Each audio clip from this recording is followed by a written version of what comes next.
By Wit of Woman. By Arthur W. Marchmont. Author of When I Was Tsar by Snare of Love. A dash for a throne, etc., etc. He held out his hand when Madame presented him. The two scoundrels pulled up at the sight of it, throwing herself on her knees at the Duke's feet. Chapter I. From Beyond the Pale. To John P. Gilmore, Jefferson City, Missouri, USA.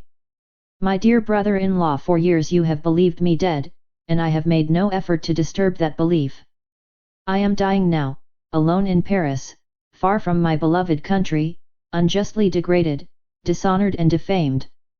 This letter and its enclosure will not be dispatched until the grave has closed over me. To you I owe a debt of deep gratitude. You have taken and cared for my darling child, Christabel, you have stood between her and the world, and have spared her from the knowledge and burden of her father's unmerited shame. You can yet do something more: give her your name, so that mine with its disgrace may be forgotten, unless it is a wild thought that has come to me in my last hours, the offspring of my hopeless melancholy, unless she should ever prove to have the strength, the courage, the wit, and the will to essay that which I have endeavoured fruitlessly, the clearance of my name and honour. When ruin first fell upon me, I made a vow never to reveal myself to her until I had cleared my name and hers from the stain of this disgrace. I have kept the vow, God knows at what sorrow to myself and against what temptation in these last lonely years, and shall keep it now to the end. The issue I leave to you. If you deem it best, let her continue to believe that I died years ago. If otherwise, give her the enclosed paper, the story of my cruel wrong, and tell her that during the last years of my life my thoughts were all of her, that my heart yearned for her, and that my last conscious breath will be spent in uttering her name and blessing her. Such relics of my once great fortune as I have, I am sending to you for my Christabel. Adieu. Ernst von Dreschler, Count Melnick. To my daughter, Christabel von Dreschler.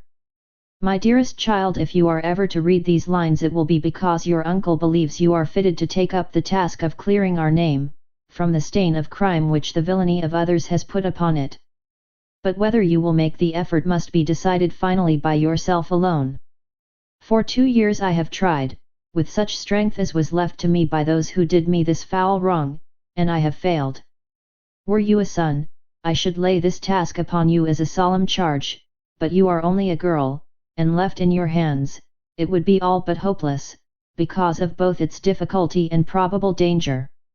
I leave you free to decide, for the reason that if you have not the personal capacity to make the decision, you will not have in you the power to succeed. One thing only I enjoin upon you. If you cannot clear my name, do not bear it. I have not strength to write out in full all the details of the matter, but I give you the main outline here, and send in this packet many memoranda which I have made from time to time. These will give you much that you need.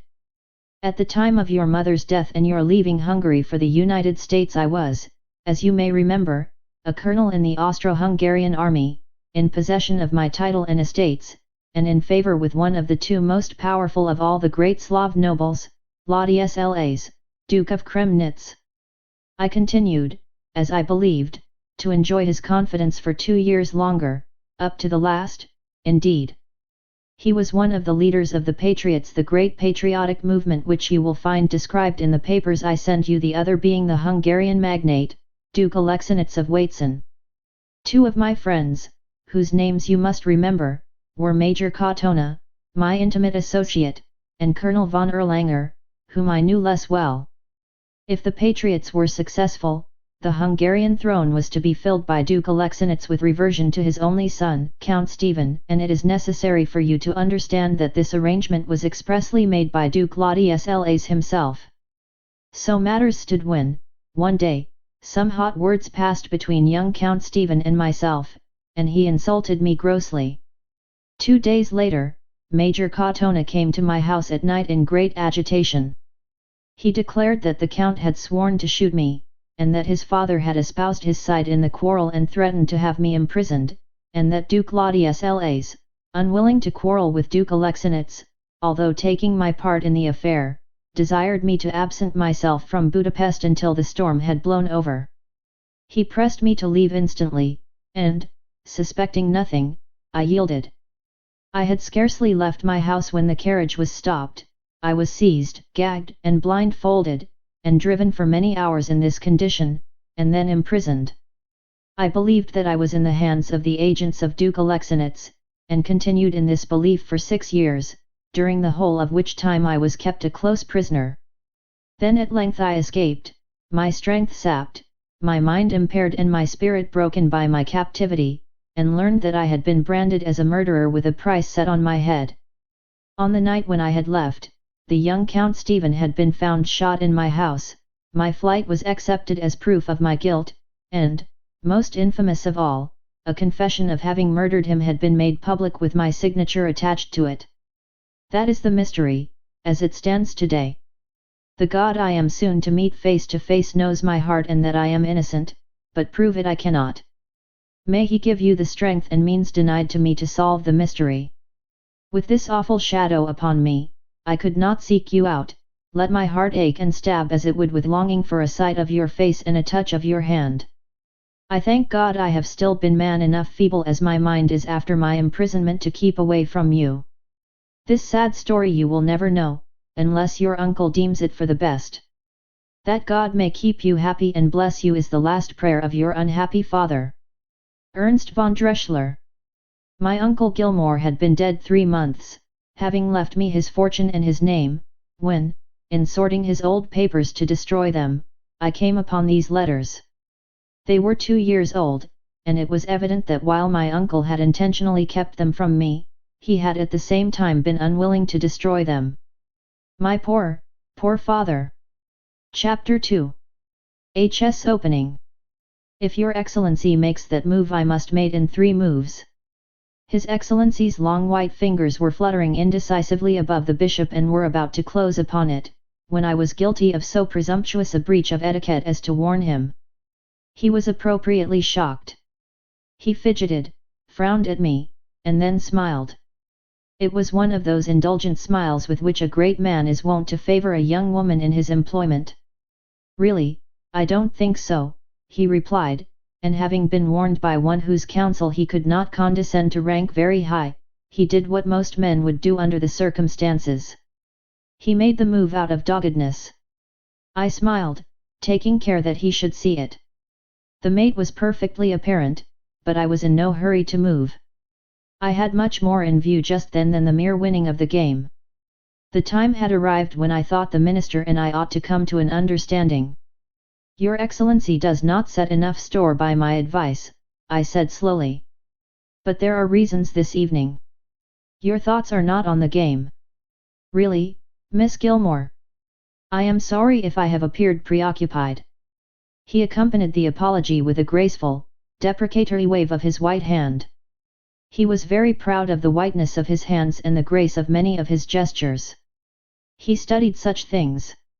I am not surprised, I said. The solution of the mystery of those lost ducal jewels must naturally be disturbing. His involuntary start was sufficiently energetic to shake the table on which the board was placed, and to disturb 1 or 2 of the pieces. He looked intently at me, and during the stare I put the pieces upon their squares with unnecessary deliberation. Then I lifted my eyes and returned his look with one equally intent.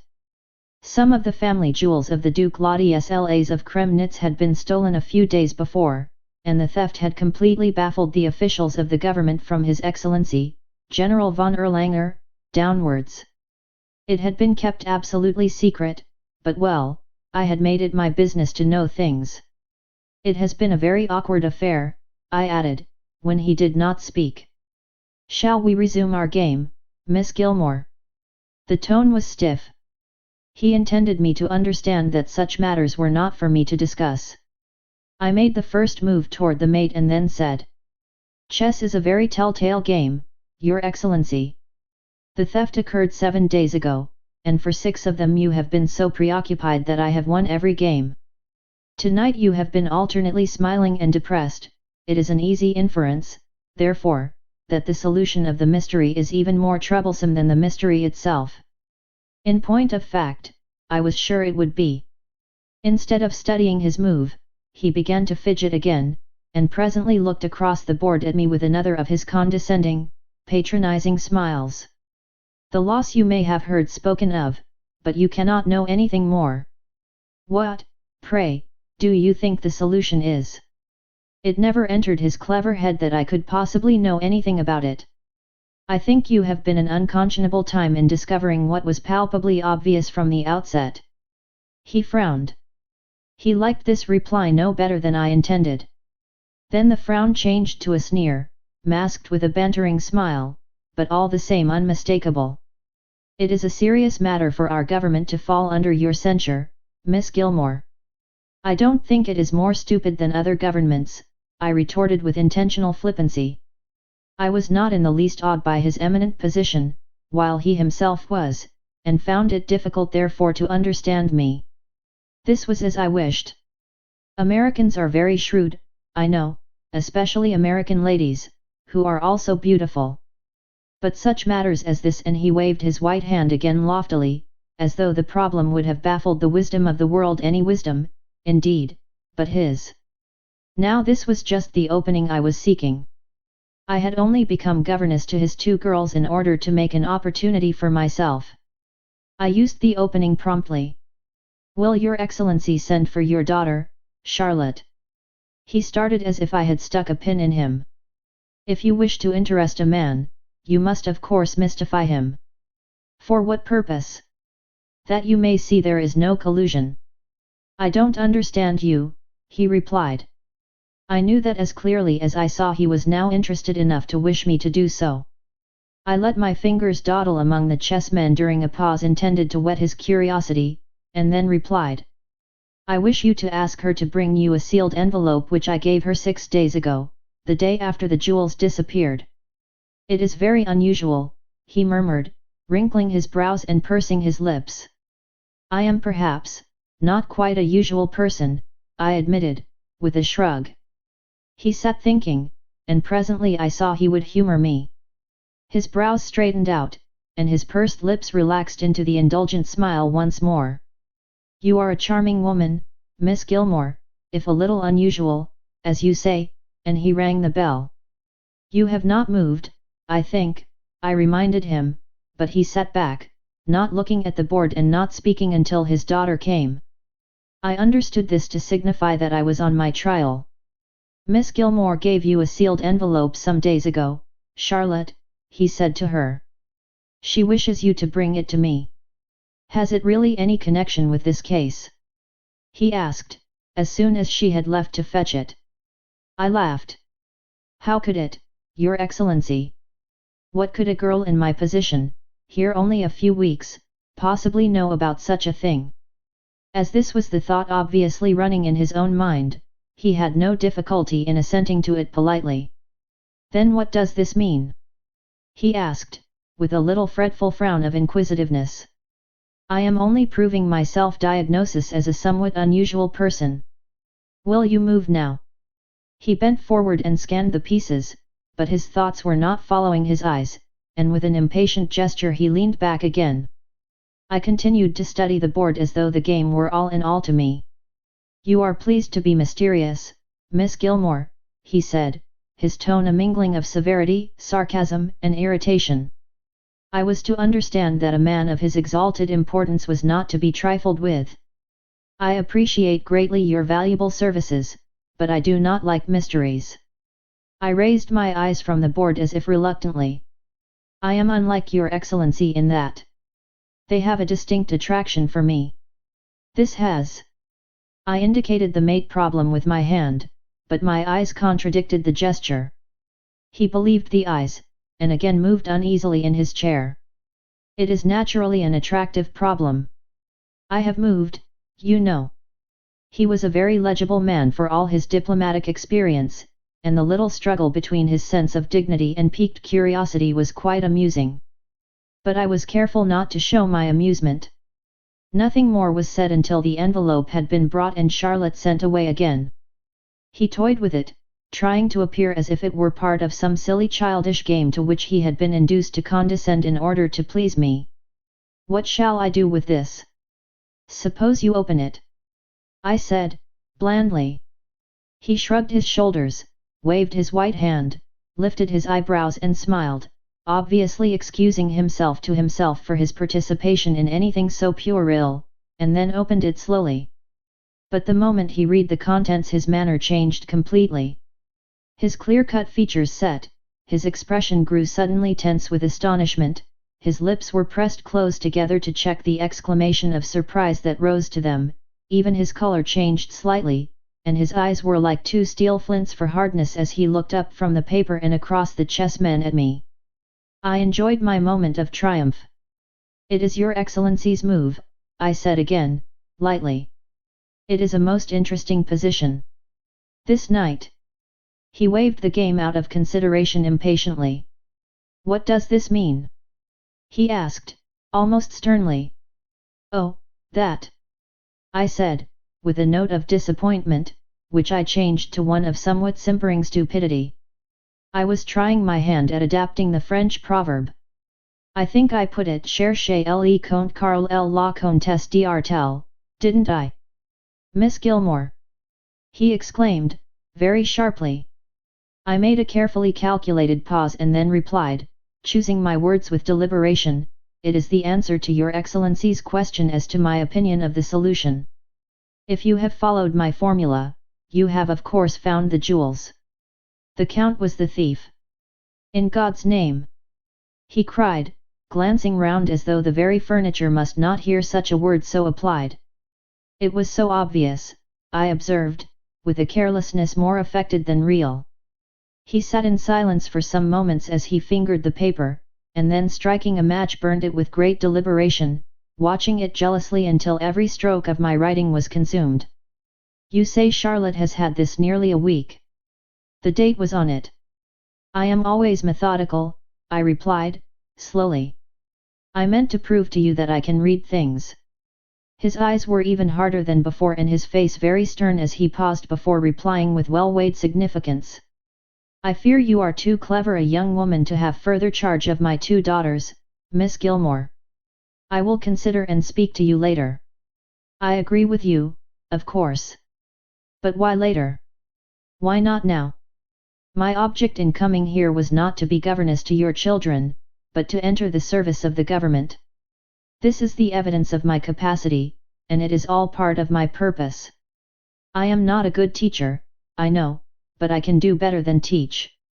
He listened to me attentively, his white fingertips pressed together, and his lips pursed, and when I finished he frowned not in anger but in thought.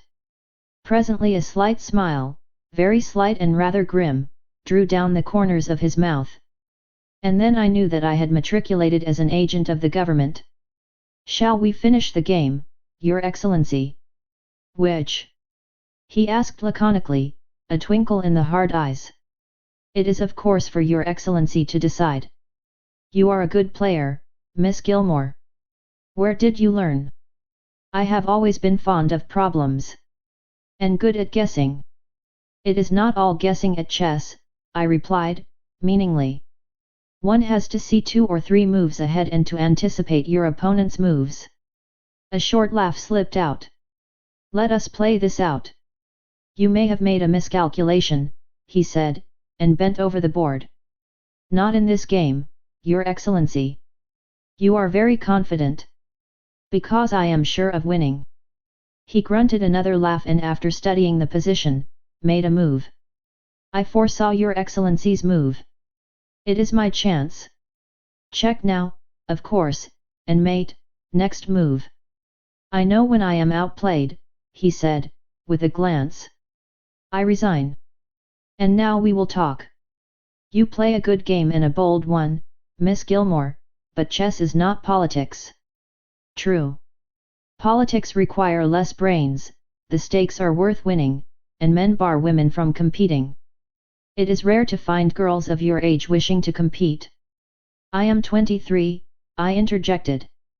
"Still, only a girl, and a girl at your age is generally looking for a lover instead of nursing ambitions." "I have known men of Your Excellency's age busy at the same sport," said I. "Besides, I may have been a girl," I added, demurely, taking care to infuse the suggestion with sufficient sentiment. "And now?" he asked, bluntly. "I am still a girl, I hope, but with a difference. You are not thinking of making a confidant of an old widower like me, are you? No, I am merely laying before you my qualifications. You know there is no room for heart in political intrigue? Tell me, then, plainly, what do you wish to do? To lend my woman's wit to your Excellency's government for a fair recompense.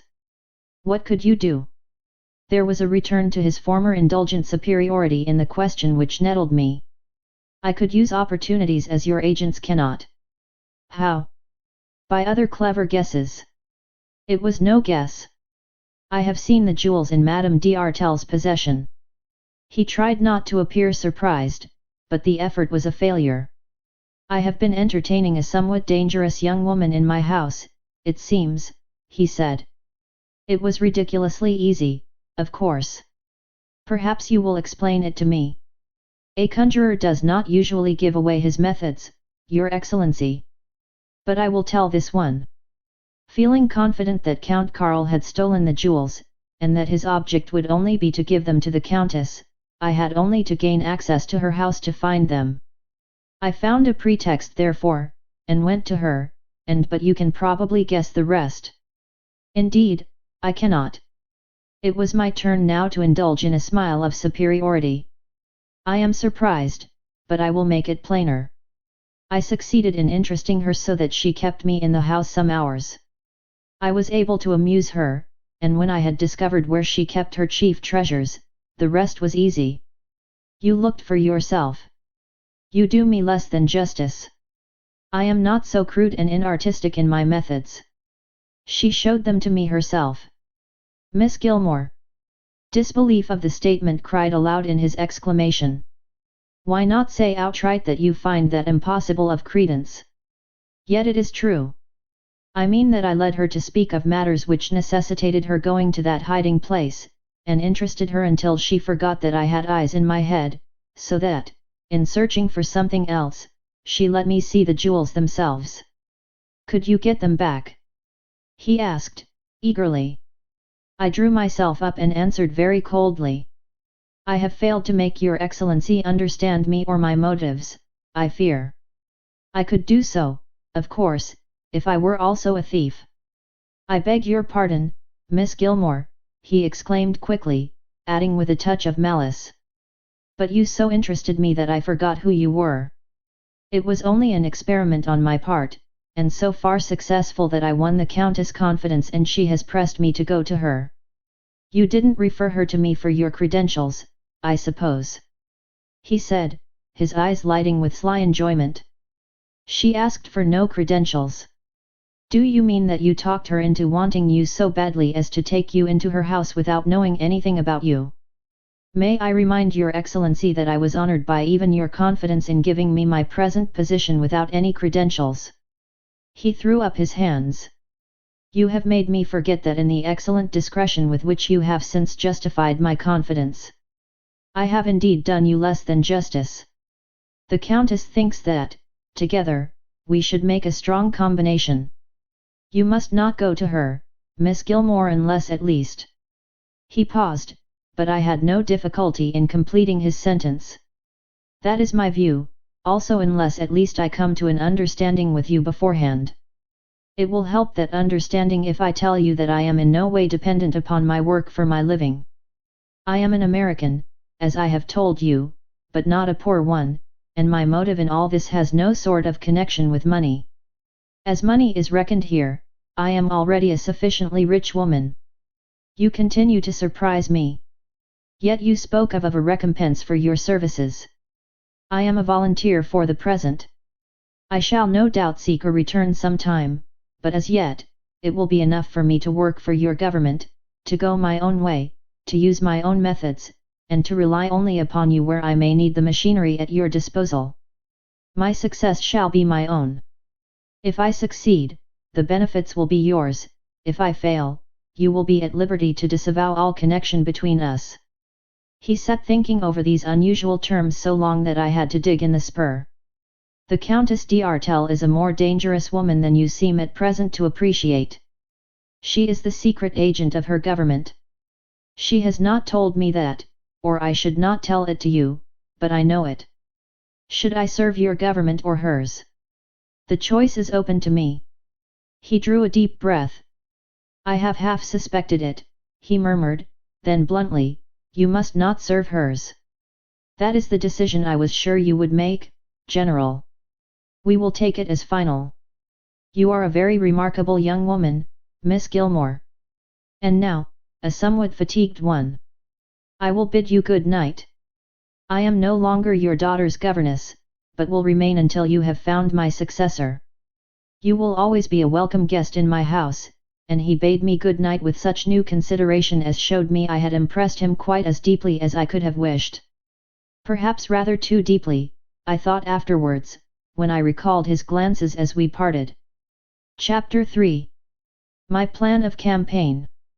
When my talk with General von Erlanger over the chessboard took place, I had but recently decided to plunge into the maelstrom whose gloomy undercurrent depths concealed the proofs of my father's innocence and the dark secret of his cruel wrongs. My motive in coming to Pest was rather a desire to gauge for myself at first hand the possibility of success, should I undertake the task, than the definitely formed intention to attempt it. I had studied all my father's papers closely, and in the light of them had pushed such inquiries as I could. I had at first taken a small house, and as a reason for my residence in the city had entered as a student of the university. I was soon familiar with the surface position of matters. Duke Alexinitz was dead, his son's death was said to have broken his heart, and Duke Ladislaus of Kremnitz was the acknowledged head of the Slavs. Major Katona was now Colonel Katona, and lived a life of seclusion in a house in a suburb of the city.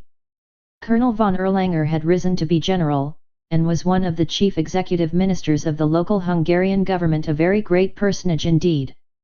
The Duke had two sons, Karl the elder, his heir, and Gustav. Karl was a disappointment, and gossip was very free with his name as that of a morose, dissipated libertine, whose notorious excesses had culminated in an attachment for Madame d'Artel, a very beautiful French woman who had come recently to the city. Of Gustav, the younger, no one could speak too highly. He was all that his brother was not.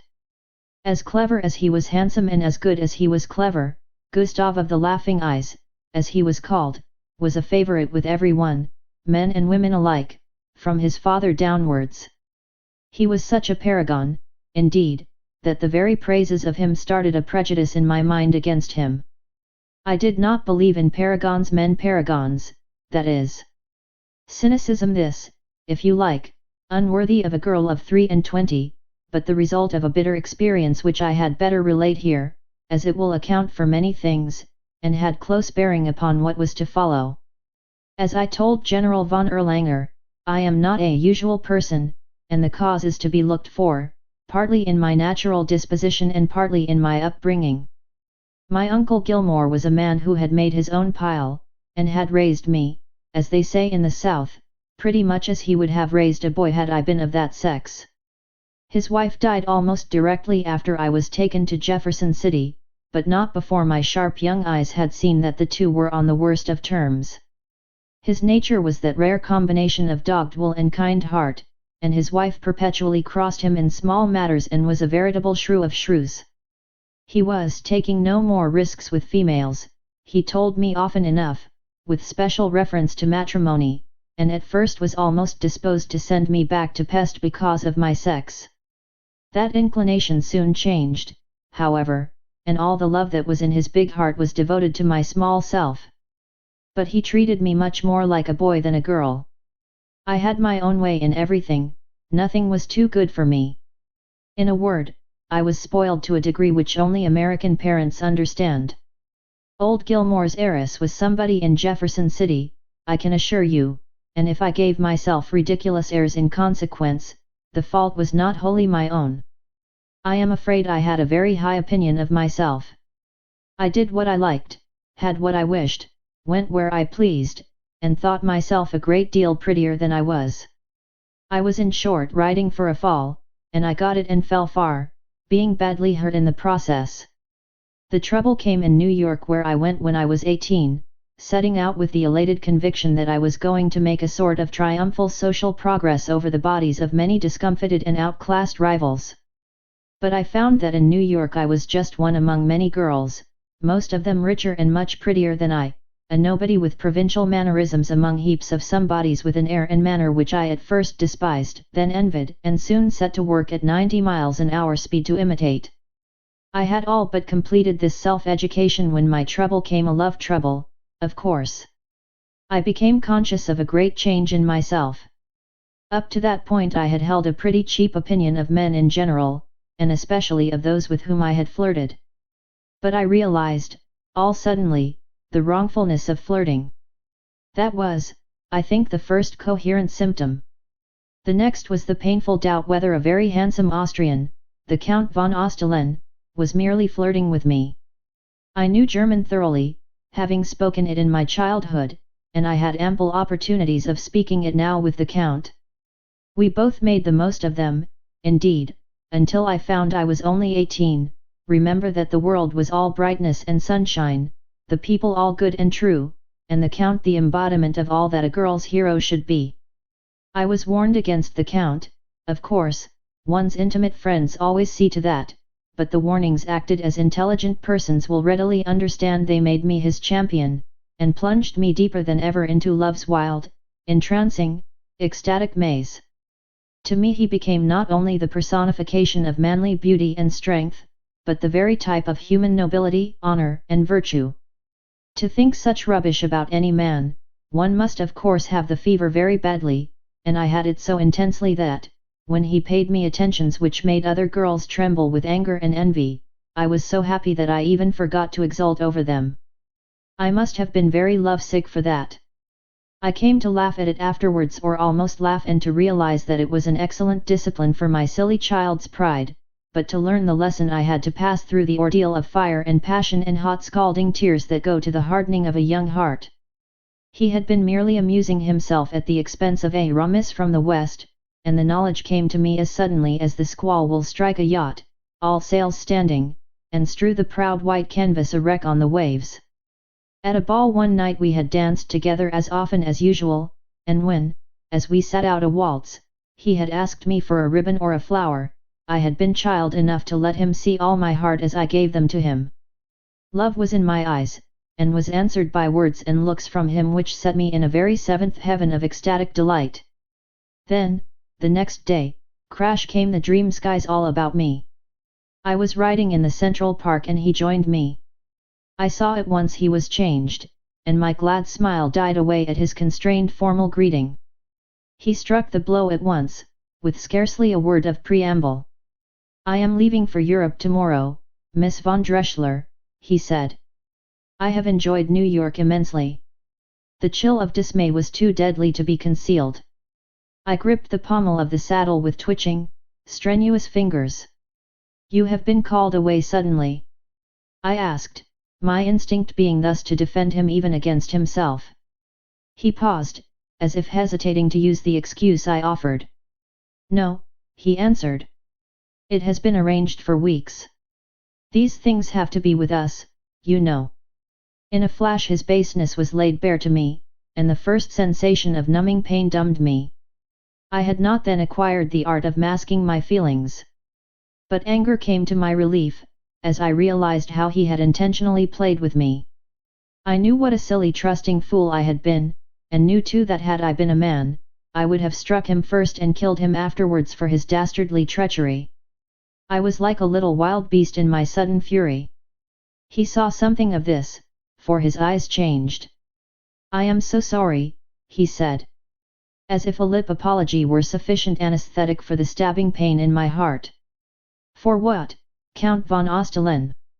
I asked, lifting my head and looking him squarely in the eyes. The question disconcerted him. "I did not know," he stammered, and stopped in confusion. "Did not know what?" I asked, and he was again so embarrassed by the direct challenge that he kept silent. His embarrassment helped me, and I added, "I think your going is the best thing for all concerned, Count, except perhaps for the unfortunate country to which you go. Bon voyage." And with that I wheeled my horse round and rode away. It was months before the wound healed, months of sorrow, self-discipline and rigidly suppressed suffering. I took it fighting, as our Missouri men say. No one saw any difference in me. My moods were as changeable, my manner as frivolous, my words as light and my smiles as frequent as before, and I was as careful not to overact the frivolous part as I was to hide the truth. It was a period of as hard labor as ever a convict endured in Sing Sing prison. But I won. Not a soul even suspected the canker in my heart which had changed the point of view of all things in life for me. I came in the end to be glad of the stern self-discipline which had made me a woman before my girlhood had fully opened. I learnt the lesson thoroughly, and never again would I be tempted to trust myself to any man's untender mercies. I grew very tired of a girl's humdrum routine life. I longed for activity and adventure. I wanted to be doing something earnest and real, to pit myself against men on equal terms, and for this I sought to qualify myself both physically and mentally. I traveled through the states alone, meeting more than once with adventures that tested my nerve and courage. I made a trip to Europe, and when my uncle insisted upon sending a good placid dame to chaperone me, I found occasion to quarrel with her on the voyage out so that I might even sample Europe by myself. Unconsciously, I was fitting myself for the work which my father's letters were to lay upon me, and when in Paris on that trip I had an adventure destined to prove of vital import to that task. The big hotel in which I was staying caught fire one night, and the visitors, most of them women and elderly men, were half mad with panic. I was escaping when I found crouching in one of the corridors, fear-stricken, helpless, and hysterical, a very beautiful woman whom I had seen at the dinner table, the laughing center of a noisy and admiring crowd of men. I first shook some particles of sense into her and then got her out. It was a perfectly easy thing to do without any risk to me, but she said I had saved her life. Probably I had, for she might have lain there till she was suffocated by the smoke, and she insisted upon showering much hysterical gratitude upon me, and then wished to make me her close friend. She was a Madame Constance, and, as I can be cautious enough upon occasion, I had some inquiries made about her from our embassy. The caution was justified. She was a secret government agent, a police spy with a past. I parted from her therefore amid vivid evidences of affection from her and vehement protestations that, if ever she could return the obligation, her life would willingly be at my disposal. I accepted her declarations at their verbal worth and expected never to see her again.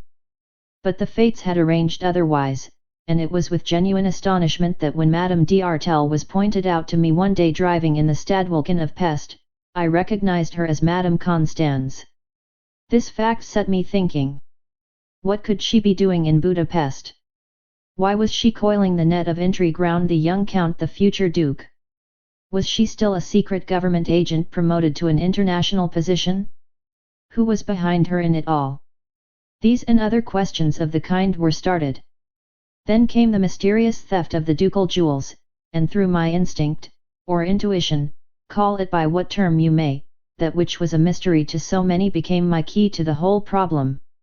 Count Karl was in the toils of the lovely French woman, he was one of the very few persons who had access to the jewels, he was admittedly a man of dissipated habits, and it was an easy deduction that she had instigated the robbery, more to test the extent of her power over him, perhaps, than because she coveted the jewels. There was much more than mere vulgar theft in it, that was but one of the coils she threw round him.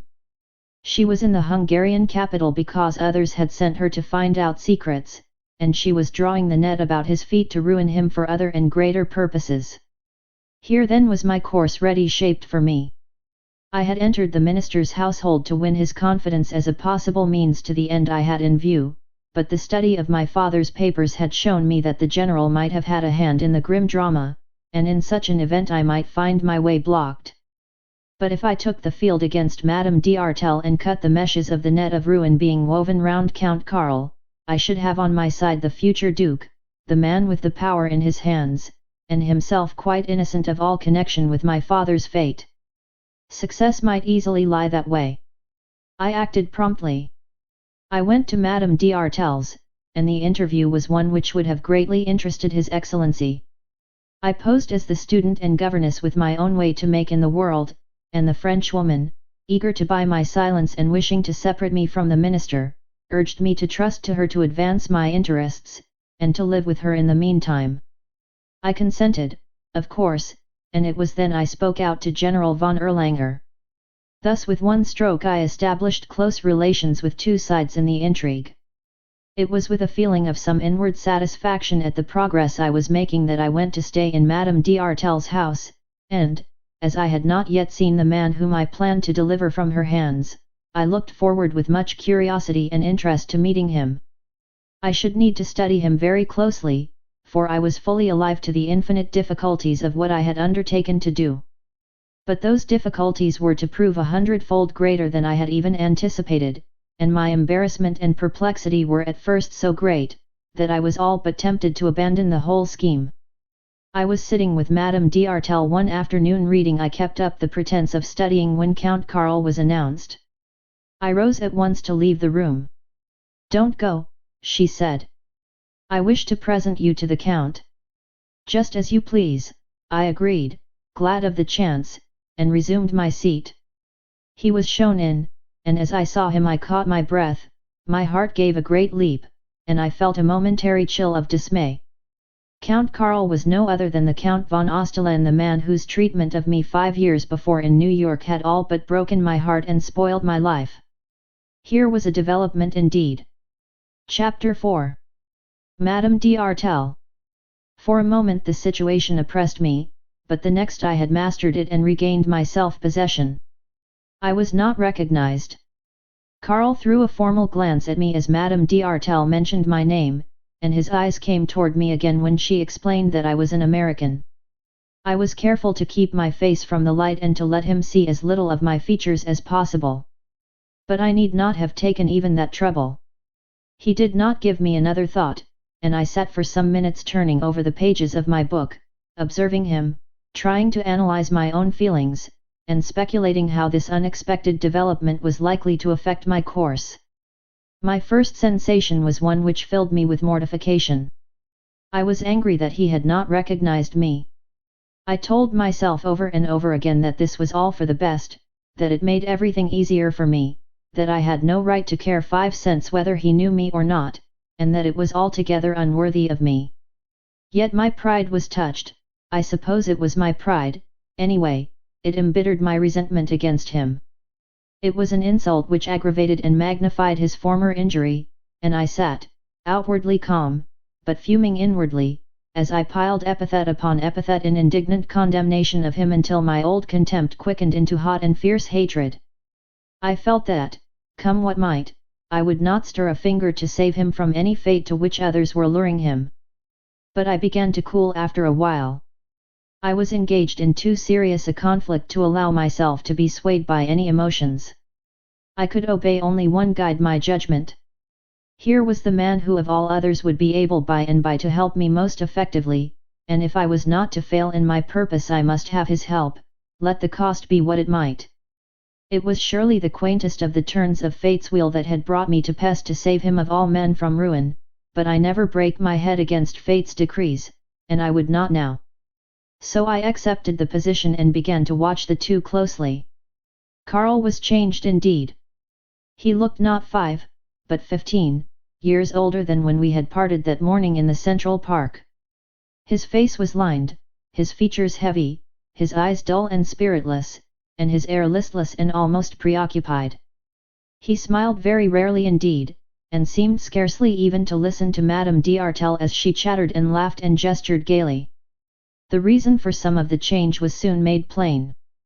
Wine was brought, and when her back was toward him I saw him look round swiftly and stealthily and pour into his glass something from a small bottle which he took from his pocket. I perceived something else, too.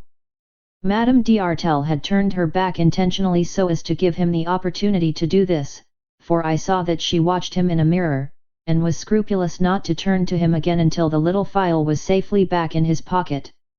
So this was one of the secret's opium.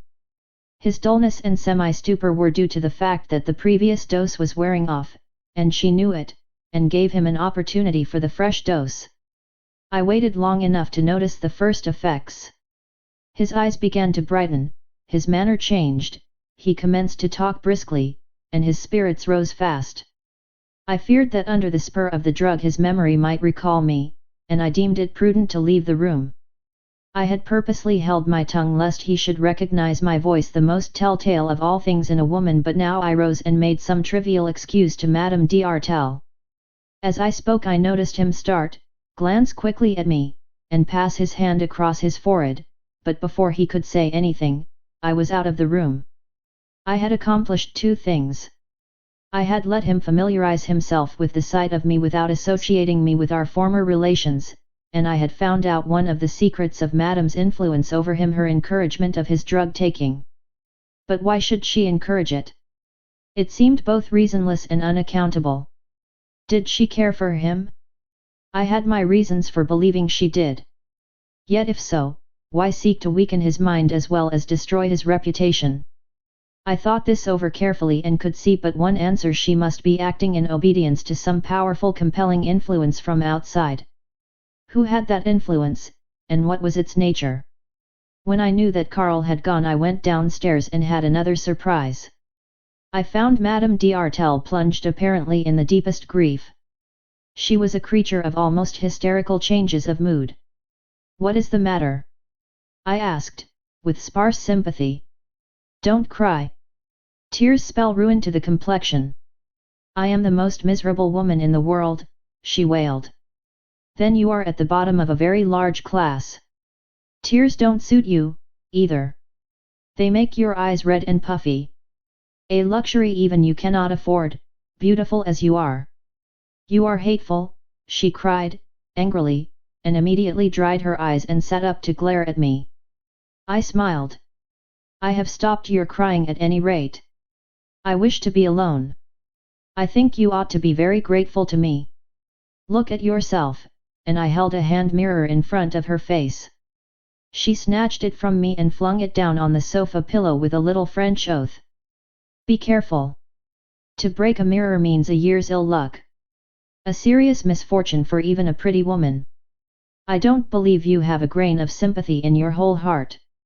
It must be as hard as a stone. My dear Henriette, the heart has nothing to do with sympathy or any other emotion. It is just the blood pump. I have not read much physiology, but—" "Nom de Dieu, spare me your science," she cried, excitedly. I laughed again without restraint. "We'll drop physiology, then. But I know other things, and now that I have brought you out of the tear stage, we'll talk about them if you like. I agree with you that it is most exasperating and bitterly disappointing." Her face was a mask of bewilderment as she turned to me swiftly. "What do you mean?" The question came after a pause. "It is so ridiculously easy. I mean what you were thinking about when the passion of tears came along. What are you going to do about it?"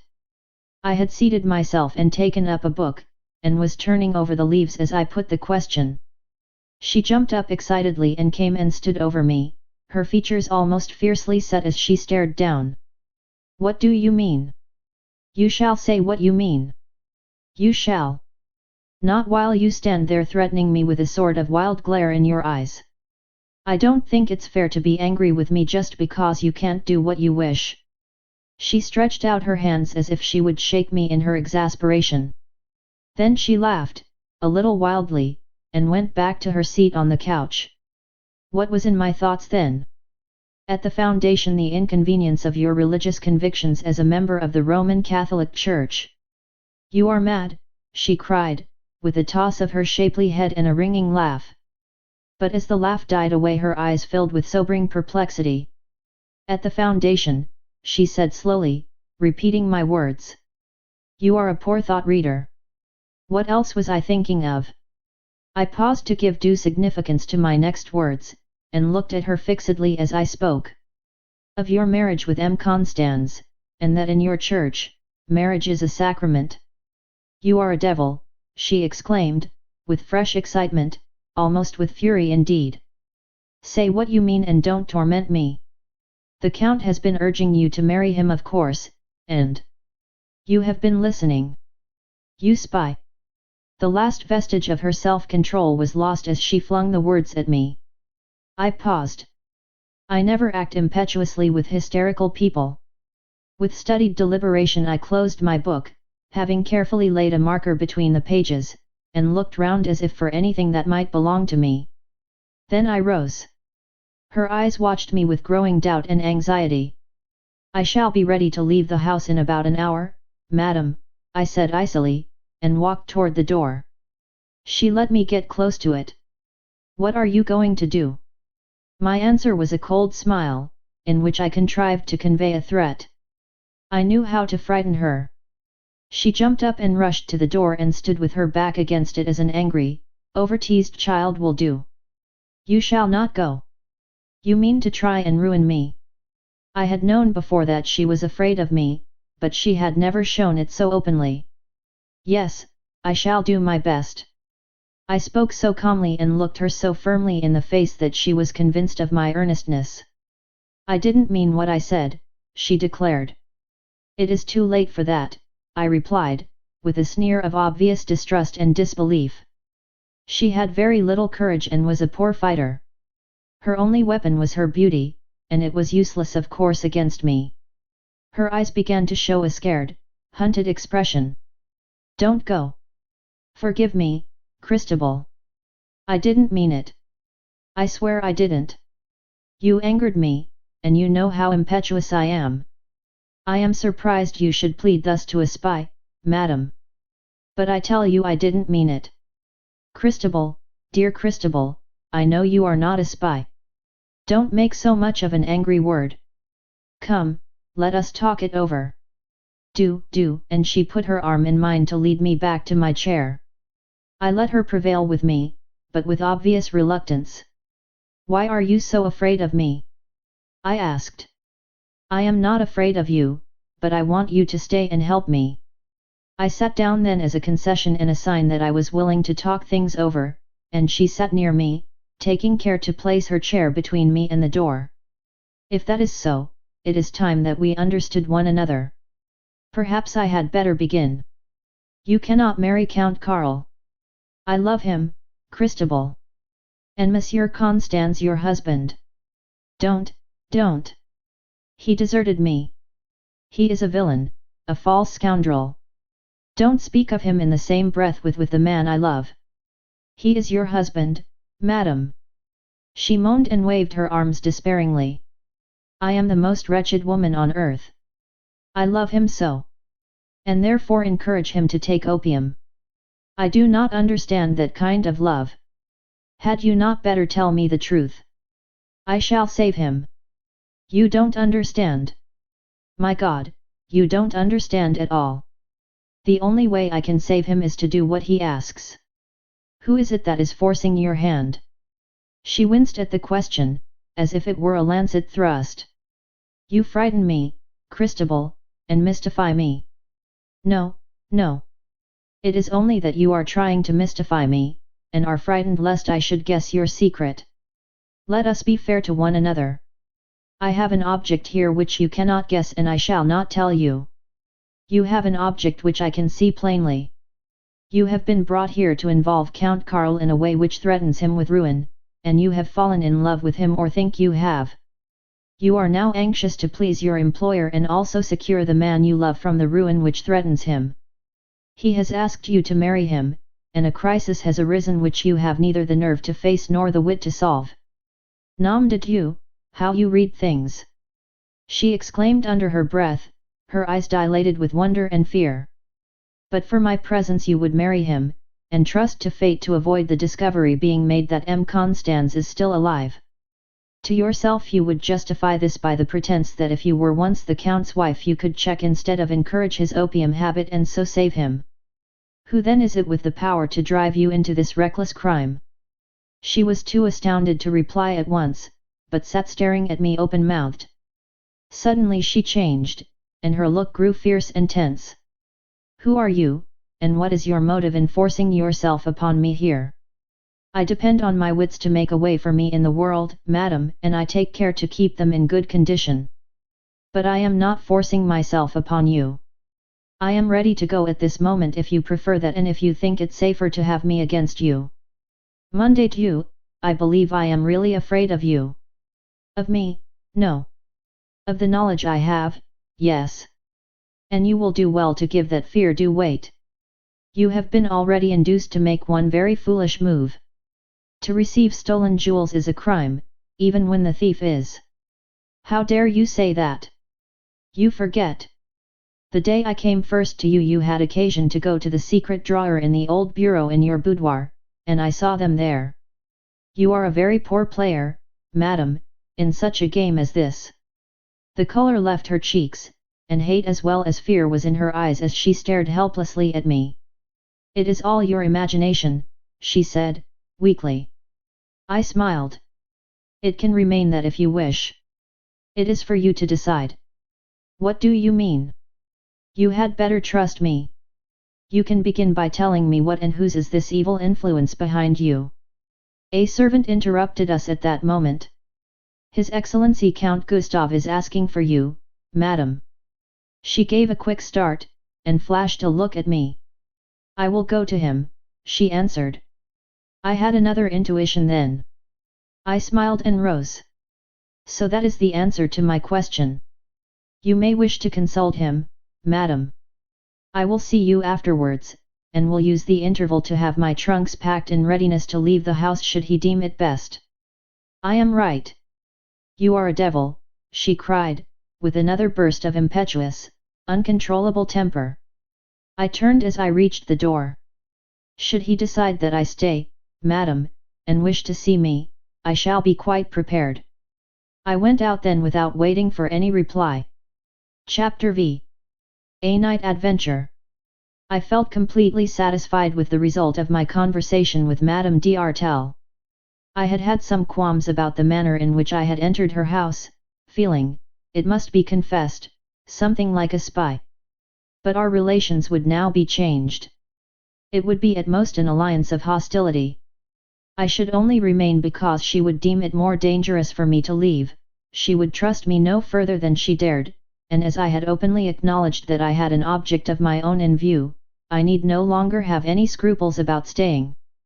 I had made excellent use of my opportunities, moreover, and if my last shaft had really hit the bull's-eye that the influence behind her was that of Karl's brother, the discovery would be of the utmost value. Could it be Count Gustav? Instead of packing my trunks, I sat trying to answer that question and the others which flowed from it. I had always heard him spoken of not only as a man of high capacity and integrity but as a staunch friend to his brother Karl. Yet he was a man, and he might be as false as any other. I would take no man's good faith for granted. There was the crucial fact, too, that Karl's ruin meant Gustav's advantage. Everyone expressed regret that Karl and not Gustav was to be the future duke, and if others felt this, was Gustav himself likely to hold a different opinion?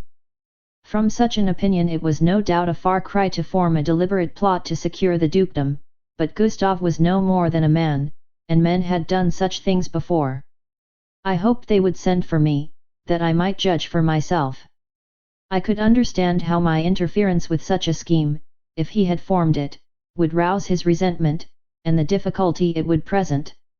To send me out of the house would in his view be tantamount to giving away the whole scheme at once to General von Erlanger, and I settled it with myself therefore that, if he was really at the back of the plot, he would be as eager to see me as I was to see him. An hour passed and I was beginning to think I was wrong, when Madame's French maid came to my room, saying that her mistress would very much like to speak to me. Where is she, Ernestine?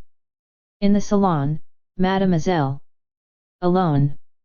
MLE Count Gustav is with her. I will go to her, I said, and as she closed the door I laughed. I was not wrong, it seemed, but very much right, and I went down to meet them with the confidence born of the feeling that I knew their object while they were in ignorance of mine. People did the Count no less than justice in describing him as a handsome man. He had one of the handsomest faces I had ever looked upon, eyes of the frankest blue, a most engaging air, and a smile that was almost irresistibly winning. He held out his hand when Madame presented him, and spoke in that ingratiating tone which is sometimes termed caressing. He held out his hand when Madame presented him. I have desired so much to know Madame d'Artel's new friend, Miss Gilmore. I trust you will count me also among your friends. You are very kind, Count. You know we Americans have a weakness for titles. You flatter me. I was intensely American for the moment, and almost put a touch of the Western twang in my accent. You are really American, then? You bet. From Missouri, Jefferson City, as fine a town in as fine a state as anywhere in the world. Not that I run down these old world places in Europe. Have you been in the States? To my regret, no. Ah, then you haven't seen what a city should be. Fine broad straight streets, plenty of air space, and handsome buildings. I know that American women are handsome, he replied, with a look intended to put the compliment on me. But I was not taking any. I guess we reckon looks by the dollar measure, Count. You should see our girls at home. You must regret living away from your country. Every man must whittle his own stick, you know, and every woman too. Which means, I have to make my own way. You are more than capable, I am sure. I can try to plow my own furrow, sure. You have come to pest for that purpose. Yes, out of the crowd. What furrow do you think of plowing here? Well, just at present I'm in Madam's hands, you see. And I think we're getting to understand one another, some. Though whether we're going to continue to pull in the same team much longer seems considerably doubtful. I am very anxious to help you, Christabel, dear, put in Madame d'Artel, and I knew from that dear, pretty much what was coming. It would give me much pleasure to place what influence I have at your disposal, Miss Gilmore. I must say I find everybody's real kind, I answered, demurely. There is General von Erlanger saying very much the same thing. You speak German with an excellent idiom, said the Count, with a pretty sharp look. One is tempted to think you have been in Europe often before. I laughed. I was putting a little American into the accent, Count, as a matter of fact. I have a knack for languages. I know Magyar just as well. And French, and Italian, and a bit of Russian. I'm a student of comparative folklore, you know, and I'm getting up Turkish and Servian and Greek. But surely you have been much in Europe. I was in Paris 3 years ago, and at that Madame d'Artel looked away. So Madame told me, he said, suggestively. It was there you met, of course. It was there you made your mistake about her, I think. What mistake was that? That Madame's husband was still alive. So he was a scoundrel after all, and this was to be the line of tactics. Oh, that is to be taken as a mistake, is it? I said this just as though I were ready to fall in with the suggestion. Not taken as a mistake, Miss Gilmore. It is a mistake. We have the proofs of his death. We. I rapped back so sharply that he winced. Madame has confided in me, he replied. Well, from all accounts she has not lost much, and must be glad to be free to marry again. His eyes smiled. You are very quick, Miss Gilmore. I am not so quick as Madame, I retorted, because she has got these proofs within the last hour.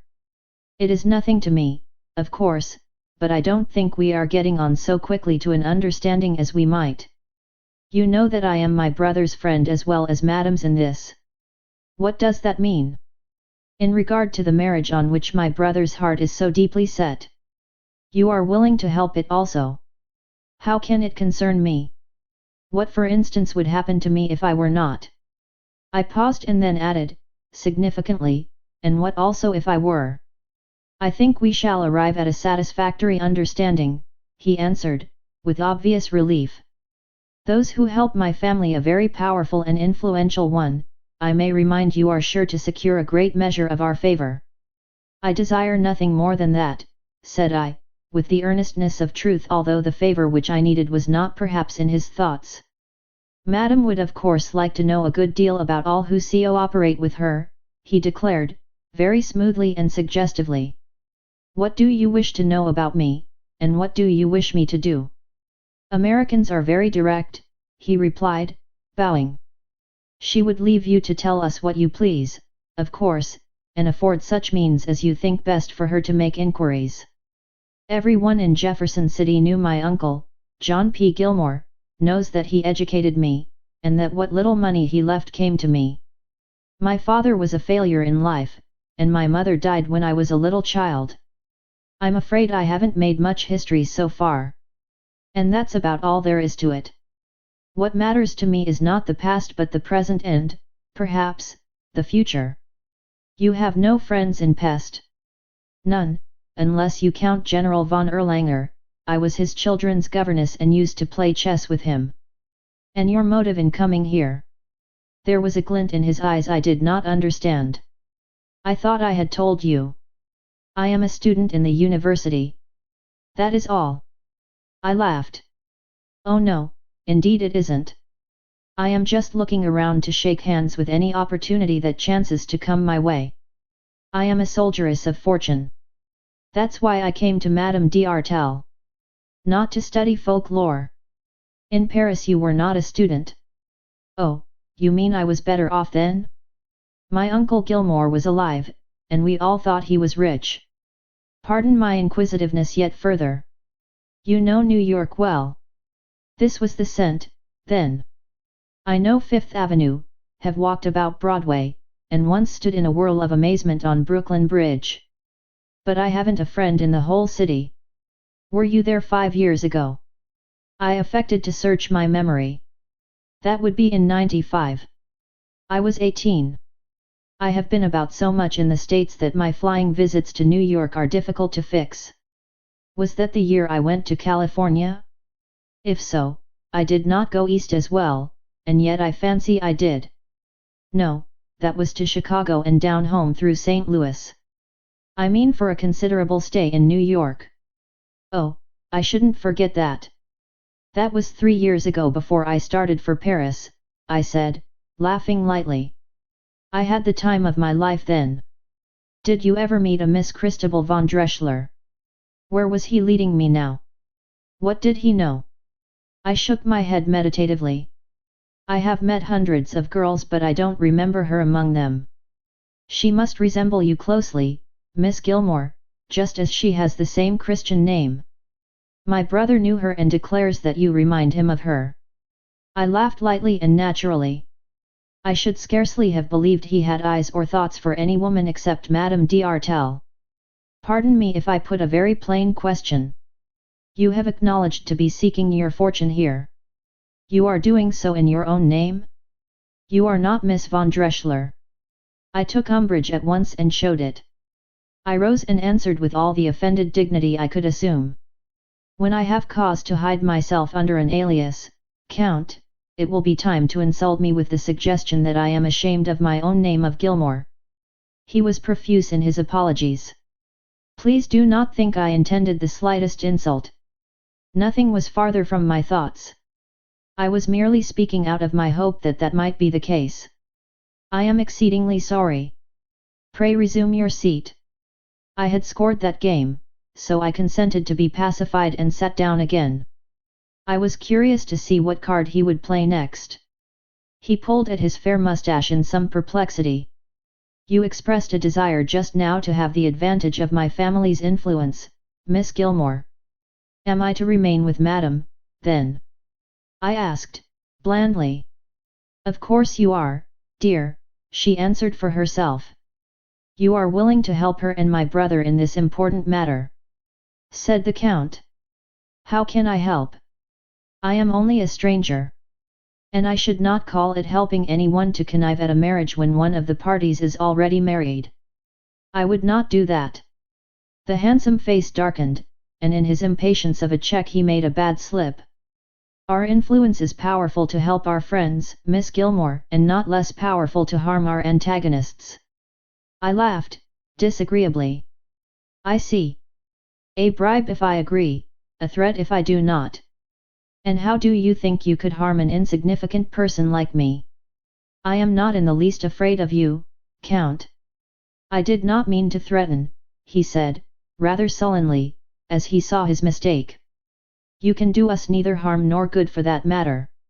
You are laboring under a mistake as to Madame d'Artel's husband, her late husband, and by speaking of the matter might cause some temporary inconvenience and slander. We do not wish you to do so. That is all. I have not yet been shown that it is a mistake. The proofs shall be given to you. He spoke quite angrily. In the meantime, if you speak of the matter, you will offend and alienate us all. It seems a very lame conclusion for all this preamble, I answered, lightly, as I got up. Produce the proofs and I of course have no more to say. But until they are produced I give no pledge to hold my tongue, and without troubling myself to wait for a reply, I left the room. I had obtained the information I needed as to the power behind Madame d'Artel, and I had something to do. They intended to produce proofs of M. Constant's death, and I resolved to get the proof that he was still living. Leaving a message for Madame that I had to go to the university for an evening lecture, I drove to the house which I had taken on coming to Pest. In passing through Paris I had seen the friend who had formerly given me the information about Madame, and I now telegraphed to him that I must know the whereabouts of M. Constance at once, and that no expense was to be spared in getting the information. I had brought 3 servants with me from home, John Perry and his wife and their son, James. The last was a sharp, clever young fellow, and he was now in Paris where I had sent him to get information about Madame d'Artel. I wired to him also, telling him what further information I needed, and I instructed him to help in the matter and wire me the instant M. Constance had been traced. That done I set out to return to Madame's. I was not nervous at being out alone at such a time, night prowling having long been a habit with me. I was perfectly able to take care of myself, too, for at home I had been accustomed to carry a revolver, and was an excellent shot. If anyone interfered with me, it was not I who was likely to come worse off. I think it is just nonsense that girls must always be seen home in the dark. It is a good excuse for flirtation, possibly, but an extremely undignified admission of inferiority. A humiliation I have never countenanced and never will. The night was fine and clear, and a bright moon was nearly at the full, so I turned out of my way a little to a very favourite spot of mine, the great suspension bridge which constitutes the hyphen between Buda and Pest. My house was close to the bridge in that part of Pest known as the inner town, and I strolled across to a point on the Buda side from which a glorious view can be had of the stately Danube. I stood there in the deep shadow of the high suspension arches, gazing at the dotted lights along the quays, across the flat country on the Pest side, up the river toward the witching Margaret Island, and away to the old hilly Buda on my left, with the Blocksberg and its citadel keeping its frowning watch and ward over all. There is not much poetry in my nature, but the most prosaic and commonplace soul must feel a quickening of thought and sentiment at the appeal of that majestic waterway and its romance-filled setting. I did that night, and stood there, thinking dreamily, until I was roused abruptly by the sound of laughter. I recognized the voice of Count Gustav, and glancing round saw him on the other side of the bridge with a companion. He stooped a second and pointed down the river, and as they walked on, I heard her laugh sweetly in response. I was considering what to do, when I caught the sound of footsteps, and shrank into the shadow of the deep buttress as 2 men came slouching past me stealthily, and I heard enough to tell me they were following Count Gustav. I let them pass and then followed in my turn. The Count and his companion left the bridge, turned to the right, and presently entered the old garden of Buda, a deserted spot enough at such an hour. Presently, as the 2 reached an open place, I saw the Count hesitate, glance about him, stand a moment, and take off his hat. Then they continued their walk. I was struck by the action. It looked as though it might have been a signal, for the next moment the 2 men quickened their pace and closed up to the pair. A momentary scuffle followed, the girl gave a half-smothered cry for help, and then the Count came running past me, making for the bridge at the top of his speed. He had left his companion in the hands of the 2 men. Convinced now that mischief was on foot, I resolved to see the matter through. I hid myself as the men came hurrying back with the girl, half leading, half carrying her, and I noticed that her face was closely muffled. Near the entrance to the place they halted, and drew back under the shadow of the trees. They stood there some moments, when one of them went out into the road and stood listening. I heard in the distance the sound of wheels, and guessed it was a carriage for which the 2 were waiting. Clearly, if I was to make an attempt to save the girl, I must act at once, and to save her and learn her story, I was now determined. I took a deep breath, as one will when about to plunge into a cold stream, and keeping my hand on my revolver I darted across to where the girl and her one captor stood. It was a point in my favor that the two men were just then separated. He did not hear my footsteps until I was close to him, and gave a great start of surprise when I spoke. "Let my friend go at once," I said, in a loud, firm tone. The man's start was the girl's opportunity. Snatching her arm out of his grasp, she rushed to me, tearing at the wrapper which covered her face. The man swore and called his companion, who ran swiftly back. A couple of words were exchanged hurriedly between them, and then they came at me, one of them brandishing a heavy stick and threatening me. The girl uttered a sharp cry of fear. I whipped out my revolver, and the two scoundrels pulled up at the sight of it. The two scoundrels pulled up at the sight of it. "If you make me fire I shall not only shoot you," I called, "but bring the police up, and you'll have to explain this to them." And as we stood thus, the carriage drove up. Chapter 6. Gareth. I was quite as anxious to avoid police interference as the men themselves could be, but I knew the threat was more likely to drive them off than any other. To recover the girl, they would have bludgeoned me readily enough, if they could have done it without being discovered, but my weapon made that impossible. Moreover, they liked the look of the business end of the revolver as little as many braver men. The stick was lowered, they whispered together, and then tried to fool me. They began to edge away from one another, so as to be able to rush in from opposite directions. "You stand just where you are, or I fire, right now," I called. They stopped and swore. "Can't a man take his own daughter home?" growled one of them. "I am not his daughter," protested the girl. "I know that. Don't be afraid, I shan't give you up." "Who are you to interfere with us?" asked the other. "I'm a man in woman's clothes," I answered, intending this tale to be carried to their employer. "And I'll give you 5 seconds to clear. You get into that carriage and drive off, the lot of you together, or I'll bring the police about your ears.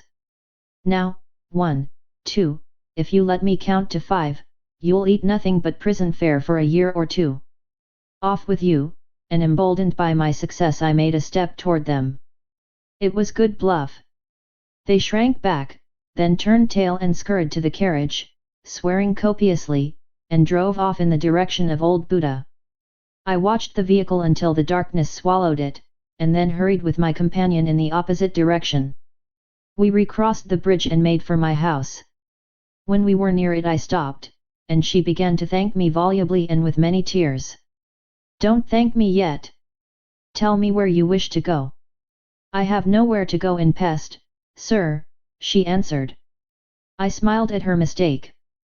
"Let me explain. I said that about my being a man to frighten those ruffians. I am a girl, like yourself, and have a home close by. If you like to come to it, you will be quite safe there." "I trust you implicitly," she said, simply, and with that I took her to my house. As we entered I managed to draw out a couple of hairpins, so that when I took off my hat, my hair came tumbling about my shoulders in sufficient length to satisfy her of my sex. She was quick enough to understand my reason, and with a very sweet smile she put her arm round my waist and kissed me on the cheek. "I did not need any proof, dear," she said. "But you are wonderful. How I wish I were you. So brave and daring." "You are very pretty, my dear," I answered, as I kissed her. She was, but very pale and so fragile that I felt as if I were petting a child. "I am so wretched," she murmured, and the tears welled up in her great blue eyes. "If I were only strong like you." "You shall tell me your story presently, but first I have something to do. Sit here a moment." I went out and told Mrs. Perry to get us something to eat and to prepare a bed for my friend, and I wrote a hurried line to Madame d'Artel that I was staying for the night with a student friend, and sent it by Mr. Perry. When I went back the girl was sitting in a very despondent attitude, weeping silently, but she started up and tried to smile to me through her tears. Then I made a discovery. She had taken off her gloves, and on her left hand was a wedding ring. How can I ever thank you? She cried.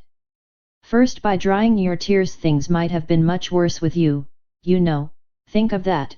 Then by having some supper, I am positively famished, and after that, if you like, you can tell me your story, and we will see whether, by putting our heads together, we cannot find a way to help you further.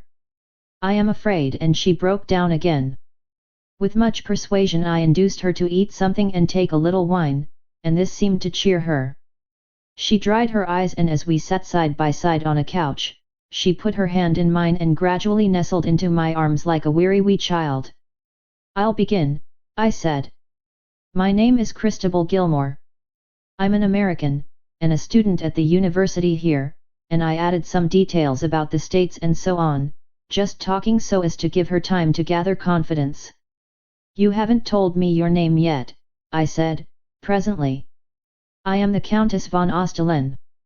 You have heard the name, she said, quickly, at my start of surprise. I was surprised, that is all. Yes. I knew the name years ago in America. I knew the Count von Ostalen.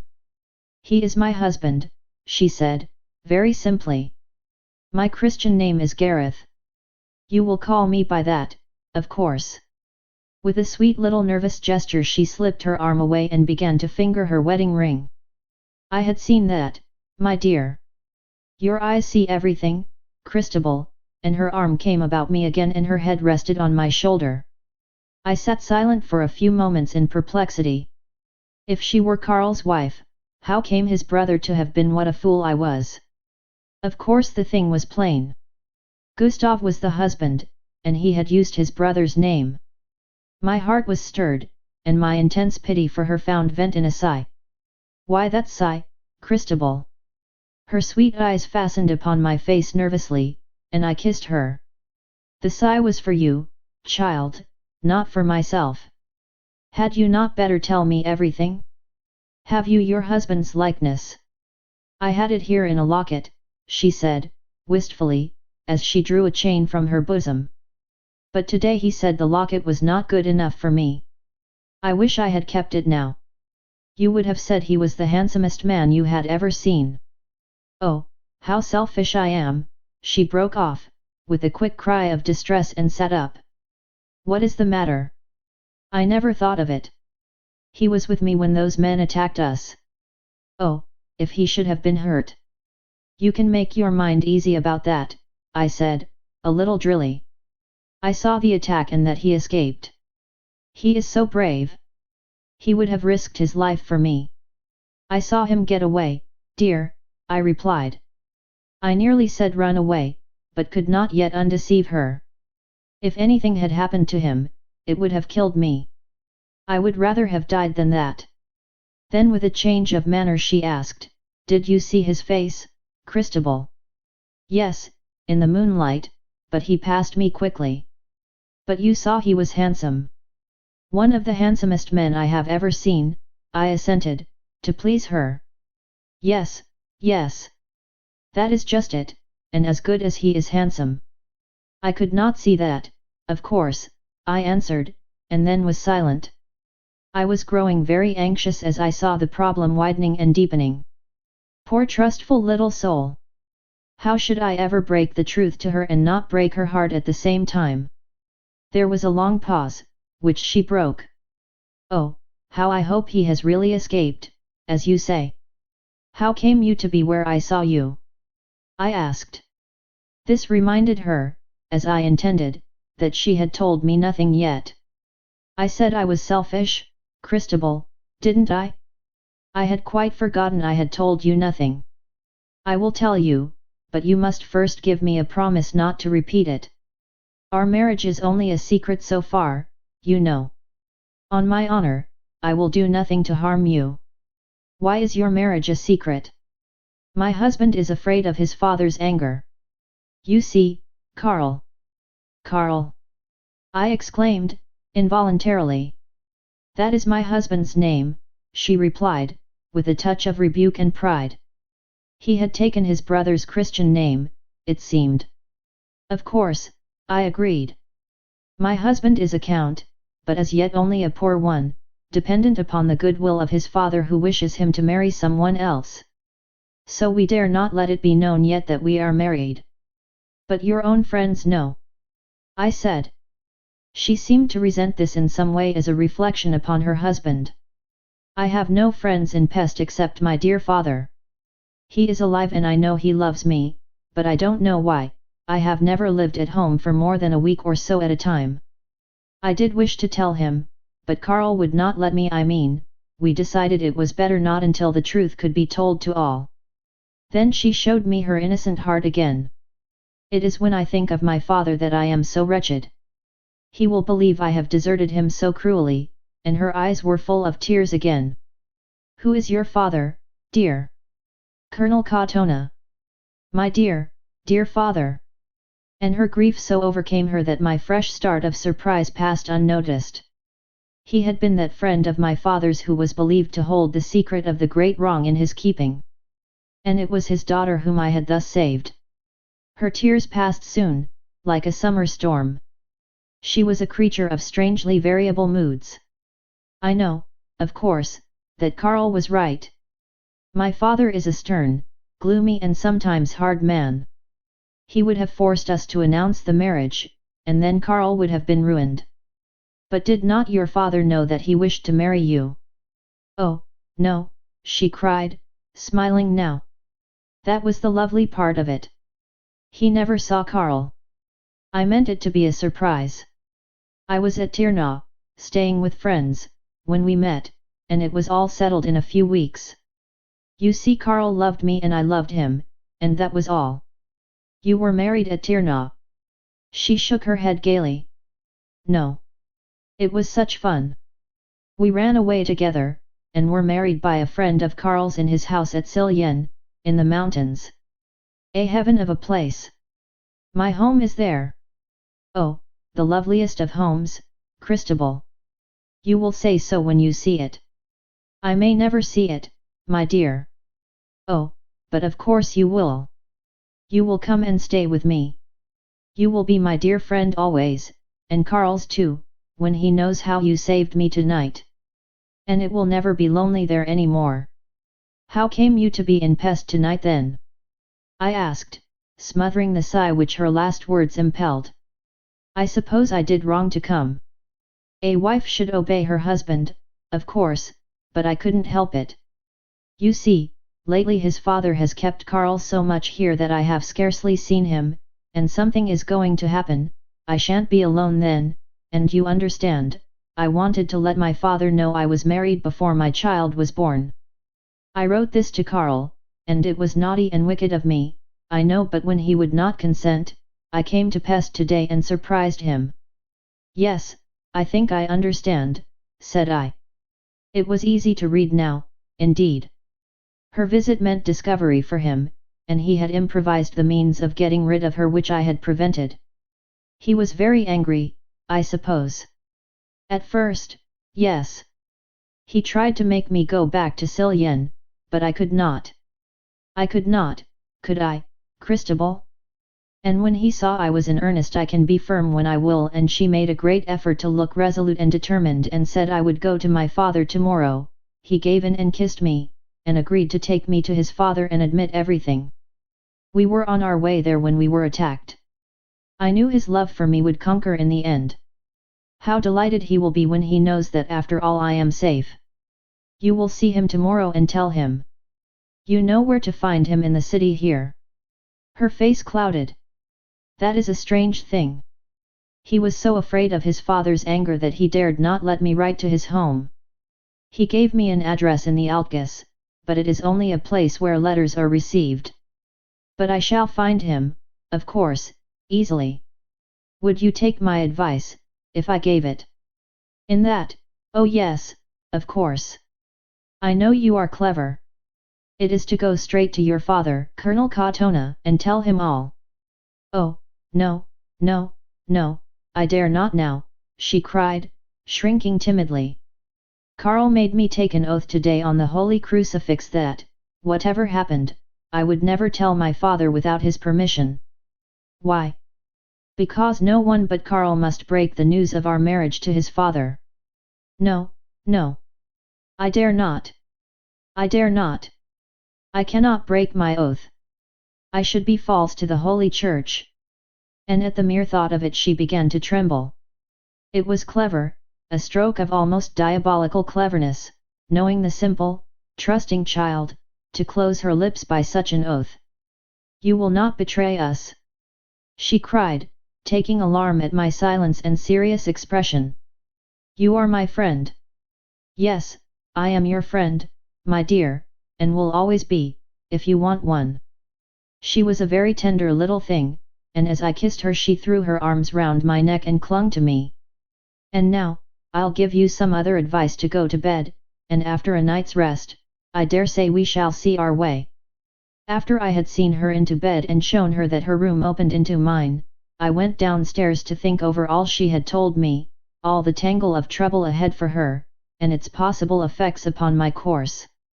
It was quite late when at length I went to bed, and I was lying unable to sleep in my perplexed anxiety when I heard her call out as if in fear. I started up and then she came running into my room. Are you awake, Christabel? What is it, dear? I have had a dream and am frightened. Let me come to you.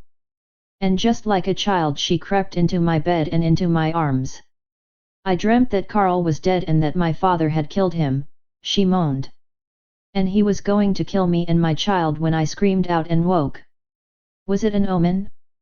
The thought stayed with me long after I had calmed her fright and soothed her to sleep.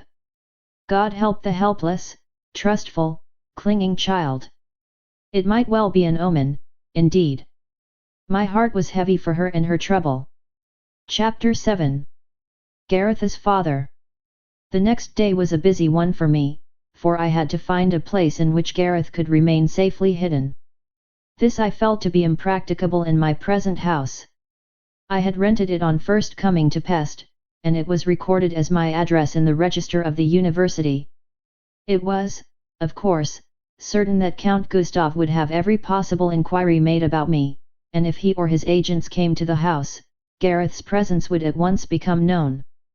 Fortunately, I had already commenced some negotiations to take a villa in a secluded part of the hilly district of Buda, and my first step that morning was to go out and complete the matter, so that I could remove that day. I wrote to Madame d'Artel that I was called out of Pest, and should return to her on the following day. I knew quite enough of Count Gustav already to be fully aware that my discovery of his secret in regard to Gareth might prove a source of danger to me. Discreetly used, it might be of the most vital importance for my purposes. But he was a very formidable antagonist, and unless I acted with the utmost wariness and caution, I knew he would beat me. If I had read his actions aright, he would go to any length to prevent the secret of his marriage getting known, and until I was quite prepared for emergencies, I must guard my knowledge of it jealously. I was to score the first point. The next morning brought me news from Paris, a telegram from James Parry telling me the whereabouts of M. Constans. I should therefore have that knowledge to take with me to Madame d'Artel's.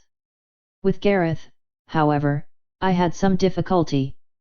The view she took of Count Gustav was of course diametrically opposed to mine. This was natural enough.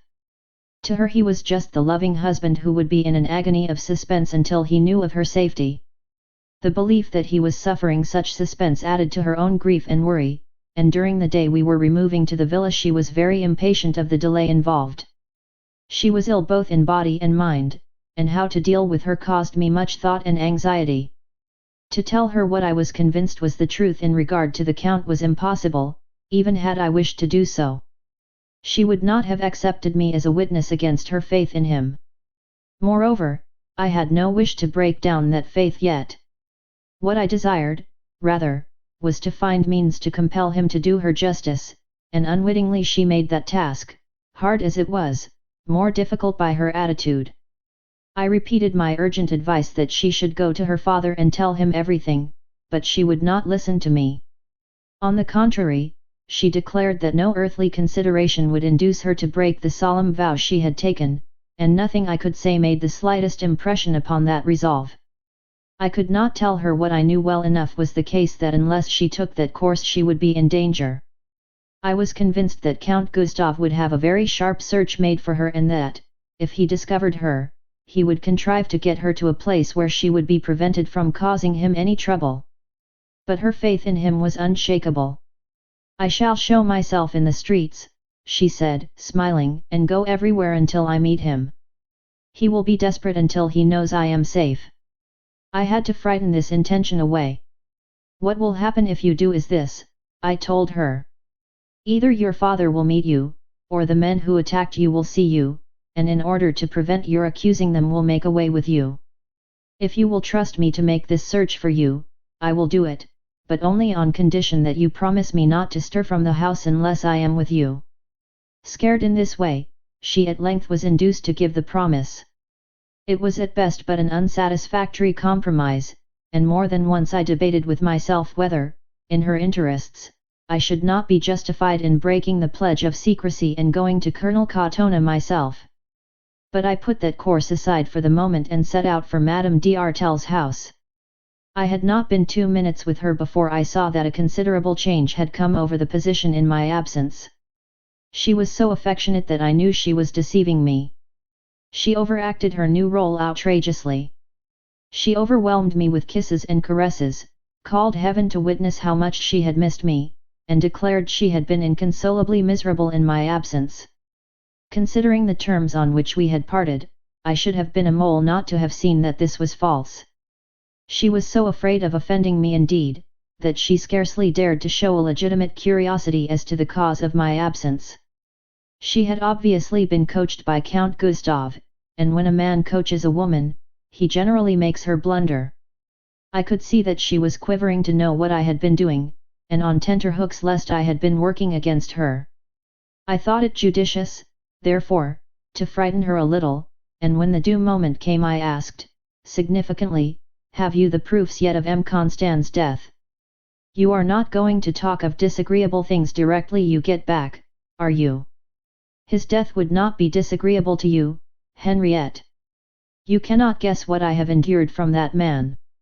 I tell you, Christabel, he is a man to raise the devil in a woman."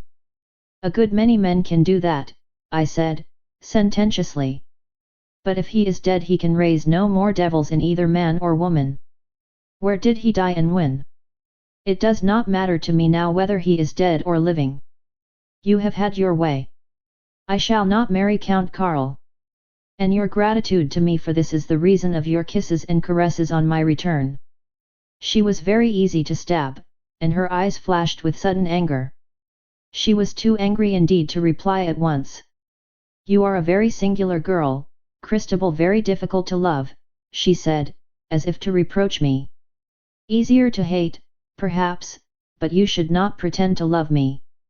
We need not make believe to love each other, Henriette. I do not love you. I saved your life in Paris, and when I found you here you wished me to come into your house because you thought you could more easily prevent my saying what I knew about you. That has more to do with fear than love, much more. And it does not seem to have occurred to you that I too might have a selfish motive in coming. What was it?" She rapped the question out very sharply. "For one thing I thought it would be interesting to know what the information was which your employers in France wished you to obtain. Then you are a spy, after all," she cried, angrily. "No. A spy, in the sense you mean, is a person paid by employers to obtain information as the police used to pay Madame Constans in Paris. I have no employers. I am seeking my own way, and acting for myself. You will see the difference. Now will you tell me what you were sent here to do?" "You are right in one thing, Christabel, you are easier to hate than to love." "That does not answer my question. I am no spy, Henriette. I have been in communication with Paris since I saw you, and a special messenger is now on his way here to me with full tidings. Let us be frank with one another. You promised to advance my fortunes, Count Gustav has made the same promise. Why then should you try to deceive me? It is not playing the game fairly." "I have not tried to deceive you, Henriette," I cried again, this time with a laugh. What? When you have changed your plans entirely within the last few hours? She could not suppress a start at this, and tried to cover it with a laughing suggestion of its absurdity.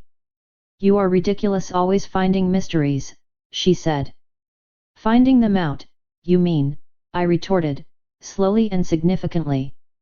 Will you leave me to do this now, or will you tell me frankly? There is no new plan. You will find it not only useless but unsafe to attempt to deceive me. I know already much of the new plan and within a few hours shall know all.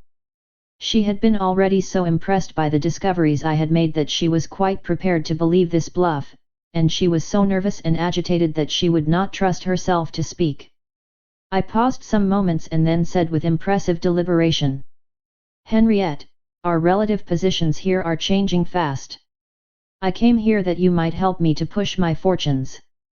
I know so much and am so much better and stronger a player than you, that either I shall leave you altogether to carry my knowledge to those who need it badly, or I shall stay to protect you and your fortunes from the man who is threatening both. Think of that while I go upstairs to my room, and think closely, for your future ruin or success is the stake at issue, and one false step may cost you everything. You mean to threaten me? She cried, half nervously, half in bravado.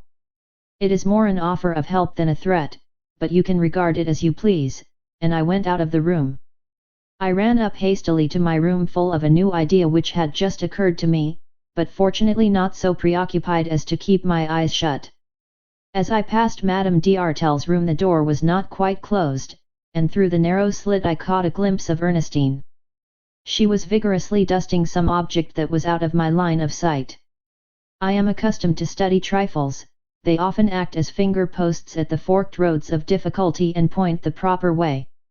Ernestine was a very particular lady's maid indeed, and never dreamt of dusting out rooms. Why then was she so busy? I paused and managed to get a peep at the object of her unusual industry.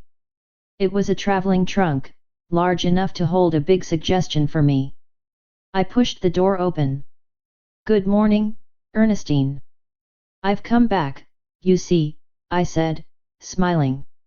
Ah, good morning, Mademoiselle Gilmore. I am glad to see you. Ernestine was very friendly to me. I had bought her goodwill. Madame and I have been talking over our arrangements, I said, lightly. It is all rather sudden. Do you think you will have time to alter that black silk bodice for me before we start? I'm afraid not, mademoiselle. You see, everything has to be packed. Of course it has. If I had thought of it, I would have left it out for you before I went, the day before yesterday. If I had known I would have asked you for it, mademoiselle. But I had not a hint until this morning. Come up and see if we cannot contrive something. A berthia of old lace might do for the time. I did not wish Madame to catch me in her room, so Ernestine and I went on to mine. We talked dress for a couple of minutes and, as I wished her not to speak of the conversation, I said that as the alteration could not be made, I might as well give her the dress. It was nearly new, and delighted her. I suppose you'll be ready in time? You are such a clever packer. But the time is short. She repudiated the suggestion of being behind. I have all today and part of tomorrow. I could pack for you as well, she cried, with a sweep of her hand round the room. Never mind about that. I may not go yet. Oh no, of course not, and she laughed archly. They will not want Mademoiselle la Troisième. Méchant, I cried, dismissing her with a laugh, as though I fully understood the joke.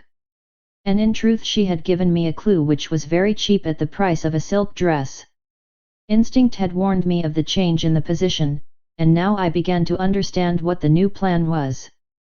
Madame had made her avowal about not marrying Karl much too clumsily, and the dusting of that travelling trunk, coupled with Ernestine's sly reference to Mademoiselle la Troisième, was too clear to be misunderstood. They meant to hoodwink me by an apparent abandonment of the marriage, and then make it clandestinely. I laughed to myself as I left the house to hurry up my own plan. Having made sure that I was not being followed, I hailed a carriage and drove to the neighborhood where Colonel Katona lived. I finished the distance on foot, and scanned the house closely as I walked up the drive.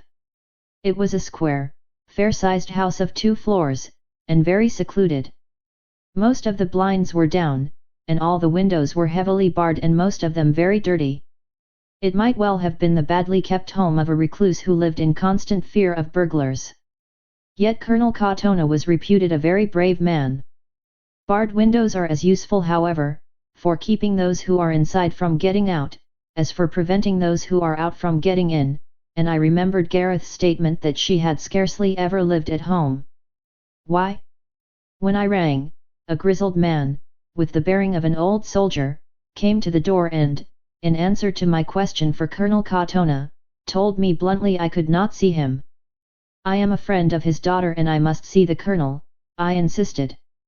He shut me outside and said he would ask his master. Why all these precautions, I thought, as I waited, and they strengthened my resolve not to go away without seeing him. But my use of Gareth's name proved a passport, and presently the old soldier returned and admitted me. He left me in a room which I am sure had never known a woman's hand for years, and the colonel came to me. He had as stern and hard a face as I had ever looked at, and it was difficult to believe that the little shrinking timorsome child who had nestled herself to sleep in my arms the night before could be his daughter. The colouring pigment of the eyes was identical, but the expression of Gareth suggested the liquid softness of a summer sky, while those which looked down at me were as hard as the lapis lazuli of the Alps. Accept my excuses for your reception, Miss Gilmore.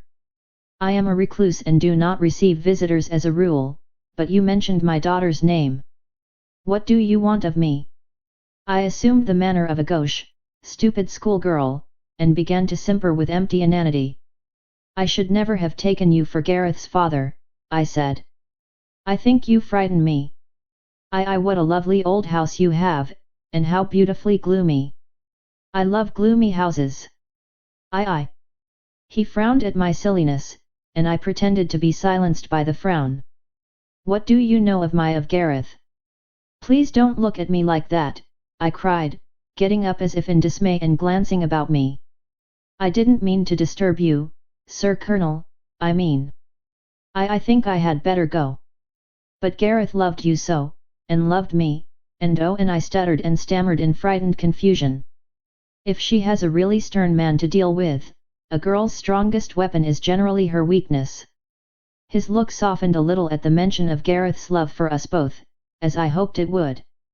Don't let me frighten you, please.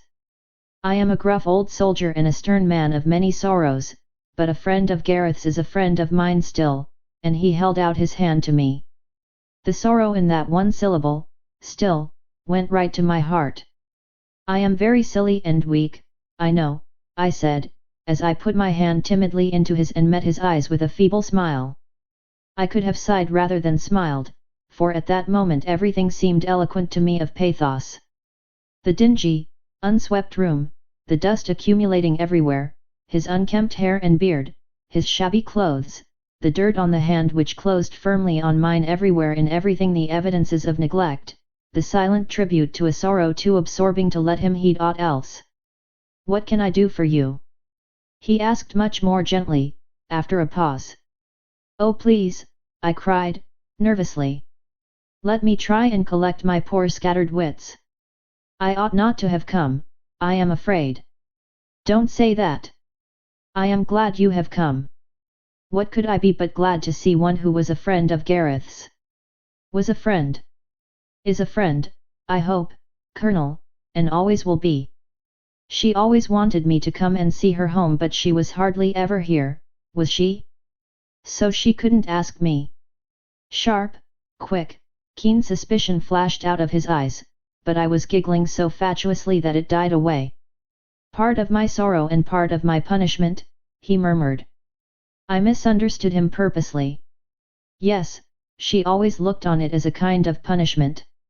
You see, she loved you so, and then of course we girls, you know what girls are, we used to tease her about it. He winced and passed his hand across his fretted brows as if in pain. You don't know how it hurts me to hear that, he said, simply. God help me! When did you see her last? I knew the anguish at the back of the eager look which came with the question. But I laughed as if I knew nothing. Oh, ages ago now. Months and months, 6 months quite. Where? My God, where? The question leaped from him with such fierceness, that I jumped up again as if in alarm. Oh, Colonel Katona, how you frighten me! No, no, I don't wish to frighten you. But this is everything to me. 12 months ago she disappeared from Tirna, Miss Gilmore, lured away as I believe by some scoundrel, and I have never seen or heard of her from that time. You have seen her since, you say, and you must tell me everything. It was easy to heap fuel on fire that burned like this, and I did it carefully. I affected to be overcome and, clapping hands before my face, threw myself back into my chair. You must tell me, Miss Gilmore. You must, he said, sternly. No, no, I cannot. I cannot. I forgot. I dare not. Do you know the scoundrel who has done this? Don't ask me. Don't ask me. I dare not say a word. You must, he cried, literally with terrifying earnestness. No, no. I dare not. I see it all now. Oh, poor Gareth. Poor, dear Gareth. You must tell me. You shall. I am her father, and as God is in heaven, I will have his life if he have wronged her. I did not answer but sat on with my face still covered, thinking.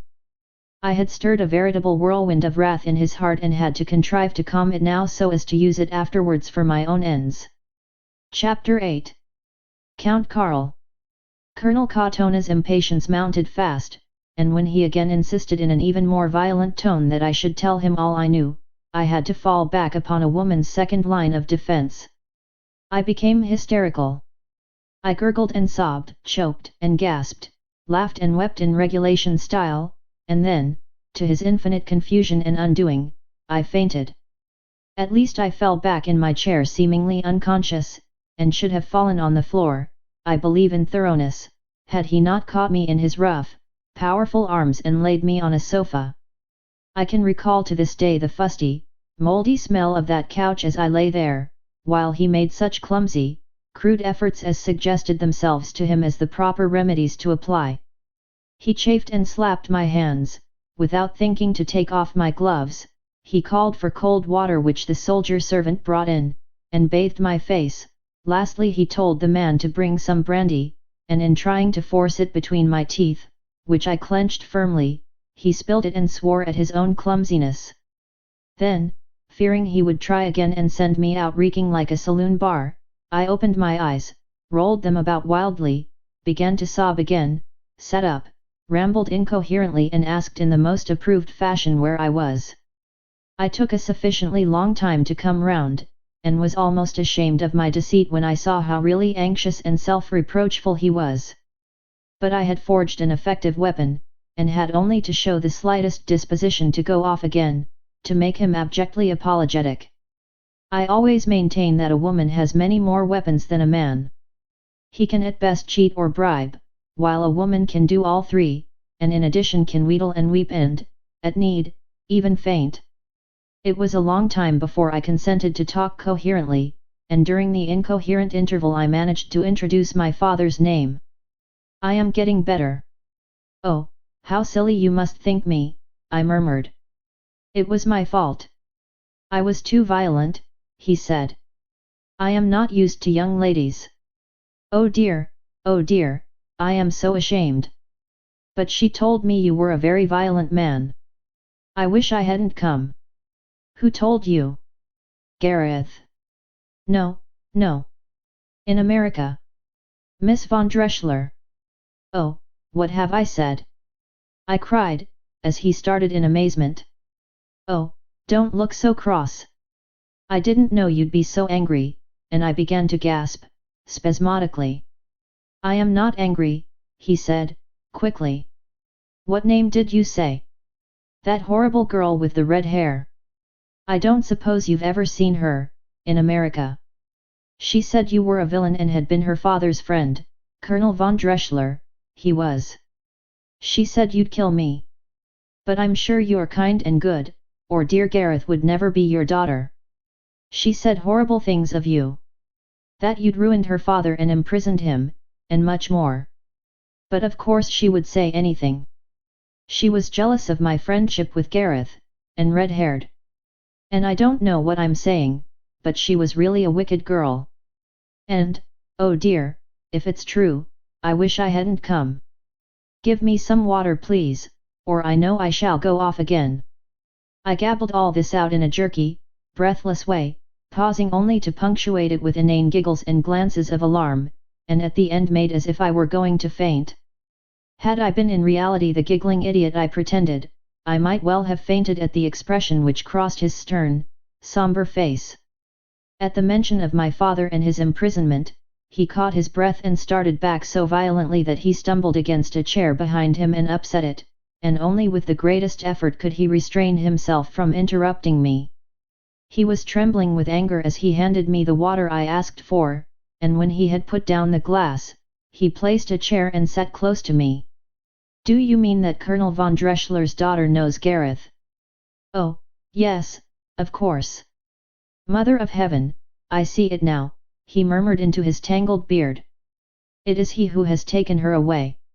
What do you know of this? Oh, Colonel Katona, what on earth could he want to do that for? Besides, how could he? I cried, with an empty simper.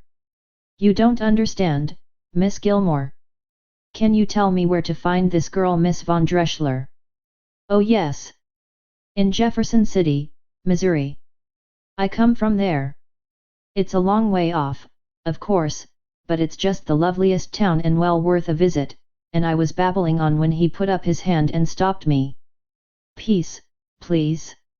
And do you know Colonel von Dreschler? Lor, how could I? He's been dead ever so long. 2 years and more, that horrid little red-haired thing said. But of course she may have been fibbing. He stared down at me as if to read the thoughts in my brain, his look full charged with renewed suspicion. But I was giggling and trying to put my hat straight, and with a sigh he tossed up his hand and rose. I can't understand you, he said. Can you tell me anything about Gareth, when you saw her last? Not much, I'm afraid. I have such a silly memory. It must be quite 6 months ago, yes, because I had this hat new, and I've had it quite 6 months. Where was it? He asked, growing keener again.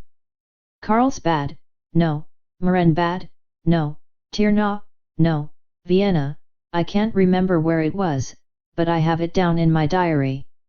I could let you know. Did she speak of me? Oh yes. She said she was happy and would have been quite happy if only she could have let you know where she was. Why couldn't she? I suppose he wouldn't let her, but I'm sure. What he?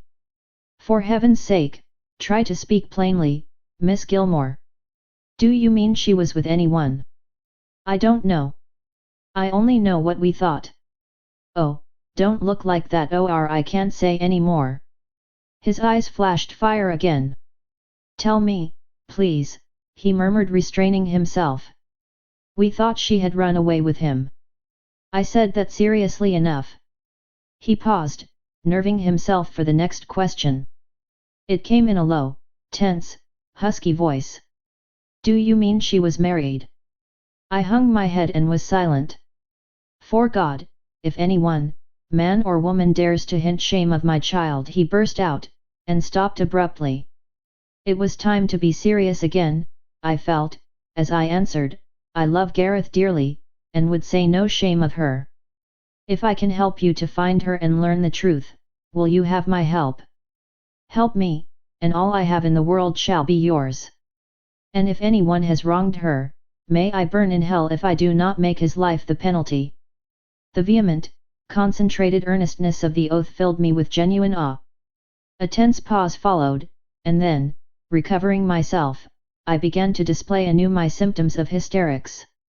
This time I was not going to get well enough to be able to speak of the matter farther, and I declared I must go away. I was going to play a dangerous card, and when he asked me when he should see me again, I told him that if he would come that afternoon to me, I gave him Madame d'Artel's address, I would tell him all I could. I went away well satisfied with the result of my visit, and then planned my next step. It was to be a bold one, but the crisis called for daring, and if I was to win, I must force the moves from my side. I walked back, glad of the exercise and the fresh air, and as I was passing through the Stadtwalken, busily occupied with my thoughts, I met Count Karl. He was riding with an attendant and his look chanced to be in my direction. He stared as if trying to recollect me, then he bowed. I responded, but he passed on, and I concluded he had not placed my features in his muddled memory. But a minute later I heard a horse cantering after me, and he pulled up, dismounted, and held out his hand. "You are Madame d'Artel's friend, Miss Gilmore?" "Yes," I said, scarce knowing whether to be glad or sorry he had come after me. "May I walk a few steps with you?" "Certainly, if you wish." "Take the horses home," he said as he gave the reins to the servant. "I have been wishing to speak to you alone, Miss Gilmore. Shall we walk here?" And we turned into a side path at the end of which some nursemaids and children were gathered about the fountains.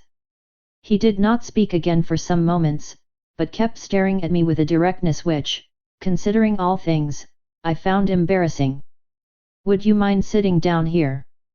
he asked, as we reached a seat nearly hidden by the shrubbery.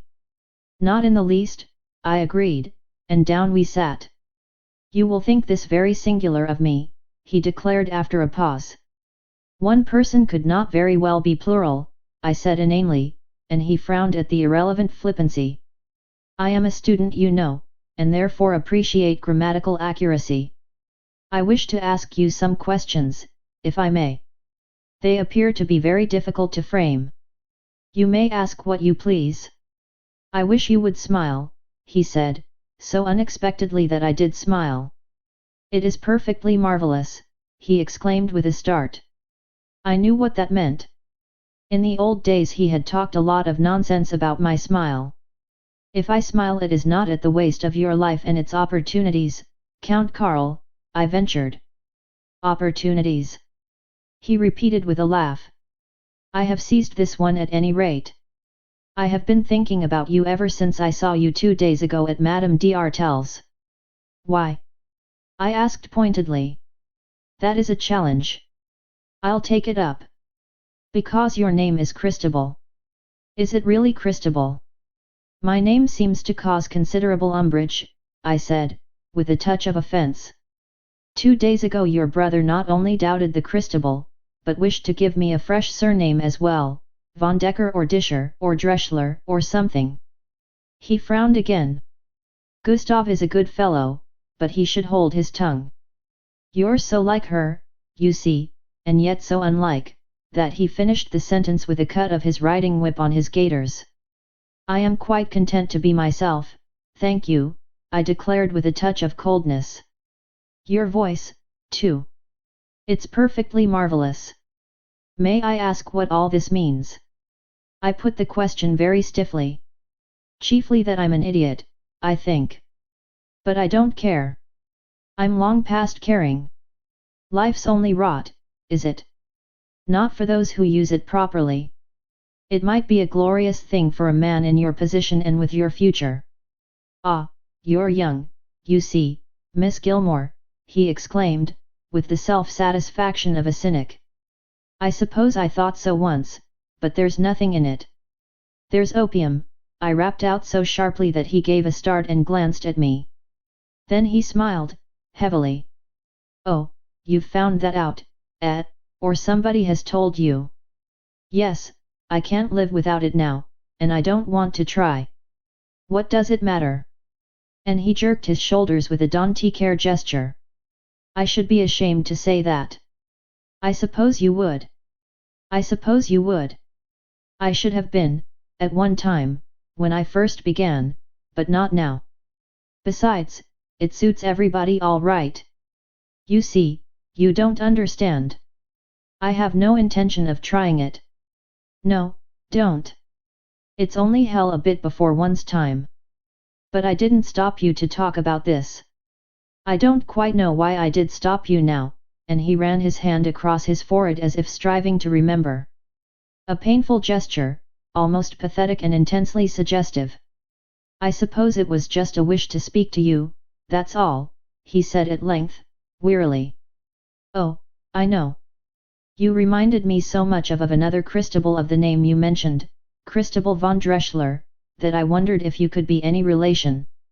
You are an American, are you not? Yes. But that is not an American name. But she was American. I knew her in New York years ago. Lord, what long years ago? You are not a relation of hers. I have no relative of that name, Count Karl. I wish you had been one. Why? That's just what I've been asking myself these 2 days. It wouldn't have been any good, would it? And yet he sighed, yet I think I should have been drawn to speak pretty freely to you. About what? He turned at the pointed question and looked quizzically at me. I wonder.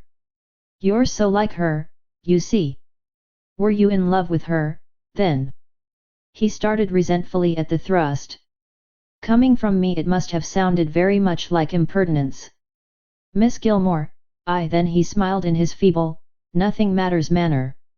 Of course that's a question I can't answer, and you oughtn't to ask.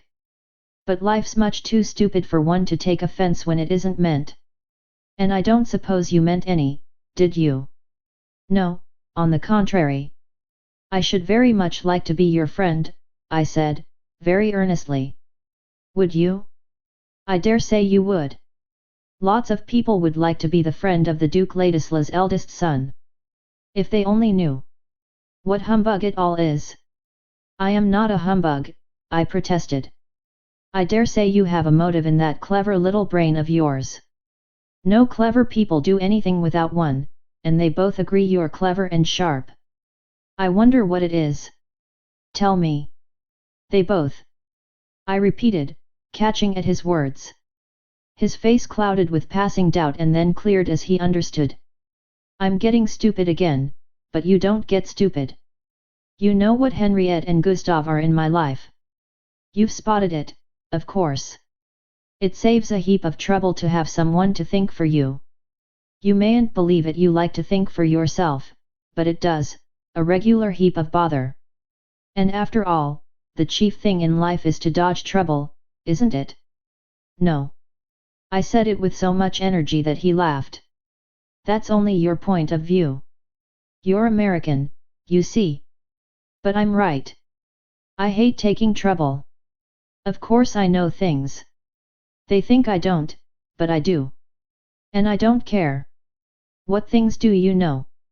He stopped hitting his boots with his whip and looked round at me, paused, and then shook his head slowly.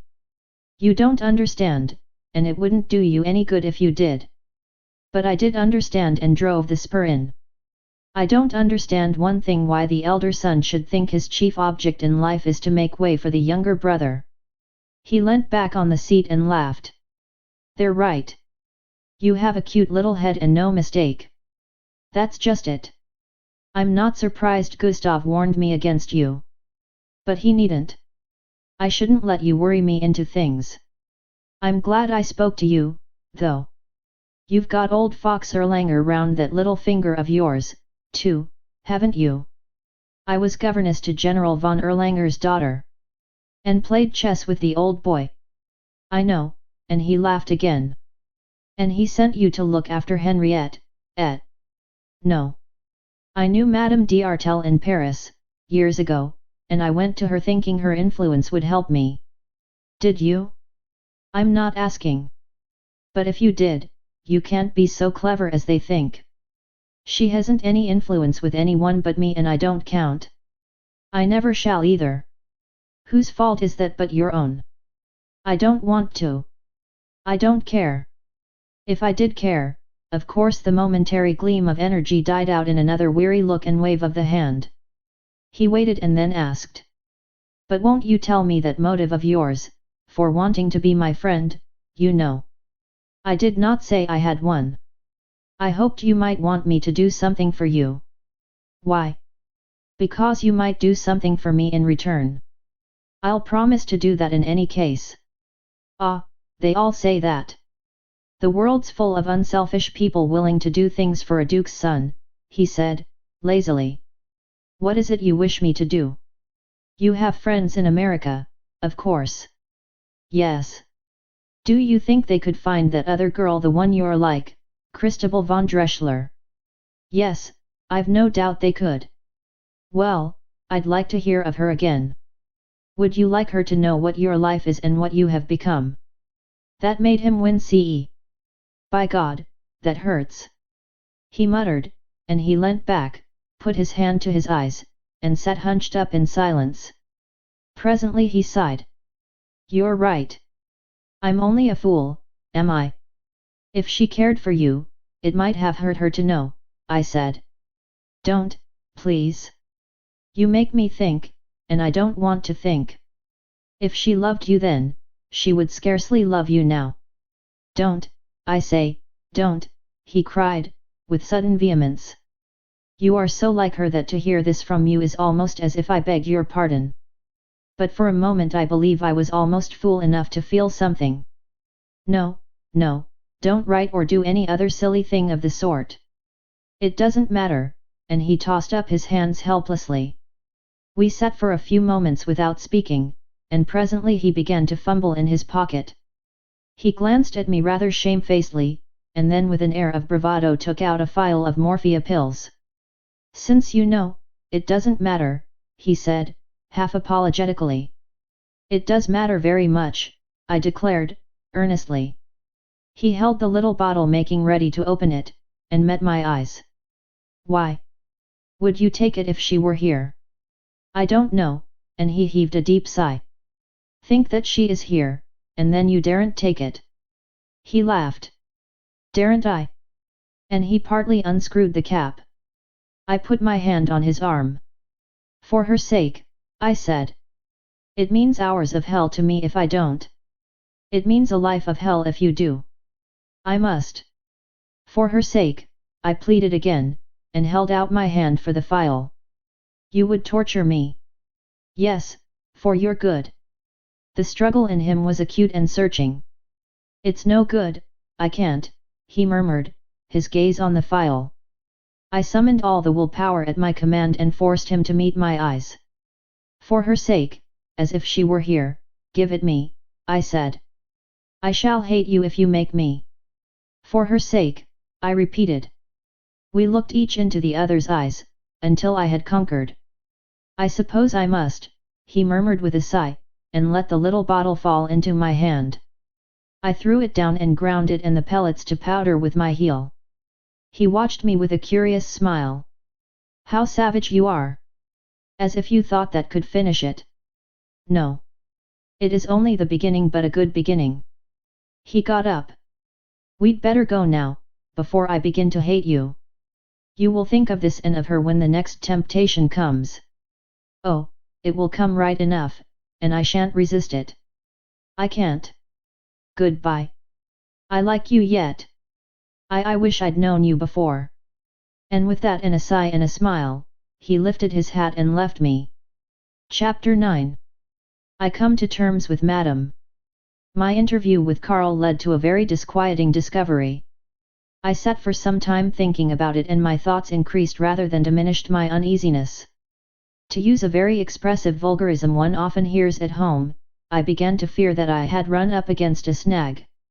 In other words, I had misunderstood the real nature of my feelings for Karl, and that miscalculation might cost me dear. It was true that when I had seen him at Madame d'Artel's I had hated him cordially, but the reason was clear to me now. It was not my pride that he had hurt in not recognizing me. It was my anger that he had stirred that he should have forgotten me so completely. It looked so much like the due corollary of his old conduct that I had taken fire. And now I found he had not forgotten me at all, and knew that I had won my little victory over him because he remembered me so well. It was a surprise and a shock, but nothing like the shock it gave me to find how elated and delighted I felt at the fact. For a time I could scarcely hold that delight in check. It took the bit in its teeth and ran away with my sober common sense. My thoughts very nearly made a fool of me again, and I am afraid that I positively revelled in the new knowledge just as any ordinary girl might. But, as I had told General von Erlanger, I was not a usual person, and I succeeded in pulling up my runaway thoughts in the middle of their wild gallop. I was no longer in love with Karl. I had settled that years before. I was intensely embittered by his conduct. He had behaved abominably to me, had flirted and cheated and fooled me, and I had always felt that I never could and never would forgive him. His present condition was a fitting and proper punishment, and he deserved every minute of it. My interest in him now was purely selfish and personal. I had only one thing to consider in regard to him: how I could make use of him to secure justice to my father's reputation, and punishment for the doers of that great wrong. Moreover, even if he did care, or thought he still cared for one whom he had so wronged, and if I were an ordinary girl and magnanimous enough to forgive him, and if, further, I could save him permanently from the opium fiend, we could never be more than mere friends. There was an insuperable barrier between us. I knew this from the papers which my father had left behind him. I had better explain it here, for I thought it all carefully over as I sat that morning in the State Walken. There was the great patriotic movement in the way, of which Karl's father, Duke Ladislaus, was the head and front. The aim was nothing less than the splitting of the Austro-Hungarian Empire. Hungary was to be made an independent kingdom, and Duke Ladislaus was to have the throne. The time to strike the great blow had been decided years before. It was to be at the death of the old emperor. The movement had the widest ramifications, and the whole of the internal policy of Hungary was being directed to that paramount object. In one of his papers, my father had suggested that the secret of his ruin was part and parcel of this scheme. While Duke Alexinitz and his son, Count Stephen, lived, the right to the Hungarian throne would be theirs, and thus, Duke Ladislaus, a man of great ambition and the soul of the movement, had every reason to welcome Count Stephen's death, and that death had occurred at a moment when the Austrian emperor lay so ill that his death was hourly expected. My father's intellect, impaired as it was by his solitary confinement, could not coherently piece the facts together. Synthetical reasoning was beyond him for one thing, and for another he could not bring himself to believe that the man whom beyond all others in the world he admired and trusted, Duke Ladislaus, could be guilty of such baseness and crime as the facts suggested. Appalled, therefore, by the conclusions which were being forced upon him, he had abandoned the work in fear and horror. I had no such predispositions or prejudices, but as yet I had no proofs. I could only set to work from the other end, and attempt to discover the agents who had done the deed, and work up through them to the man whose originating impulse might have been the real first cause. But the solid fact remained that Count Stephen's death cleared the way to the new throne for Duke Ladislaus and his sons, and therefore, if I were to succeed in killing Karl's opium habit, and even induce him to play the great part in life open to him, he would be the heir to the throne, when gained, and I impossible except as a friend. 2 days before, nay 2 hours before, I should have asked and desired no more than that, but after this talk with Karl and at that moment I stamped my foot in impotent anger, and wrenching my thoughts away from that part of the subject, got up and walked hurriedly away in the direction of Madame d'Artel's house. I arrived as she was sitting down to lunch, and she gave me a very frigid reception. I saw that she had passed a very uncomfortable morning. She had been weeping, and having found in her tears no solution of the problem I had set her, was sullen and depressed. "You have been out, Christabel." "Yes, completing my plans." "What a knack you have developed of making spiteful speeches. I had no idea you could be so nasty. What is there spiteful in having plans to complete? I suppose they are aimed at me. My dear Henriette, must I not be careful to have some place to go and live in? Be reasonable. You always seem to have some undercurrent in what you say. It's positively hateful." "What do you mean by that?" "Some of us Americans have a trick of answering one question with another. I think I'll do that now." "What do you think I'd better do when you are gone?" "I don't understand that either," she said very crossly. "I mean tomorrow." "I am not going anywhere tomorrow." She could lie glibly. That may be nearer the truth than you think, but you have planned to go away tomorrow with Count Karl. Preposterous. So I think, but true, all the same. You are very foolish to attempt to hoodwink me, Henriette. You are thinking of trying to deny what I say. I can see that, but pray don't waste your breath. I told you this morning that in an hour or two I should know everything. I do now. Have you seen Count Karl? Do you think I should tell you how I find out things? So long as I do find them out, nothing else matters. But I will tell you something. You will not go, Henriette. I shall not allow it. Allow? She echoed, shrilly. I generally use the words I mean. I said allow and I mean no other word. I shall not allow it. She let her ill temper have the reins for a minute, and broke out into a storm of invective, using more than one little oath to point her phrases. I waited patiently until her breath and words failed her. I am glad you have broken out like that. There's more relief in it than tears. Now I will tell you what I mean to do and to do today. I have had inquiries made in Paris for M. Constans, and a wire from me will bring him here in search of you. You know what that means, I added, very deliberately, as I saw her color change. I guessed there was ground for the bluff that I knew much more than my words expressed. I don't believe you, she managed to stammer out, her voice quite changed with fear. Your opinion does not touch me. In your heart you know I never lie, madam, and for once you may trust your heart. If you force me, that telegram will go today. Nor is that all. I will go to Duke Ladisla's and tell him the story of the lost jewels, and who instigated the theft and received the stolen property. They have been given back. Besides, will he prosecute his own son? The theft shall be published in every paper, and with it the story of how Count Karl has been ruined by opium drugging. By whom, madam? By the secret agent of the French government, the ex-spy of the Paris police, Madame Constans. You can judge how Austrian people will read that story. She had no longer any fight left in her. I spoke without a note of passion in my voice, and every word told. She sat staring at me, white and helpless and beaten. More than that and worse than that. I can bear no more, she cried, covering her face with trembling fingers. I don't know what more she thought I was going to threaten to do. I knew of nothing more, so it was fortunate she stopped me. She was in truth so frightened that if I had threatened to have her hanged, I think she would have believed in my power to do it. Why do you seek to ruin me?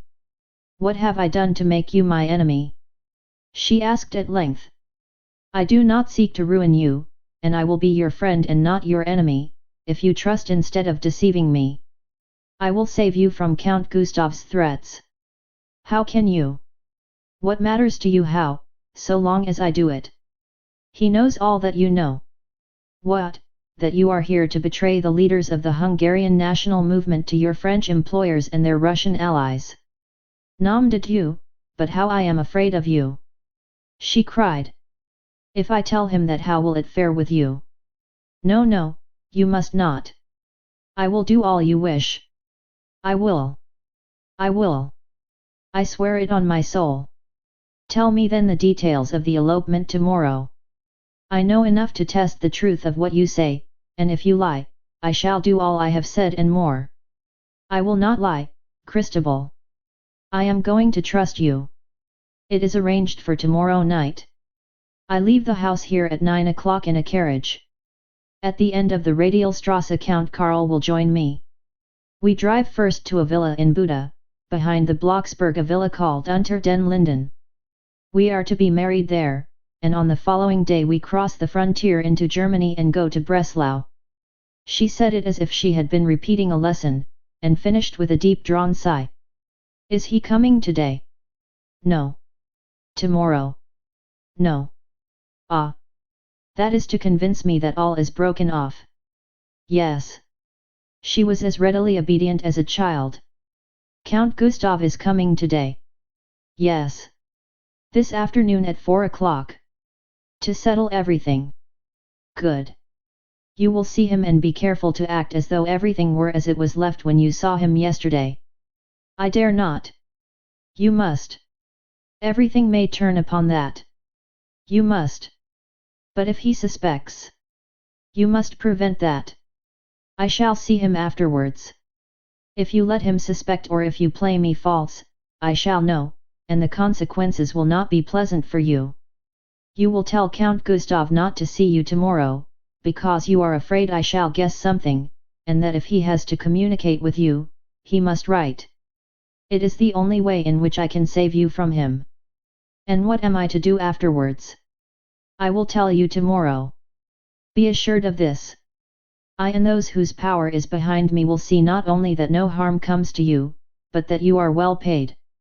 I am giving up everything. It is no time to bargain. What you are giving up in reality is the risk of a jail and the certainty of exposure and ruin and worse. Mother of Heaven, have mercy on me! She cried. I did not stop to hear her lamentations. It was 2 o'clock already. I had still many things to fix, and I must be back in the house soon after Count Gustav reached it. The fur was to fly in my interview with him, and I must have all my claws sharp. I did not make the mistake of underestimating his strength as an adversary. I should have to use very different means with him from those which had sufficed to frighten Madame d'Artel, and I must have the proofs ready to produce. I was going to change his present half-contemptuous suspicion into open antagonism, and that he could and would be a very dangerous enemy, I did not allow myself to doubt. My first step was to find the house in Buda of which Madame d'Artel had spoken. It was a bright pleasant house in a pretty, carefully kept garden, not more than a mile from the villa I myself had just rented. But to my surprise it was occupied. A girl was playing with a couple of dogs on the lawn. My first thought was that Madame had misled me, my second, to try and ascertain this for myself. I entered the garden and walked toward the house, and the dogs came scampering across barking. The girl turned and followed them. Your garden is beautiful, I said, with a smile. If the house is as much beyond the description of it as the garden, it will suit me admirably. You came to take the house? She asked. Yes, I have a letter here, let me see. Oh, this is my list. Ah, yes, Unter den Linden. Is not that the name? And taking a slip of paper from my pocket I pretended to consult it. Yes, this is Unter den Linden, those are the trees, and she pointed to the limes which gave the name. But I am afraid you are too late. I think it is let. I was overcome with disappointment, but perhaps she would ask her mother. We went into the house and she left me in the dining room. Presently the mother came, a tired-looking creature who had once been pretty, like the girl, but was now frayed and worn. She was very sorry, but the house was let. I was just too late. It had only been let the previous day. Did I want it for long? Not more than 12 months certain, I told her. She threw up her hands. Just my ill luck, she cried, dismally. I have let it for 2 months, and we go out this evening. But perhaps I could get out of it. That is not worthwhile. I should not want it for a month yet, and perhaps could wait for 2. Could I see over the house? In this way I was taken into every nook and corner of it, and enabled to fix every room and passage and door in my memory. And then I inspected the garden and outside places. Do you leave your servants? I asked, at the end of a number of questions. We keep but one. My daughter and I live alone, and do most of the work when we are at home. And the servant goes away with us. An excellent arrangement. I have my own servants. I wonder now if we could induce your tenant to let me have the place in a month. Who is he? It is taken for Count von Ostalen, but I do not know him. The agents have done everything. I could ask them. Do so, and let me know, and I jotted down at random a name and address to which she could write, and left. I had done well so far, and I drove rapidly to my own house in good spirits over my success. There was only one point which puzzled me. Why had that name, Count von Ostalen, been used? Was it merely as the name in which Count Karl usually traveled incognito? Just as he had used it in New York? Or had his brother some other motive? It was only a trifle, of course, but then, as I have said, I am accustomed to take some trifles seriously. If I could have seen a little farther ahead, I should have taken this one even more seriously than usual, and should not have dismissed it from my thoughts as I did when I reached my house and was kissing Gareth in response to the glad smile with which she greeted me. My next step concerned her. Chapter X. A dramatic stroke. Have you any news for me? Was Gareth's eager question, natural enough under the circumstances, and her delicate expressive face clouded as I shook my head. We could scarcely expect any good news yet, dear. I suppose not, but I am so anxious. It will all come right in time, Gareth. But that very trite commonplace had no more soothing effect on her than it often has on wiser folk. I suppose I must be patient, but I wish I could do something for myself. I hate being patient. Why can't I go out myself and search for him? I put my hat on once this morning to start. I told you before the risk you would run. Oh, I know all that, of course, she replied, petulantly. I've been with you nearly 2 days and you've done nothing. 2 whole long days. And it's so dull here. It's worse than at Silyen. Would it have been better had those men taken you?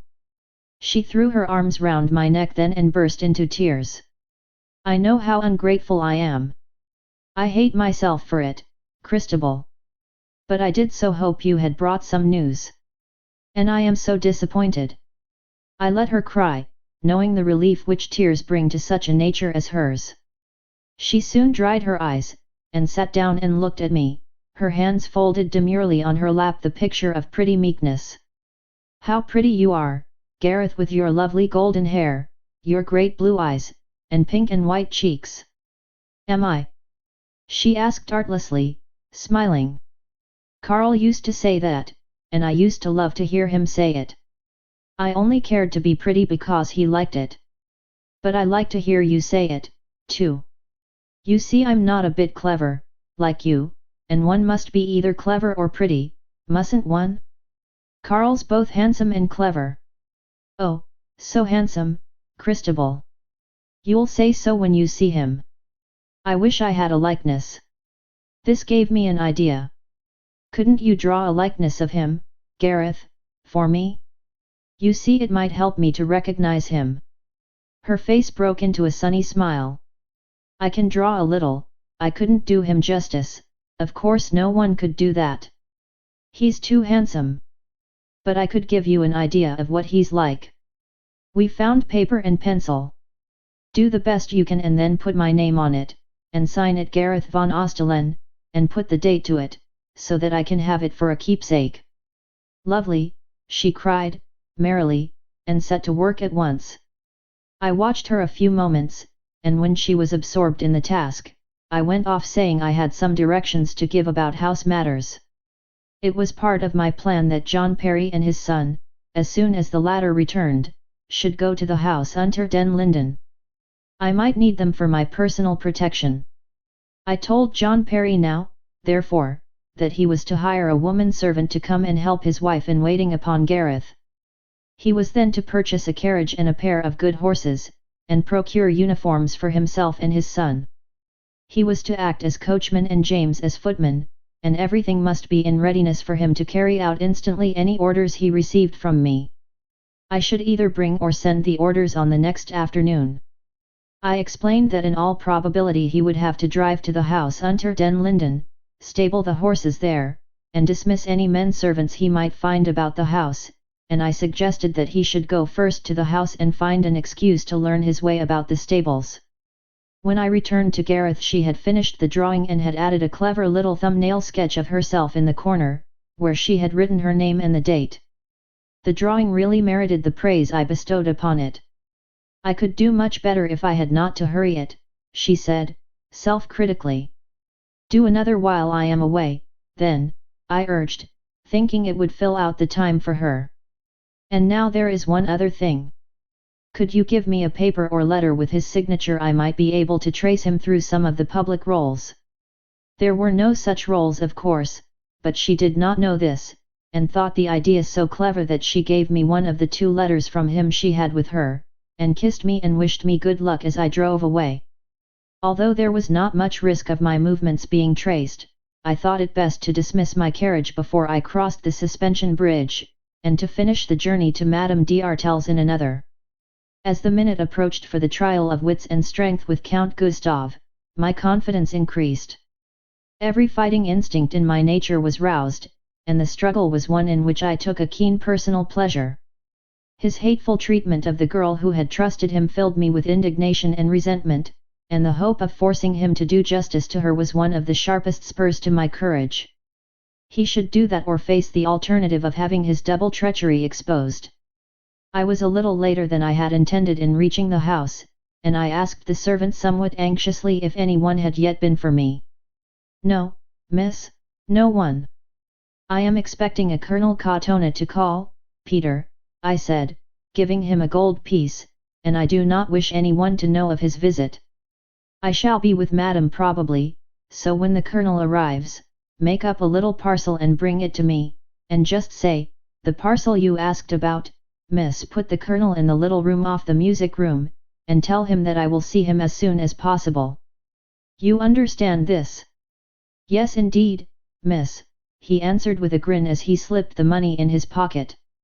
"Where is Madame d'Artel?" "In the salon." "Alone?" "No, miss, Count Gustav is with her. He has been here about a quarter of an hour." I went straight to the salon. Madame was sitting on a lounge, her face full of trouble, and Count Gustav was pacing up and down the room speaking energetically with many forceful gestures. He stopped and frowned at the interruption, but his frown changed to a smile as he held out his hand. He opened with what, as a chess player, I may call the lie gambit. "I have been endeavouring to cheer up Madame d'Artel, Miss Gilmore," he said lightly. "I tell her she takes the postponement or if you like, the abandonment of the marriage with Karl too seriously." "Is it abandoned?" I asked. "Did she not tell you?" "Yes, but I could scarcely believe it, seeing how much you have counted upon the marriage. The abandonment is a tribute to your influence." "But why have you given it up?" "I given it up? I? What can it be to me?" He laughed. "It is not my marriage, Miss Gilmore. I like my brother, of course, but I am not in love with him so much as to want to marry him." "All Pest knows how much you love your brother," said I, drily. "I should not come to you for testimony, I think. I am afraid it would not be favourable. I am glad you are not the majority. Probably I do not know you as others do, or perhaps others do not know you as I do. But why have you abandoned the project of the marriage?" "You insist on putting the responsibility on me," he said with a touch of irritation beneath his laugh. "I can understand that the question is awkward." "Not in the least. You see, you raised most unexpectedly the point about the admirable and excellent gentleman who was Madame's husband, and it must perforce be postponed until the proofs of his death are forthcoming. Thus it is rather your doing than mine," and he shrugged his shoulders. "You have found them more difficult to manufacture than you anticipated, I presume." "That is a very serious charge, very lightly made, Miss Gilmore." His assumption of offence was excellent. "I am not speaking lightly, Count Gustav. When we parted last time you said that the proofs of the death of Madame's husband should be produced. Within a few hours I heard that the marriage had been postponed. You now say it was because those proofs cannot be produced. There must be a reason for such a sudden change of front, and I have suggested it. If you prefer, we will leave it that the proofs cannot be found or fabricated in time to suit you." He heard me out with darkening face, and then crossed to Madame d'Artel and offered her his hand. "I think, Madame, it will be more convenient for me to leave now. With a lady we cannot resent an insult, we can only protect ourselves from further insult by leaving." I laughed with ostentatiously affected hilarity, and sat down. Madame d'Artel gave him her hand nervously, and he turned from her and bowed stiffly to me. I think I should not go, Count, if I were you, I said, smoothly. Your attitude makes it impossible for me to remain, Miss Gilmore. Of course you know best, but I should not go if I were you. He was uneasy and hesitated, went toward the door and then paused and turned. If you wish to say anything to me and can do so without insulting me, I am willing to listen to you as a friend of Madame's, and he waved his hand in her direction. I've a great deal to say and I'm going to say it to someone. Of course if you go, I must say it to someone else. And what am I to understand by that? You haven't decided yet whether to go or stay. Now, I'll be much more candid with you than you are with me. It's just a question whether you dare go or not. Your start just now is what we Americans call putting up a bluff. But you can't bluff me. I hold the cards, every one of them a winning card, too. If you go, you lose the game straight away, for I shan't be many minutes in the house after you. You're going to lose anyhow, for that matter, but well, as I tell you, you'd better not go. I'm not versed in American slang, Miss Gilmore, and it doesn't lend itself to translation into German, he sneered. Then I'll put it plainer. Go, if you dare, Count Gustav, and I challenged him in look as well as words. I am always anxious to oblige a pretty woman, Miss Gilmore, he said, with one of his most gracious glances. That's very sweet of you, Count. But the question is not my looks, it's your reputation and position. At this point Madame d'Artel made a diversion. I am not feeling well, Christabel, and am going to my room to lie down, she said, rising. That's just what I would have suggested, Henrietta, I answered, fastening on her action. It's just as well. I have to say some things to Count Gustav that he might not care for even you to hear. He made a great show of opening the door for her to pass and used the moment's delay to think. Just as she went out the footman came to the door, carrying the parcel. Do you want me, Peter? She asked. No, madam, Miss Gilmore. The parcel you asked for, miss. I took it and he went out and closed the door. I have resolved not to stay longer, Miss Gilmore. I would do much for any friend of Madame's, but I cannot with self-respect suffer your threats and insults. I thought of a little dramatic stroke. One moment, Count, this parcel concerns you. I half tore the wrapper off and handed it to him.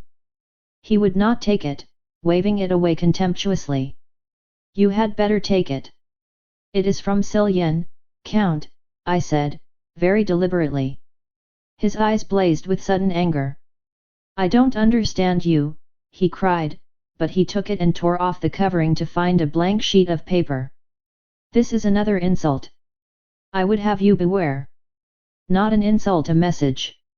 To have been properly dramatic, this should have been incited, and I held up before him the little sketch which Gareth had made for me with such laughing earnestness. The message which that parcel brings is that Colonel Katona, Gareth's father, is here in the house waiting to see me. Now, do you wish to go? The suddenness of the stroke was for the moment irresistible. The colour fled from his face as the laughter had died from his lips. White, tense, agitated and utterly unstrung, he stood staring at me as if he would gladly have struck me dead. I had every reason to be contented with my victory. Chapter 11. Plain Talk. That it was chiefly the stunning unexpectedness of my stroke which overwhelmed Count Gustav was proved by the promptness with which he rallied. Had I given him even a hint of my information or prepared him in any way for the thrust, I am sure he would have met it with outward equanimity. My probe had pierced the flesh, however, before he had had a moment to guard himself, and he had flinched and winced at the unexpected pain of it. But he soon recovered self-possession. You have a dramatic instinct, Miss Gilmore, and considerable inventive power. You should write for the stage. The essence of melodrama is surprise. I could not hope always to carry my audience away so completely, Count. He laughed. I am afraid I have not done you justice hitherto. I have not taken you seriously enough. I think you are right in another thing, I had better not go yet. Our chat promises to be interesting.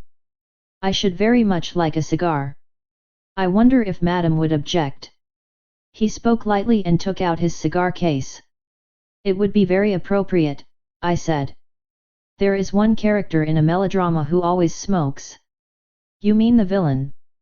The hero rarely has time after the first act, at any rate. He is generally being arrested, or hunted, or imprisoned, or ruined in some way, sometimes drugged. He had struck the match and at my last word paused to look at me. He favored me with such a stare that the match burnt his fingers, and he dropped it with a muttered oath which I affected not to hear. It was a very trifling incident, but he was so unusually careful in such matters as a rule that it offered another proof of his ill balance. I burnt my fingers and forgot my manners, he said lightly. I beg your pardon, Miss Gilmore. You mean that you wish to have time to recover from the surprise. Pray wait as long as you please and think. I have no wish to take any fresh advantage over you at present. Oh no, thank you, he cried, airily. We will talk. Now, we must know where we stand, you and I. At the moment we are in the salon of Madame d'Artel, who was your instrument and tool. That sounds interesting. Is that your number one? Yes. Very well, then, we'll take her as finished with. I don't care much about her. She has disappointed me. She is pretty, beautiful even, but no brains. She has let you guess too much. I'd rather deal with you direct. What is number 2? And how many numbers are there? He was so light in hand, took defeat so easily, was so apparently ready for a complete change of front, and spoke with such an admirable assumption of raillery that I had difficulty in repressing an inclination to smile. You admit your defeat, then? He spread out his hands, waving one of them toward Gareth's drawing, and shrugged his shoulders. I am not a fool, Miss Gilmore. I had expected anything except this instant surrender, and it caught me unready to state my terms. I could not go into the question of my father's wrongs, because I did not know enough of the matter. The terms will be heavy, I said, slowly. One must pay a price for folly, and I shall at least have the compensation of pleasing you. You will make Gareth your legal wife. He drew 2 whiffs of his cigar, took it from his lips, and looked at it thoughtfully. I would much rather marry you, he said with sudden smiling insolence. Do you agree? I asked, curtly. That's number 2, is it? Is the list much longer? You will abandon the attempt to ruin your brother. That's number 3, number 4. There is no number 4 at present. What, nothing for yourself? Then you are a most remarkable young lady. Oh, but there must be. You are wasting time. Count Gustav and Colonel Katona may grow impatient, I answered. Give me time. I am lost in amazement at such altruism, such philanthropy. You come to Pest to push your fortunes, chance and your clever little wits put a fortune in your grasp, and you want nothing for yourself. He shot at me a glance of sly mockery. Perhaps Miss von Dreschler seeks something? The other Christabel, you know. I have stated my terms, Count Gustav.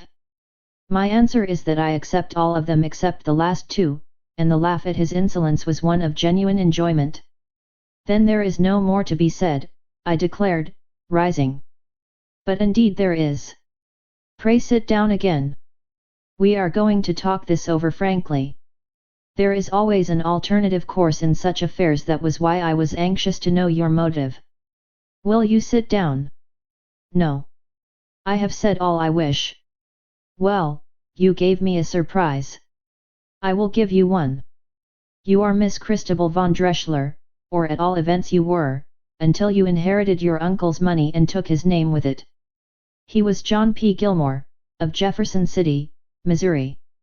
Now, allow me, and he placed a chair for me with elaborate courtesy, while he regarded me with an expression of great satisfaction and triumph. I sat down and he resumed his seat. By the way, he said, as if casually, we are likely to be engaged some time, hadn't we better let Colonel Katona go? I may still have to speak to him, I answered, drily. I don't think so, when he knows that you are Colonel von Dreschler's daughter. If I should have to tell him, that is, he will not be very friendly toward you. He will not, really. He is a very singular old man. The art with which he conveyed this threat was inimitably excellent. The truth, when he knows it, will tell with him, no matter from whom it comes. Yes, but he may not have to know it. You may persuade me to marry Gareth in reality, you see. Besides, your object in bringing him here has already been achieved. You made your coup, and it was successful. Why keep him? You can just as easily tell him all another time if you have to, while if I agree to do now what you wish, you will only have to put him off and send him away. I really think he may go. I have very little doubt we shall come to an understanding. I thought a moment. Yes, he may go. I will tell him so. I will go with you to him. He has a great regard for my family. We will tell him you are indisposed, or anything you please. I can satisfy him more easily than you can, perhaps. I will go alone. He shook his head and smiled. Do you think that quite fair to me under the peculiar circumstances? I wish to be quite sure that what you say is discreet. I must make a point of it that we go together, really I must. But I recalled my impersonation of the giggling miss, and was not willing that the Count should know of that. I will go alone to him, or he must remain, I said. I will go to him alone, then. You may be sure I shall not betray myself. I let him go.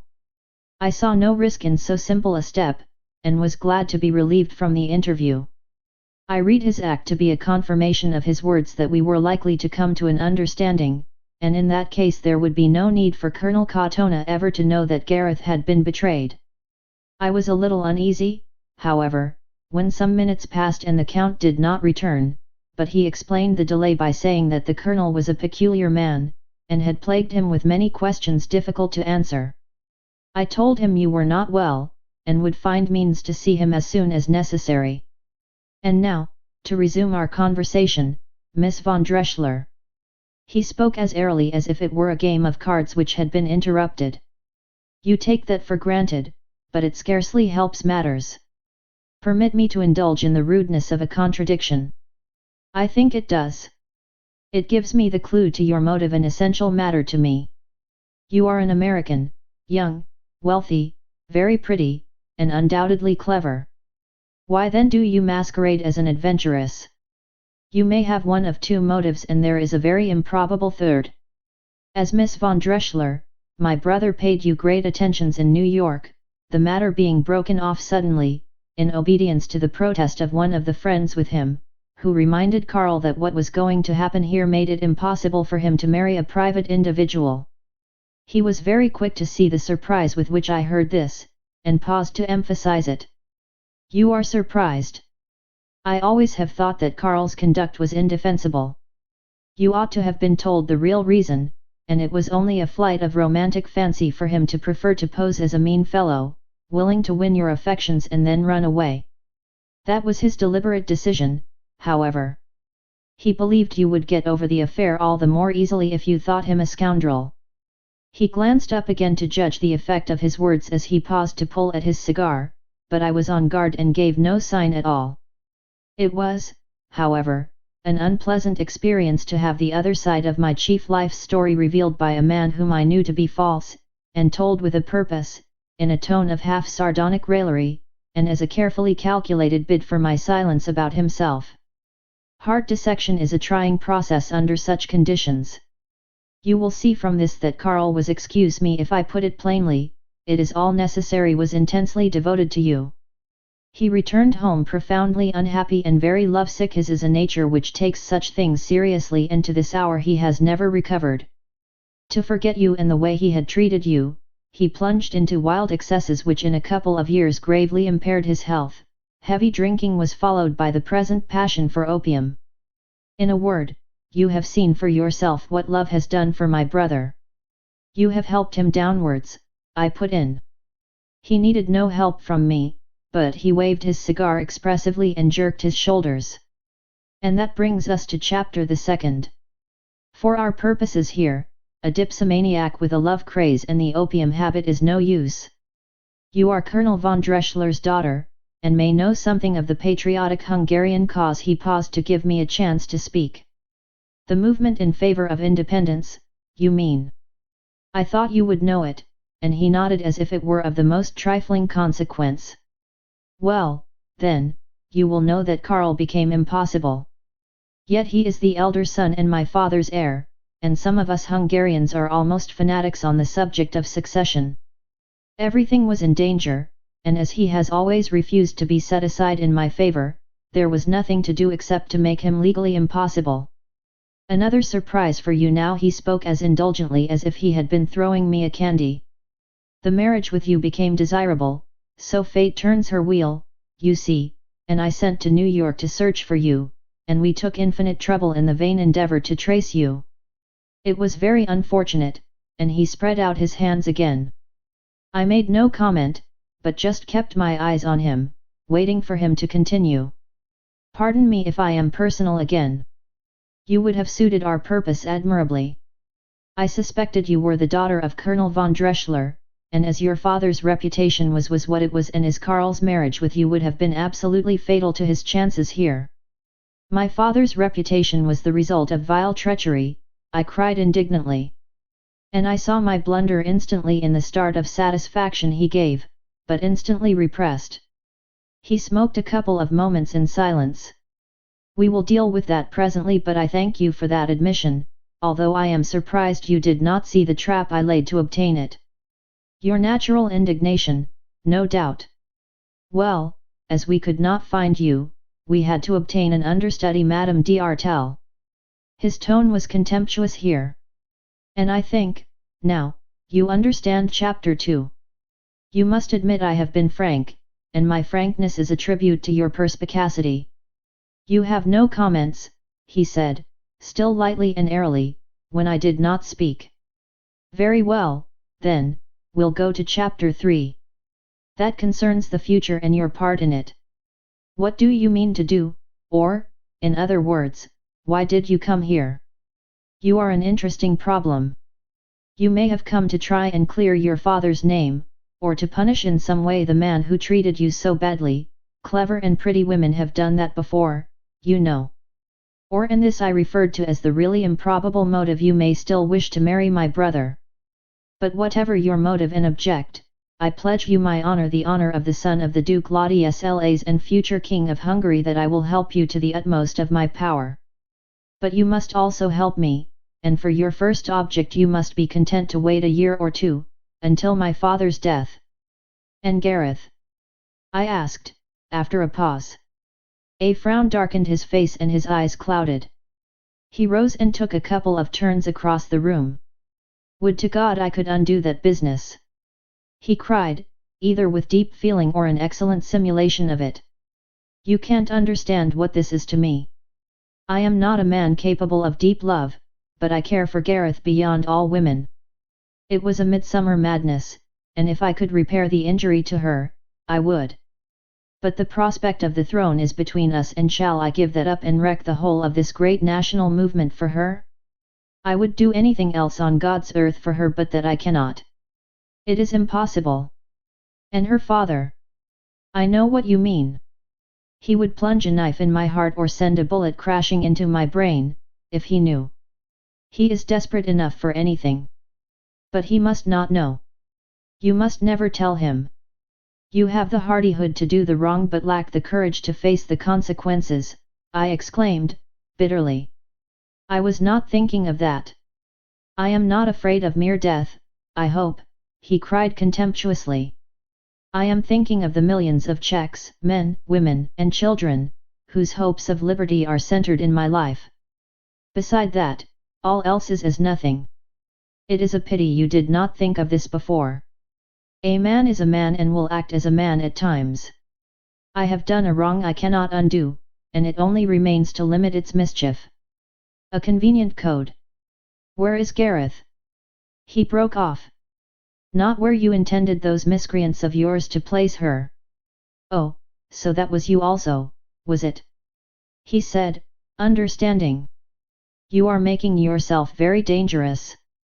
Do you persist in threatening me? What if I do? He paused as if to give emphasis to his reply. Those who oppose a national movement, Miss von Drechsler, must not be surprised if they are crushed under its wheels. As the daughter of your father, your mere presence here might be a danger to you. You threaten me. I warn you, and that is the same thing. But a way is open to you. Marry Karl and take him away. You are a coward. I cried, the burning red of anger flushing my face as I remembered his former taunt that such a marriage would degrade his brother sufficiently for his purpose. Cold facts, not hot words, will alone serve here, he replied. What do you mean to do? You can let your brother marry Madame d'Artel. He is nothing to me. He bent a sharp, piercing look upon me. You mean that? If I had influence with him, it would be used to thwart your schemes. Keep him away from me, therefore, lest I tell him who I am and pit that influence against yours. He paused and his brows knitted in thought. What you mean is that you are willing to use Madame d'Artel to revenge your own wrongs upon him. Then the third motive, the improbable one for your presence here, is the real one. If he will marry her, let him, I cried indignantly. You mean they are to carry out tomorrow's plan? Yes. You amaze me. But then one never can understand a woman. And as for the rest, I must think. It is a tangle. I shall probably tell Colonel Katona. It will be his death warrant. A hint that my life is in peril from him, and 100 knives will be out of their sheaths in my defense. And those who would defend me against him would be ugly enemies of Colonel von Drechsler's daughter. You do not understand us Magyars. You are raising a storm whose violence may overwhelm you. I will say no more now.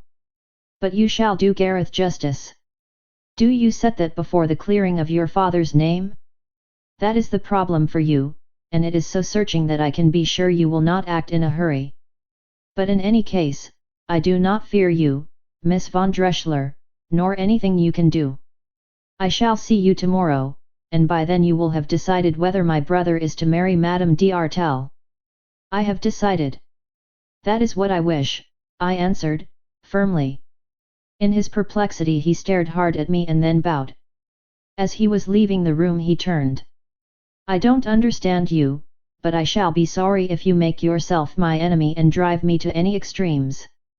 I respect you, and repeat, I shall be sorry. I made no answer, leaving him to think I had spoken my last word as to Karl. Chapter 12. His Excellency again. If the truth must be confessed, I had surprised myself quite as much as Count Gustav in declaring my wish that Karl should marry Madame d'Artel. I had spoken in response to the feeling of hot resentment he had roused by his bitter taunt that a marriage with me would prove an effectual disgrace for Karl. And what stung me was the obvious truth of it all. My father was the proscribed murderer of the man who, had he lived, would have been the future occupant of the new throne, and for Karl to marry such a man's daughter must mean absolute death to his chance of succeeding to that throne.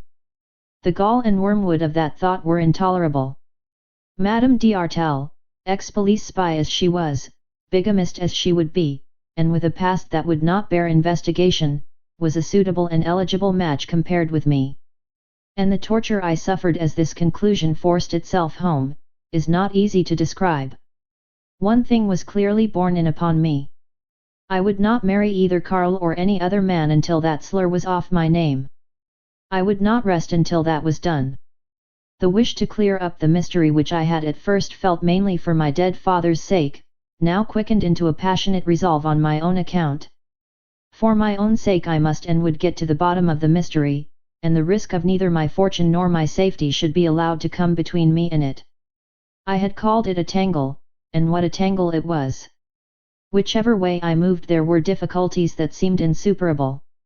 In one direction Gareth's pretty, smiling, trustful face blocked my path. Unless I broke my pledge to her, I could not open my lips to her father. And if I did not tell him, I might get no farther forward to my end. If he held the key to the mystery, it was only too probable that, as Count Gustav had implied, he could not speak without accusing himself. It was therefore useless to deal with him until I had found the means of compelling him to say what he knew. Count Gustav himself knew of my father's innocence, and had pledged his honor to help me to clear it, but even if I trusted him, which I did not, the price was connivance in his schemes in Gareth's fate and Karl's undoing. That door was therefore shut in my face. There remained Duke Ladislaus, General von Erlanger and Karl himself. The Duke was hopeless, so far as I was concerned. The General most unlikely to help me. As for Karl, I doubted whether he knew anything, or even if he did know, whether he possessed a spark of the energy necessary to help. Could I infuse that energy into him? As the question leaped into my mind, I began to think earnestly of the means to do this. If Count Gustav was right in what he had said in his jeering, flaunting way about Karl's feelings for me, I might indeed have much power over him. Up to this point I had been stumbling at random and in the dark in regard to Karl. I had had an indefinite plan to secure his influence by saving him from the ruin which others threatened. But now a much clearer path opened. And then I saw how my impulse of anger could be used for my purpose, the impulse which had led me to agree that the plan for the marriage with Madame d'Artel should go forward. My original plan had been to let the elopement take place and then go to the house, Unter den Linden, and by exposing Madame d'Artel, frighten her away and at the same time establish my influence with Karl. I saw a better plan, however, into which all the preparations I had made would fit admirably. There was risk in it and danger to my own reputation, but I could take care of that. I was too desperate to be scared by any fear of consequences.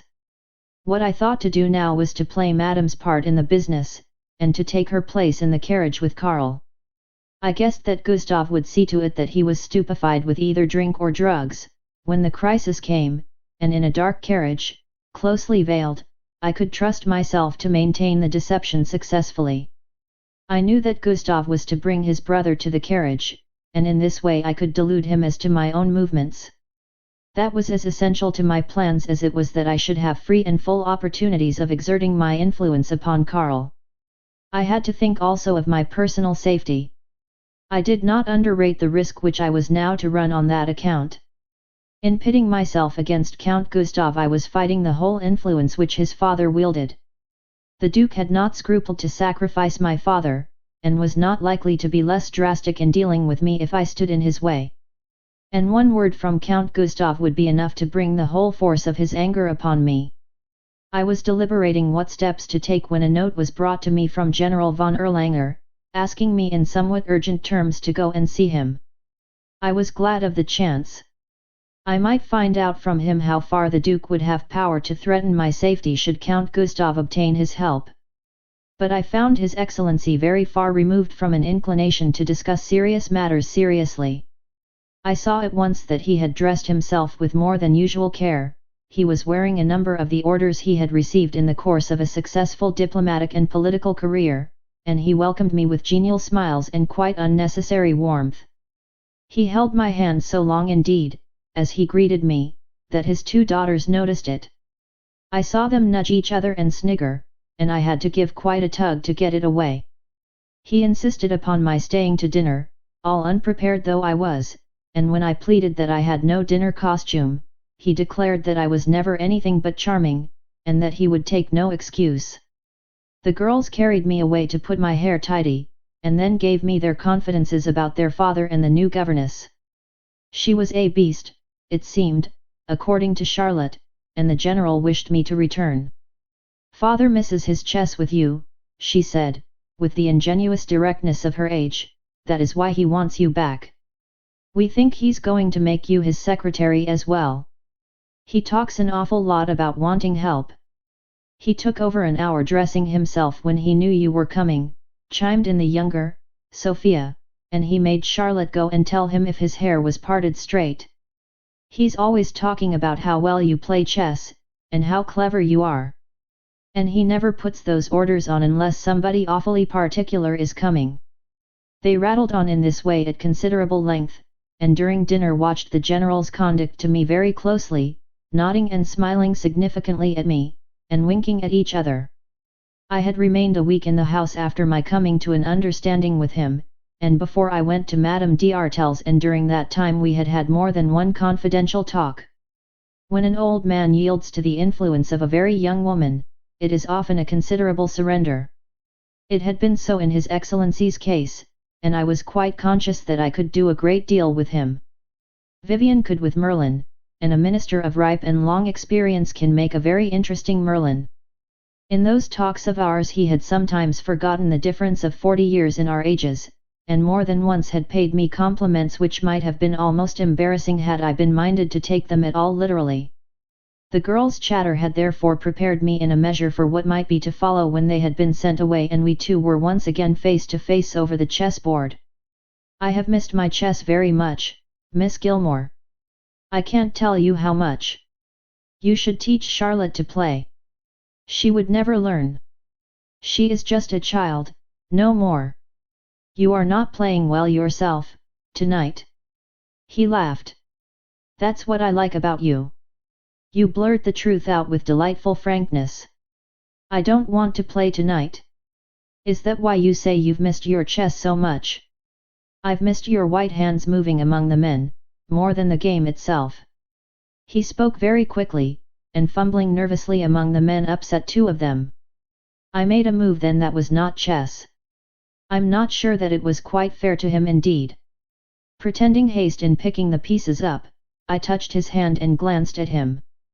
Our eyes met, and withdrawing my hand quickly, I upset some more men, with a suggestion of agitation. I beg your pardon, I stammered. I'm afraid I don't remember how they stood. I think I'm a little confused.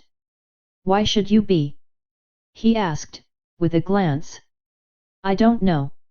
It's very silly. I don't understand myself. I believe I'm nervous. I can't imagine you nervous, Christabel. It was very daring of him, but he tried to say it as if it was his rule to use my name. I cast my eyes down and sighed. I think I'll go now, I said after a pause, if you don't mind. But I do mind, very much. Don't bother about the game. I don't care where the men were. I smiled. Possibly, but I think I was going to win. I began to see mate ahead. I wish I could, he declared. General! I cried in protest, to let him see that I understood. I had given him the opening intentionally, but had scarcely expected he would take such immediate advantage of it. We both laughed, he with a suggestion of triumph. If I am not to go, we had better set the men and start a new game, I said, and began to arrange the pieces for the game. I don't wish to play. I wish to talk, he declared, and then very abruptly he got up and began to walk about the room, until he stopped suddenly close to me. I knew what was coming then. Do you know why I wished you to come here today? Yes, I think so, but don't ask it. I was very serious and met his eyes frankly. How quick you are, and how daring. Any other woman would have been afraid to say that, afraid of being thought conceited. Why shouldn't I ask it? I don't want to lose one out of the only friends I have in Pest, perhaps the only one, General. And other reasons. He looked down at me and sighed. Just now he began, when I interrupted him. I did it intentionally, thinking this thing should be settled at once, better at once and for always, General. I have found out since you went what I never suspected before. I am a very lonely old man, for all my wealth and my position. We can still play chess, if not tonight, still on other nights. Tonight, I too want to talk to you. He made no answer, but moved away and walked about the room again in silence, throwing himself at length into a lounge chair and staring in front of him blankly and disconsolately. After a time he roused himself and gave a deep, long sigh. Very well. We must leave it there, I suppose. No, we can't leave it there, General. I told you I wanted to talk to you. I left my chair and taking one close to his side, I laid my hand on his. I need a friend so sorely. Won't you be that friend? His fingers closed on my hand, and he held it in a firm clasp. With all my heart, yes, he answered. What is the matter? His ready assent moved me so that for the moment I could not reply. If I tell you all my little story, you will hold it in confidence. He looked up and smiled. I would do much more than that for you, Christabel, he answered, simply, using my name now without any hesitation, and in a quite different tone from that before. You may trust me implicitly, child, on my honor. I am going to surprise you. The name I bear is not my father's. I took it when my uncle, John P. Gilmore, died and left me his fortune. He made me a wealthy woman. My father was of Pest, Colonel von Dreschler. I have come here to seek justice for his name and mine. I see how this affects you. If you cannot help me, I will say no more. He released my hand to press his own to his eyes, and when he withdrew it he gazed at me very earnestly. You are his child. God in Himmel, his child. I did not hide my name because I was ashamed of it, I said. You have no need, Christabel. It was a damnable thing that was done. He was my friend, and I will help you all I can. Then without reserve I told him everything I had learnt and all that I had done. He let me tell the story without interruption, and put his questions at the end.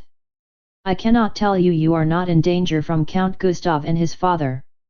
Your very name is a source of danger, and were you another woman I should counsel you with all insistence to give this up and go away. But you will not do that. I know you too well. I must think how to protect you. You have set me a very difficult task, but it shall not be impossible. Yet I dare not let my hand be seen in it. I will think it all over until I find a way. Meanwhile, trust me as your father would have done, and let me hear something of you every day. I shall know no ease of mind if I do not hear, every day. A note or message, saying all is well with you, will be enough. And if you find yourself in any trouble, let me know of it. I shall guess it, indeed, if I do not hear any day from you. And I will pledge myself to get you out even if I have to appeal to Vienna on your behalf. I need no more than the knowledge that your help is behind me. But you think the danger is really serious. If you threaten Count Gustav, you threaten the whole patriotic cause, and if I could tell you the things that have been done to build up that great national movement, even you might be daunted and turned from your purpose. Not while I live, I cried, resolutely. You are your father's child. He was as staunch and brave and fearless as any man that ever drew breath, but he was broken, and was but one of many victims. A policy of this stern kind has no bowels of compassion for man, woman, or child. Pray God you may never have to look in vain for that compassion. You almost frighten me, I said. His earnestness was so intense. No, nothing can do that, I am sure. If I could indeed frighten you out of this purpose of yours, I would, but instead, I will help you. I have many means, of course, and will exhaust them all. Go now, and let me think for you. As we rose he stumbled against the table on which stood the chessboard. He turned to me with a smile. I am afraid it will be some time before we play again. But the day will come, Christabel. It shall, or I am no player at this other game. And with this note of confidence we parted. Chapter 13. Getting ready. I don't like having to own that General von Erlanger went a little too far in saying that nothing could frighten me. The terms in which he had spoken of the patriotic movement and his reference to its compassionless sacrifice of victims disturbed me profoundly. I passed a sleepless, tumbling, anxious night, and if it be feared to conjure up all kinds of possible horrors, to shrink at the thought that even my life might be in danger, and to lie wincing and cringing and shuddering at the prospect of cruelty and torture, then certainly I was horribly frightened. I was a prey to bitter unavailing regret that I had so lightly and thoughtlessly set out on a path which had led me to such a pass and brought me face to face with such powerful, terrifying, and implacable adversaries. The temptation to run away from it all seized upon me with such force that I sought in all directions for reasons which would justify cowardice and clothe it with the robe of prudence. But my fears were confronted by the conviction that I had gone too far to be able to retreat without deserting Gareth, and at that my alarm took the shape of hot but impotent indignation at my lack of foresight. Then my sense of honor and my fear had a struggle over that sweet, innocent, trustful child, in which all that was mean and ignoble and cowardly in my disposition fought to persuade me to desert her, and before the night was half over had all but conquered. I was tired of playing a man's part, and in those hours of weakness, the sense of responsibility was so cruelly heavy and the desire to be only a girl and just rush away from it all so strong, that once I actually jumped from my bed and began to dress myself with feverish eagerness to leave the house and fly from the city. But I had not even the courage of my cowardice. The recollection of that sneer of Count Gustav's that while my name still bore the stain I was not even the equal of such a woman as Madame d'Artel stayed me. I tore off my clothes again and crept back into bed, to lie shivering at the consciousness that if I was afraid to go through with my purpose, I was even more afraid to run away from it. I grew calmer after a while. I put aside as mere hysterical nonsense the idea that my life could be in danger. They had not even taken my father's life. If they found me in their way, they might devise some excuse for imprisoning me. That was probably the worst that could happen. It had been in General von Erlanger's mind, and he had promised to secure my liberty. I knew I could trust myself to him. By reflections of this kind I wrestled with my weakness and at length overcame it, and in the end fell asleep, no longer a coward, but fully resolved to carry my purpose through and fight all I knew to win. In the morning I began at once to carry out my plan. I sent a servant to ask Madame d'Artel if she could spare Ernestine to come and help me. Instead of Ernestine, Madame herself came as I had anticipated, indeed. She found me in all the middle of packing, my frocks and things spread all over the room, and my trunks open. "What does this mean, Christabel?" she asked. "You can see for yourself. I have had enough of plots and schemes to last my lifetime. I jumped up in the night and half dressed to run away. I was so scared." "You are going away?" Relief and pleasure were in her tone. I laughed unpleasantly. "You need not be glad." "I am not glad," she replied, untruthfully. "I am putting the work into stronger hands. That's all. You said you could protect me. I have done that. Count Gustav promised as much to me yesterday. You are free to leave Pest at once if you like. You need not marry his brother unless you wish. And after today, not even if you wish. Is Ernestine coming to help me? I wish you would speak plainly. You always frighten me with your vague speeches. You seem to mean so much." "I do mean very much, far more than I shall tell you. You have been no friend to me, why should I explain?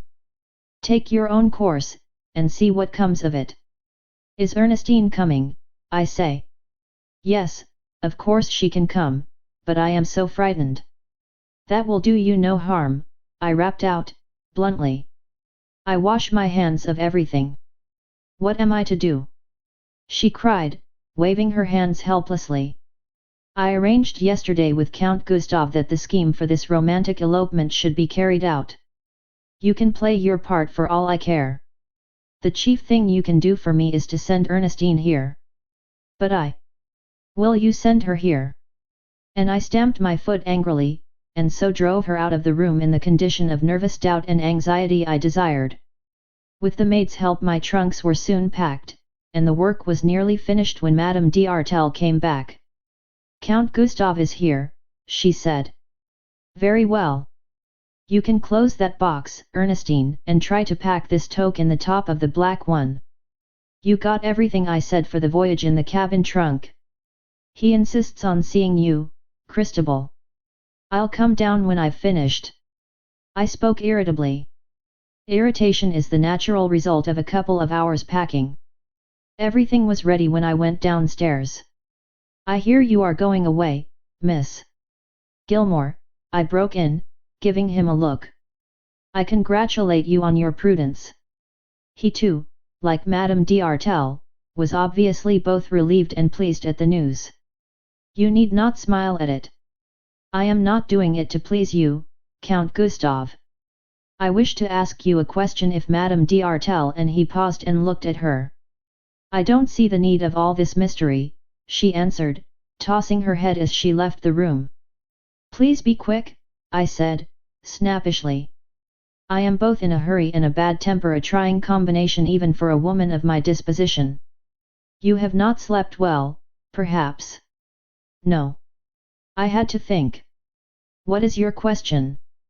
About Gareth. I shall not answer it, I said shortly, and frowned as though the subject were particularly unwelcome and disturbing. I think I can understand, he answered, believing he could read my mood. And about Karl and Madame? I have not forgotten your sneer. I will not disgrace him. I spoke with as much bitterness and concentrated anger as I could simulate, and was pleased by the covert smile my words produced, although I appeared to be goaded to anger by it. I will tell you one thing. She shall not either. By tomorrow someone will be here from Paris who will see to that. That may be too late. No. You dare not do anything today. You dare not, I exclaimed, passionately. You have told that to Madame. No. She is nothing to me. You are very bitter. Again, no. You have only made me indifferent, and as if I could bear no more, I hurried out of the room. I knew as well as if he had told me that the effect of my words would be to drive him to use the time of grace I had left him. I did not wait to see Madame d'Artel, but had my trunks placed in a fly and, taking Ernestine with me, drove to the depot. She took my ticket for Paris, saw to the labeling of my luggage, settled me in my compartment, and waited me with until the train started. I wished the proof of my departure to be quite clear. But on the Hungarian railways the trains do not run long distances without stopping, and at the first station I got out and returned to Pest. I was back in my house with Gareth before 1 o'clock, and had already seen James Parry, who had returned, and arranged one of my next moves. A wire was sent to Paris to a friend of his requesting that a telegram be dispatched as from M. Constans, saying that he would be in Pest that evening at 9 o'clock, and would come straight to Madame d'Artel's house. That telegram was the weapon with which I intended to frighten Madame away from Pest in order that I might take her place. I had one more preparation to make. I wrote out orders dismissing the men servants at the house, unter den Linden, and signed them Karl von Ostalen, taking great care over the signatures. These I gave to Parry together with money for any wages they might claim, and instructed him to drive with his son to the house after dusk. I told him I should arrive there later in the evening in a carriage, and that if the men in charge of it attempted to stable the horses there, he was to say that the Count's orders were that they should not remain. After that he and his son were to be in the house, to say nothing about me to any women servants, and to act just as I directed. Poor little Gareth was more impatient than ever at the lack of news, but I pacified her by saying I expected to have some on the following day, and to escape her somewhat fretful questionings, I pleaded a bad headache and went to my room and lay down. I needed rest after my broken night, and succeeded in getting to sleep for 2 hours. I awoke greatly refreshed, and although I was excited at the prospect of the evening's work, I felt very fit and ready to face any emergencies. I was quite able now to laugh at my cowardice of the previous night. "What news is it you expect, Christabel?" was the question with which Gareth greeted me when I went down to her. "I have been thinking of it ever since you told me. To find Count von Ostalen, of course. How are you going to find him? Do tell me." "I was governess to the daughters of General von Erlanger, His Excellency the Minister, you know, Gareth. I saw him last night, I was at his house, and I know he can find the Count if anyone can. That reminds me. I was to write to him. I had forgotten His Excellency's injunction to send him a daily message. I took a visiting card and scribbled on the back quite well over my initials, and was giving it to James Parry to take when an extra precaution occurred to me. You will see the General yourself with this, I told him, but you will not let his servants know from whom you come. I can't tell you everything, but something has occurred which makes it necessary for me to send a message every day to General von Erlanger. If I forget it, you must remind me, for you are always to carry it, and always to see the General yourself. Tell him today that I have arranged it so. And listen carefully to this: if anything should happen to me and you think I am in any great difficulty, or trouble, or danger, don't look scared, nothing may come of it all, but if I am, then you are to go at once to General von Erlanger and tell him all you know. He was an excellent servant, but well trained as he was, he could not suppress his curiosity and surprise. We have always been faithful, miss, mayn't I ask whether? No, not yet. If there is need, I shall tell you, because I trust you as fully as I trust your father and mother, and I have a very high opinion of your courage and ability. At present, you have only to remember what I have told you to do. Gareth was very inquisitive about my movements when, as the dusk fell, I began to prepare for the work in hand. She plied me with prattling questions, why I was at such pains over my dressing, why I took a large cloak on a night comparatively warm, what the thick muffling veil was for, and she gave a little cry of terror when her sharp eyes caught sight of the revolver which I tried to slip into my pocket unnoticed. You are such a strange girl, Christabel, she said. Everyone tells me that, but I generally get there. Get there? What is that? An Americanism, dear, for gaining your own end. Are all American girls like you? She laughed. Luckily for them, perhaps, no. I'm from the Middle West and we have more freedom there than in the Old World. Do you all go about in thick cloaks with heavy veils and carrying arms? Gareth, no, I laughed. We only do these things in fancy dress balls. Are you going to one tonight? Oh, I didn't know. It's only a masquerade tonight and this is to be the cloak over my costume. Oh, Christabel dear, why didn't you tell me? But you've a walking dress underneath. I am going to start for the masquerade from the other house. Will there be dancing? Oh, I wish I could go. No, no dancing, but I guess the band will play. I love music, she cried, not understanding slang, and I didn't explain it.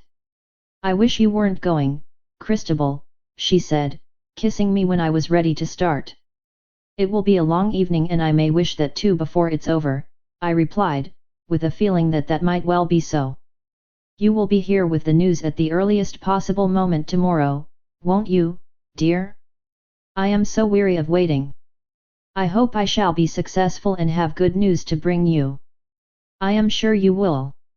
I have such faith in you, Christabel. She kissed me, and with my cloak on my arm and those words ringing in my ears, I set out upon the risky business before me. Chapter 14. I elope. It was only to be expected that as I approached Madame d'Artel's house I should be nervously uneasy lest the main foundation of my new plan should have collapsed. I had built everything on the assumption that Count Gustav would induce his brother to carry out the original scheme of marrying Madame d'Artel by stealth. I had threatened to bring her husband to Pest on the following day, and since he knew as well as she seemed to, that M. Constand's arrival would put an absolute end to Madame's usefulness as a tool, I calculated that he would lose no effort to make use of her forthwith. It was obvious, however, that my absence put an end to the reason for secrecy, and it was therefore quite on the cards that Karl might have been brought to Madame d'Artel's house and some kind of ceremony have been already performed there. I should look a good many sorts of a fool if I walked into the house to find them already married. Peter opened the door and gave a great start of surprise at seeing me. Madame is in? I asked, in as casual a tone as I could assume. Yes, miss. She is in, but she is going out. We thought you had left, miss. It's all right, Peter. I'll go up to Madame. She is probably in her room, dressing. Yes, miss, with Ernestine, but... Don't trouble. You need not tell anyone I have come back, and I gave him a golden reason for silence. Hide the fact of my presence and do what I wish, and there will be several more of these to follow. I am always anxious to please you, miss. I wish to see Madame quite alone. Can you make an excuse to call Ernestine downstairs? He was a shrewd fellow enough in his way. We went upstairs and I waited in an adjoining room while he called Ernestine out and the two went down together. As soon as they had gone I opened Madame's door and entered. Come, Ernestine, I want you. What do you mean by going away like that? She said crossly, not seeing me. Perhaps I can help you, Henriette. Ernestine is busy downstairs, and I locked the door behind me.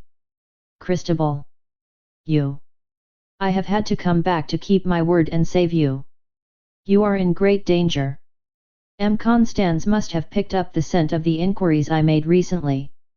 I have this telegram, and I put into her hands the telegram which I had received from Paris. I thought she was going to faint. The man must have had some great hold over her, for she was certainly overwhelmed with deadly fear.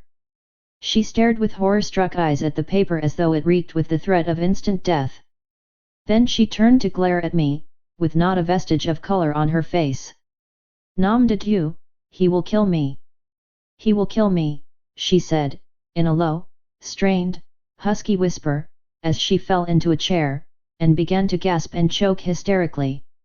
I know nothing about that, I said, callously, but if you make a fool of yourself in that way, you will have no time left to get out of his reach.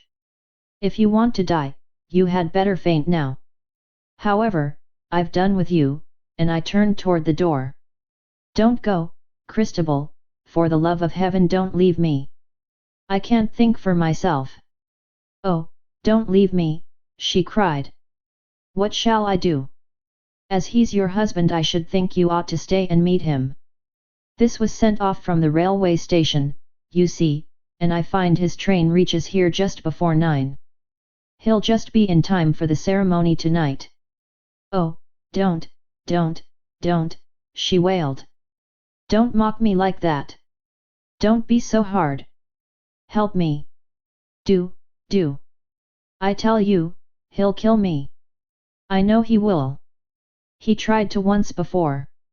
You don't want to see me murdered. You can't. Oh Christabel, dear Christabel, say what I had better do. If you'll be sensible, I'll help you. You can get away without the least difficulty. Luckily your trunks are all packed, and as the mail for Breslau and Berlin leaves at 8:30, you can be away before his train arrives. But you must be quick. You have only half an hour, and had better get your luggage away at once with Ernestine. How clever you are, she cried, and forthwith began to finish her dressing with feverish haste, her one thought now to fly. I called up Ernestine, who started on seeing me as though I were a ghost. I explained that urgent reasons had caused her mistress to change her plans, and before Madame d'Artel had finished dressing, the baggage was on its way to the station. What will you do about things here, Henriette? I don't know. I don't care. In face of this I can do nothing. Count Karl will be disappointed and his brother angry. My life is in danger, would you have me think of anything else? Mother of Heaven, do you think I will be murdered to please 100 counts? Someone must see to things. Let me only get away and I care for nothing else. This was precisely the mood I desired her to be in. She was literally fear-possessed, and flight had become the one all-absorbing passionate desire. I said no more until we were in the fly hurrying to the station. I meant to see the last of her. What of tonight's business, Count Karl? I care nothing. The carriage will come for me and can go away again. I value my life. Holy Virgin, how slow the cab goes. We shall miss the train, I know we shall. And then? Her fear passed beyond words, and the sentence remained unfinished. If he finds and kills me, my death will be at your door. You have brought him here. Why are you so afraid of him? He may be only coming to make peace with you and come to an understanding. Peace? The peace a tiger makes with a lamb. I know him. She did not quite fit my idea of a lamb except in her terror, perhaps, and about that there could be no mistake. Shall you come back to Pest? I asked. Am I insane, do you mean, when he knows the very name I have here? What about the servants, then? Paying them, I mean. Let them go to Count Gustav.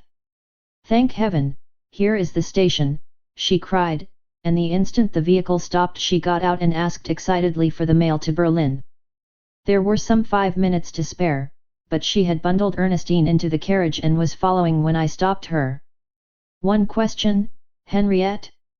How is it that as I was out of the way the ceremony fixed for tonight did not take place earlier in the day? Don't stop me, the train may start. He could not be induced to get drunk enough, that's all.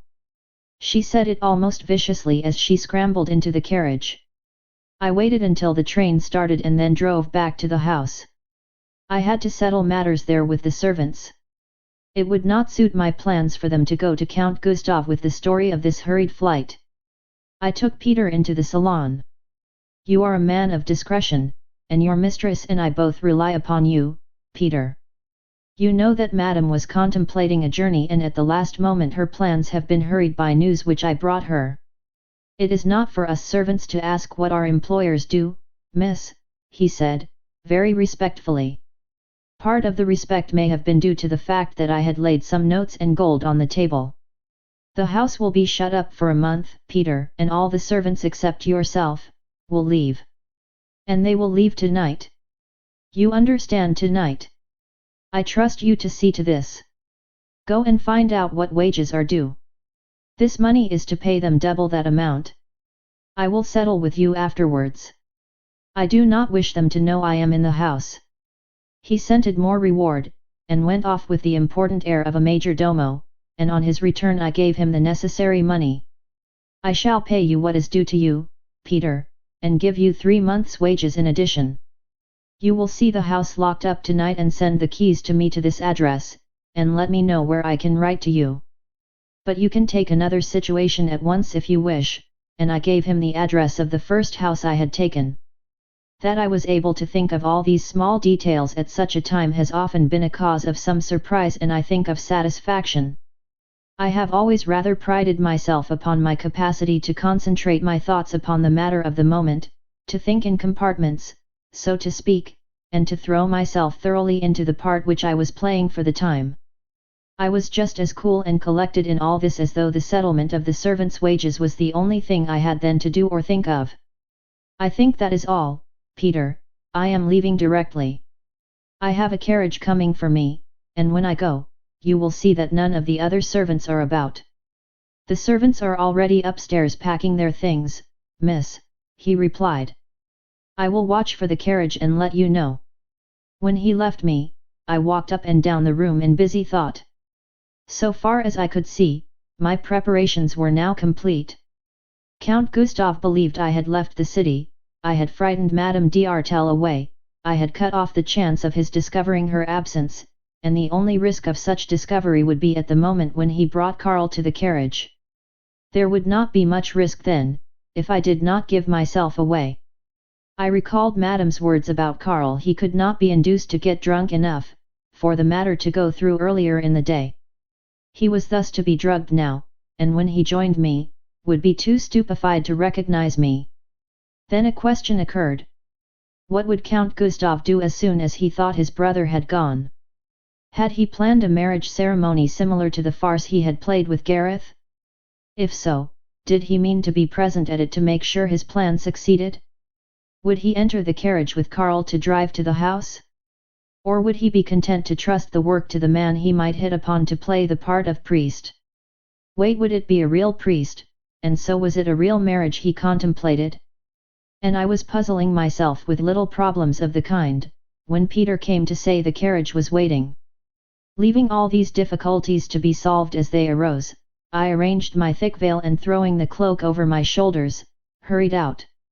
A footman stood by the carriage door, and I was glad I had thought to put the veil on before leaving the house. He touched his hat, closed the door, climbed to the box, and we started at a smart pace. For good or ill I was now committed to the matter, and there was no drawing back. Nor had I any thought or wish except to go through with it. My heart was beating more rapidly than usual, and I was excited, but not frightened. On the contrary, I was full of confidence, full of belief that I was doing the right thing, let the risk to myself be what it might, and convinced that I was taking not only the surest but the shortest road to the end I had in view. On one thing I was resolved.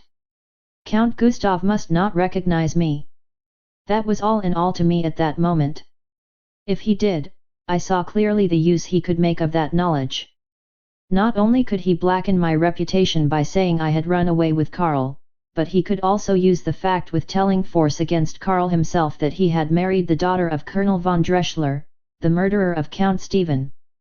Such a thing would suit his plans far better than the complication with Madame d'Artel, a mere adventuress, with whom no marriage was legally possible. If he but knew it, I was thus playing right into his hands. But then he did not, and should not know it, until it was too late to be of use to him. He would spread about the story of Karl's marriage to Madame d'Artel, only to find that she was on her way hot speed to Berlin at the very time.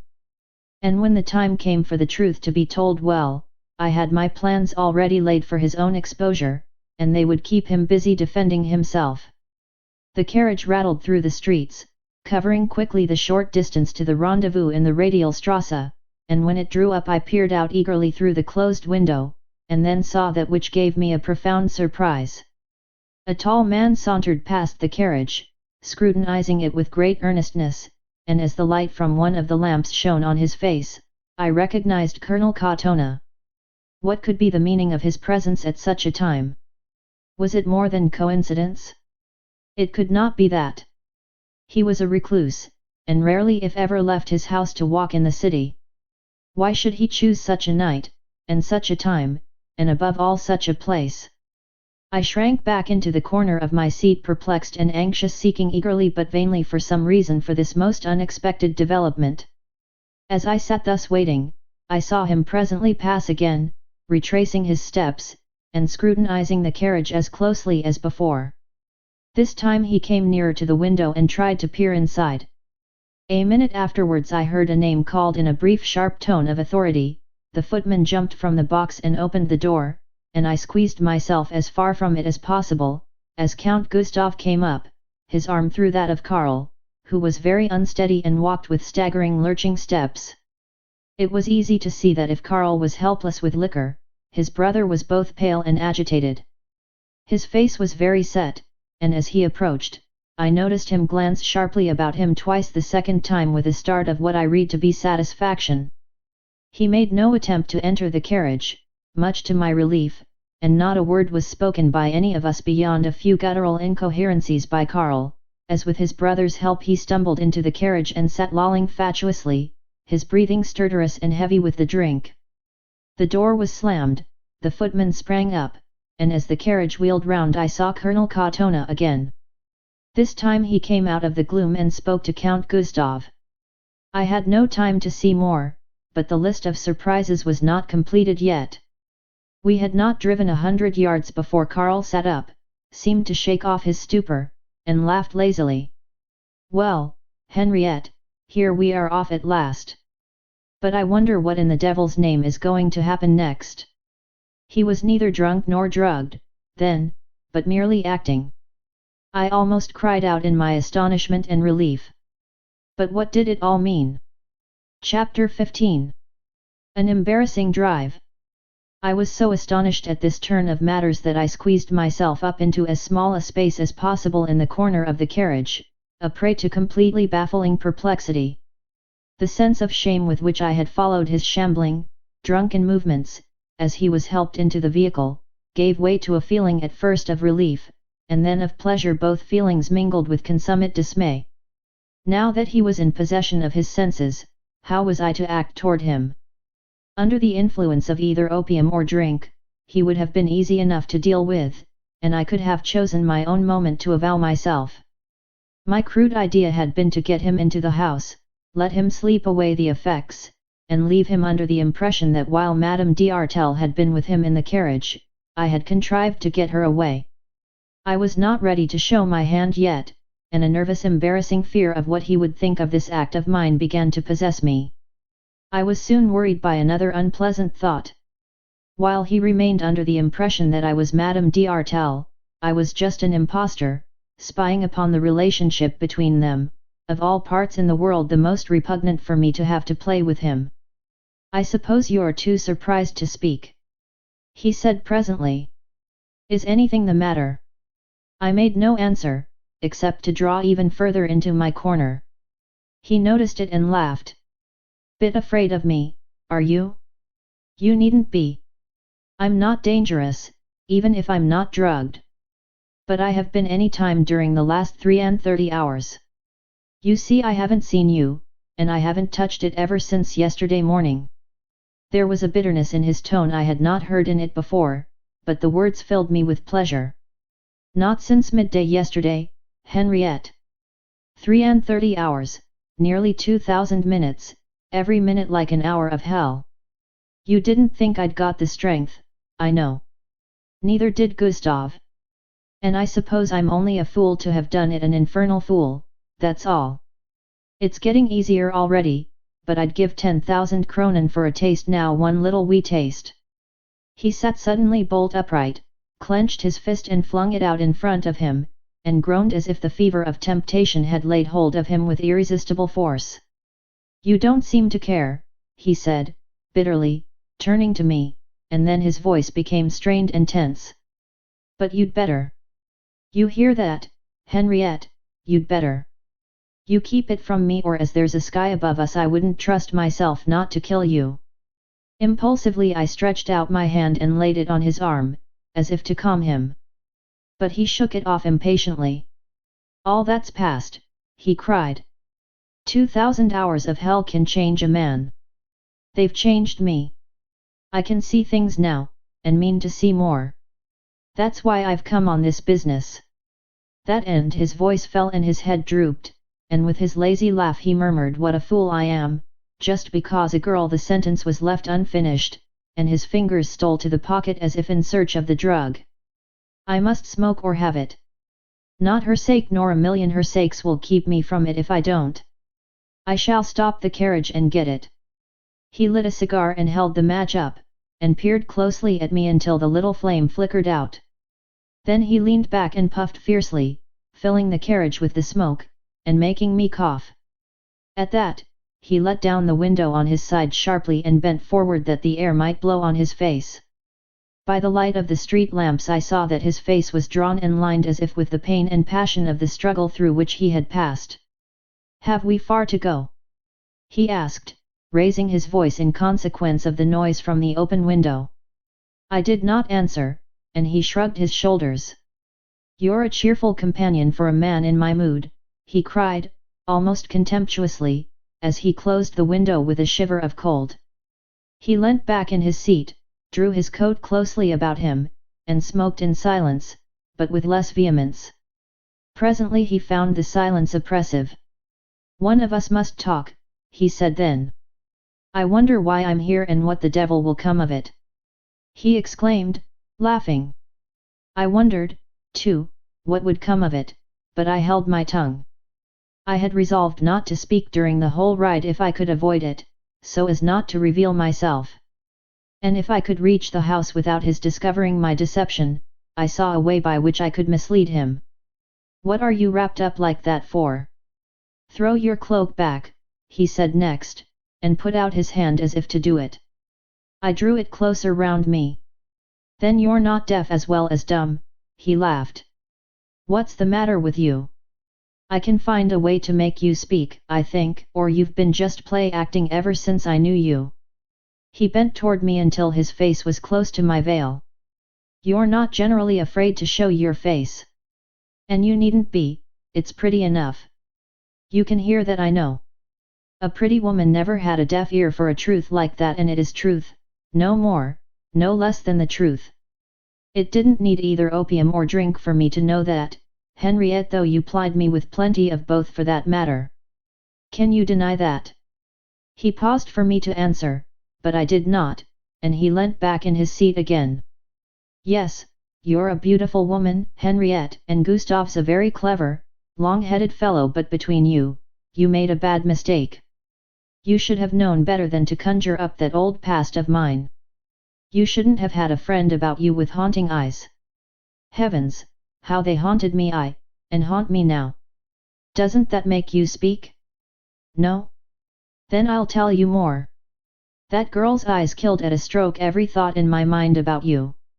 More than that, it's just for her sake, I've endured all these hours of hell.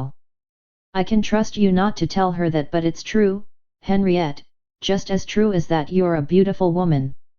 Evidently he looked for some sharp outburst from me, for he spoke in a deliberate, taunting way as if to provoke me. And when I made no sign, he was sorely perplexed. "You are going to explain a lot of things to me presently. I've come for that and that only, but I'll tell you something first that you don't know. I met that friend of yours yesterday morning when I was riding in the state Walken. We had quite a long and almost intimate talk, and she took me right back across the years to the past, and by no more than a word, a touch, and a glance, she put something between me and the devil I had loved, until I hated it and hated myself for having loved it. And for the sake of what she said, I've been in hell ever since. But she did it, she alone, and I've fought against the cursed thing because of her words and her eyes. God, what it has cost me!" He ended with a weary, heavy sigh. That in my great gladness at hearing this, I did not betray myself was only due to the strong curb I had put on my feelings. But I had heard his secret by treachery, and now, more than ever, I was eager to keep my identity from him.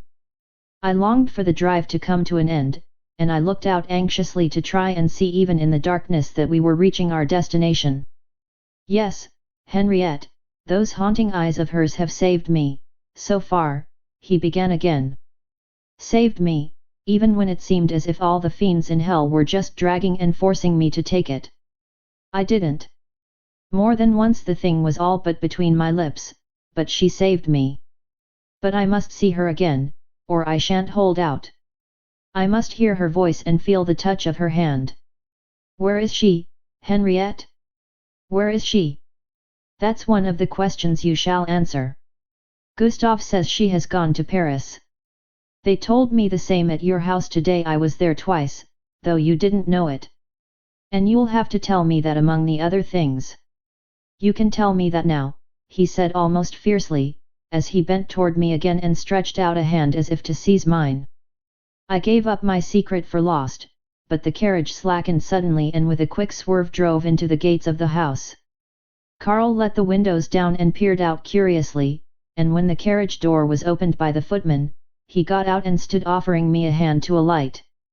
But I gathered my cloak carefully about me and springing out ran past him and fled into the house and upstairs as fast as I could, whispering to James Parry, who had opened the door, to come after me presently. I chose a room at random and locking the door behind me, I flung myself on the bed in the dark, face downwards, and burst into a tempest of hysterical tears. They were tears of neither pleasure nor grief. They were violent but without passion, and came rather as the swift loosening of the pent strain of excitement during the drive from the city. At least so I thought. I do not think I had shed a tear since my uncle's death until that moment, and although they gave me intense relief, I remember feeling almost ashamed of myself for my weakness. To cry like a hysterical woman was so out of character with my resolve to play a man's part in this struggle. The tempest was soon over, and I sat on the side of the bed and took off the veil and threw aside the cloak which had been so valuable a disguise, and was drawing the pins out of my hat when I remembered that I must be careful not to disarrange my hair. I was going to pretend to Karl that I had been in the house all the time, and my appearance must bear out that story. I groped my way to the dressing table by the window and fumbled about for a match to get a light of some kind, and finding none, drew up the blind. The moon had risen, and this gave a faint light, but it was not enough for my purpose, so I pulled back the curtain, glancing out as I did so. The window looked upon the garden in the front, and I stood a moment recalling the plan of the house as I had fixed it in my mind when I had gone over it. I remembered then what for the instant I had stupidly forgotten, that the electric light was installed, and I was turning away to find the switch, when I caught sight of a man moving in the shrubbery. I thought at first it might be Karl, smoking, or Parry or his son on watch, but it was not. The figure was much too tall for either of the Parrys, and the movements too stealthy and cautious for Karl. The light was not sufficient for me to get anything like a clear view of the man, yet as he moved there was something about him that seemed familiar. I watched him with growing interest, and presently, having apparently made sure that he was unobserved, he crossed the moonlit grass quickly to the window of the room that was directly underneath mine. I recognized him then. It was Colonel Katona. I threw open my window noisily, and he darted away under the shadow of the trees and hurried out of the garden. It was no mere chance then that he had been in the Radialstrasse at the moment when the carriage was to be there. Someone had brought him there to be a witness of Karl's escapade. Who had done so, and why? Not Karl, nor Madame d'Artel, and no one else had known of it but Gustav and myself. I had seen him speak to Gustav as the carriage wheeled round.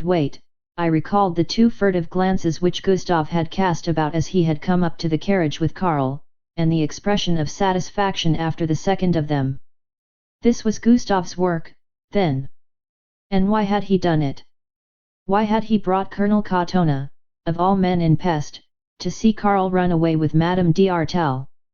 Had any other man been picked out, I would have said it was merely that there might be an independent witness.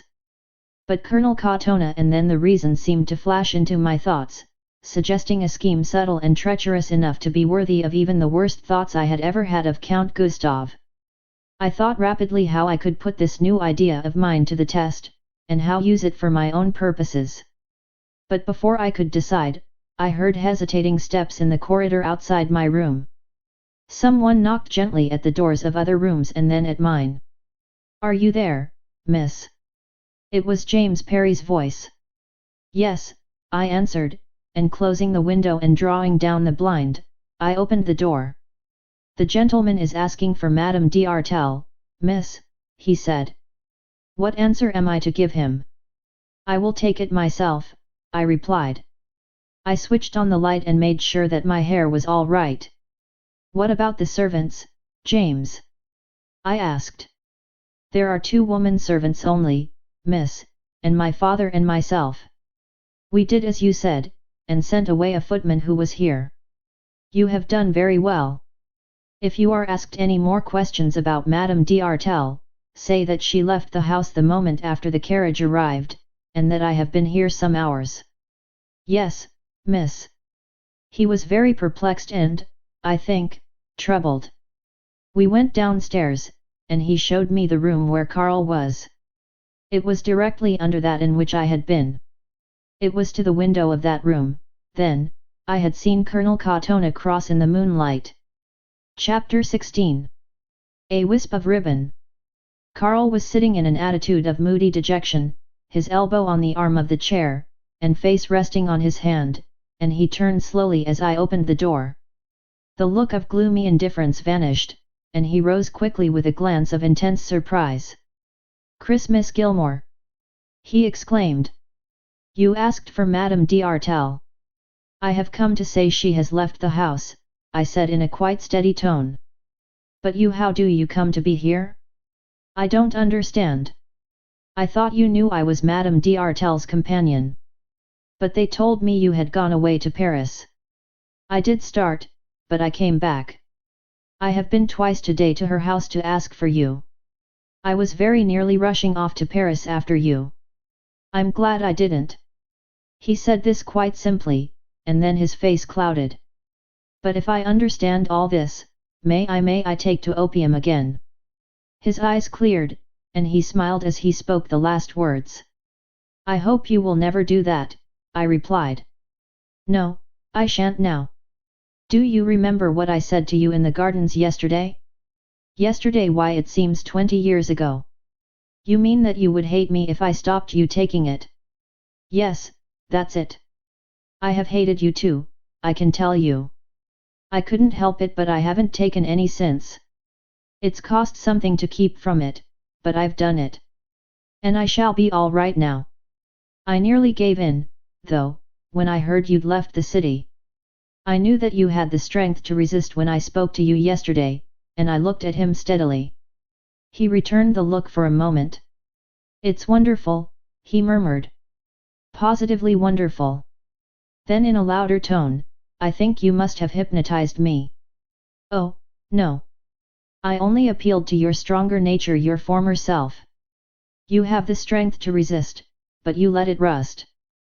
I wonder if you would like to know why?" "No, thank you," I cried rather hurriedly. My haste seemed to amuse him.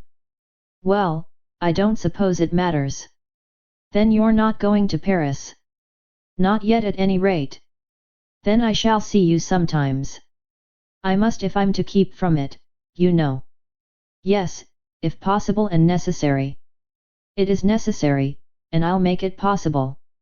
You don't know the responsibility you've taken on yourself so lightly. Perhaps I have not taken it lightly, but intentionally. You can't be here intentionally, he said, with a start. You can't, because do you mean that you know what I'm supposed to have come here for?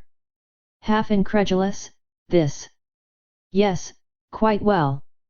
That they want to drive me to marry hen Madame d'Artel? And that my brother will be here with a priest in half an hour or so. I did not know your brother was coming, and the news gave me a twinge of uneasiness. But my object was to prevent the marriage taking place. Why? He asked, somewhat eagerly. Her husband is still living. I mean, why did you wish to prevent it? I will tell you that presently. Tell me now. No. Yes, I insist. That is no use with me. Isn't it? We'll see. You know what I carry here, and he slid his fingers into the pocket from which I had before seen him take the opium pills. I shall take it if you don't tell me. You must do as you please. But you have none with you. How do you know? You told Madame d'Artel so, in the carriage. He laughed and took out a little phial half full of them, and held it up. She is stupid. Do you think I should regard it as more than half a victory if I didn't carry this with me? Will you drive me back to it now? He took out one of the pills, held it up, and gazed at it with eyes almost haggard with greedy longing. This is childish, I said. No, it's a question of your will or mine. Will you tell me or shall I take this? One or the other. You can undo your own work. I can scarcely bear the sight of it. I accept the challenge, I answered after a second's pause. It is your will or mine. Rather than see you take that I will tell you. I knew you would, he broke in triumphantly. But if I do, I declare to you on my honor that the instant I have told you, I will leave the room and the house, and never see you again. The look of triumph melted away slowly. I don't want victory on those terms. You've beaten me. Look here. He opened the long French window, flung the pill out into the night, and then emptied the phial. Rather than what you said, and he looked round and sighed. Thank you, I said. In the pause the sound of horses' hoofs on the hard road, reached us through the open window. Here come Gustave and the priest, I expect. I bit my lip. I don't want him to see me, I said, hurriedly. What does it matter? Everything. He closed the window. What will you do? I will lock myself in one of the rooms upstairs and tell my servants to say Madame d'Artel is too ill to see him. Your servant? Don't stop to ask questions. I can explain all presently. Do as I wish, please. He thinks you are drugged. Not drugged drunk, but how do you know that? Madame d'Artel thought so at first. The horses were now so near that I could hear them through the closed window. You can still pretend. Lie on the sofa there. For heaven's sake be quick. There are but 2 or 3 minutes at most now. Oh, I'll get rid of them. I took this for assent, and hurried out of the room as the carriage stopped at the door. Calling James Parry I told him what to do and ran up again to the room where I had been before. I would not have a light but sat first on the edge of the bed, wondering what would happen, whether I should be discovered, how long Count Gustav would stay, and how Karl would do as he had said. The house was badly built, and I could hear the murmur of voices in the room below. I slipped to the floor and lay with my ear to the ground in my anxiety to learn what went on. I could hear nothing distinctly, however. The murmurs were louder, but I could not make out the words. Then I remembered about Colonel Katona, and crossing to the window pulled the blind aside and looked out wondering whether he was still near the house. The moonlight was brighter, but the shadows of the trees thicker and darker, and for a long time I could distinguish nothing. The carriage remained at the door, the jingling of the harness, the occasional pawing of the impatient horses, and the checking word of the coachman told me this. If the colonel was still there, the presence of the carriage no doubt made him keep concealed. Presently other sounds reached me. Someone unfastened the windows of the room below and flung them wide open. A man went out and I heard his feet grate on the gravel. It's no use. He's dead drunk. We may as well. It was Gustav's voice, and the rest of the words were lost to me, for I shrank back nervously. Then an instinctive impulse caused me to lay my ear to the ground and listen for the window to be shut. I heard it closed, but there was no sound of the bolt being shot. Dark as it was and alone though I was in the room, I know that I turned deathly white at the possible reason for this which flashed upon me in that moment, and when I passed my hand across my forehead the beads of perspiration stood thick upon it. I felt sick and dazed with the horror that was born of that thought, and my limbs were heavy as I dragged them back across the room to the bed and sat there, listening intently for the sounds of Count Gustav's departure, and ready to rush downstairs the instant he had gone. There was no longer any need for me to stare vaguely out into the garden. I knew now that the watcher was there, and why he was there. I had guessed the secret of that noisily opened window, of the loudly spoken words, and the closed but unbolted casement. The carriage went at last, after I had heard Count Gustav's voice in the hall below speaking to someone who answered in a lower and indistinct tone. While the two were still speaking, I unlocked my door softly and crept out to the head of the stairs, and even as the front door was shut by James Parry and the carriage started, I ran down. "Go in there at once, James, fasten the bolt of the big window, and if the blind is up, draw it down. Quick, at once," I told him, and followed him into the room. Karl was still lying on the couch. "Leave the window open, he said. "I like the air." I told him to shut it, I said, as I entered and James went out. "I can't stand the draught and can't bear the look of the dark." He sat up when he heard my voice and stared at me. "You afraid of the dark? You? Have you been lying on the couch all the time?" I asked.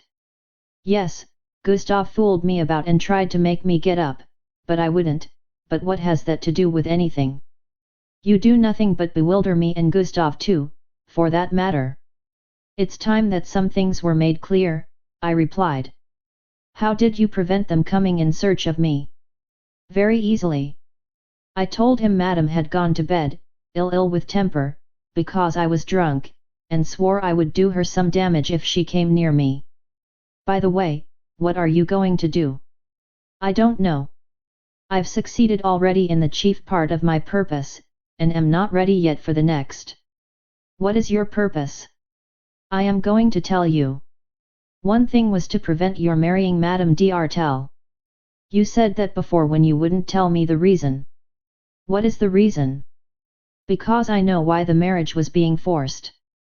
"So do I, but it doesn't interest me. Although I meant to make Madame tell me many things. Probably I can tell you all you wish to know." "Why do you think I was to marry Madame d'Artel?"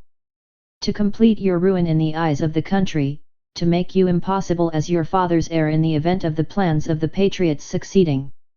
Such a mésalliance, added to the reputation for dissoluteness and incapacity which you have made for yourself recently, would have completed your overthrow." "You don't spare me," he said, slowly. "There is no need. I am speaking of the past." At the emphasis on the word his face brightened with almost eager delight. "What power you have to move me!" he exclaimed. "Yes, it is as you say, the past. And why are you doing all this? You remember what you said yesterday in the State Walken, that probably I had a motive?" "You were right." "I have." "Tell me." "Yes. I came here to Pest for a purpose which has become all in all to me. I looked round for the best means of accomplishing it.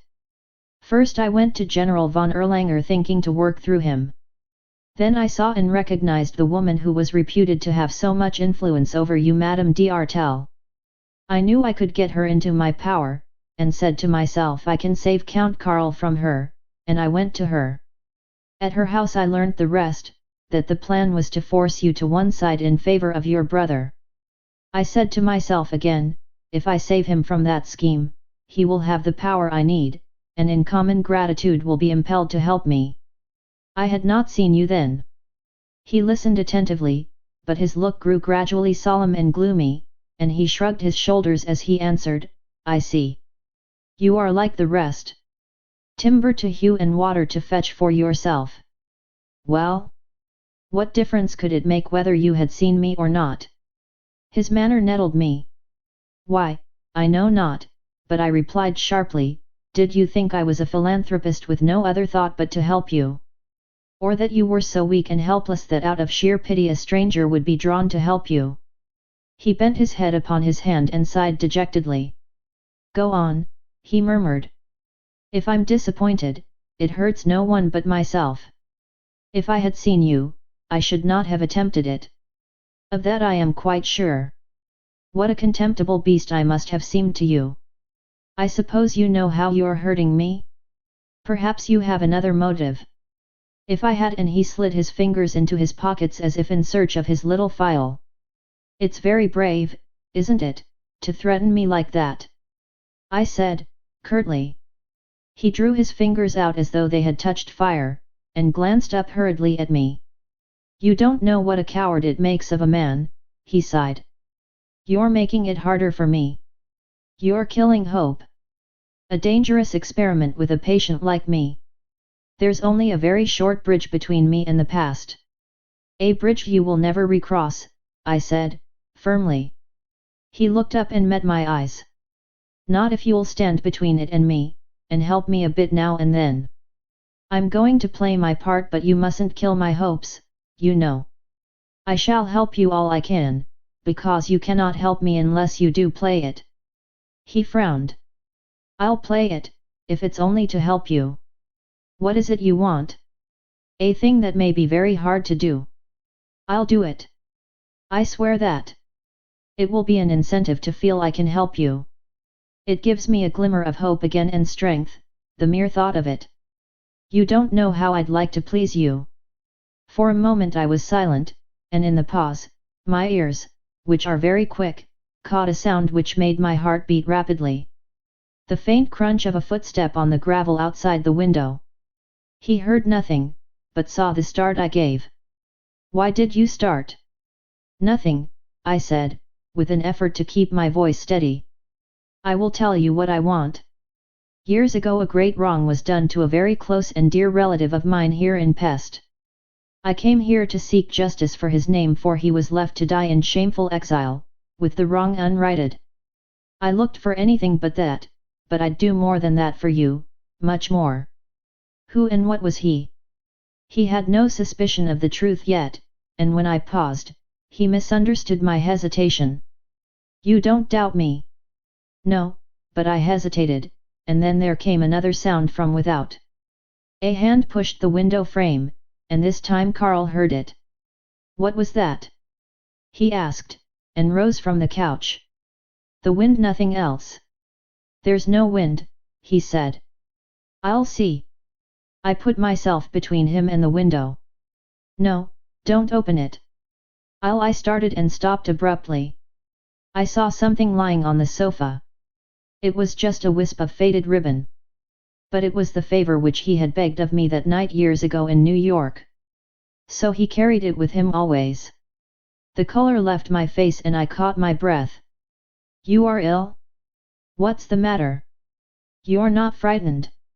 I stretched out a hand and took it up quickly. I was trembling now. He tried to intercept me and to reach it first. You must give that to me, please, he said shortly, almost sternly. It is mine. It must have fallen out when Gustav was trying to drag me up. It is nothing but a wisp of ribbon, I replied, lightly. I'll give you anything but that, he declared, again sternly. No, I will have this. I have a right to it. He grew angry and his face took a look of such determination as I had not seen on it before. No. Not that at any cost. His voice was hoarse, but his manner very firm. Our eyes met. His hard and stern, mine all but smiling. I tell you I have a right to it, I said. What do you mean? I paused. That it is mine. He knew then. His eyes opened wide and his hands clenched as he stepped back a pace, still gazing full at me, and his voice was deep as he answered. Then you, my God, you are Christabel. Yes. I am Christabel von Dreschler, it is my father's name that has to be cleared. He made a step toward me, stretching out his arms. No, not while that stain remains if ever. He stood, his arms still partly outstretched, and gazing at me in silence. At that moment the pressure of a hand on the window was repeated, and the frame was shaken. He turned to it again. I must see what that means, he exclaimed. Not if you value your life, or believe that I do. For a moment he challenged my look, but then yielded. As you will, of course now, for all this is your doing, and with a smile and a sigh he let me have my way. Chapter 17. In the dead of night. I had resolved what to do, and I lost no time. You are going to trust me in this and do what I wish? I asked Karl. Yes, of course. You have a right to know less. But what does it mean? You heard the noise at the window. Yes. It was not the wind. Someone was attempting to open it. I am going to find out who it is and why they are there. How? By stratagem. I wish you to go upstairs and remain there until I call you. Why should I do that? He asked, hesitating and perplexed. Because I ask you. You will do it. I don't like it, but if you insist, I promise. Before you go I wish you to lie on the couch there while my servant comes here and does what I will tell him, and you will act as though you were bidding him good night but as if you were still drugged. Hadn't you better tell me everything? There is no time. Will you do this? Please. He shrugged his shoulders and lay down on the couch. I went out and called James Parry and instructed him what to do. He went into the room, crossed to the window and stood there a moment with his shadow showing plainly on the blind. Then he pulled up the blind, and turned as if in obedience to some order from Karl. Next he threw the large window open and stepped out onto the gravel, and stood there long enough for anyone who might be watching to have a full view of the interior of the room. No, sir, it is not raining, he said, and came back through the window making as if to close and fasten it. He stopped in the act of doing this, and partly opened it again, as if obeying orders from Karl. No, it's not cold, sir, but it will be draughty, he said. Then with a shrug of the shoulders he left it open and turned away. Taking a rug from one of the lounges he threw it over Karl, taking pains to tuck it in carefully, and then stood back as if asking for any further orders. Good night, sir, he said, and crossing to the door, he switched out the light. Immediately this was done, I ran in again, hurried Karl out of the room, laid a sofa pillow on the couch, and arranged the rug over it as James had done. Then I recrossed the room and waited, my fingers close to the electric light switch, to see if the trap was laid cleverly enough to deceive the man I was expecting. I stood in a dark corner by the door, partly concealed by a screen, where I could see the whole room and all that occurred. My eyes soon grew accustomed to the comparative darkness. The moon was shining brilliantly, and the slanting rays through one of the windows fell right across one end of the couch on which Karl had been lying. They revealed the lower half of what appeared to be the huddled figure of the sleeper, the upper half being wrapped in deep shadow. The house was all silent. I had heard Karl go upstairs, James Parry being with him, and had caught the latter's careful tread as he came down again to the hall where I had told him to wait, in case I should need and call him. The night was very still. I could see right out into the moonlit garden, and as the window was partly open, could trust my ears to catch the faintest sound. But scarcely a leaf moved. The dead stillness was almost oppressive. The suspense began to affect me soon. I have not the slightest fear of the dark, but as minute after minute passed and no result followed my careful preparations, I began to think I had failed. The net must have been set too conspicuously, and so set in vain. To pass the time I began to count my pulse beats. 1, 2, 3 to 100. Again 1, 2, 3 to a second 100, and a third, a fourth, and a fifth. Then the counting became mechanical, and my thoughts wandered away. It became difficult to remain still. An impulse seized me to cross the room to the window and look out, and I had to fight hard to restrain it. Then I caught a sound in the garden. The rustling of a bush. I held my breath to listen. There was no wind stirring to account for it. Not a leaf of all those full in view moved. It was a sign therefore that the patience of someone beside myself had begun to give out. I braced myself for what was to come, and in a second my wits were all concentrated and every nerve in my body thrilled with expectation, quickening to eager anxiety. I had not long to wait. There was another rustle of bushes, and a bird startled from its roosting perch, flew chirping its alarm across the lawn. The sharpness of the noise made me start.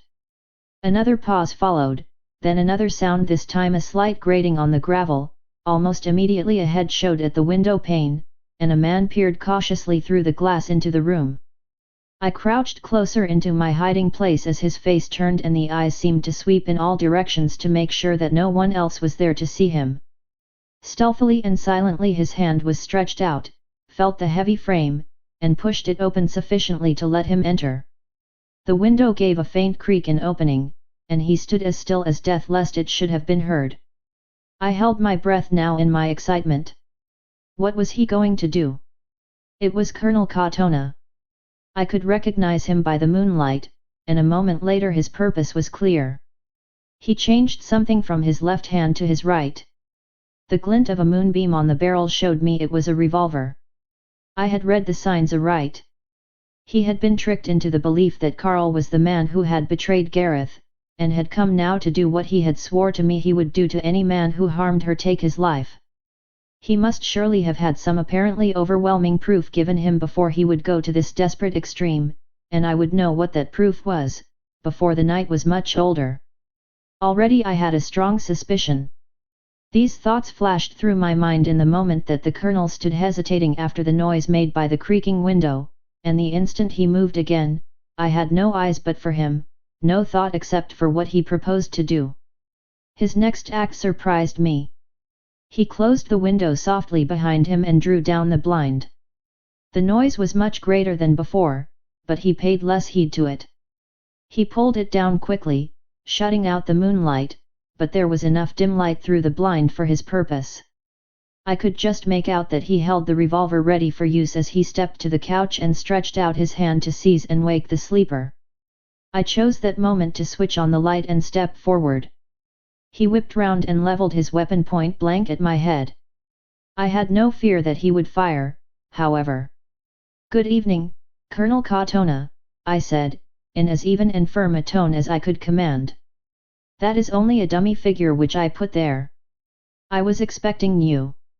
He lowered the weapon and stared at me as though he could scarce credit his eyes. "You?" It was all he could get out for the moment. "Yes, of course, I Gareth's friend, you know. You see, there is nothing but a sofa pillow here with a rug over it," and with a show of unconcern, I pulled the rug away. "You?" he said again, adding, "You who know my child's story. If you have tricked me in this, I will have your life as well. If I had tricked you, I should deserve nothing better. You have not been tricked by me, but by others. You may put that revolver away, you will not need it here. Why did you say you would send me the news you had promised, and then send me that letter and tell me of this house where he was to be found, and what was to be done here? You are lying to me with your smooth tongue," he burst out fiercely. "You saw me come, or guessed I was here, and you are lying to shield him, the villain who wronged Gareth and would now wrong you. If you believe that, kill me. I will not flinch, and you will live to find out the horrible crime you would commit. You will have murdered one who saved and befriended Gareth in the hour of pressing need. It would be a fitting climax that you who helped to drive to a shameful death your friend, Ernst von Dreschler, should now murder me, his daughter. Ernst's child. You, his daughter. He murmured. Yes, I am Christabel von Dreschler. So overwhelmed was he by the thoughts which my avowal caused that he could do little but stare at me helplessly, until he sank down into a chair, as though his strength failed him, and, laying the revolver on the table, leaned his head upon his hands. I thought it discreet to pick the weapon up and put it out of his reach, and then sat down near him and waited while he recovered self-possession. His first question was a natural one. Where is Gareth? Safe, and in my care. You can take me to her. She is within an hour's drive, but there is a difficulty in the way. She believes in the honor of her husband. Husband! He burst in eagerly. She believes him to be. There was a ceremony of marriage, and believing in him, she would not let me bring her to you, because he had made her take an oath not to do so. The villain! He exclaimed with intense passion. I fear that the reason is what you think. You know who he is? The hard eyes were fierce and gleaming as he asked. I know who it is not, I answered. You know who it is, then. You must not ask me. I cannot tell you yet. You shall tell me. If you think you can force me, try, and I faced him, with a look to the full as resolute as his. Why won't you? For Gareth's sake. I am thinking of what, in your present desperate mood, you cannot her happiness. I am thinking of her honor. No. You are thinking of murder, Colonel Katona. You came here to do it, believing that you knew who had betrayed her. He shall pay for it with his life. There may be a heavier penalty to exact than that. Show me that, and as there is a God it shall be exacted. I will show it you, but at my own time and in my own way. No other. You are playing with me, and shielding the villain here. I am doing neither. The man you seek is not Count Karl. You are lying, he cried again vehemently. See this, and he drew out a crumpled letter and thrust it toward me. But I would not look at it and got up. If I am lying, there is no longer need for you to speak to me of this. If I am not lying, you are a coward to insult me so, even in your passion. Leave the house as you came and probe this for yourself. My servants are within call, if you do not go. I picked up his revolver and handed it to him. Here is your weapon. He made no attempt to touch it but looked up at me. You are a daring girl, he muttered. Ernst von Dreschler's daughter does not lie, Colonel Katona, I answered, with deliberate emphasis. Forgive me. I spoke out of my mad misery. I will not disbelieve you again. God knows, I am not myself tonight. You can trust me or not, as you please. But if you trust me, it will have to be absolutely. I believe I can see a way through this trouble which will be best for Gareth, best for all. It is of Gareth I think in this. She would trust me. Let me go to her, he cried. Yes, but not yet. It would not be best. She is quite safe, and if you will but have a little patience, I will bring you together and all may be well with her. You talk to me of patience when every vein in my body runs with fire. I talk to you of Gareth's happiness, and how possibly to spare her the only way and that but a possible one, I answered, as I put the letter he had offered me in my pocket. He pressed his hand to his head.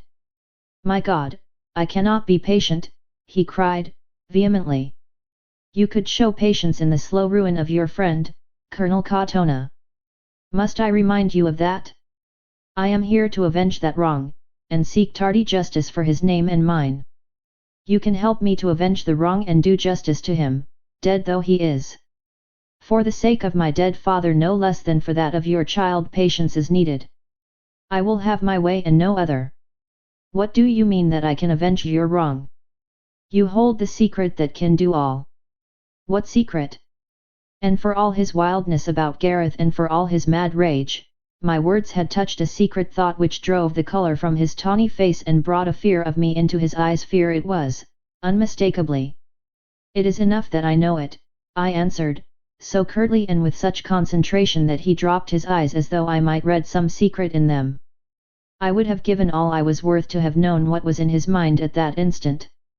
In the pause that followed, I heard someone descending the stairs. I knew it must be Karl, and then a daring thought suggested itself. You must go, now, I will come to you. He looked up at me searchingly and keenly, and rose slowly. I will go, he said. I shall see you tomorrow. For God's sake. I will come to you. You trust me. I am getting afraid of you, but I trust you. I will put that trust to the test now. Count Karl will go with you to your house until tomorrow. His eyes blazed for a moment. Do you mean? If he had done you this wrong, should I propose it? I don't understand you. I can't.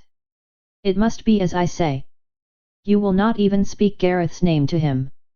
Remember not her name even until I see you tomorrow. Your word of honor on that? Yes. I give you my word. But all must be made clear tomorrow. I cannot wait. I will go and tell him, I said, and with that went out of the room just in time to prevent Karl entering it. Chapter 18. The Cost of Victory. I led Karl into one of the other sitting rooms. I am going to make an appeal to your generosity, I said. What has happened? Who was outside the house? What is the meaning of all the mystery? I was thinking myself mad up there and came down to see. It is good that you care so much.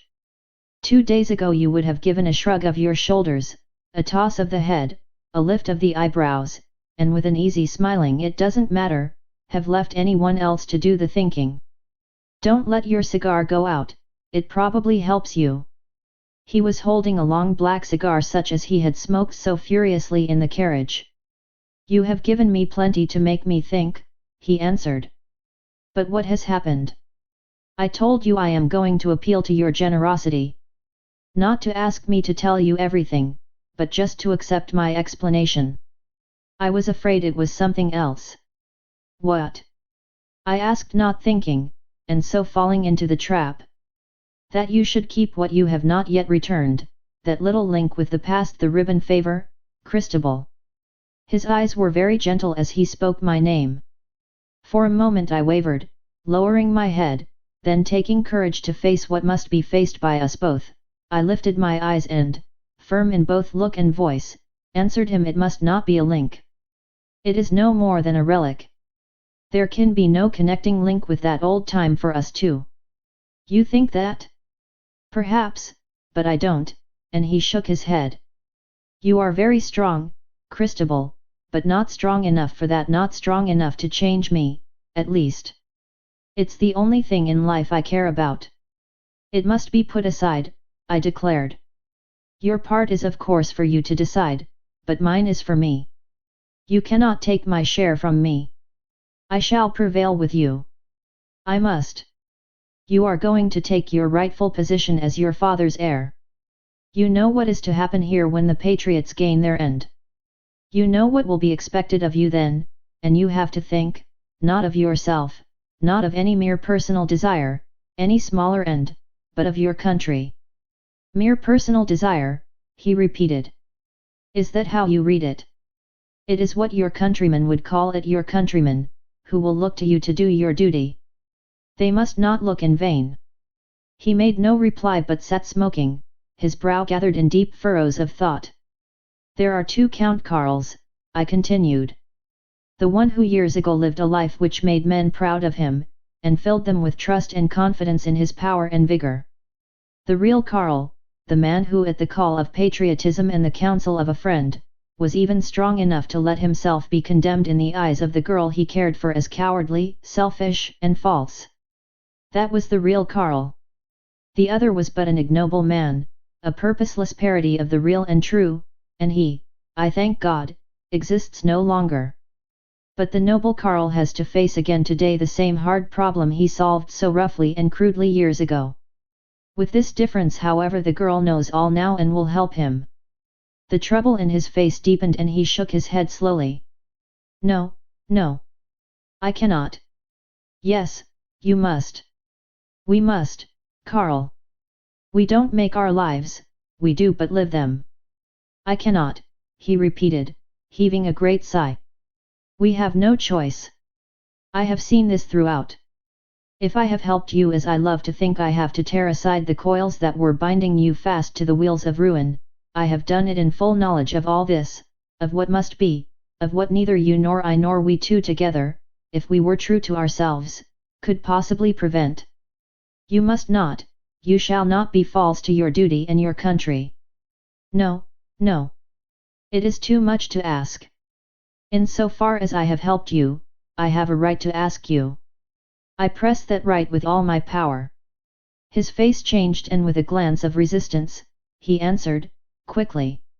It may be easy since you do not care. Karl. The cry stopped him. His look changed again, and he tossed up his hands and drooped his head. I am ashamed, he murmured. Heaven knows, I have not your strength. Don't make that mistake. This is as hard for me as it can be for you. Harder perhaps, for to a woman her heart thoughts must be always more than to a man. Our lives are so much emptier. We need have no concealment now. When I first met you here, I thought so little does a woman know her heart that the old feeling was dead, that the long-nurtured resentment of the past had killed it. I was hot against you when you did not recognize me, and burned with indignation. But I did not know. Nor yesterday, when we spoke together. He broke in, eagerly.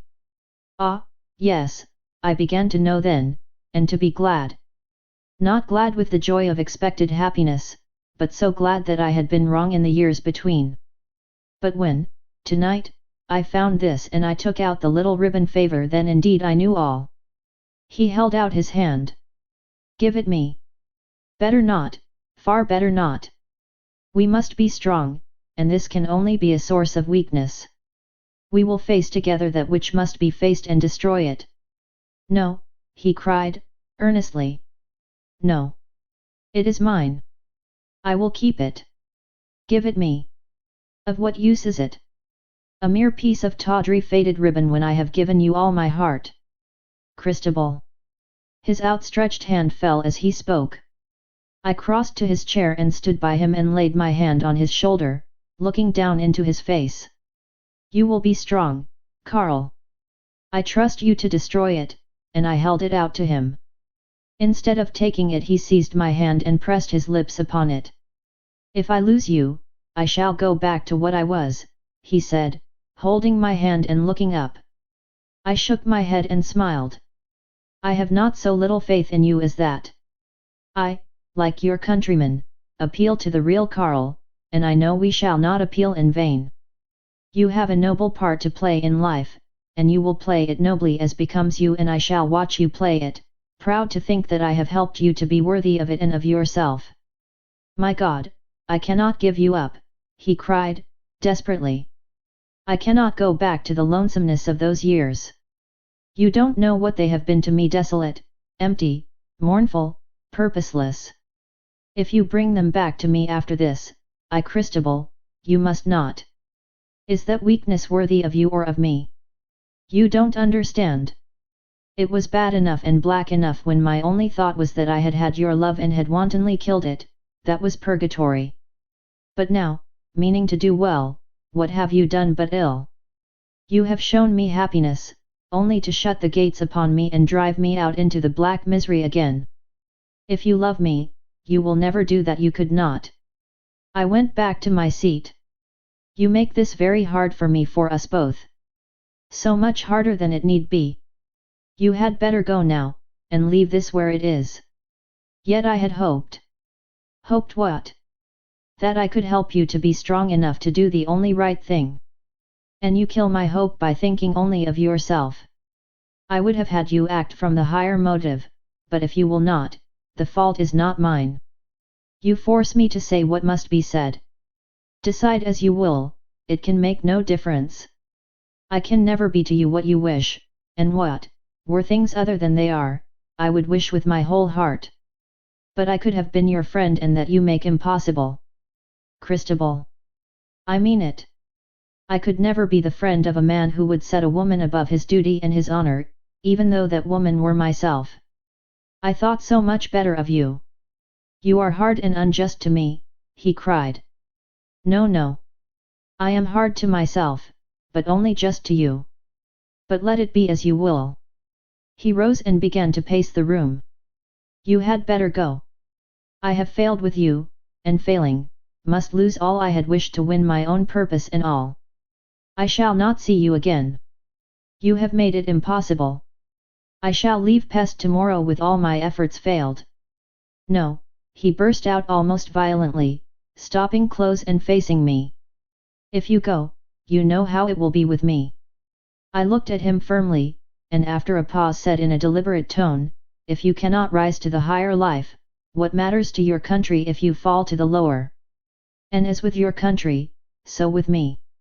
The words cut him till he winced as in pain, and dropped again into a seat. Can you say that to me? My heart was wrung at the sight of his anguish, but I would not let him see it. You had better go, please, I said, for the silence became intolerable. He paid no heed to my words, but sat on in this attitude of dejected despair, and when after the long silence he looked up his face was grey with the struggle, so that I dared not look into his eyes for fear my resolve would be broken and I should yield. For firm as my words had been, my heart was all aching and pleading to do what he wished. You need not turn your eyes from me, Christabel, he said, a little unsteady in tone. You have beaten me. It shall be as you say, although I would rather die than go back to the desert. Pray God the victory will cost you less than it costs me to yield. I think he could read in my eyes what the cost was likely to be to me. I am sure my heart was speaking through them in the moment while my tongue could find no words. I knew you would be true to yourself, I said at length. No, anything but that. No credit to me. I only yield because to resist means your abandonment of what you hold so dear. That must not be in any case. Whatever the reason, your decision is right. Your country? No, that has nothing to do with it. Less than nothing, indeed. You and I must at least see the truth clearly. I have no sympathy with the patriot movement. I have never had. That has always been the cause of dispute with my family. I hold it all to be a huge mistake and folly. I am doing this for you and you only.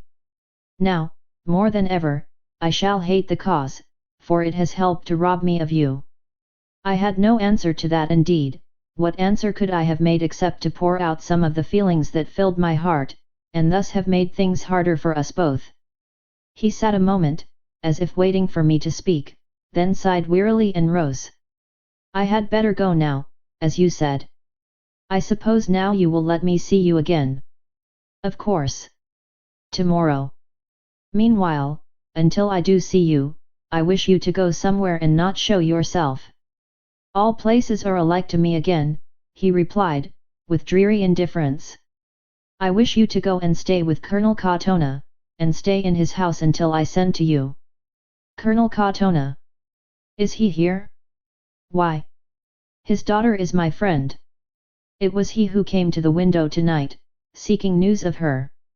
Has he a daughter? I didn't know. But why look for her here of all places in the world? I will tell you the story another time. It is mixed up now with mine. But I do not wish you to speak of her to her father. She is nothing to me, I can promise that easily enough.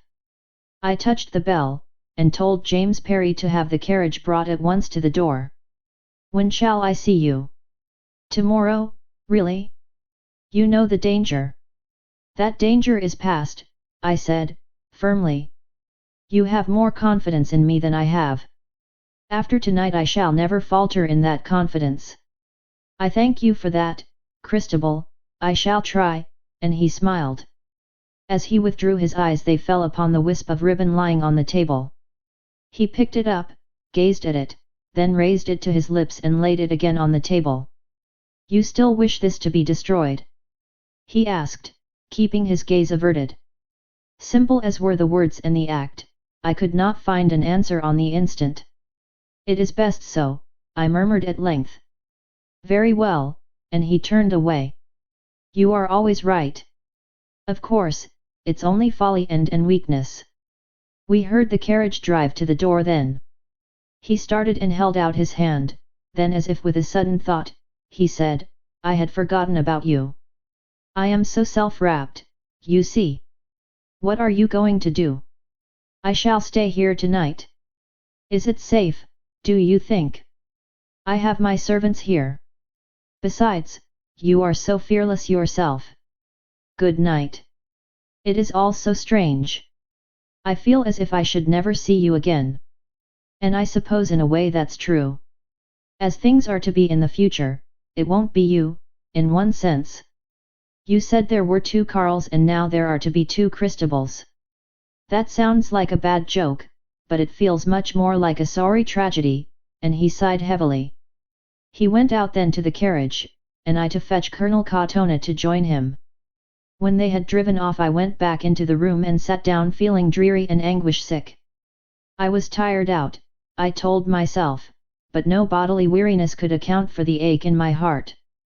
I had succeeded in all far beyond my expectations, had won my victory with Karl, I was almost within sight of the goal which had seemed impossible of attainment only a few days before. I had every reason to rejoice and be glad, and yet I laid my head on my arms on the table feeling more desolate, sorrow-laden and solitary than ever in all my life before. My servant roused me. What is it, James? Is there anything I can do for you, miss? I knocked 5 times before you heard me. Can I get you something? No, thank you, James. I am only tired and am going to bed. Stay up until your father comes back with the carriage. Then go to bed yourself, but let him sit up for the rest of the night. I shall sleep more soundly if I know someone is watching. You must be up early, as I shall need you. I yawned as if I were very sleepy. One has to keep one's end up, even before one's servants, and bade him good night. I was turning from the room when my eye chanced on the ribbon favor which Karl had left lying there. Fortunately James had left the room, for the sight of it struck all thought of pretense out of my mind. I was very silly, but it seemed in an instant to rouse a vivid living consciousness of all that I had voluntarily given up, and yet might have retained by a mere word. I was only a girl then indeed, and the tears came rushing to my eyes and set the little ribbon dancing and quivering and trembling in my sight. I dashed them away and, thrusting the little mocking token into my bosom, I ran out of the room as hurriedly as though I were rushing to escape from the sad thoughts of that other Christabel of whom Karl had spoken. Chapter 19. A Tragicomedy. The following morning found me in a saner mood once more, and I lay for an hour thinking and planning. I hold that there are narcotics for mental pain just as for physical, and if the mind is healthy and the will resolute, one can generally be found. I had to find one then. I did not make the mistake of attempting to underrate my loss. I knew I had had to give up what I prized more than anything in life. I loved Karl with my whole heart, I knew indeed that I had never ceased to love him. The sweetest future which fate could have offered me would have been to pass life by his side as his wife. But the pain of knowing that this was impossible was now mingled with other emotions which tended to relieve it. There is always a pleasure in self-sacrifice, no matter how dear the thing renounced. I found a sort of subtle comfort now in the thought that I had been strong enough to do the right thing, to put away from me firmly the delights I would have given half my life to enjoy, to act from a higher motive than mere personal desire. The sense of self-denial was thus my mental narcotic, and I sought with all my strength to dwell upon the intense gratification of the knowledge that I had been instrumental in helping Karl at the crucial crisis of his life.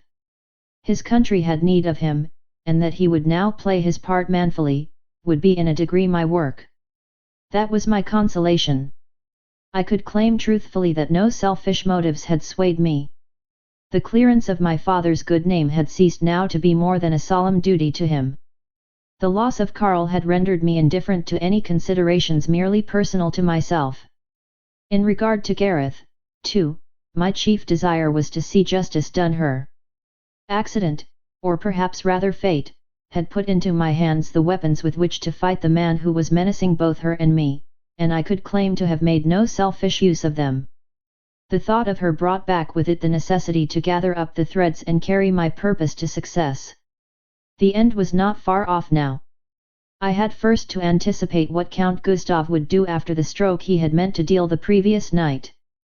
I was convinced that he had plotted nothing less than that Colonel Katona should kill Karl under the belief that he had wronged Gareth. I could follow the steps which had led to this.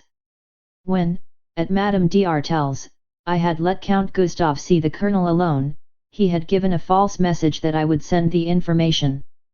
Having thus prepared him to expect news, he had written him in my name that the man who had wronged Gareth was about to marry another woman, and had given such details of the elopement as would enable the Colonel to witness it and thus identify the man he sought.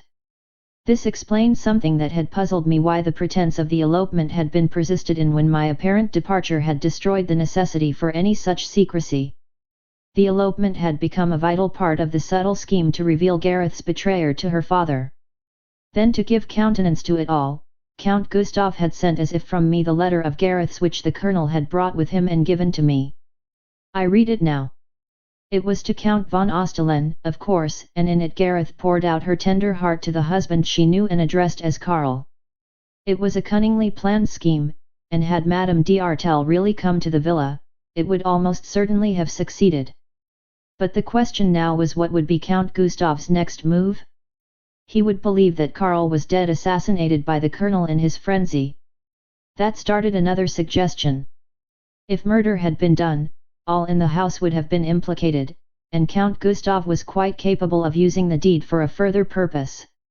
He would have had the Colonel arrested for the murder and so prevented from causing further trouble, and he would also have got rid of Madame d'Artel, the accomplice he had used for his brother's undoing, by charging her with complicity in the crime. His path would then have been free indeed. He had frightened me away from the city, as he believed, and if I ever returned it would be only to find everything buried in that secrecy which those in power and high places know how to secure.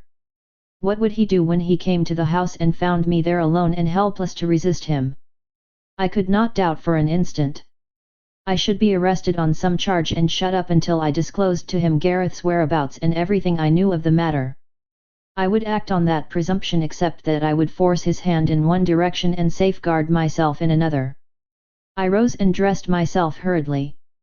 I knew Madame d'Artel's handwriting, and with great pains I imitated it as closely as I could in a brief, but to him very significant note. For heaven's sake, come here at once.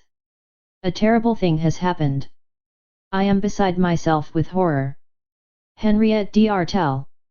The writer's distracted state of mind would account for any discrepancies in the handwriting, and I succeeded at the third or fourth attempt in producing something like a resemblance to her signature.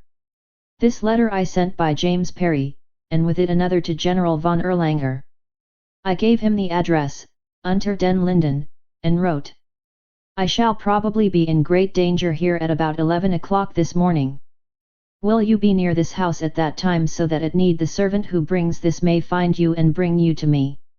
You will please know nothing except that you have been asked to come to your former governess who is in trouble. Your friend who trusts in you, Christabel von Dreschler. I told James to get an answer from His Excellency, and dispatched him upon his errand at an hour which I calculated would bring Count Gustav to the house by about 10 o'clock. I allowed an hour for the interview to reach the crisis to which I intended to work. In the meanwhile, I told the elder Parry to drive to my own house and ascertain that all was well with Gareth. Then I went into the room in which Colonel Katona had been and pulled down the blinds, closed the shutters and drew the curtains so that it should be as dark as possible, and coming out locked the door behind me and put the key in my pocket. Having thus set matters in train, I sat down and made an excellent breakfast, anticipating considerable enjoyment from the little comedy I had designed. I was going to fool Count Gustav and then anger and mystify him. He was, I knew, a dangerous person to play tricks with, but I had no cause to be afraid of him. I was quite prepared to be arrested, and I wished to lull his suspicions and foster his overconfidence. Thinking things over, another point occurred to me. If the two Parrys remained in the house, they would be arrested with me.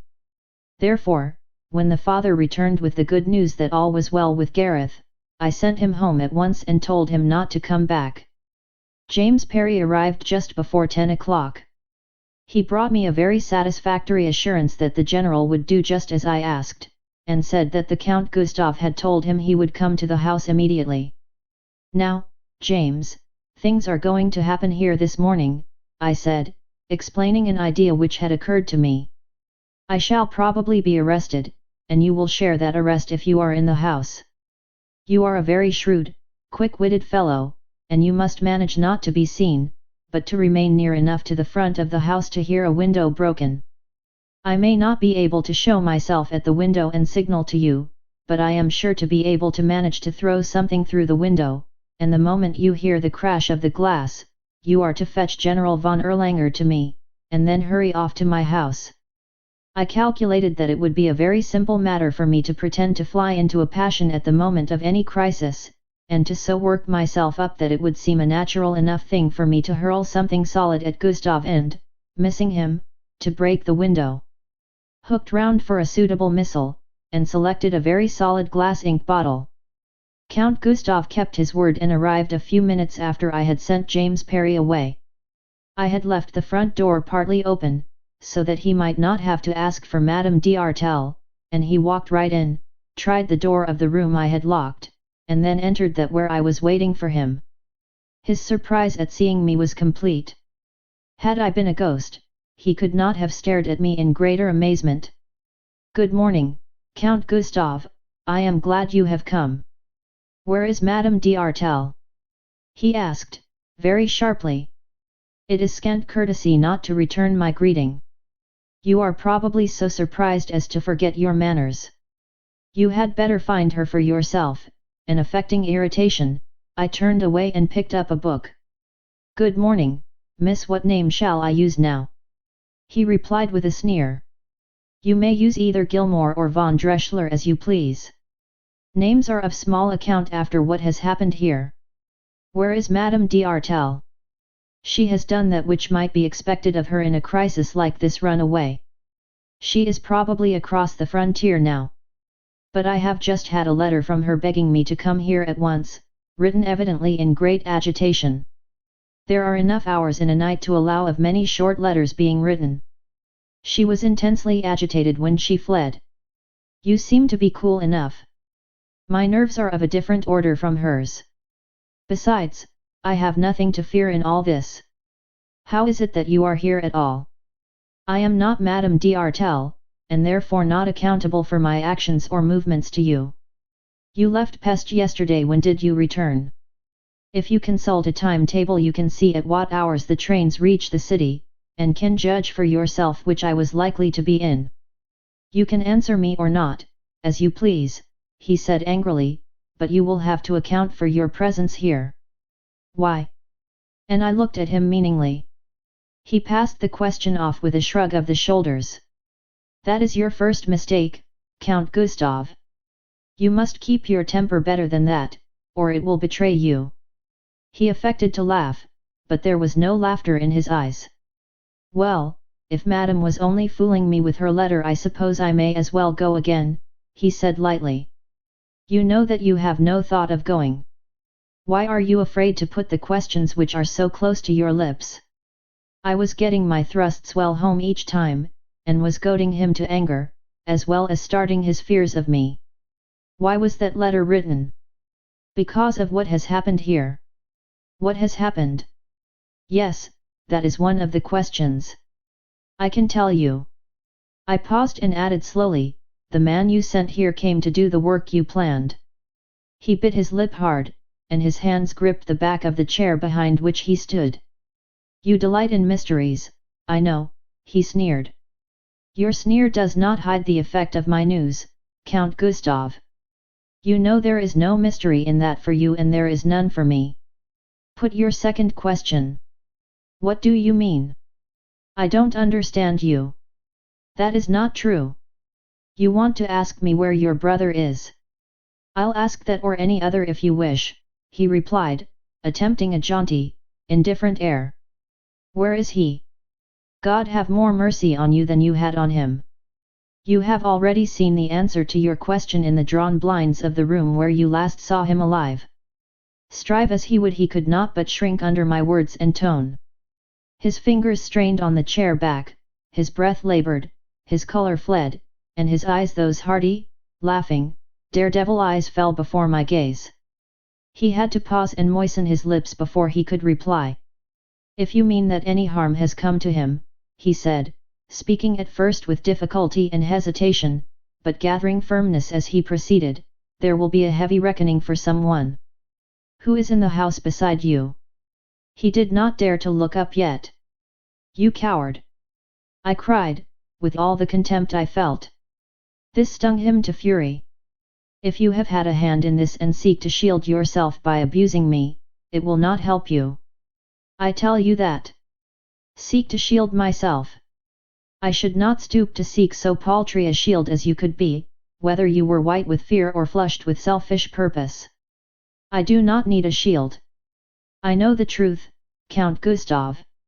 I know all your part in it, from your motive to the final consummation of your treacherous plan. And what I know today, all Austria, all the world, shall know tomorrow. That was enough. He looked up then, his eyes full of hate of me. I saw his purpose take life and shape in his thoughts. If with safety to himself, he could have struck me down as I stood facing him, he would have done it, but he had what he believed a safer plan in his mind. To have me imprisoned and the secret buried with me.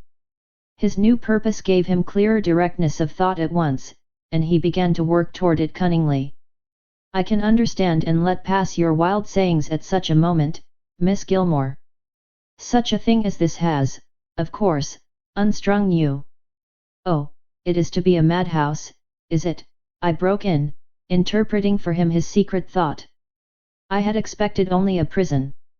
You cannot do it, Count Gustav. I am prepared. But my jeer did not move him. The force of his first surprise was spent, and he was now close set upon the use he intended to make of my presence. He knew the peril which my threat held for him. It is singular under the circumstances that you regard yourself in danger of imprisonment, Miss Gilmore, I hope not significant. If you would like to offer any explanation, it is of course open to you to do so. I think it probable that there will be an explanation before you leave, Count Gustav, but what in particular should I explain now? We shall require one of what you say has happened here. Who is in the house? Myself and the servants. The manservant was sent away and his place taken by another. By whose orders? Mine. I shall need to see him. Like Madame d'Artel, he has gone. He was here last night.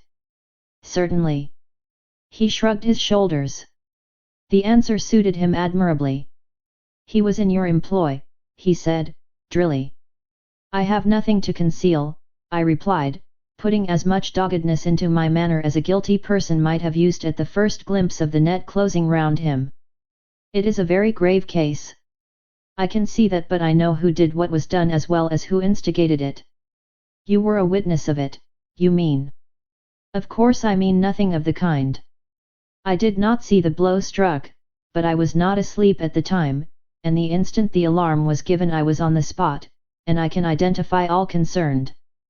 Who do you say struck the blow? I did not say. But you know perfectly well the man you sent here to strike it. And so do I. You actually charge me with being concerned in having my own brother assassinated. He cried with well-assumed indignation. It is infamous. Infamous, of course, but true. I mean such a charge, madam, he declared, sternly. I will speak no further with you.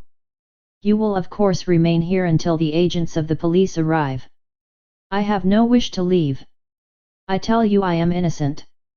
You at least are found here alone, you admit having fled from the city yesterday and returned surreptitiously, you brought your own man here and sent my brothers away, you have a motive strong enough to account for all in your resentment of my brother's treatment of you, and you seek to put the foulness upon me with an elaborate story that you know the man who did this to have been brought here by me. It has a very ugly look, I admit, but there is a flaw in it, none the less. That is for others to investigate, madam.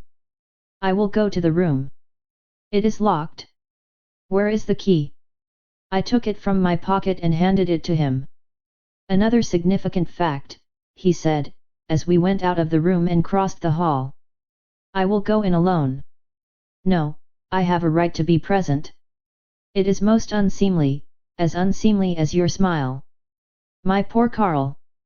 He spoke as if he were genuinely dismayed at the blow, sighed deeply, paused to brace himself for the task, and then entered. The room was gloomy enough to make it impossible to see anything clearly, but I had arranged the sofa pillow on the couch and covered it with the rug. He was really affected, although not in the way he intended me to believe. He crossed slowly to the couch and stood by it, as if lacking courage to turn back the rug. I went to the window and drawing the curtain let the blind up and the sunlight in. He was now very pale, and his hands twitched restlessly. You do not dare to look on the brother whose murder you planned, I said, with cold distinctness. How dare you say that, at such a time, madam, he cried fiercely, and taking the rug he turned it back gently. I laughed.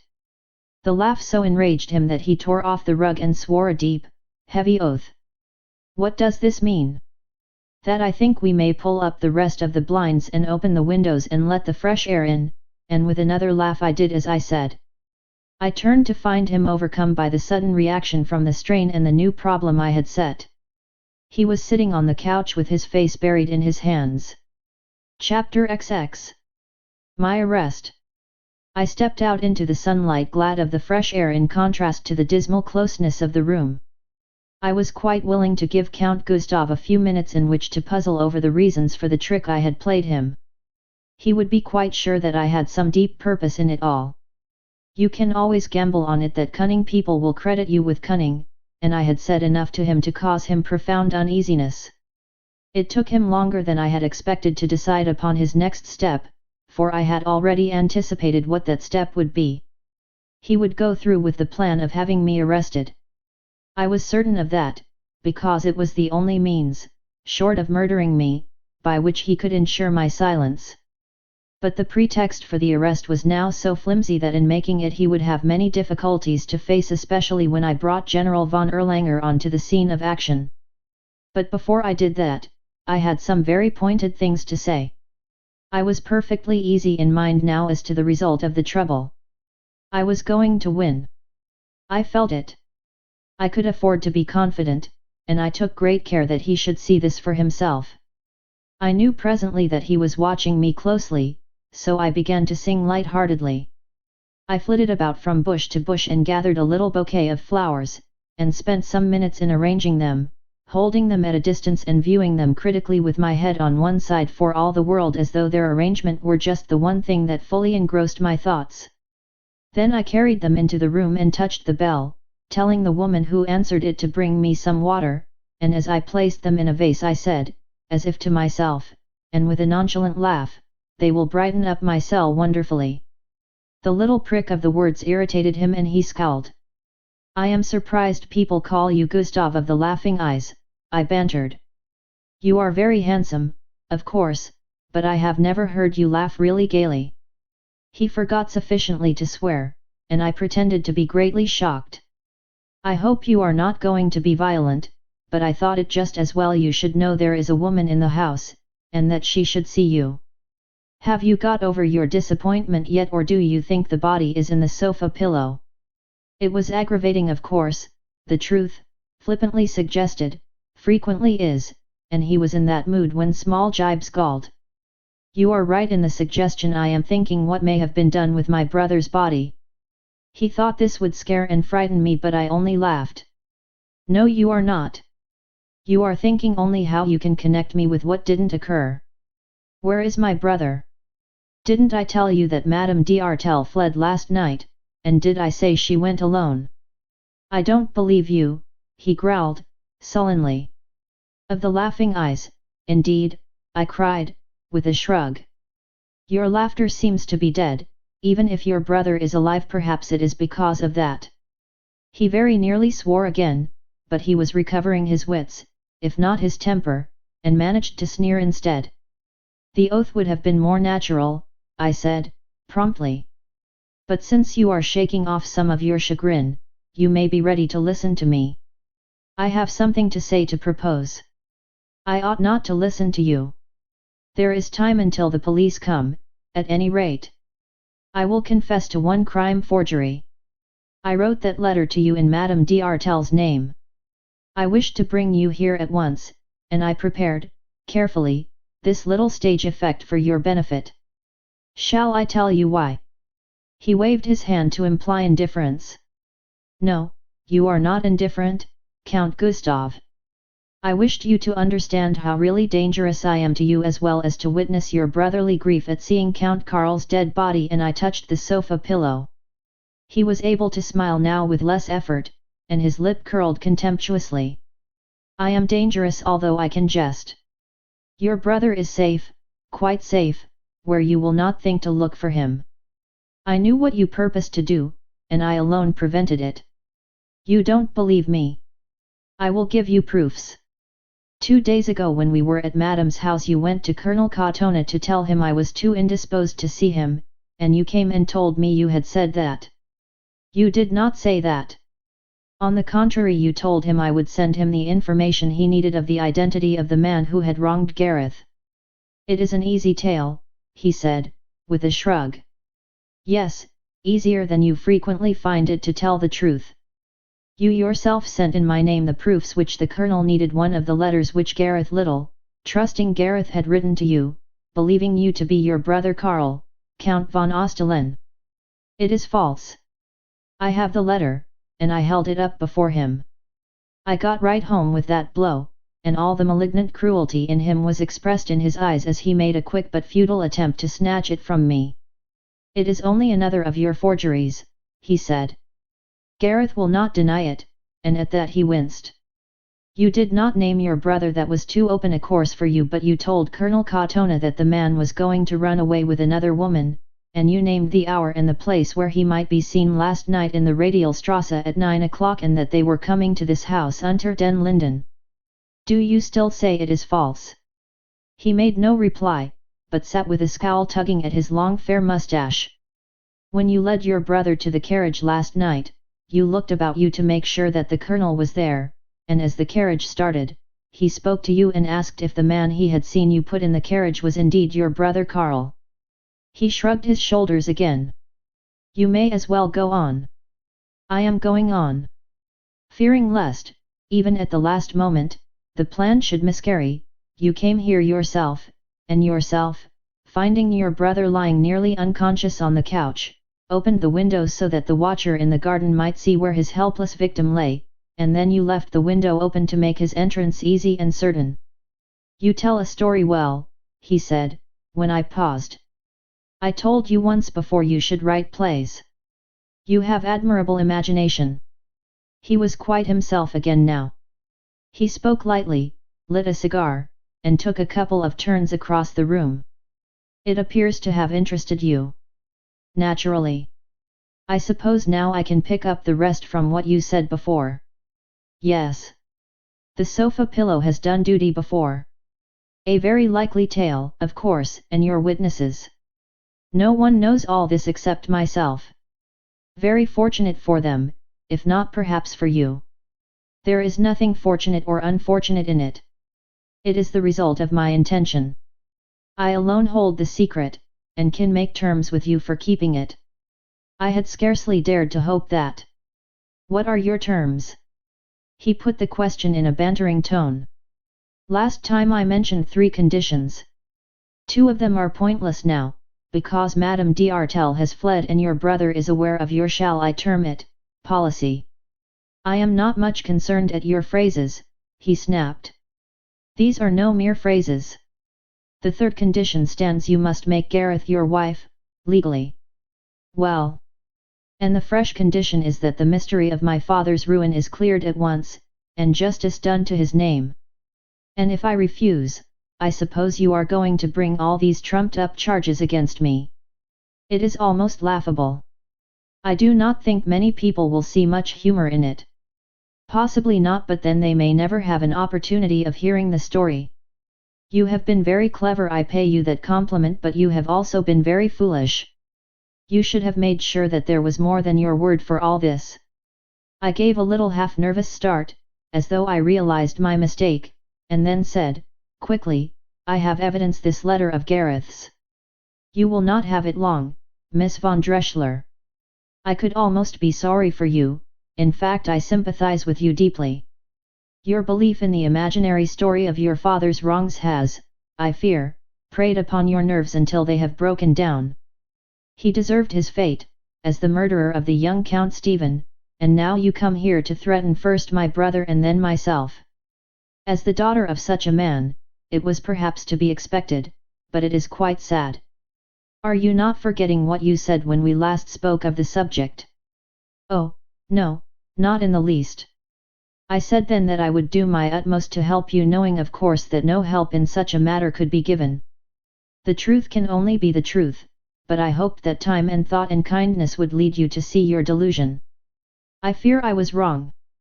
I would have laughed, had I not known that I had now to show signs of nervousness. And Gareth? You appear to have hidden that poor girl, but she will of course be found, and then she too must be convinced of your unfortunate delusions. And will no appeal to your chivalry avail to make you do justice to her? You said you cared for her. I was anxious, and I think, rightly anxious, to soothe what I saw was a cause of serious and therefore dangerous excitement in you. She also has misled you, no doubt inadvertently, and your prejudices against my family have warped your judgment until you are really incapable of seeing anything but what is black in me. I am truly distressed for you, believe me. His assumption of pity was almost too much for my sense of humor. If by black you mean dishonor and cowardly treachery, I agree. I think you are one of the vilest men that ever lived. He smiled blandly and spread out his hands. I am afraid you do, it is very painful. Happily, others know me better. I heard a carriage drive up rapidly, and understood that the crisis had come with it. I glanced at the clock. It was 11:15. I had timed matters aptly. I rose, my hand on the inkstand which I had kept all the time in readiness. So far as we are concerned now and here, Count Gustav, there is no more to be said. I will take my story to those who will know how to investigate it. I am deeply sorry, but you cannot be allowed to leave the house. Those are the agents of the police. Footsteps and men's voices were in the hall. They dare not keep me here. While your delusions remain, I fear they will not let you go. But if you give me that letter, I will do what I can for you. If I could believe you, I cried with agitation, and I took another paper from my pocket. I should like to be your friend, and will, he said, hurriedly. I gave him the false letter, and cried, I can escape this way.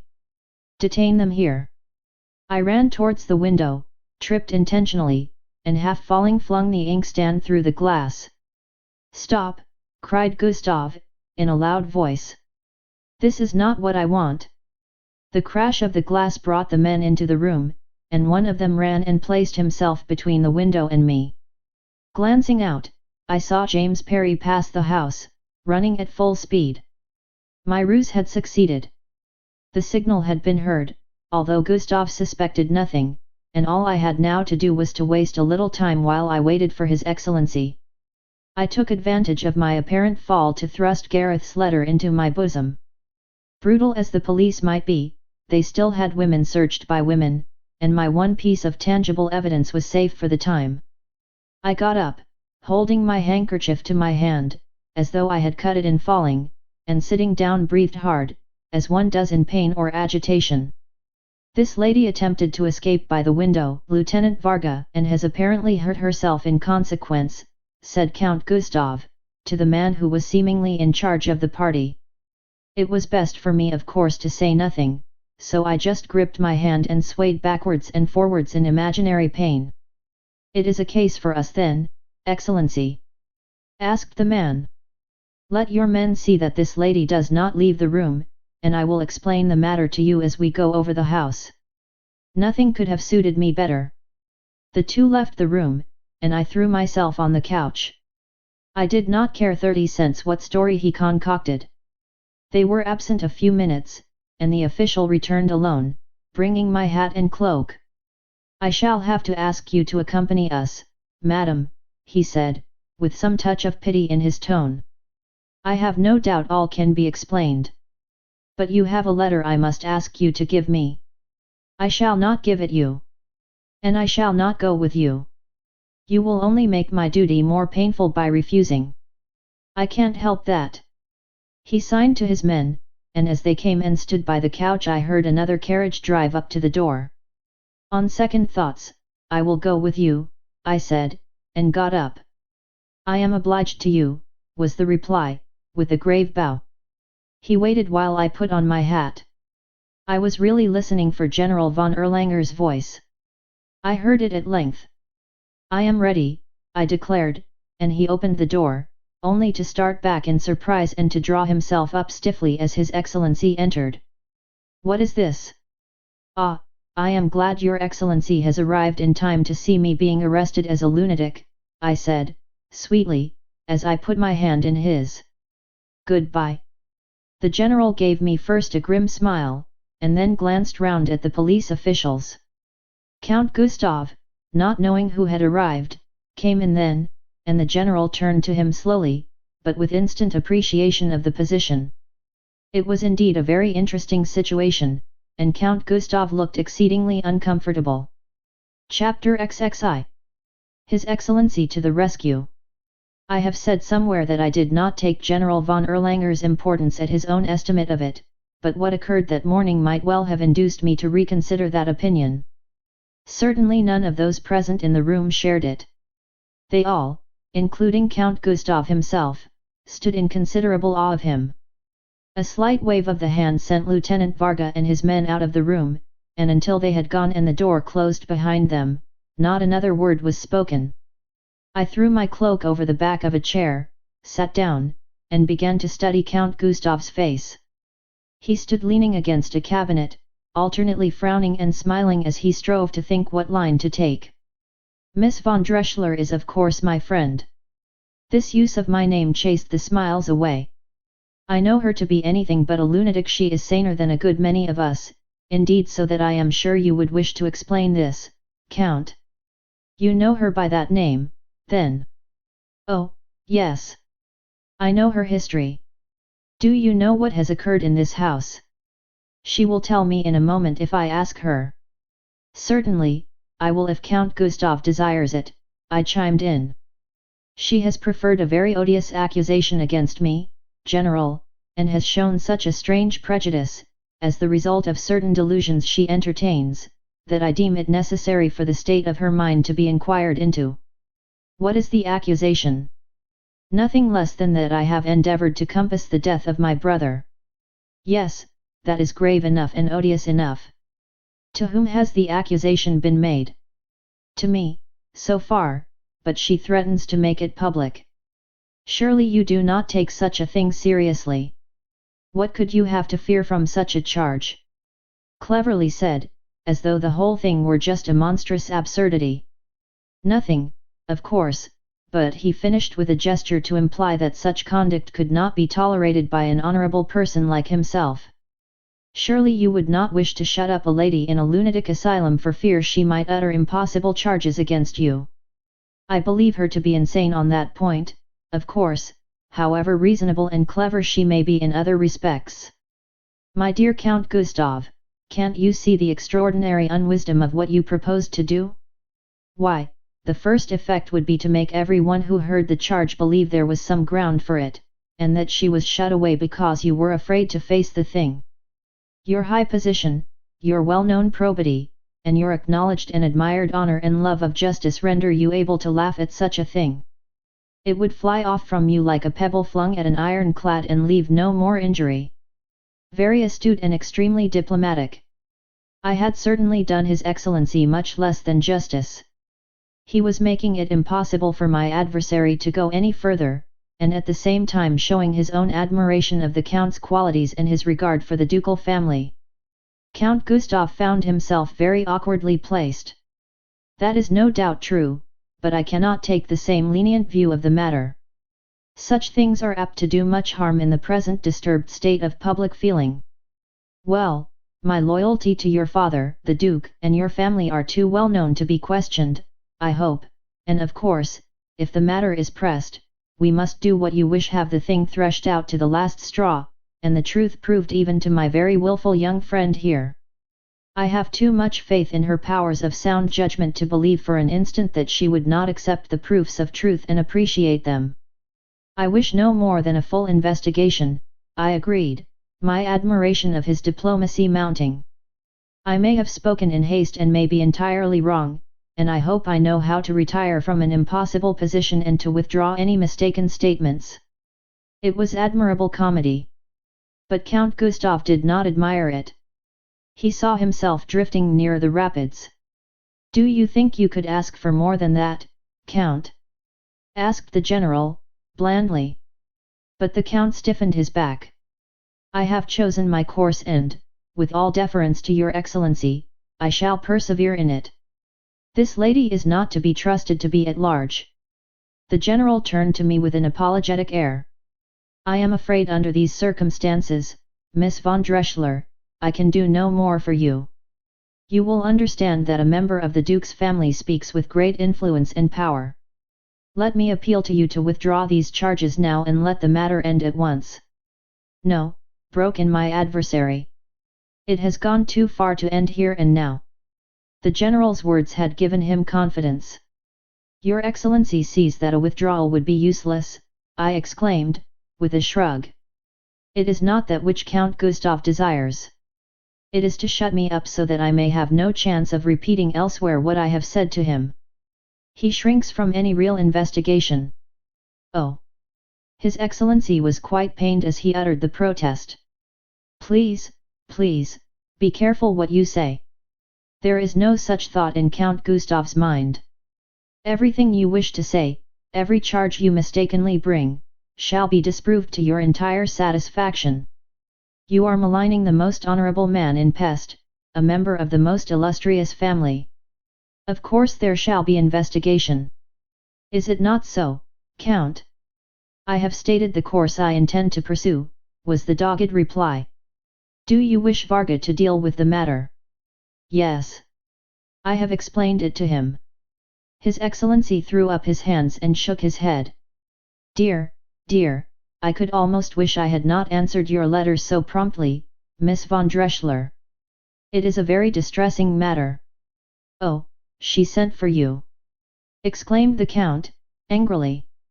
"Yes, indeed. Scarcely the act of a lunatic, of course. It was very clever indeed, for it forces the thing to my knowledge. You see, Count, there is another very serious obstacle in your path. Miss von Drechsler is an American citizen and you know what the Americans are when you twitch only a feather of the big bird. The eagle has a very loud cry, monstrously sharp eyes, and talons that dig deep in unearthing things. I vowed to myself I would never again doubt His Excellency's shrewdness or his importance. I could have kissed him for the way he played that beautiful checkmate." The Count was entirely nonplussed for the moment. He could only frown and repeat, "I have chosen my course, and even you cannot stop me, General."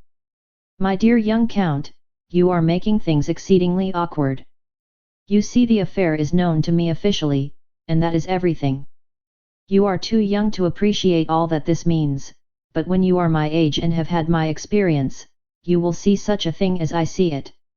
"I shall of course appeal at once to the United States Consul," I said, quick to take the cue thus indicated. "You hear that? I was sure of it. No, believe me, Count, this is a matter to be settled in a very different way. You must not act in a hurry. I tell you what we must do. We must all have time to think things over, and to afford the necessary opportunity I will take Miss von Drechsler to my house until tomorrow, and if you will come there, say at noon, we shall no doubt have found a way out." But this would not suit Count Gustav, I knew, and he held on to his resolve to pursue the course he had chosen. "My dear Count, I know how your father would act in such a case. We really cannot run the risk of making it a cause of international complication. If you will not accept my suggestion, all I can do is to send word to the American consul and let him have the custody of this young lady. The people at the consulate will then of course go fully into the affair, everything will be made public, and heaven knows what trouble will come out of it. But it would simply ruin me at Vienna if I were to consent to your wish." It is only a matter of a few hours. Miss von Drechsler will no doubt consent to do nothing for that time, and meanwhile, if you wish it, you and I can go to the Duke. There is another way, said the Count, suddenly. We will go at once to my father and lay the matter before him. He can decide what should be done, and take any responsibility off your shoulders, General. It was a shrewd move, but the check was obvious. I agree to that readily, with but one condition: the American consul must be present to protect me. His Excellency gave me a quick glance of appreciation. Oh, yes, of course. The Count will not object to that. But I do object. We want no more in this than there are at present. Then as an American citizen I claim my rights and the protection of my flag. Will you remain here a few minutes? Asked the General, and he led the Count out of the room. They were absent nearly half an hour, and then His Excellency returned alone. I have prevailed upon the Count to take my view of what should be done, and if you will give me your word to say nothing of these matters until 12 o'clock tomorrow, you will come with me to my house and remain there until then. Then we shall have another game of chess much sooner than we anticipated, Your Excellency, I said lightly. You play too much chess, young lady, and far too daring a game. I may give him your word. Oh, yes. I have done all I wished here and am ready to go. You'll make no effort to escape? He asked with a twinkle in his eyes. You are to be a prisoner, you know. I nodded and laughed, and a few minutes later he handed me into his carriage to drive back to the city. He was more disposed to think than to talk during the drive, and several times I caught a furtive smile flitting over his face and drawing down the corners of his mouth. I'm afraid I have a dangerous prisoner. You have already given me one awkward corner to turn this morning, and I see others ahead. I never knew what diplomacy meant until this morning, I replied, and the cleverness of it quite fascinated me. Diplomacy often consists in helping a friend to do what he doesn't wish to do, he said sententiously. I suppose, by the way, I am only a prisoner on parole. If you take my advice you will not stir out of my house until we have had the meeting tomorrow. Why not? I cannot talk easily in a carriage, he answered, with a glance which I understood to mean that he had strong reasons he preferred not to explain. I said no more until we reached his house and he took me into his library. I cannot give you more than 1 minute, and therefore cannot wait to hear your story. I have pressing matters that will keep me all the afternoon. I have no clothes, Your Excellency, I cried, with a little affectation of dismay. Which means you wish to go out in order to carry on the scheme with which your busy little brains are full. You cannot go out, Christabel. I have said that you will remain here. Understand that, please. He spoke almost sternly, but the twinkle came into his eyes as he turned away and added, as for your clothes, I had thought of that difficulty, and I told that American servant of yours to call here this afternoon on the chance that you might need him. I laughed and was running out of the room, saying I would go and find the girls and tell them I had come to spend the rest of the day with them, when I stopped and went back to him. I haven't thanked you, I said. It is not to me that any thanks are due but the Stars and Stripes. They gave us the mate. But it was you who made the move, and it is you I thank. The game is not finished yet, Christabel. We'll wait for that. I see the combination that will win it. He took my hand and pressed it. You deserve to win, but the stakes. Chapter XXII. Colonel Katona speaks. I wrote a short note to Colonel Katona saying that circumstances prevented my going to his house that day, but that I had something important to say to him, and wished him to come to me to General von Erlangers at once. Next, an equally brief one to Karl. Dear friend. I cannot keep my word to see you today. I have been compelled to come here, to General von Erlanger's house, and must remain until tomorrow. But tomorrow I shall see you. Please me by staying where you are until then. Colonel Katona is coming here, and will bring you a message from me saying where we can meet tomorrow. I am sure you will do this as you have done so much for her sake. Christabel von Drechsler. Then a letter to Gareth followed. I am now confident that I shall have great news for you tomorrow. I have been working hard for you all the time, and success is in sight. But we cannot gain it unless you will now do your part and help me in all my plans for tomorrow. I wish you to remain in your room tomorrow morning, and not to leave it under any pretext whatever, until I myself come to you. You will of course be very curious to know the reason for this, we women can't help that. And I will explain it all tomorrow. You have trusted me so far. Trust me in this also, for I tell you frankly that if you do not, everything even at the last moment may be ruined. Keep a brave heart, for I am very hopeful happiness is in sight for you. Ever your friend, Christabel.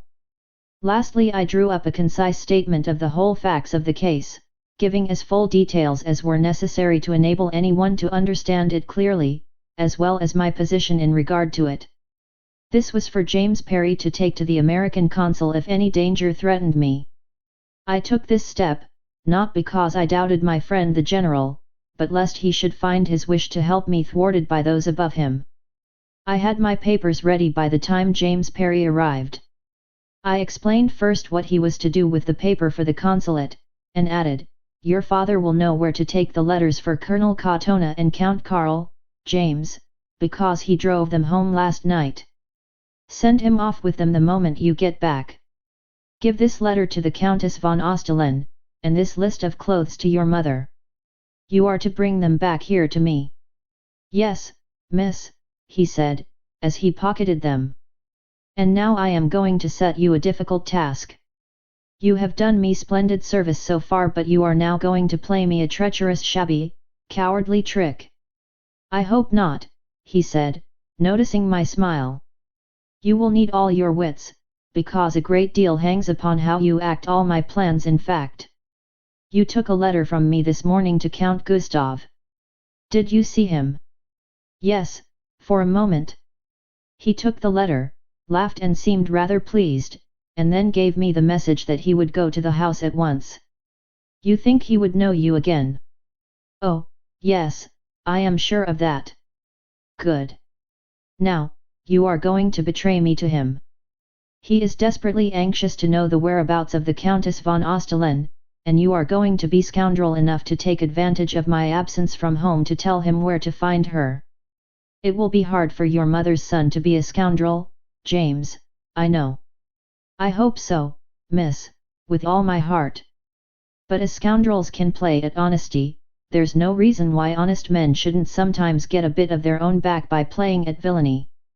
You are deeply interested in the troubles of the Countess von Ostalen, you have been shocked by my rather cruel treatment of her, you have heard her ask me again and again to let her leave the house, and your chivalry is roused because I keep her locked in her room.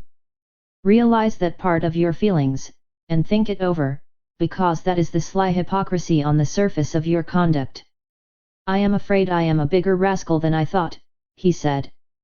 "I am sure you will be tomorrow when you see him. Of course you have another motive which you understand will be dragged out of you when the Count, who will be suspicious, begins to question you. You want money and a place in the household of the Duke, his father. The dollars will be the main thing. Half the sum down before you open your lips, the rest when you complete the work. That is, the Count is to give it to you when you let him into the house to fetch the lady away."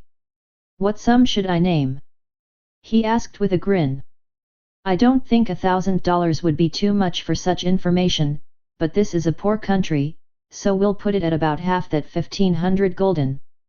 Your honor is worth more than that, James, but, as good Americans, we must gauge the conditions of the market.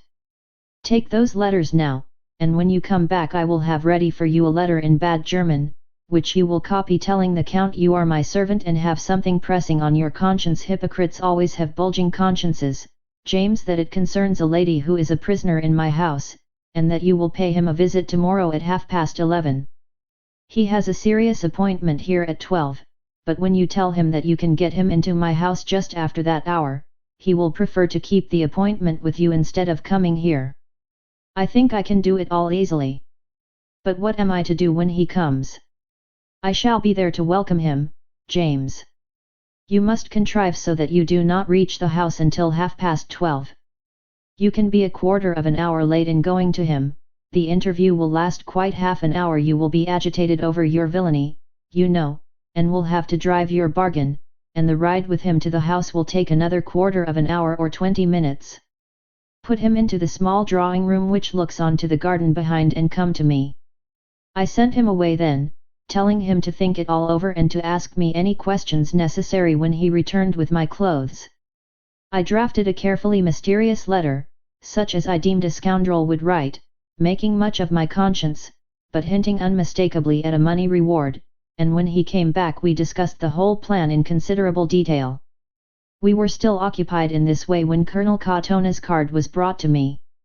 I found him looking very haggard and worn with the emotions and incidents of the preceding night, but he held my hand and pressed it very warmly, and the hard eyes as he gazed at me were more like Gareth's than I would have deemed it possible for them to be. "You have news for me, Miss von Drechsler? It is of my child?" he asked eagerly. "Yes, it all concerns Gareth, Colonel. You are going to take me to her." "I hope so, but it will depend upon you." "Then it is settled, there is nothing I will not do for that," and he sighed deeply. "Tell me what you wish." "You find me in a different mood from that of last night." "Then I was thinking mainly of Gareth and a little only for myself. Now I am thinking only of myself.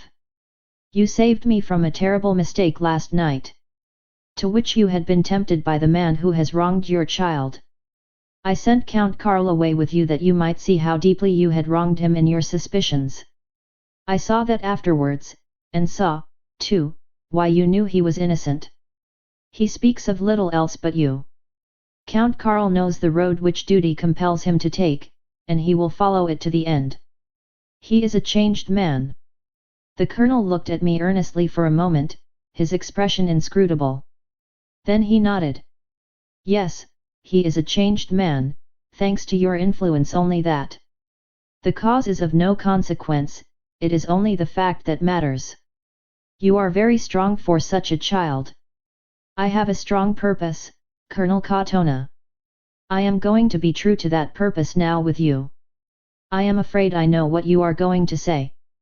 To ask plainly whether you will do justice to my father and tell me the whole story of that cruel wrong." "The whole story?" he asked, anxiety in both look and tone.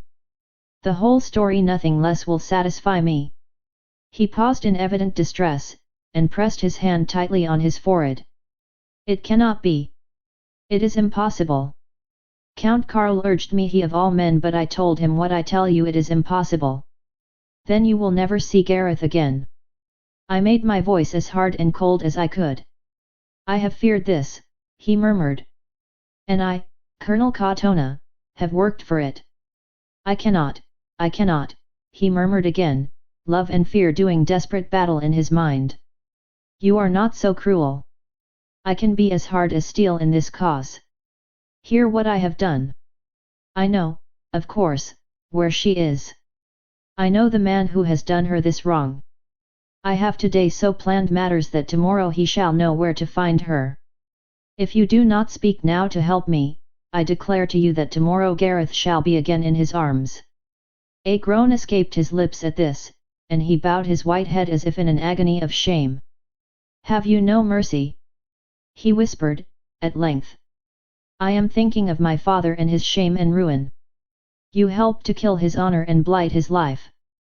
You were his friend. Had you mercy then, that you would ask it now of his child? They told me he was dead. I swear that. I did not know the truth until years afterwards when he had escaped. It was then too late, too late. My God, you know not what this is that you ask me to do. I ask for the truth. He trusted you. He has left it on record. You betrayed that trust for your employers. You set their favor then before your friend's honor, just as now you set it before even the honor of your child." Every one of my biting violent words went right home. He winced under the pain of them, and when I paused and he glanced up, his face could not have been more stricken had I been his judge sentencing him to death. Nay, I think he would have faced death with far less agitation. "From you, his child, this is terrible," he murmured. I have been very guilty, but not as you think. I was not false to your father like that. I will tell you all so far as it touches me. I know now that it was resolved that the young Count Stephen should die, and a quarrel was purposefully caused between him and your father. I was used at first only as a tool in the work. I had reason to know that the Duke Alexinitz was so incensed against your father, that it would go hard with him if he remained in Pest. I know that it was at your persuasion that he made ready to fly from the city. It was true what I told him. Duke Ladislaus wished him to leave, as otherwise the Duke himself might have been involved in the quarrel. He sent me direct to your father. Up to that point I was true to my friend. I would have given my life for him cheerfully then. And after? Count Stephen did go to your father's rooms in search of him, his blood heated with wine and the lies told by others, and it was there he was shot. You knew of this? Nothing, until the next day, and then the story was told me that the two had met and quarrelled fiercely, that my friend had been killed, that the matter must be hushed up in the interests of Duke Ladislaus, that he had in reality instigated it, and that loyalty to him made it impossible to speak the truth. Your father had been secretly buried, I was assured. I am waiting, Colonel Katona, I said, presently. From that point on I was guilty. My silence then was the first act of treachery, and others soon followed. I could not bring the dead to life, I was told, but I could help the living, and in helping them could save from ruin the cause to which I was pledged. The confession by your father was found and used, and I stood by and suffered his name to be dishonored. For that I can plead no excuse. And when you knew that my father had not died but had been imprisoned all those years, and had escaped, what did you do then? I know. I know, he exclaimed, wretchedly. I did nothing. They came to me. Who came to you? Those who had done it all, and with them Count Gustav, to whom all had then been told. They appealed to my loyalty to the cause, to Duke Ladislaus, and to my country, and I yielded. Count Karl, too. No. He knows nothing of it. Nothing. If he had known of all this, and you had found the news which you thought had come from me to be true, that the man for whose family you had sinned in this way was the same who had wronged Gareth, what then? There was such a glitter in his eyes as they met mine that I almost feared he had read the thought and intent behind my words. I would have had his life first, and he checked himself with sudden effort. And what? I asked. I would have killed him, he murmured, doggedly. The rest is your secret. I hazarded. He made no other answer than to glance at me quickly. If I tell you tomorrow where to find Gareth, will you make public what you have told me today and denounce the men who were concerned in my father's ruin? At the direct question he was profoundly agitated again. Is there no other way? No. None. I am pleading for my father's honor. I will do it, he said, with a bitter sigh. On your word of honor, Colonel Katona? Yes. On my word of honor. God help me. I drew a deep breath of relief. I needed no further assurance. I had seen enough to know that what I still had to tell him, that Gustav was the man he sought, would suffice to change any lingering remnant of indecision into grim set purpose. I told him I would send him word on the following morning where he and Count Karl were to come to me at about noon. You will give me your hand, Christabel? He asked, hesitating, as we were parting. Yes. I trust you now to undo the past. He held my hand a moment and seemed much affected. I had meant to speak to you about Count Karl. Please. I broke in. If I could help your happiness, it would be some recompense for my wrong to your father. You cannot do that. You care for him. Please, I said again. I know. He has told me what stands between you. I am glad now that you made me speak, although your words stabbed me to the heart. But I am glad now, and perhaps I can help you. It should not be all tragedy for you too. But heaven knows it is tragedy whatever happens. I was glad to be alone. The interview had tried me. I endeavored to analyze my feelings, and I am afraid I realized that while I was jubilant at the prospect of success, the knowledge that it brought nearer the parting from Karl made me almost wish for failure. That was rank treachery to my purpose and my dear father's memory, I know. But then, I was only a girl, and after all, even in the strongest of us, the heart will have its way at times. Mine took it then for a desolate half-hour, until I was roused by the 2 chattering girls who came romping in to take me away to dress for dinner. Chapter XXIII. A Greek Gift. At dinner His Excellency was thoughtful and taciturn, and we had a rather dismal meal. He noticed my dress when we met, however. "You have your clothes, then?" he said in his driest manner. "Yes, my servant came to arrange the things I needed." "I don't wish to know," he exclaimed, promptly, with a glance which showed me that he understood I had not been idle. But after that he scarcely spoke. The girls chattered to me, chiefly making fun of the new governess before her face in the most impudent manner, but I was too busy with my own thoughts to pay much heed. Something had happened since the general and I had parted, and I was sure it concerned me, so I waited and watched until either he should tell me or I should find it out for myself.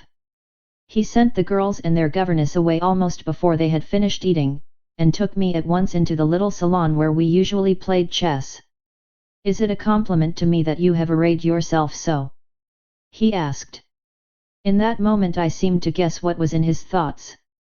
"It is perhaps a coincidence," I said with a smile. "Why a coincidence?" He was puzzled. "Because I had not expected to see anyone but yourself." He nodded. "That instinct of yours always interests me." I had gone to the chessboard and taken 2 or 3 pieces out of the box. I put them back.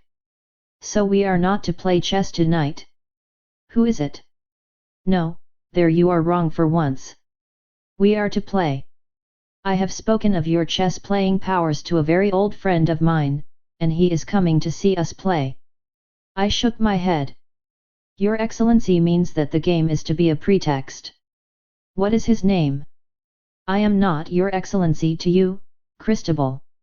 It is General von Walter, an old comrade of mine. I am getting interested in him already, an old comrade whose unexpected visit made you so thoughtful during dinner that you could scarcely speak a word. On my account, too. The only time you spoke was to express satisfaction that I was dressed well enough to receive him. You are building a palace with matchboxes, Christabel. You had better set them in." I set them and we began to play. I made 2 or 3 egregiously bad moves, and he did not notice them. The old comrade was evidently still absorbing his thoughts, and began to fill mine too. "Hadn't we better have something more like a real game when he comes in? It should at least look like serious chess," I said, and was making some impromptu changes in the positions of the men when General von Walter was announced. I shut down the smile which followed my first glance at him. It was too bad of His Excellency to try and deceive me. I had seen the old comrade before, however, and I was not likely to forget him. It was Duke Ladislas himself. They both played up to the arranged parts, and of course I did my best to help them. "Come in, old friend," said His Excellency, genially. "This is the chess prodigy. My old friend General von Walter, Miss Gilmore. His Excellency always flatters me, General, because on one occasion I was lucky enough to beat him." "I am delighted to meet you, Miss von Dreschler," said the General, so occupied in giving me a sharp look that he did not notice he had used the wrong name. "You are a great favorite of my old friend."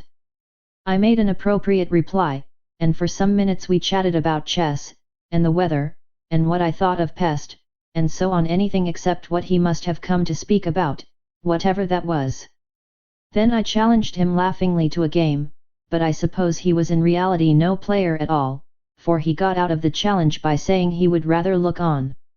So we went on with our game again and had made some 6 moves, when a servant came to say that Count Somassi, the Minister of Justice, wished to speak with His Excellency.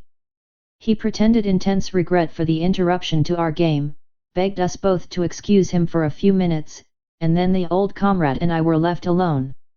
I knew of course that this had all been arranged, and that we were now to come to the real business of the meeting. You are staying some time in Pest. He opened. I scarcely know. You see, I am a foreigner now, and an American citizen is never long away from the States without a heartache. You say now, he commented, as I had intended. I thought he would appreciate the word. Yes. I am Hungarian by birth but a naturalized citizen of the United States. Here, of course, I am only a girl, but at home, in Jefferson City, Missouri, I am quite a person of importance. I inherited my uncle's fortune, and over there you know we reckon importance by dollars.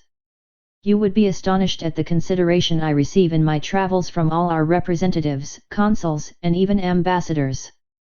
This was not strictly accurate, but the point had to be driven home that he could not play monkey tricks with me. He did not like this any more than I thought he would, and paused so long that I said, "Shall we not have a game, General, while His Excellency is away? It looks as if his sudden appointment might last some time." I think he began to gather in that I was not quite fooled by the little entertainment. "I think not, thank you. The fact is I wish to speak to you on some matters connected with America." "Well, not exactly. Rather of a private character." I froze instantly and was appropriately dignified. "I don't think I quite understand." "In Missouri we don't discuss our private affairs with strangers." "This is not Missouri," he said, dropping for the moment the old comrade tone and using the brief curt note of authority. As an American citizen I resented the tone and rose. "I am not a schoolgirl, sir, having a lesson in geography." It was intentionally pert and flippant, and I made him a bow and moved toward the door. "I am sorry. Pray forgive my manner. An old soldier, you know, drops now and again into the drill manner. American women do not take kindly to drilling, General." "No, no, Miss Gilmore, you must acquit me of any intention to offend you. I wish to speak to you seriously. Pray sit down again."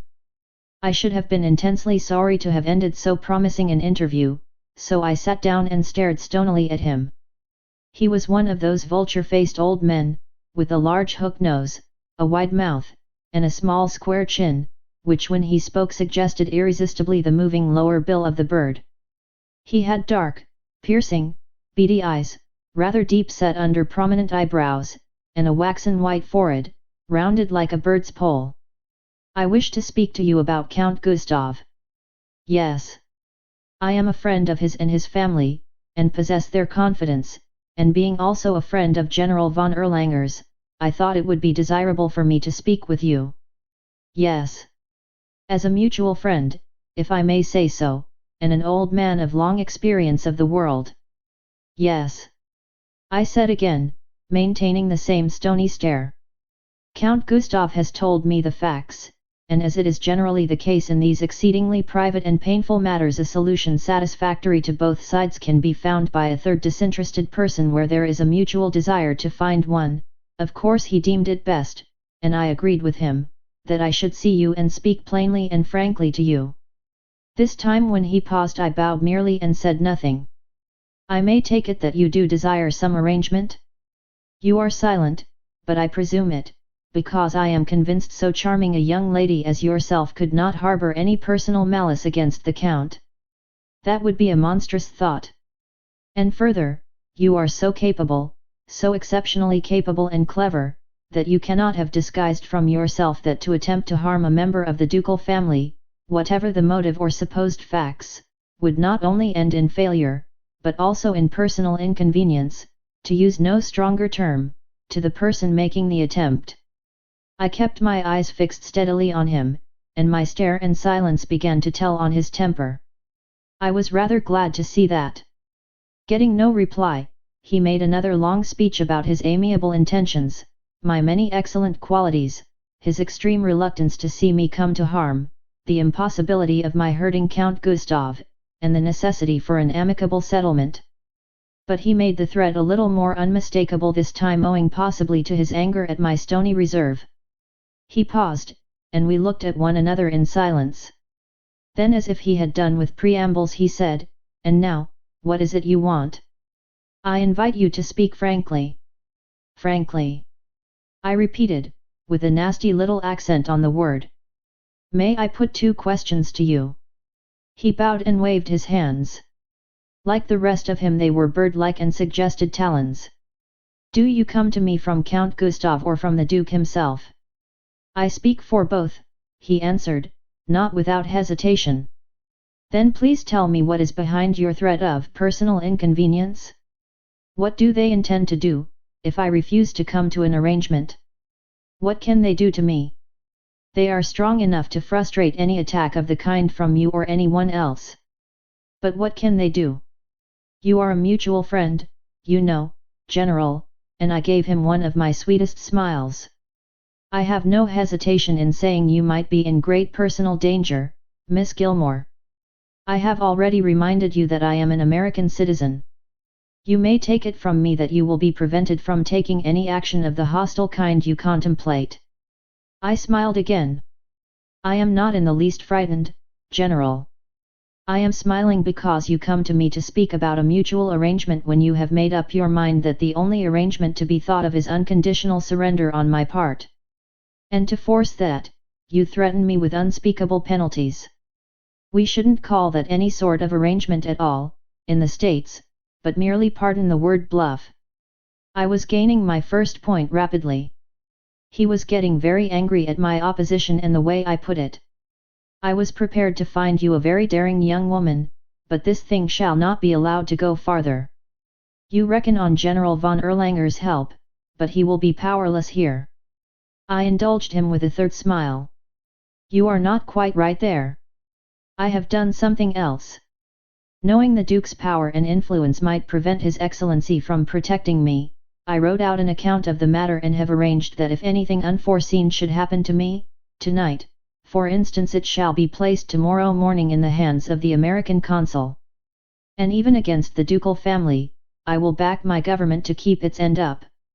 I paused, but he had nothing ready to answer that with, so I continued, I think you'll agree that that foresight of mine cancels your threat, and that we can start in again on equal terms.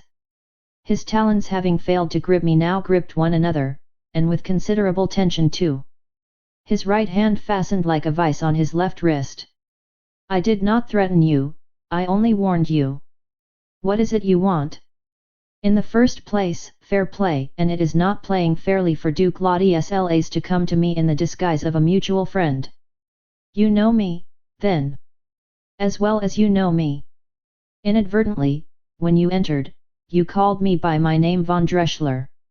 You know, also, one of the objects I seek justice for my father's name.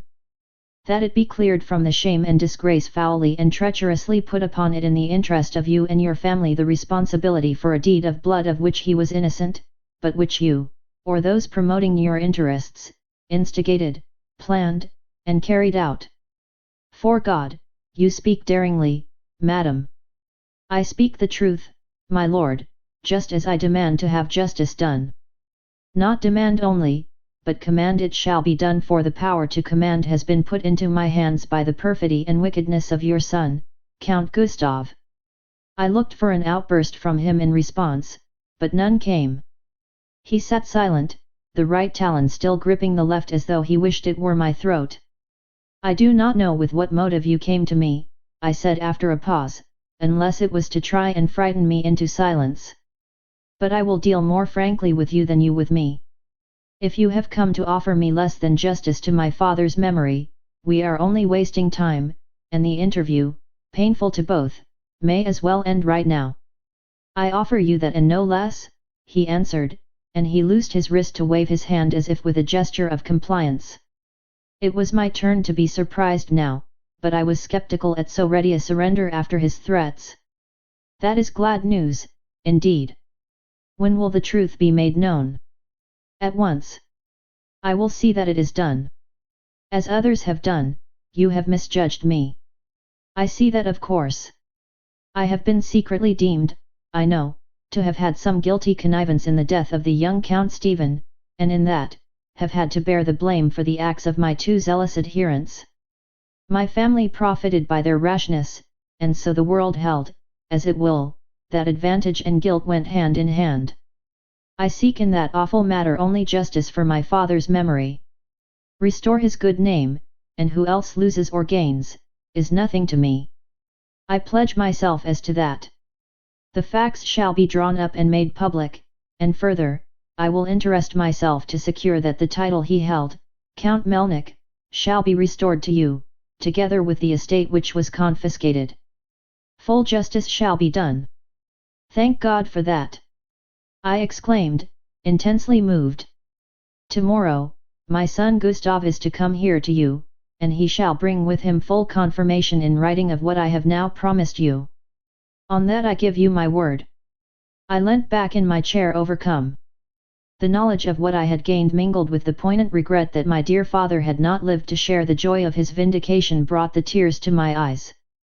I could not speak, so mastering was the emotion. I will leave you now, Miss von Drechsler, said the Duke as he rose.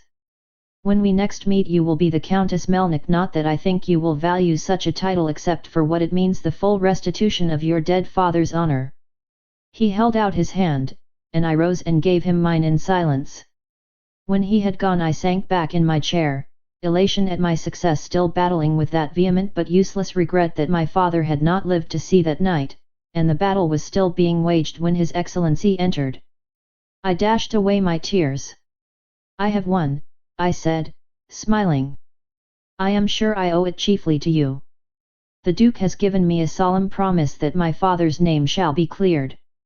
I looked for a sign of congratulation, but instead, my old friend glanced at me slowly and very shrewdly, and moved on to his chair. You are an excellent linguist, but probably do not know the dead languages, Christabel. There is an old tag of Virgil's, for instance, Timeo Danaos et dona ferent. I know what that means, at any rate, I cried. I fear the Greeks even when bearing gifts. He turned and looked at me again very thoughtfully. Then nodding his head he answered with slow emphasis, it is possible to learn the meaning of it even in pest. You think this is a Greek gift? I think we may still finish our game of chess, Christabel, and he came over to the board and examined the position of the men. Chapter XXIV. What the Duke meant. There is always this about chess, said His Excellency, when I had taken my place opposite to him, you cannot play it unless you detach your thoughts from all other matters. I don't wish to detach mine, I returned. Then I shall certainly beat you, for I intend to detach mine, at all events for a few moves. Now study this position, and he insisted on talking chess for some minutes, and then we played. Gradually the fascination which the game always had laid hold of me, and, concentrating my thoughts upon it, I began to play very carefully, until I caught my old friend's eyes studying my face instead of the game. I think you are playing earnestly now, so that we may as well stop and talk. While I light a cigar, think back to your conversation, and then tell me your impressions. He was unusually deliberate in choosing and lighting his cigar, and leaving the chess table threw himself into an easy lounge chair and smoked for a while in silence. Well, what are the impressions? You have disturbed them and me, I replied. Intentionally. Just as you intentionally misled me about your old comrade. He made me do that, but I knew you would see through it, and I had no scruple. But he was surprised when I told him who he was. No man likes to have his incognito fail him. But your impressions? I think he will do what he said and what I wish. You know what he promised?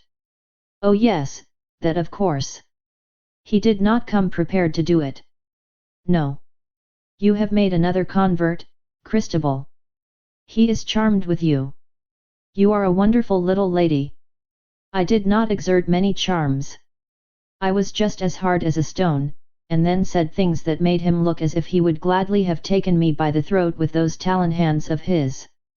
It was that daring of yours that won him round. I don't know all you said, but from what he told me, I should think he was never spoken to in such a way before by man or woman or child, for you are really little more than a child. What do you think he meant to do in coming here? I asked. That was what made me so thoughtful during dinner. You are keeping something from me. I Well, you mean that he is? I know him. It would be very remarkable if he were not. But you agree that he will do as he promised. I fear the Greeks even when they bring gifts, he quoted again. At least, I should if I were you. His influence is great, and in a week or so I should think you will be Countess Melnik. I don't think anything you can ask him for will be refused. You will be as much honored as your father was the reverse. The scent is too cold. I do not understand, I said, after a pause. You are not meant to, nor will it affect you. You have been threatening a good many plans, little lady. I like to see you at fault. It is a rare pleasure. It cannot be about Colonel Katona's daughter. If he knows of that, he knows what I told Count Gustav. He will not deem me likely to desert her. Yes, I am at fault. You have not told me yet what passed at that house where I found you today. I told him everything, except as to what had passed between Karl and myself. It is all grave enough, he said. A secret is very much like dynamite. Unless there is great care, the explosion may hurt the holder. I have told you often enough how great a favorite Count Gustav is, not with his father only, but with us all. Us. I repeated. I am one of the patriots. Count Karl lacks both force in himself and support outside. He is not understood. His Excellency's eyes brightened. Is that why you have not told me what you and he may have said to one another? I felt the color steal up into my cheeks. It was not necessary. No, Christabel, that is just the word, not necessary. He glanced at his watch. Dear me, it is quite late. I must send you to bed. You have not shown me the scent, I cried, with a little shrug of irritation, as I began to pack away the chessmen. He regarded me with the old amused twinkle in his eyes, and then with a glance at the chessboard, a thought struck him and he crossed to me. You are fond of chess problems, by the way. I'll set you one. He swept all the black pieces off the board except the king and one pawn, and then left the white king and 5 white pawns, 2 of the latter so placed that but one move for each was necessary for them to become queens. Could you win that game if you were white? He asked. It is but childish, of course these pawns become queens. Exactly. In chess any pawn that can get far enough can be a queen, but not in life, you know. Good night, Christabel. I scarcely heard his good night, but sat staring down at the little pieces where he had placed them. You think that any such thing was in his thoughts? What I think is that orange blossoms have a very charming scent, Christabel, and Count Gustav is the hope of the patriots. Again, good night, child. You have won your victory by your own wits mainly, although other things have been fighting for you. Go to bed and dream of it, and remember the first obligation of a conqueror is magnanimity. No more tonight, child, except God bless you and give you happiness. I lay a long time thinking over the events of that full day, and wrestling with the problem which His Excellency's last words had set me, the first obligation of a conqueror is magnanimity. So that was the secret. I had won in the struggle. Not only was my father's fame to be righted, but I was to be honored, not from any recognition of justice, but in order that I might be a fit wife for a duke's son. Then I was to be magnanimous, too, which meant that I was to consent to acquiesce in the family arrangement by which Karl was to be set aside in favor of Gustav, and to cease all my efforts against him. I had beaten them in all other respects, and now they had seized upon Karl's old feelings for me, and had somehow divined mine for him, and the two were made the subject matter of this new bribery bargain. The shame of it made my cheeks burn and flush in the darkness, and I winced and cowered at the humiliation as the bitter thoughts crowded thick and fast upon me. I recalled what had passed between the Duke and me, and reading it all now by the light of this later knowledge, my pride was stabbed and pierced by 100 poisoned darts that rankled and festered with cruel pain.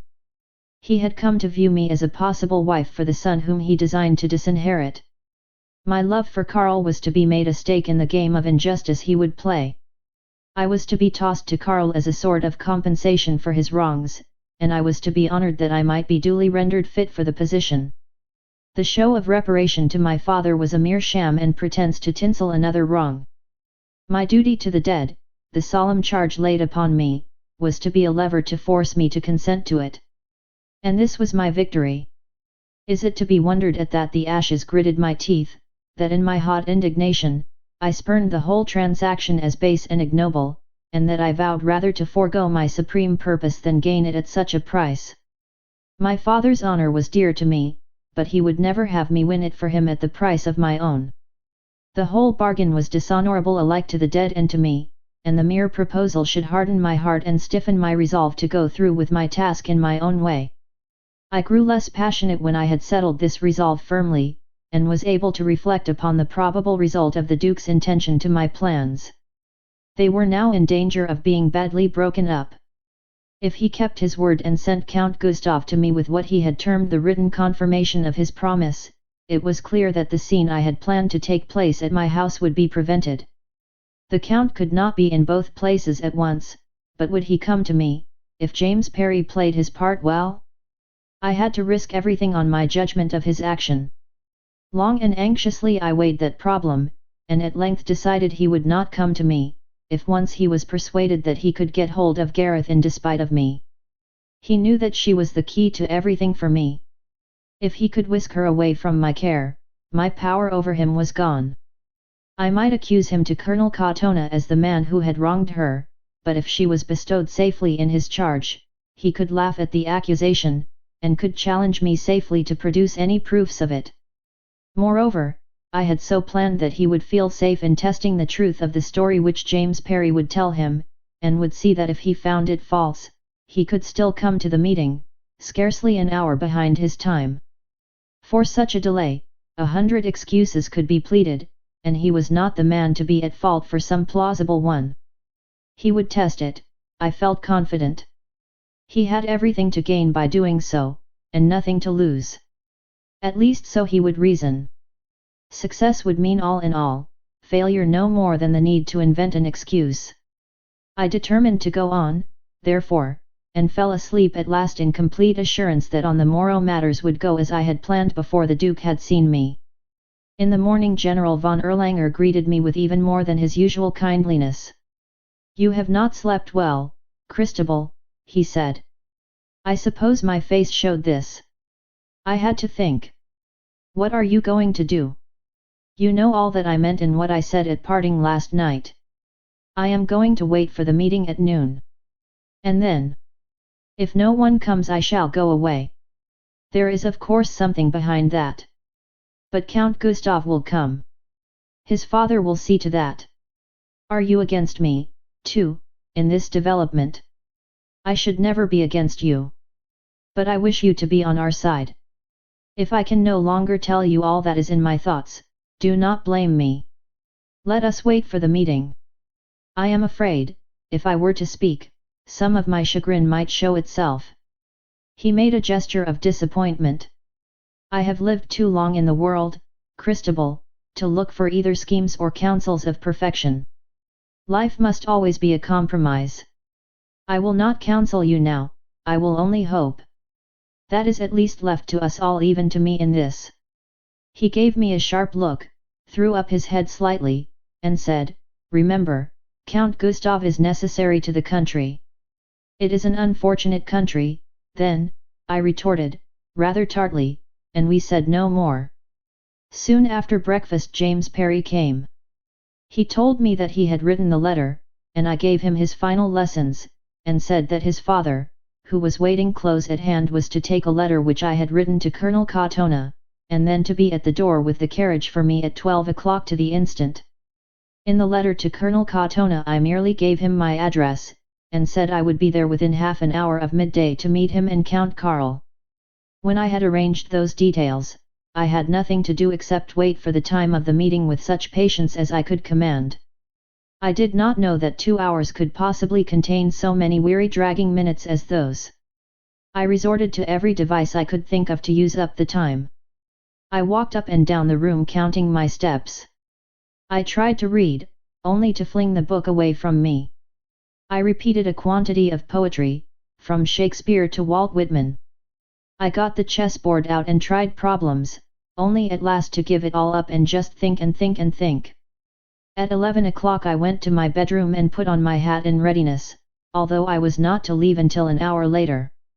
Then to find something for my hands to do, I unpacked my trunk and tumbled all my clothes in a heap, and began refolding and repacking them with deliberate care.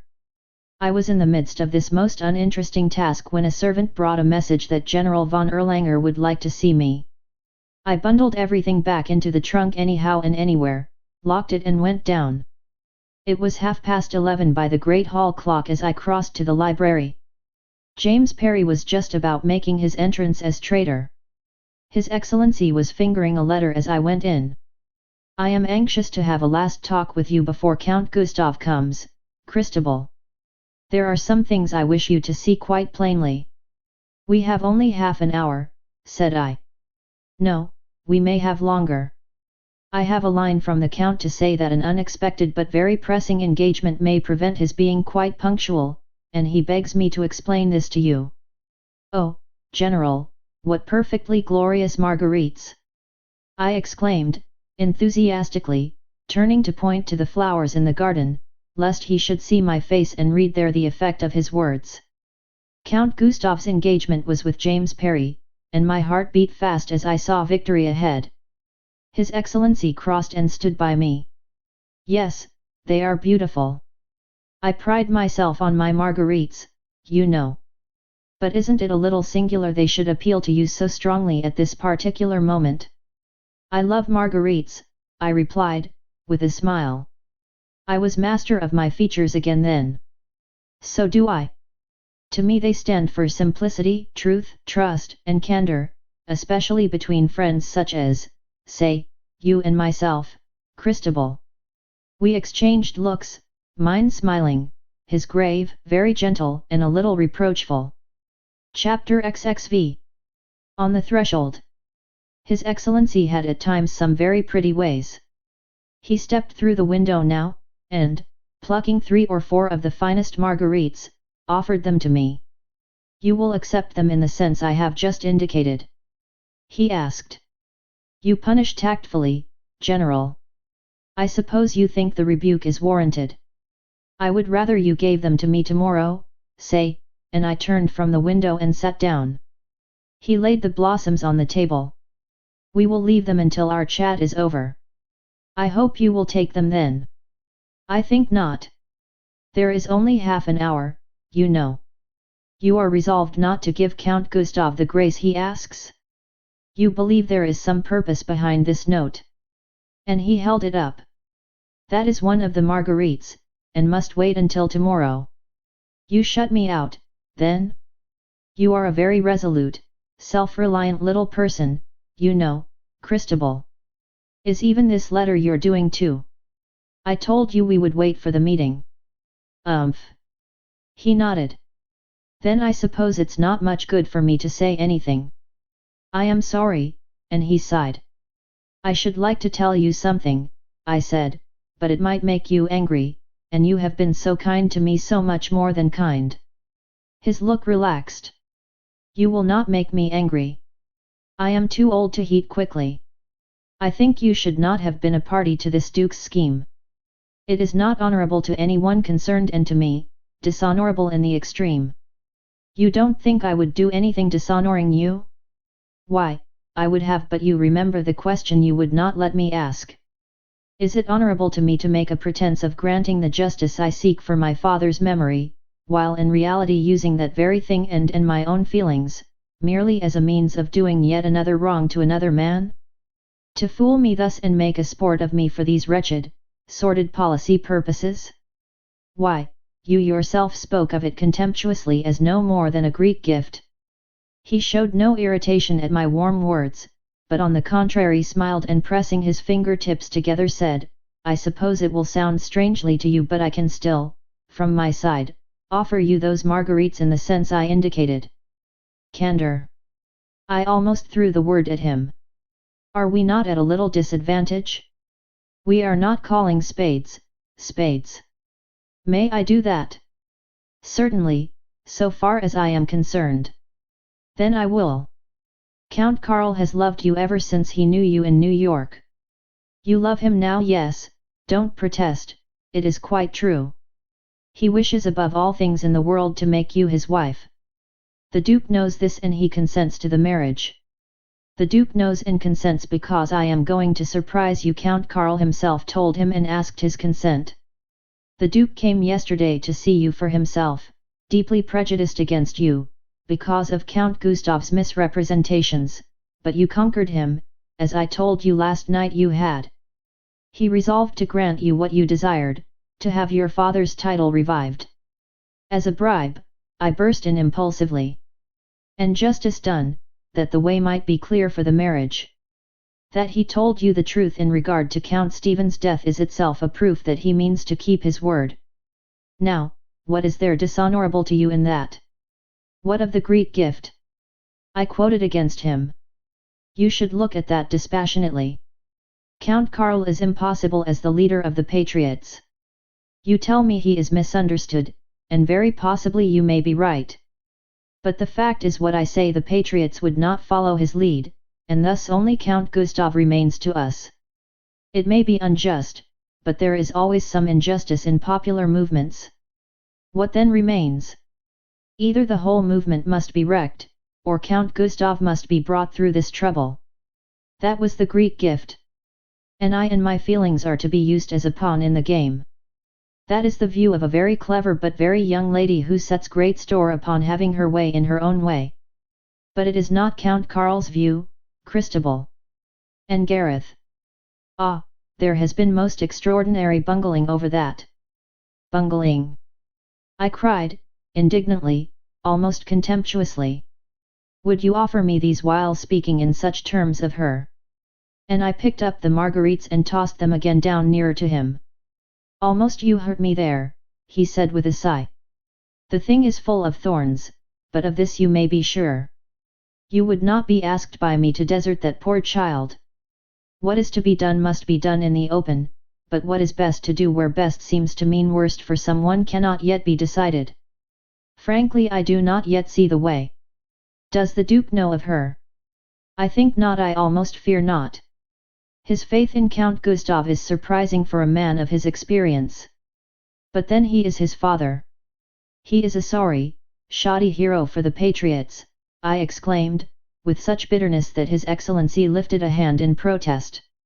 He is the only possible leader after his father, Christabel, and for that reason I am going to ask you to hold your hand. I can offer you these now, may I not? And he held out the marguerites to me with a smile. Yes, but I cannot take them yet. His face clouded.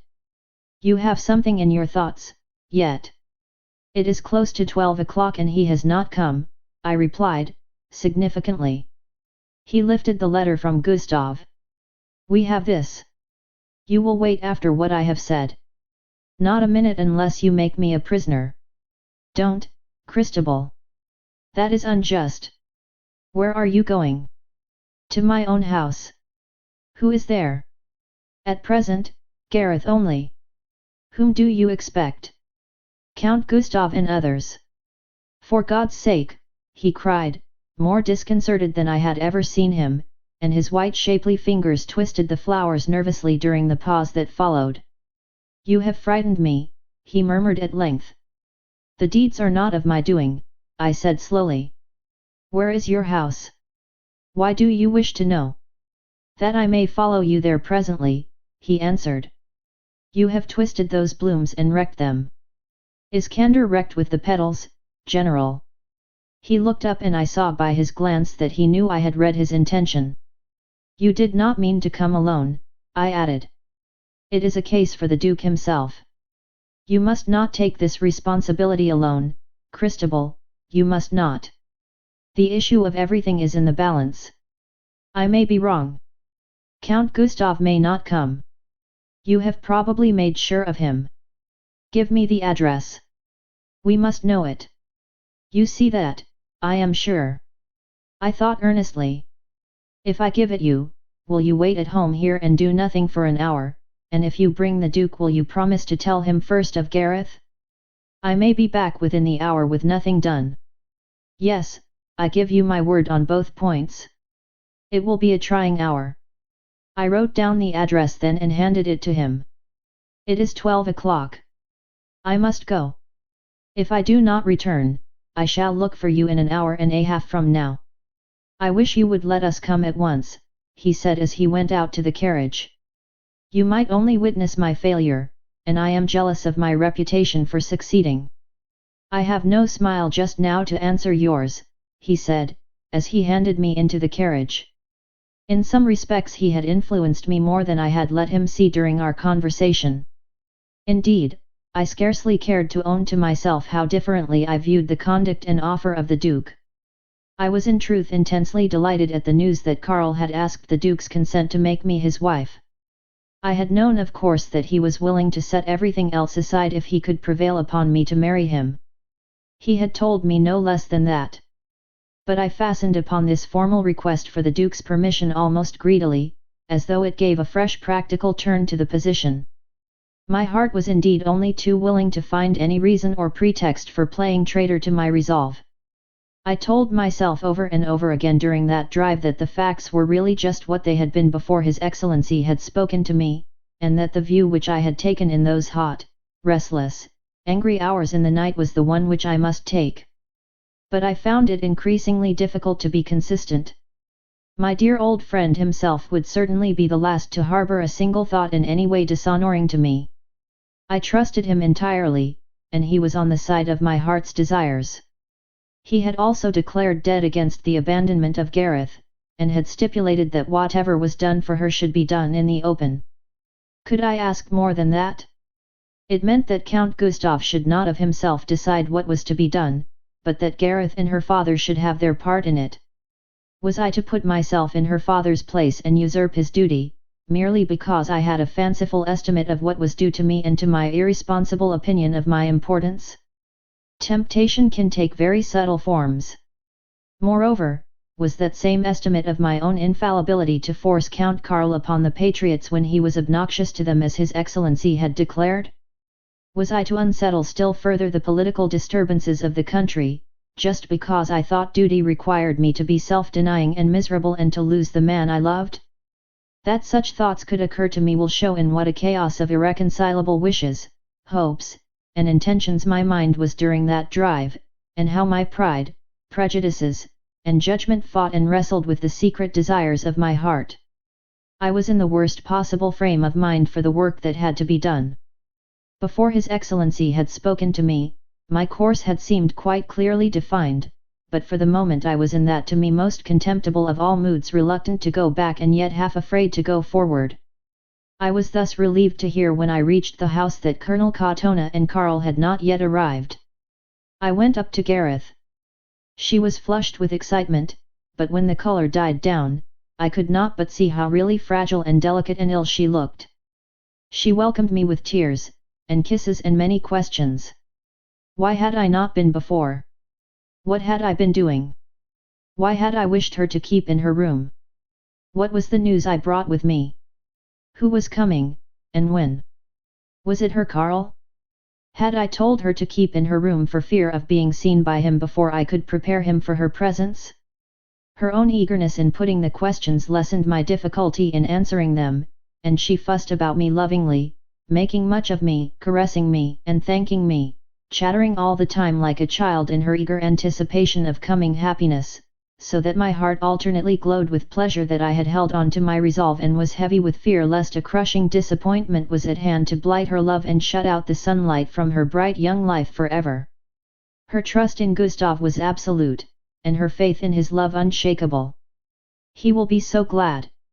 Does he know yet I am here? No, Gareth, not yet. I think I am glad of that, she laughed. What a great start he will give, and how his eyes will open, and what a light of love will be in them when I run up and put my arms round him. Pray God he may, was my thought. I still nurtured the hope that what he had once said to me was true, and that so far as there was room for love in his selfish heart, Gareth filled it. It was largely on that hope, indeed, I was building. He will be so glad that do you know what I have thought, Christabel? No, dear. I am going to be very cunning. I am going to use that moment of his delight to urge him to take me to my father and tell him everything.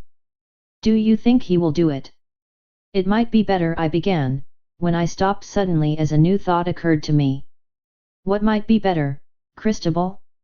Tell me, I am so anxious about this. I have been thinking about it ever since I guessed what your news was, and that you were going to bring Carl to me. Tell me, what would be better? I was thinking it would be better if you could first have done something for him, have won his own father to be reconciled to your marriage. Oh, I dare not do that, she cried, shrinking like a frightened child. Besides, I don't know who is his father. I do. He is a very great man, Duke Ladislaus of Kremnitz. I have never seen a duke in all my life and couldn't speak to one to save it. I scarcely heard her, for I was thinking what would be the effect of a meeting between this sweet simple-souled child, and that stern, hard-faced, eagle-eyed old man. I pictured the scene if, His Excellency having told the Duke of Gustav's marriage, I were to lead her into him and say, "This is Gareth." "You're not thinking a bit of what I'm saying, Christabel," she cried presently. "And you're looking dreadfully solemn. This might be a funeral, instead of one of the happiest days of my life. But don't let us talk any more about dukes and such people. I couldn't do what you say without telling Carl first. Oh, by the way, that's a little mistake about his name you make, Gareth," I said, as if it were a very trifling matter. "He is not called Carl by his friends and his family but Gustav. The mistake must have been made at first, and I expect he liked you to call him Carl, as the name you first used." "What nonsense, Christabel! Why, we were married as Carl and Gareth." She was almost indignant.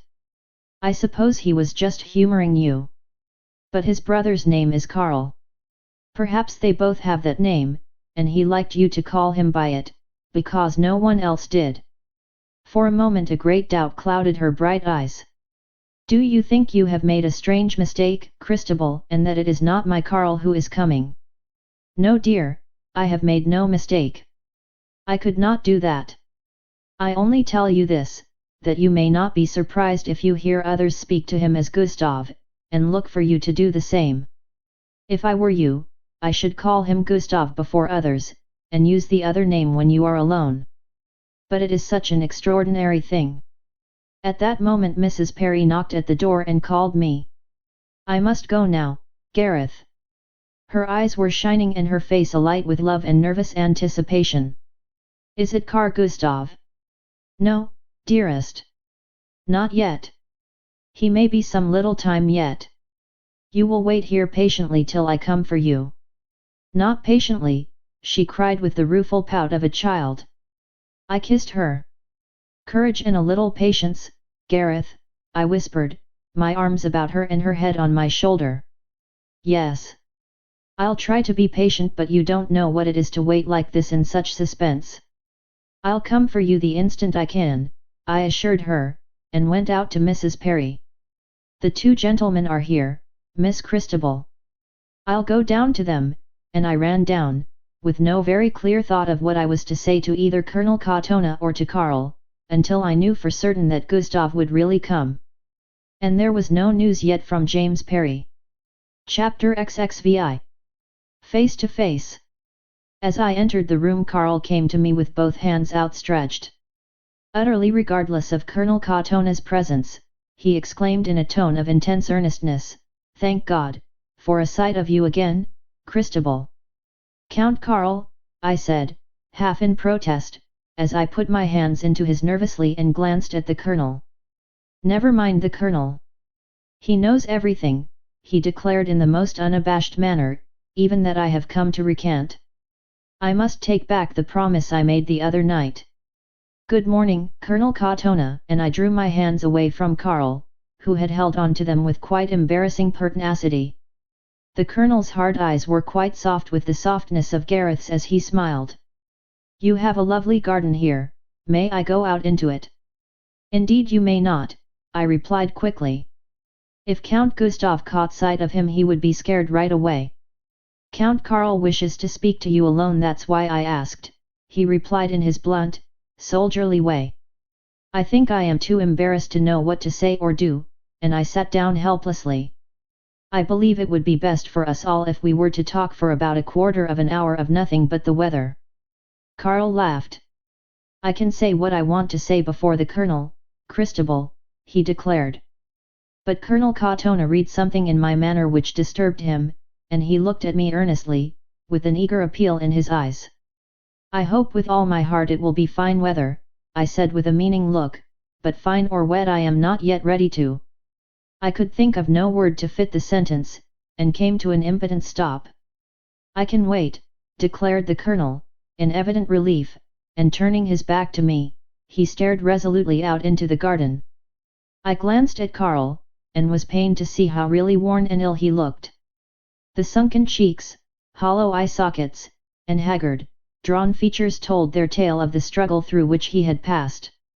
He placed a chair close to mine, and as he sat down he said, in a low voice, I have kept my word so far, Christabel, but I can't go through with it. It will beat me. You must have courage. He shook his head with a despairing smile. You'll think me a miserably weak creature, but I can't help it. I broke down yesterday and I had to do something. I wrote to the Duke and told him how it was with me, and that he must give his consent, and that if he would, I'd give mine. I didn't pretend to misunderstand him. You should not have done that. If you wish to save me, you must give in, too, and marry me. I don't care about anything else. Gustav is the man they all want. Let them have him. I told you I had no sympathy with the whole thing. I only held out because somewhere in the back of my mind there was an idea that the thing was a mistake, and that if I insisted on retaining my heirship, I might stop it all. But that means losing you again. I can't do that. I can't. He was so dejected, so worn with the struggle which he had made at my bidding and for my sake, that if I had been in a firmer mood I could scarcely have urged him. And if I tell the truth, I was in anything but that firmer mood. The gates of happiness yawned wide in front of me, and my heart was urging and spurring me to enter them. I was very weak just then.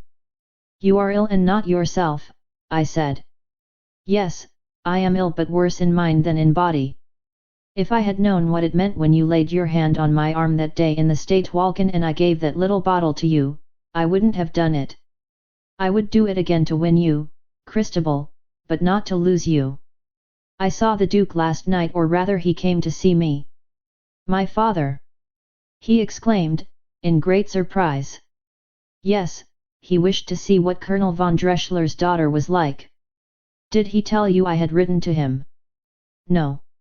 He did not mention your name, but he promised that my father's memory should be cleared, and even that his old title and his estate should be restored. Then I've done something to help you, after all, Christabel? I'm glad, and he smiled. He had no knowledge of all that lay beneath the surface, and I did not tell him. I wonder what he thought of you, he added, after a pause. I think I surprised him, I said, drily. I'm sure of that, he agreed in a pleased tone. I think I see. If he consents to our marriage and helps to secure for you the old title, it will be the best proof he can give the world that he knows your father was innocent of everything.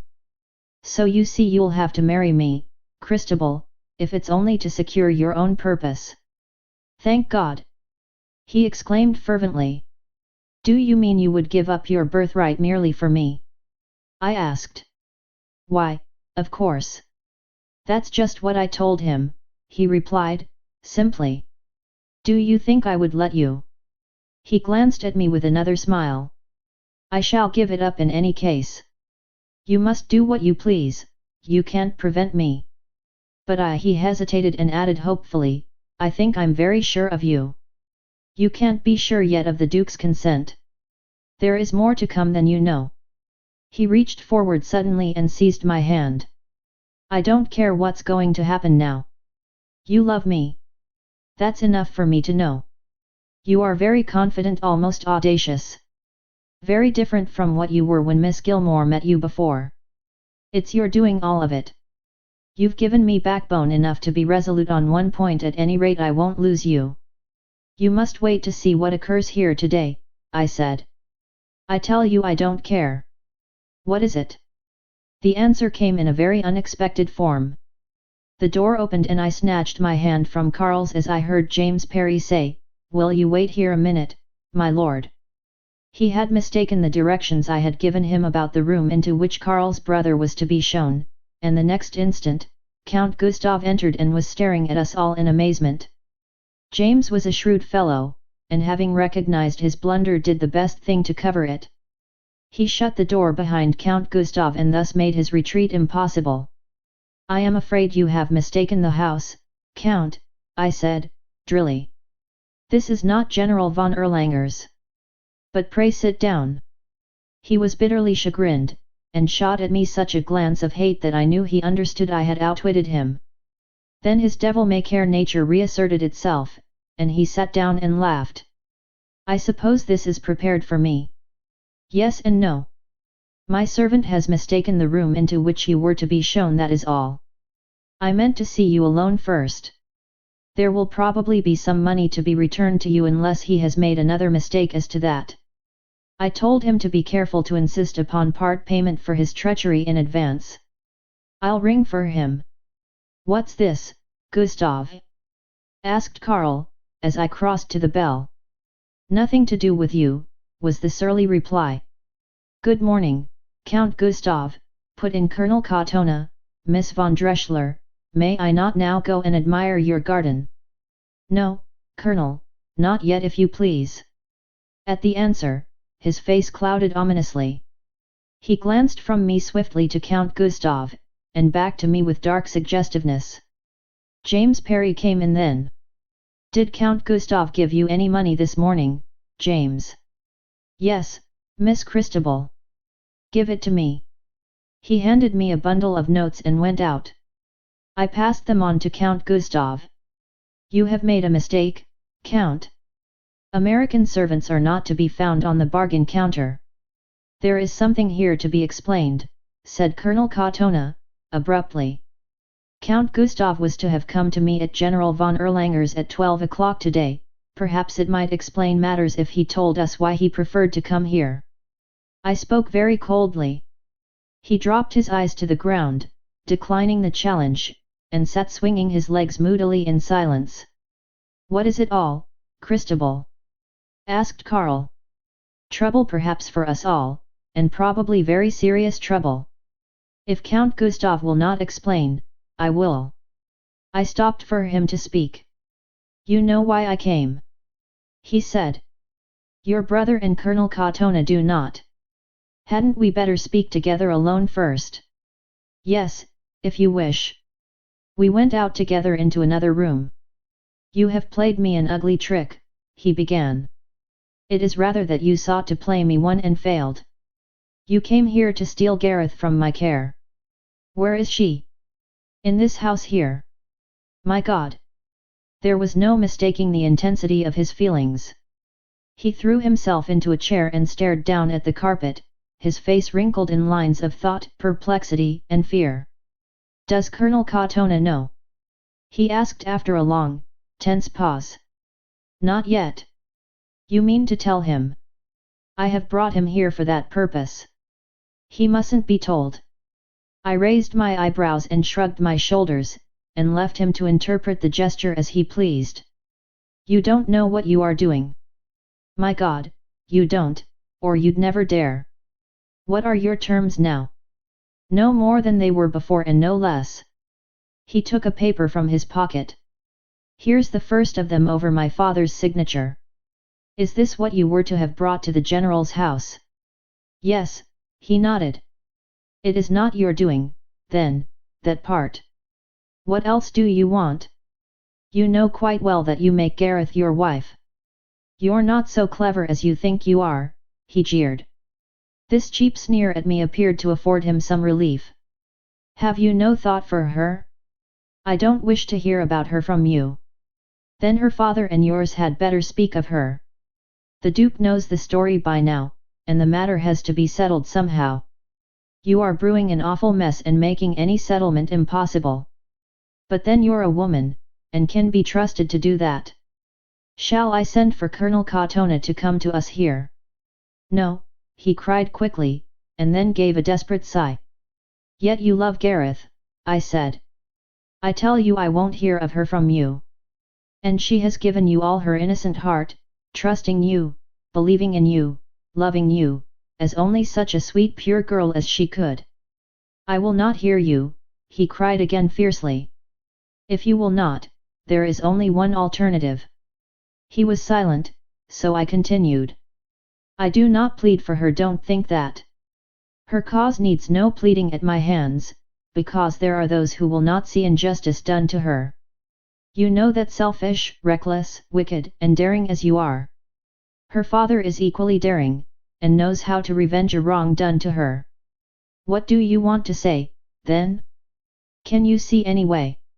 When you spoke to me that afternoon at Madame d'Artel's house about her, I saw that you loved her, and what I would appeal to now is that love of yours for her. Go on, he said sullenly. You would be neither sullen nor indifferent if you could have seen her when today she knew you were coming. You know little of a woman's heart, but I know it, and all Gareth's was in her glad eyes at the thought of being once again with you.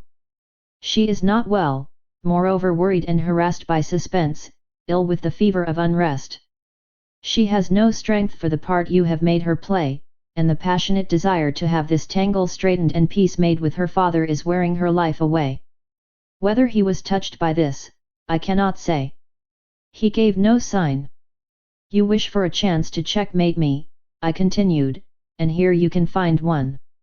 I promised her happiness, you can give that promise the lie, you can break her heart and blight her life, and probably kill her. I have acted in the belief that you cared for her, you can sneer that belief out of existence, and win at least that one success over me. You would have a victory of a sort, but I would not envy your feelings in the hour of triumph. He took this in silence also. I did not think he had even cared to listen. Have you anything more to say? He asked after a pause. If your heart is dead to her, no words are needed, none can do any good. But it will not be well for you. Threats now. I leave them for Gareth's father. You know what he can do. Something in the words touched him. He looked up with a new, sudden suspicion. You know that, too? He asked, sharply. Is that why you've trapped me here like this?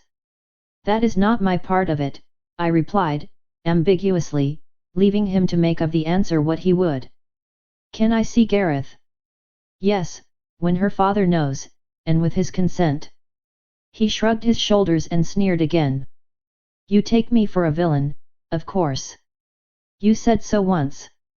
I will gladly revise my opinion if you will give me occasion.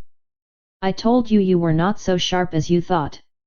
If you were, and if there is what I suppose there is behind those words of yours just now, you would see that I might be as anxious as yourself for Gareth if only I could see the way. I should be glad to think it for her sake. You can. It's true. And if you could see a way, I'd forgive you all the rest. I have no more to say to you, I said, rising. You are going to tell him? Yes, now. There is no good in delay. He got up, frowning, his face anxious but resolute. No, this is my affair. You have done enough mischief. Send him to me. I'll tell him. I will not have violence in my house. He came close to me and stared into my eyes. Do you know what Colonel Katona can do in this? I know he has sworn to have the life of the man who has wronged his child. He waved this aside with a shake of the head and a toss of the hand. Is that all you know? Yes, but it is enough. I will tell him myself. Not alone if you say so. Karl can hear it too. You had better go to them. You will of course tell him everything. If you do not, I shall. You don't understand. This is beyond you now. I shall tell him one thing which you have been too prejudiced and blind to see, that Gareth is already my wife, legally as you like to insist. I don't believe you, nor will he. Believe it or not as you please, it is true, if a priest of the Holy Church can make man and woman husband and wife. He swung away with that, and I watched him cross the hall with quick, firm steps, and enter the room where Colonel Katona and Karl were waiting. I was glad to be spared the ordeal of that interview, and was still standing thoughtfully at the closed door on the other side of which that scene of the drama was being enacted, when a carriage drove up rapidly. I knew it was General von Erlanger and the Duke, and I told the servant to show them into one of the larger rooms in the front of the house. Chapter XXVII. This is Gareth. I was in the act of going to the Duke and my fingers were all but on the handle of the door, when I recalled the idea which had flashed upon me an hour before when with Gareth, and instantly I resolved to act upon it. Running back into the room where I had been with Count Gustav, I wrote 2 lines to His Excellency. I have made one mistake. Count Gustav's marriage is legal. Gareth is really his wife. Let the Duke know this. I sent James Parry in with this note to the General and a message that I would be with him in 1 minute. Then I ran up to Gareth. The poor child was sick from the suspense, but I noticed with intense satisfaction that she had been filling up some of the weary time of waiting by making herself look as pretty as possible. Is he here, Christabel? Oh, how my heart beats! Yes, dear, he is here. He is with your father now, telling him all, and you are to come with me to the Duke. I put it so intentionally, that she might believe Gustav had expressed the wish. What do we not owe you, Christabel? She cried, kissing me tenderly. But I'd rather see Carl Gustav, first. I've been practicing that name ever since you left me, but it sounds so strange. The other will come out first. Try and remember it with the Duke, Gareth. It doesn't matter with anyone else so much. Oh, I can't go to him. I can't. He is such a stern and terrible old man, so Gustav says. I got it nearly right that time, didn't I? And she laughed. It will soon come quite naturally, dear. Are you ready? He may not like it if we keep him waiting. I looked at her critically, gave a touch or two to her fair hair, and kissed her. You look very beautiful, Gareth. I feel very frightened, she said, and clung to me as we went down the stairs. I believe I was almost as nervous as she could have been, for I was indeed drawing a bow at a venture. But I dared not let her guess my feelings, lest she should run back upstairs. So I took her hand and pushed on steadily, and when James opened the door of the room I led her right across to where the Duke sat, and, with my heart thumping against my ribs I said, just as I had thought to say. This is Gareth, Duke Laudislas. His bird-like face was as black as a night storm. His keen eyes watched us both, glancing swiftly from my face to Gareth's, and from her back to me as we hurried across the room.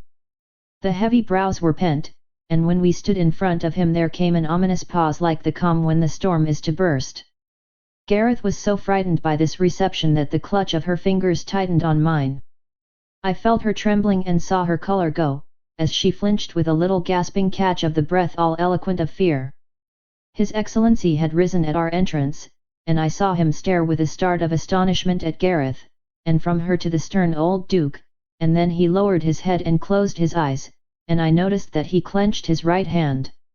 He feared as much as I did for the result of my experiment. The silence was almost intolerable, those vulture eyes fixed with deadly intentness upon us both, and the hard unyielding face set in the stern, cold, impassive, expressionless scrutiny. Bitterly I began to repent my rashness, when a great change came, wrought by Gareth. With surely one of the happiest instincts that ever came to a child, half helpless as she was with fright, she slipped her fingers from mine and, throwing herself on her knees at the Duke's feet, she caught his hand and held it and looked up frankly in his face and cried. Throwing herself on her knees at the Duke's feet. It was all my fault, sir. I pray God and you to forgive him. Just that, no more. No tears, no wailings, no hysterics. Just the frank statement of what her pure, innocent, simple heart believed to be the truth, the whole truth as it seemed to her, as no one looking down into her eyes could doubt. The Duke could not. I did not look for emotion from him. He stared down at her, but gradually I saw the furrows on the forehead relax, and the eyes soften. Then the lids shut down over the glitter, his free hand was placed gently on the golden head, and bending forward he kissed her on the forehead. Gareth. Then His Excellency did what I could have kissed him for doing, for I was past thinking what to do just then. I wish to speak to you, he whispered to me, and we both crept away out of the room as softly as though we had been two children stealing off in fear from some suddenly discovered terror. The moment we reached the room where I had spoken to Count Gustav, His Excellency surprised me. You knew it, of course, but how? You are wonderful, Christabel. Knew what? Do you mean you did not know? Then it is a miracle. I thought you knew and had planned it, and I marveled that even you had courage enough for such a daring stroke. I drew a bow at a venture, and don't understand you. Do you tell me that you believed any mere pink and white young girl picked out at random would make an impression upon that crusted mass of self-will, obstinacy, and inflexibility of purpose? You with your keen wit and sense of humor, Christabel. You could see the impression for yourself, surely, I retorted. This is positively delicious. I really must enjoy it a little longer without enlightening you. You do really believe that the Duke was melted because that child is very pretty and has innocent eyes? You must give up reading us humans, Christabel, you really must, after this. It seems strange to such a cynic, I suppose, that innocence can plead for itself convincingly to such nature as the Duke's. You intend that to be very severe, but it isn't. Innocence, as innocence, would have no more chance with Duke Ladislaus, if it stood in the way of his plans, than a troutlet would have in the jaws of a hungry pike. The humour of it is that you should have thought otherwise, and actually have dangled the pretty troutlet right before the pike's nose. It has not been so unsuccessful. I am sorry for you, Christabel, he answered, assuming the air of a stern mentor, but it is my unfortunate duty to administer a severe corrective to your what shall I term it your overweening self-confidence. I have given you considerable enjoyment at any rate. His eyes were twinkling and he shook his forefinger at me with exaggerated gravity. I am afraid that at this moment, very much afraid, you are rather puffed up with self-congratulation at the result of this masterstroke of yours. It is more to the point to think whether it will succeed. Oh yes, it will succeed, but why, do you think? Not because of that child's innocence or pretty pink and whiteness, and certainly not because the Duke was in any mood to be impressed. Now, there is a problem for you. When I gave him those 3 lines you sent into me, his fury was indescribable. Not against Gustav, mark you, he stands by him through any storm and stress, but against the wife. He was speechless with suppressed rage, and right in the midst of it in you came with your "this is Gareth" and you know the rest. There's the riddle, now, what's the answer? I thought closely, and then gave it up. There was obviously some influence at work which I did not understand. You have your wish. You have pricked the bladder of my self-conceit. I've been floating with somebody else's life belt, I see that. Do you think you feel sufficiently humble? Yes, quite humiliated, I admitted with a smile. Then, I'll tell you. The clue is to be sought for in the years of long ago. The Duke has been married twice, and his first wife was named Gareth, and the only child of the union was Gareth also, just such a girl as that sweet little thing you brought into him today, and so like both the idolized dead wife and dead child as to bring right up before him in living flesh the one dead romance of his life. Now you see what you did. What will he do? I should very much like to know. I am afraid you have got your way, and that he'll accept her as his daughter, and then phew, I don't know what will come next. Only recently a very different sort of marriage had been planned for Gustav, one that would have strengthened the position as much as that child there will weaken it. I don't envy the Duke his decision. How does Gustav feel toward her? I believe he still cares for her, but you know him. I wish I could think there was happiness for her.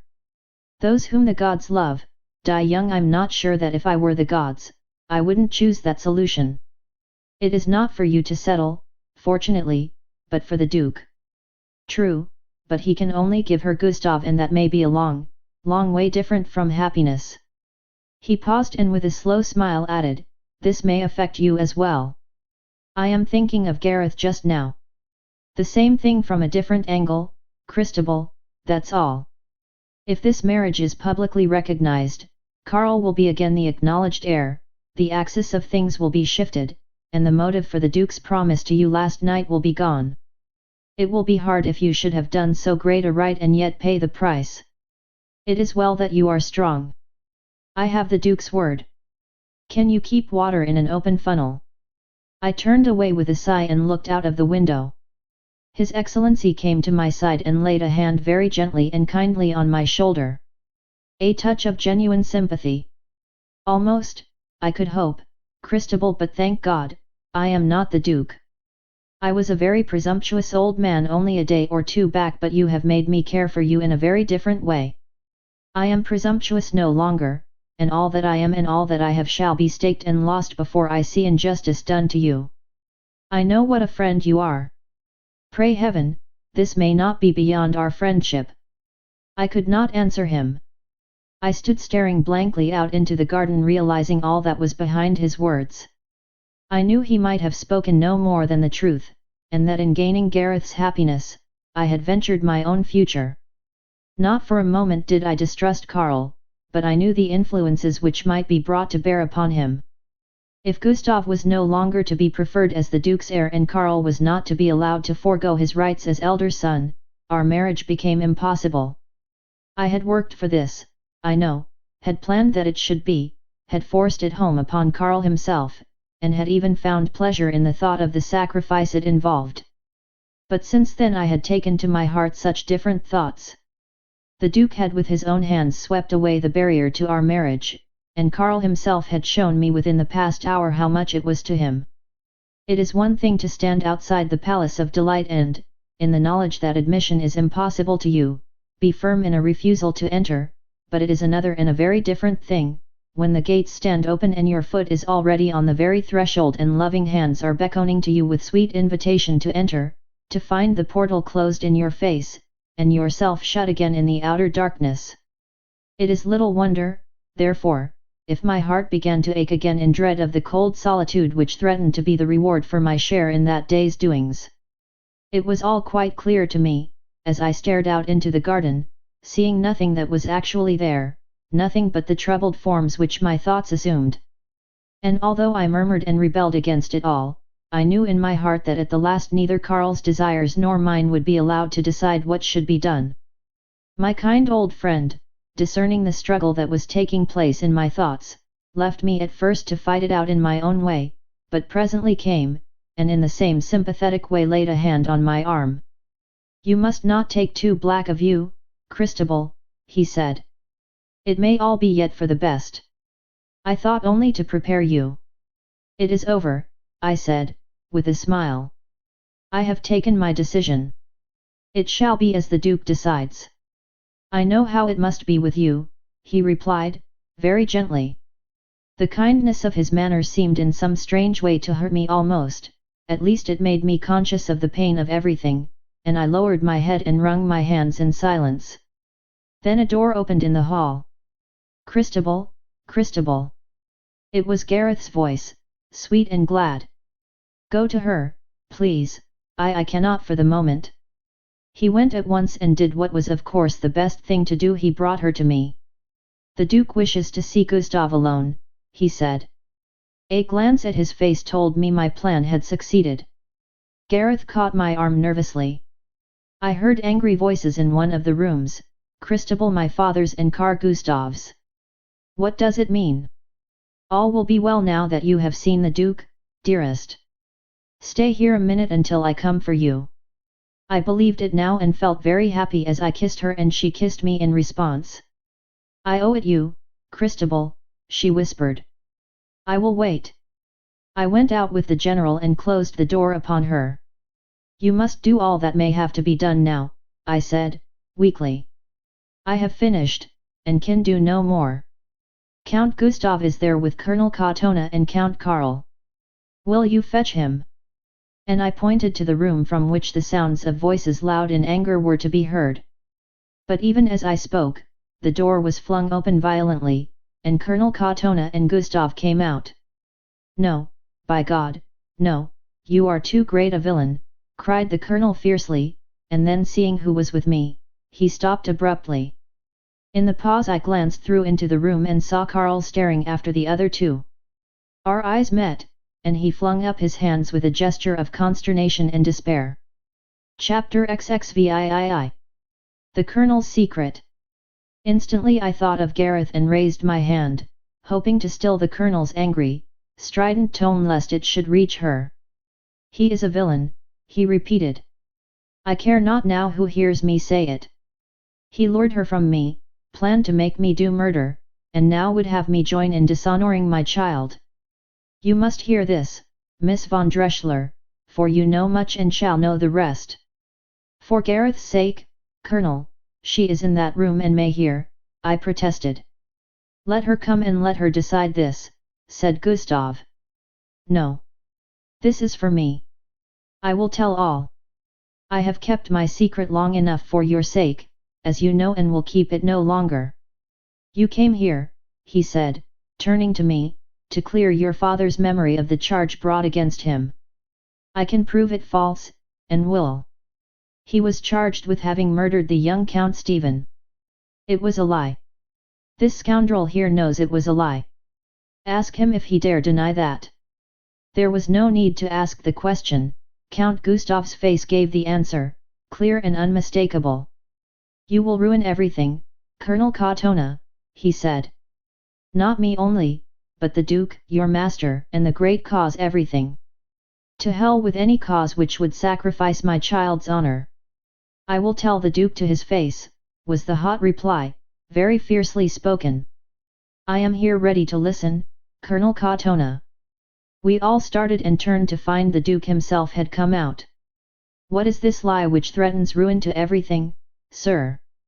he asked very sternly, after a pause. Colonel Katona drew himself up. "It is right that I should tell it to you. It was for you and your family that the lie was planned, that you might have the throne when the time came, and it was continued that this man your son might succeed you. Your son, who has rewarded me for my fidelity to your house by stealing my child. It was for you and yours that I consented to dishonor my friend this lady's father, and have kept the secret inviolate through years of remorse and sorrow." "Enough of yourself," said the Duke, with a contemptuous wave of the hand. "Speak plainly. The scheme has failed, and through this villain's dastardly conduct. The man whom Colonel von Drechsler was accused of having murdered, and whose death would have cleared the way for you and yours to the throne, Count Stephen, is living, a close prisoner in my house." "Thank God for that!" I cried, fervently, understanding all now. Then a gasp of pain, or rage, or fear, or of all three, escaped the Duke's pallid lips. He staggered so that His Excellency put out his hand to help him. "Is this true?" fell in a whisper from the Duke, his eyes on his son's face, now as white and tense as his own. There was no answer, and in the silence, I heard the door behind me opened softly, and Gareth came out. "Ah!" The soft ejaculation, born partly of gladness at the sight of Gustav and her father, and partly of fear at the wrought looks of both, drew all eyes upon her. The silence seemed to deepen suddenly, as though a common instinct of mercy inspired all to attempt to keep what was passing from her knowledge. A look of bewilderment came over her face as she gazed from one to the other, tender but questioning for the Duke, half fearful anxiety for her father, and infinite love and yearning for her husband. She glanced at him last, but her first word was for him, and it was toward him she moved, murmuring his name and stretching out her hands. Her father drew his breath quickly, with a sound between a gasp and a sigh, and I thought he was going to step between them, but the Duke glanced at him and raised his hand. "She is his," he said, his tone no more than a whisper, but distinct to all of us. The Colonel drew back a pace and put his hand to his forehead. Gareth passed him. She had no eyes for any but her husband in that moment. I waited with fear-wrought anxiety to see how he would greet her, for his face had given no sign which we could read. But she had no fear for him as she had no thought of us. Her faith in him was as staunch and patent as the love which lighted her face and sparkled in her clear shining eyes. Our presence gave her no embarrassment, I believe that we were all forgotten in the absorbing delight of that one supreme moment. He played the man for once. As she placed her hands in his with just a simple "I am so glad," he took them, and bending down kissed her on the lips before us all. But this was more than her father could bear. With an angry Gareth, he turned to part them. Scared by his stern look and tone, she shrank back with a little piteous cry, "Father, he is my husband," as if indeed she would defend him. I saw the cloud on his face deepen and the words of a harsh reply were already on his lips, when the Duke, who had been watching intently, intervened. "Colonel Katona, the rest is for us men to settle," he said, waving his hand to the room behind him. His Excellency glanced at me and motioned toward Gareth, and I crossed to her. "For a few minutes, Gareth," said the Duke. She hesitated, and then, as her father was moving away in obedience to the Duke's command, she stepped past me and seized his hand. "Father, you forgive us." Just a little yearning plea, pathetic enough to have touched the hardest heart, I thought it. But he had no ears for it. His passion was too hot and fierce against the man whom she included in the appeal. He turned and looked upon her quite unmoved, his face hard like a rock, and his voice rough and harsh as he answered, "No. You have to choose between us, and if you choose him, you are no longer my child," and shaking her hand off, he went into the room. Gareth gave one soft, piteous cry, like a stricken fawn, as I put my arm round her. I hated him for the merciless cruelty of the rebuff, and I believe all shared that feeling, as we saw how it had cut deep into her tender heart. I know that Karl and His Excellency did, by the glances of pity they cast upon her as they passed me to follow the Duke. Count Gustav hesitated, seemingly at a loss what to do. I thought he would have taken her from my arms to his, and much as I detested him, I think I would have forgiven him everything had he done so. But, after a second's hesitation, he shrugged his shoulders, passed on and closed the door behind him. I led her away upstairs to her room, and by the time we reached it she was clinging to me feebly and helplessly. She sank down on her bed with a deep-drawn sigh, and lay there deathly pale and trembling violently. I hoped that the tears would come to relieve her, but they did not. The shock had been too sudden. The suspense of the separation had worn her down, then the joy of the meeting with Gustav had wrought upon her nerves so that her father's stern and almost brutal repulse had been a blow struck just at the moment when she was at the weakest. The sorrow was too deep for tears, the suffering too acute and numbing. I threw a rug over her and bent and kissed her, as I whispered, "I think it will all come right, Gareth, dear." She took no notice, and feeling I could do no more than but just let her grief have its way, I sat down by the bedside, wondering whether I believed my own words, whether, in such a tangle, all could possibly come right, or whether in striving to right things in my own way, I had only succeeded in creating just an impossible bungle. My thoughts were soon down in the room below. What was occurring there? Far bigger things were in the doing, or undoing, than the breaking of poor Gareth's heart. Fate had bound up that issue with others of much greater import. If Count Stephen was alive, the whole of the Duke's plans and Count Gustav's scheming were shattered. Would Colonel Katona insist upon making his story public, or would some means be devised to prevail upon him to keep that secret still inviolate? On that question would hinge the future of the Patriots' cause, and so possibly the future of the whole empire. In such a balance, what weight was the mere happiness of two girls like Gareth and myself likely to have? None, absolutely none. Nor could I bring myself to think it should have, considering the critical consequences there might be to thousands, even millions in the dual empire. The colonel was a hard man, however, how hard he had shown himself within the last few minutes, and I believed he would hold on to his purpose like a steel clamp. If he did, what would result?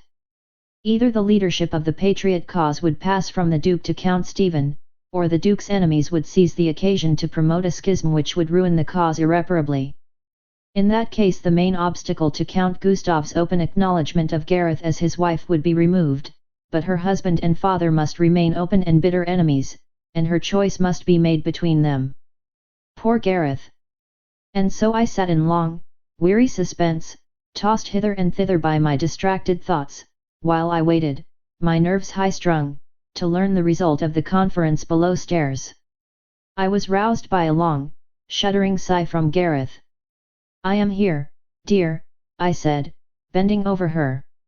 "I am so cold, Christabel," she cried, shivering. I felt her hands, they were as cold as stones, but when I laid my fingers on her brow, it was hot with the burning heat of a fever. In much concern I called up Mrs. Perry, and together we applied such remedies as we could devise. She was quite passive in our hands. Thanked us with sweet smiles, doing just what we told her like a submissive child. "What has caused this, Miss Christabel?" asked Mrs. Perry. "She is really ill, and should see a doctor." "She has had a shock," I replied, and the good soul shook her head dismally. "She is just the sweetest girl that ever happened, but not weather-proof against much shock," she said. Then I heard sounds below, and my pulse quickened. "The conference was ended how?" "Stay here and watch while I am away," I said, and went downstairs. His Excellency and Count Gustav were in the hall speaking together eagerly. "Where is Gareth?" asked the Count. "Upstairs, in her room."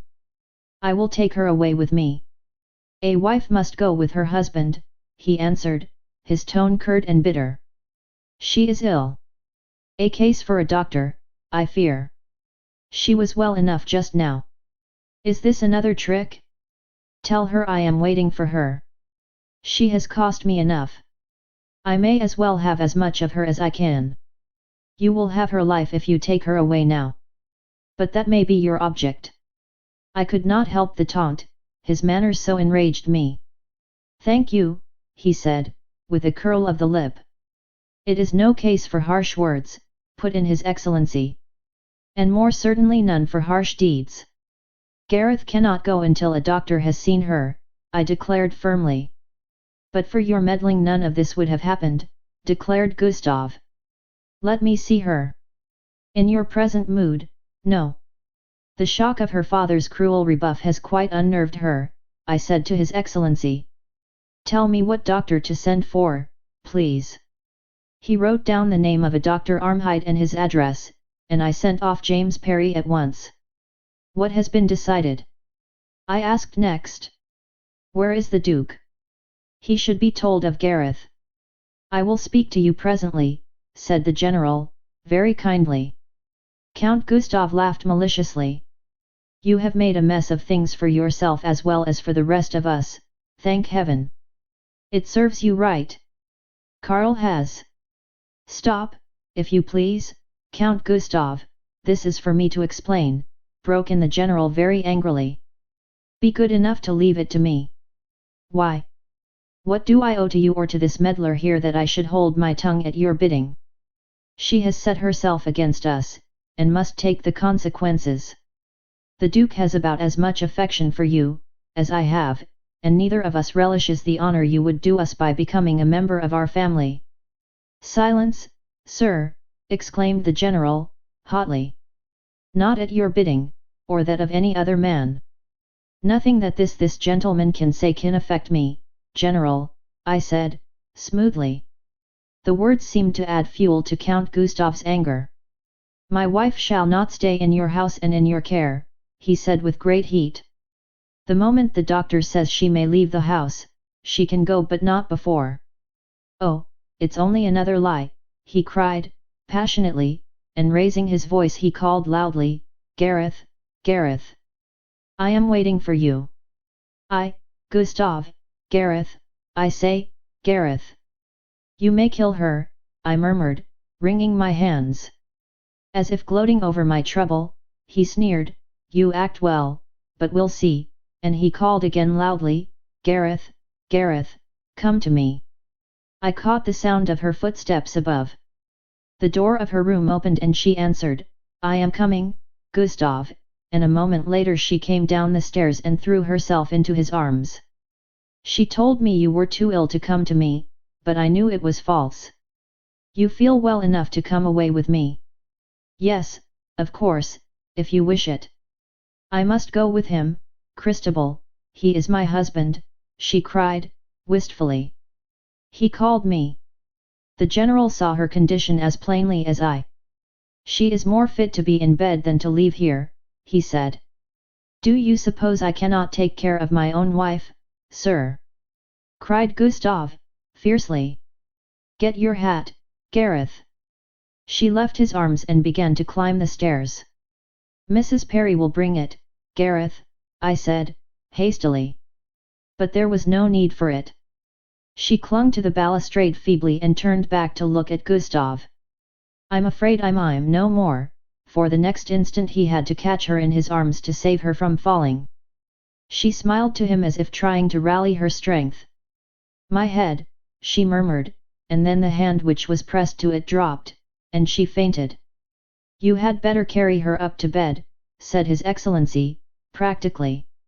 She has only fainted and will be better in a minute, answered the Count. She shall not stay here, and he carried her into one of the rooms and laid her on a couch, standing between me and her to prevent my approach. Every action appeared to be inspired by hatred of me instead of care for her. Happily the doctor soon came, and his first words after he had examined her were that she must be carried at once to bed. I wish to remove her from the house, said Count Gustav.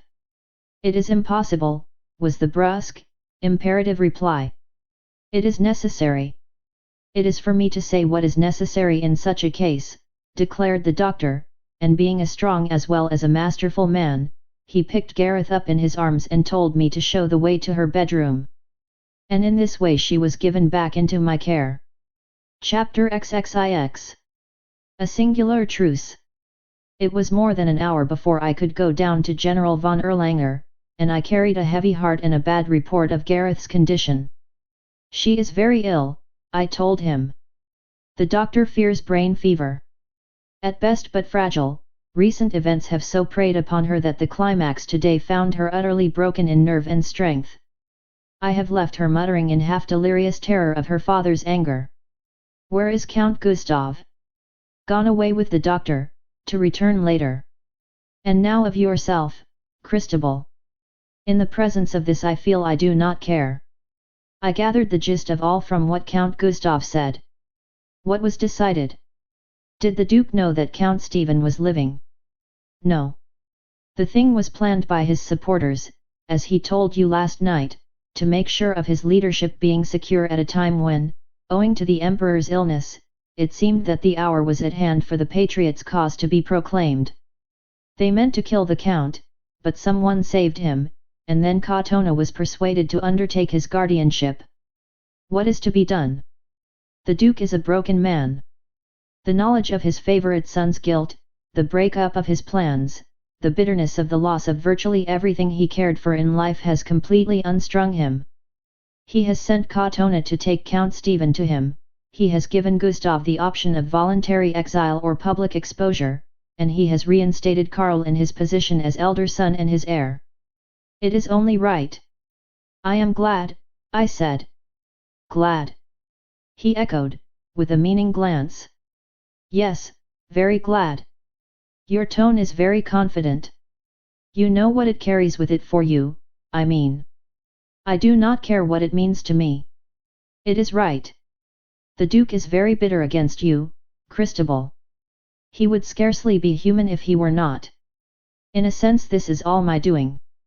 I have brought it about, that is. But he cannot harm me, nor prevent my dear father's memory from being cleared. True, it seems he can influence Count Karl. His Excellency smiled with deliberate provocation. Possibly, yet Karl, although not a patriot, is still a rebel. He has gone with his father, I answered, with a shrug. That is not fair. The Duke was too ill to go alone. He came with you, General. He shook his head. Christabel.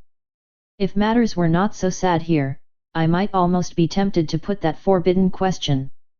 If you were so minded, I might not now forbid it, perhaps. I think I am glad to hear you say that.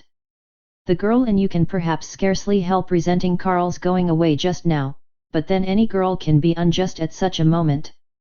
Are you pleading for him? Oh, No, there is no need. You will do that very well yourself when you are alone. You are very provoking. All I mean is that he paused and smiled again. Carl is and will remain a rebel. I must go to Gareth now, I said. I gave him my hand and he held it. I am going with the news of her to the Duke, and when there I shall see the rebel. Shall I give him any message? No, except that I am glad, I answered steadily. That, of course, and that he had better come as soon as he can for the reasons, and with a last meaning glance he was leaving, when I asked him to let the Colonel know of Gareth's serious condition.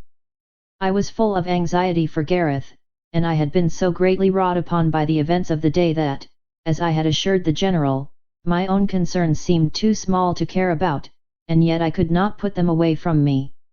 Carl was a rebel, Carl was a rebel.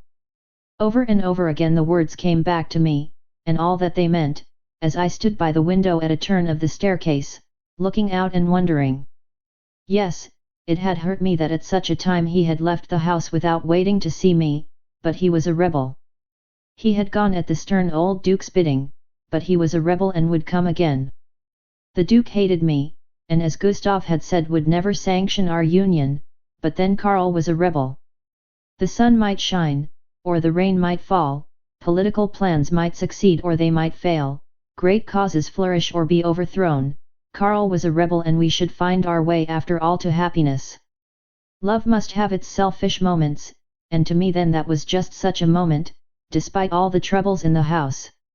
For Gareth we could do nothing but watch, and nurse, and wait. She was very restless, very troubled in mind as her wayward mutterings showed, very weak like a piece of delicate mechanism suddenly overstrained and broken. An hour later Count Gustav returned, and I went down to him. The doctor had convinced him of the seriousness of Gareth's condition, and I was glad to find him less self-centered and more concerned for her. While Gareth is here, Count Gustav, there must be a truce between us, I said. And she cannot possibly be moved. I know that now, he agreed. Then there must be a truce. For her sake all signs of the strife between us must be suppressed. She may ask me about you, and you about me. She has grown to care for me in the last few days, and it will help her recovery if we can make her believe the trouble that divides us all is ended. It rests with us to give her this ease of mind.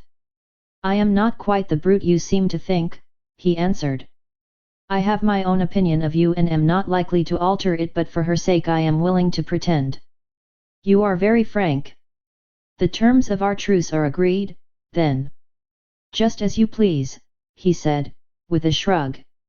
There is another thing to be done, somehow. Her father must be brought to agree also.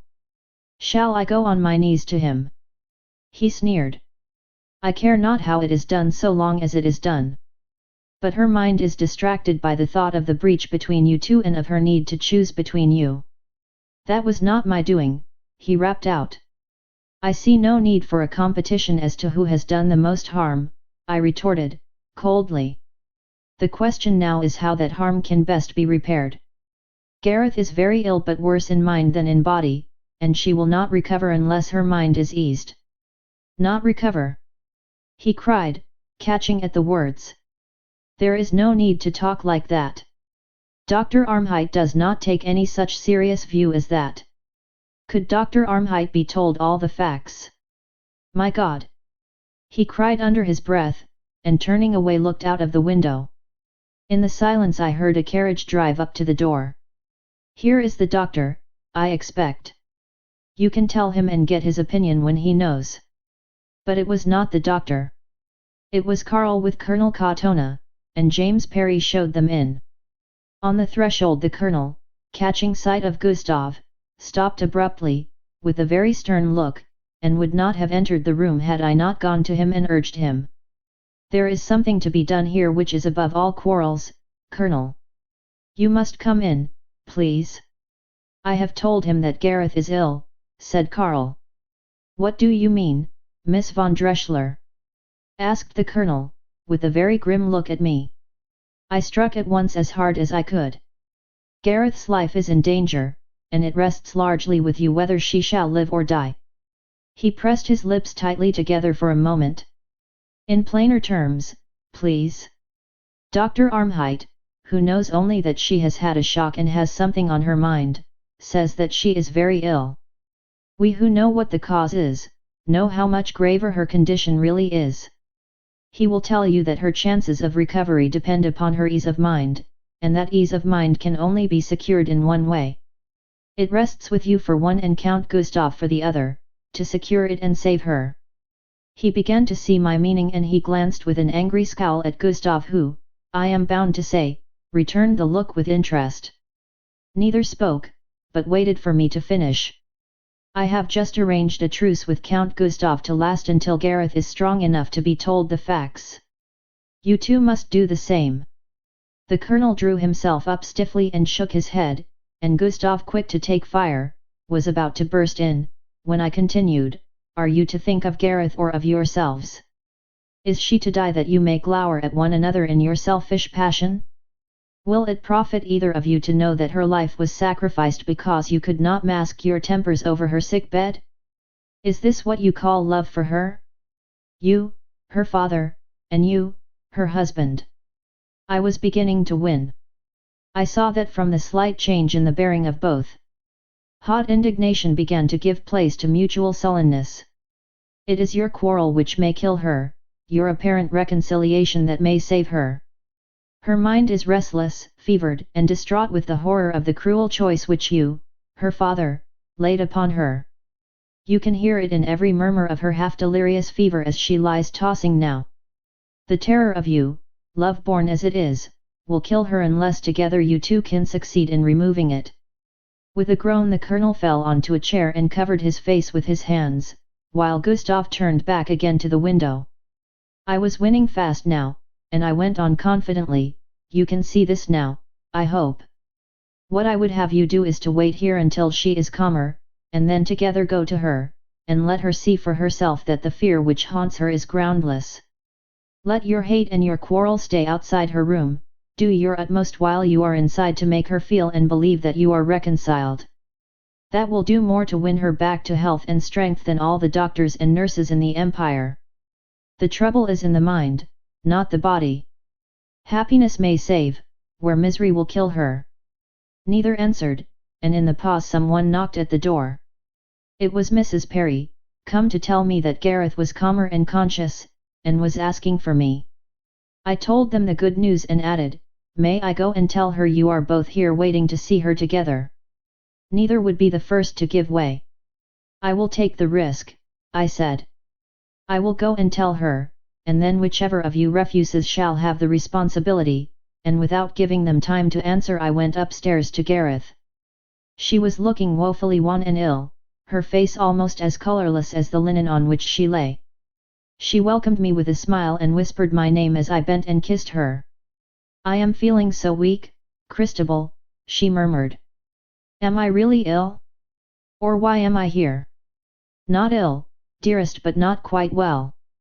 That is all, and I have such news for you that it will soon make you quite well. Her sensitive face clouded and her lips twitched nervously. About Karl, I mean Gustav, and oh, I remember, and clasping her hands to her face turned away trembling. Remember what, dear? My father, his look, oh. You have been dreaming, Gareth. Tell me your dreams, I said, very firmly. I know you have been dreaming because you spoke of your father's anger. And he is not angry with you. She looked round and stared at me with wondering eyes. Not angry? Why, yes, when Carlo, Christabel, I can't get his look out of my eyes. He said. I smiled reassuringly, and kissed her again. Gareth, dear, what do you mean? Why, your father and Gustav, not Karl, dearest, are together downstairs. We have been talking about you, and they are both waiting to come and see you together. I think I must have told the half-lie very naturally, for the change in her face was almost like a miracle. Is it all a dream, then? She asked, her voice odd, her eyes bright with the dawning of hope. It depends what it is you dreamt, dearest. You have frightened yourself. Tell me all. I was making it hard for the two who were to come up presently, but the change in her rendered me somewhat reckless as to that. Has Duke Ladisla's been here? Oh, yes. He is Gustav's father. He petted me, and said I was like his own lost Gareth, and that now I was his daughter. Then I came to you to fetch Gustav to him, and after that. You saw Gustav and he kissed you, and then in your delight you fainted, and I brought you up here. But my father. You have not seen your father yet, Gareth. He is eager to see you. I told the flat lie as sturdily as I had told the other, and didn't stop to consider whether it was justified or not. I just told it. But he was there, and he all but cursed me, Christabel, and oh, his eyes. You have only dreamt that part, Gareth, I said, using a sort of indulgent tone. You have been frightening yourself, dearest. You have always been afraid of what he might say to you, and you have been imagining things. She found it difficult to believe me, strong as her desire was to do so. But it was all so real, Christabel. It is more real that they are both waiting for me to say if I think you are strong enough to see them. Do you mean, oh, Christabel, how happy you have made me, and with that, thank heaven, she burst into tears. She was still weeping when the doctor came, and noting the change in her, he gave a ready consent to her seeing Gustav and the colonel for a short interview. I took him down with me to fetch them. I told them what I had said to Gareth, and that they were to insist upon it that she had fainted when in Gustav's arms, and that everything after that was no more than her imagination. They could not quarrel before the doctor, could indeed only look rather sheepish, as even strong and stern men can at times, so I carried my point and led them upstairs.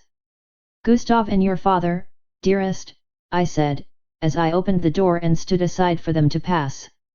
I saw her face brighten and her eyes light with a great gladness at the sight of them together and apparently friendly, and then I closed the door and left them to carry out their part of the agreement in their own way.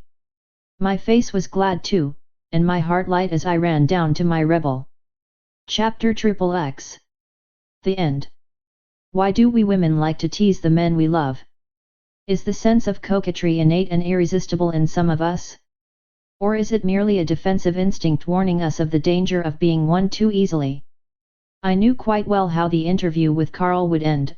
I knew he loved me and that I loved him. I was hungry for the feel of his arms about me and the touch of his lips on mine, and yet my face wore a quite aggrieved look as I met him with words of somewhat petulant reproach on my lips. I am glad you were able to go with the Duke, I said. He gave a start at my tone and then laughed. It was very fortunate. I am glad that you are glad, Christabel. I am afraid you must have found it inconvenient to leave him so soon. Are you? Had you not better hurry back to him? Yes. I am going straight back from here. Don't let me keep you, pray. Very well. What can you do with a man who refuses in this way to be teased, but just accepts what you say with preposterous good humor? I shrugged my shoulders. Why don't you go then? That is exactly it. Why? Of course you can't guess such an abstruse problem. It's altogether beyond you, but try. I should like to hear you making a number of ingeniously wrong guesses. Now, what reason can I possibly have for being here? It is not worth the trouble. Well, then, try the obvious. That won't be much trouble. You wish to know the latest news of Gareth, you mean, to take to the Duke. That's not the obvious, Christabel, that's only an ingeniously wrong one. I'm afraid I've disappointed you a little. In coming away from the Duke so soon. Not a bit of it. In not letting you tease me just now. I ought to have taken you seriously and fired up, and all the rest of it. But I didn't. I didn't misunderstand you in the least.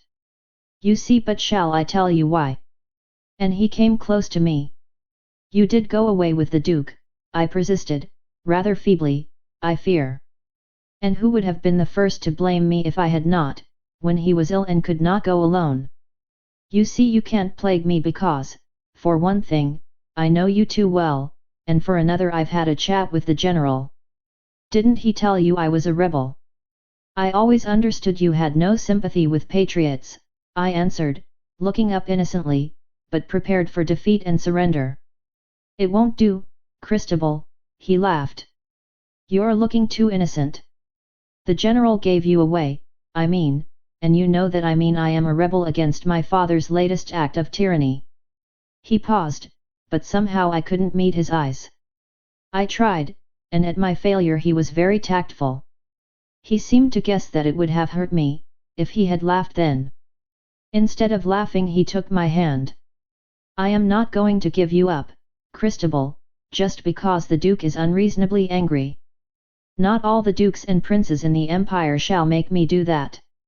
We may perhaps have to wait a little longer yet, but even that's for you to decide. You see, I'm so sure of you, dear. There's where it is. I would not come between you two, I whispered. Nor shall he come between us two.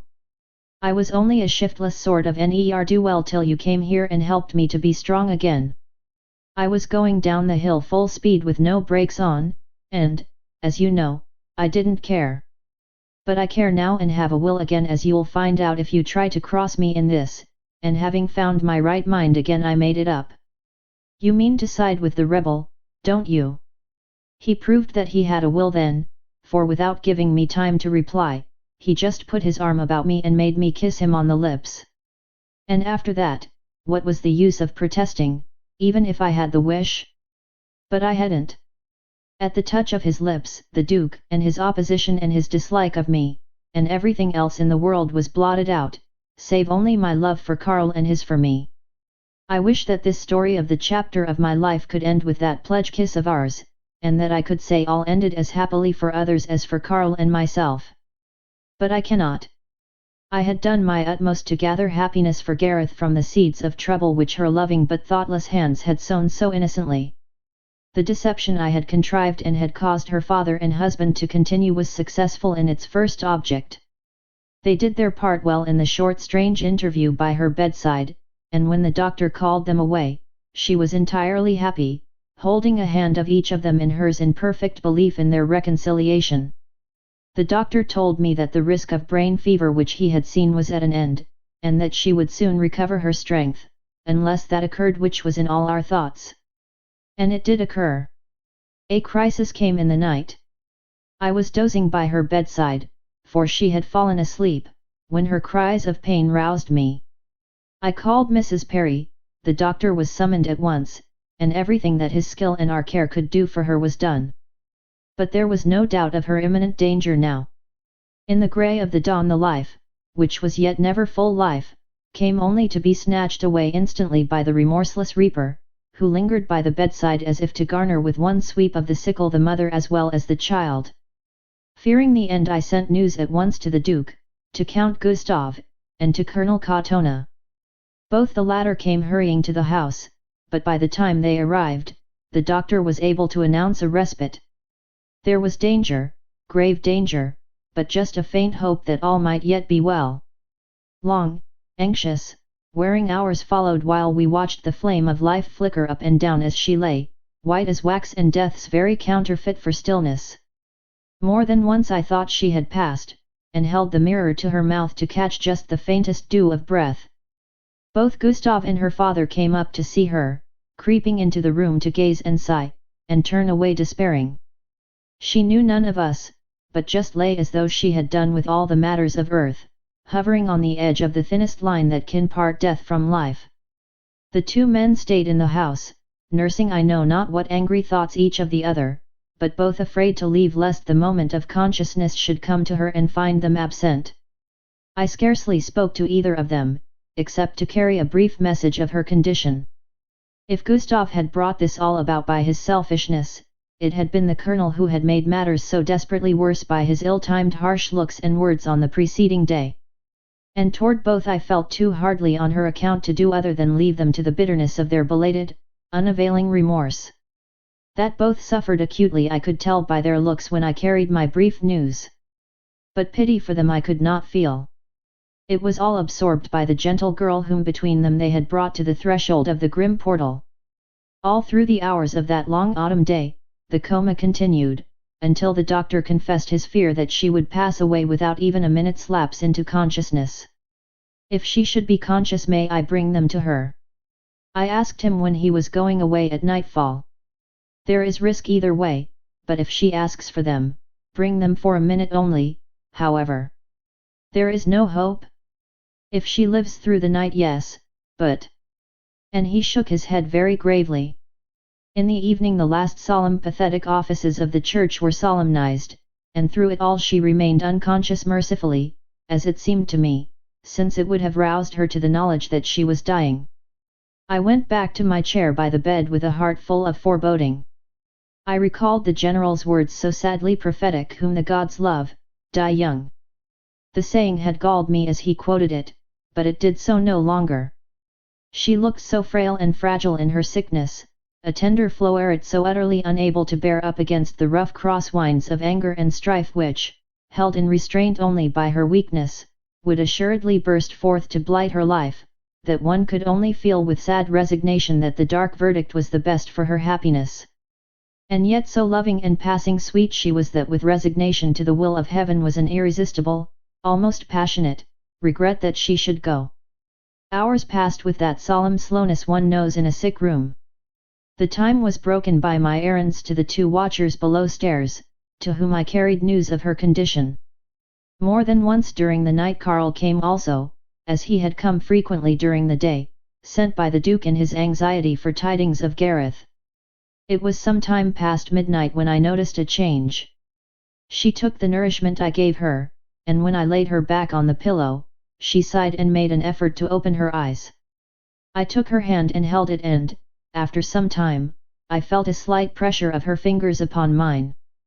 "Gareth, dearest," I whispered.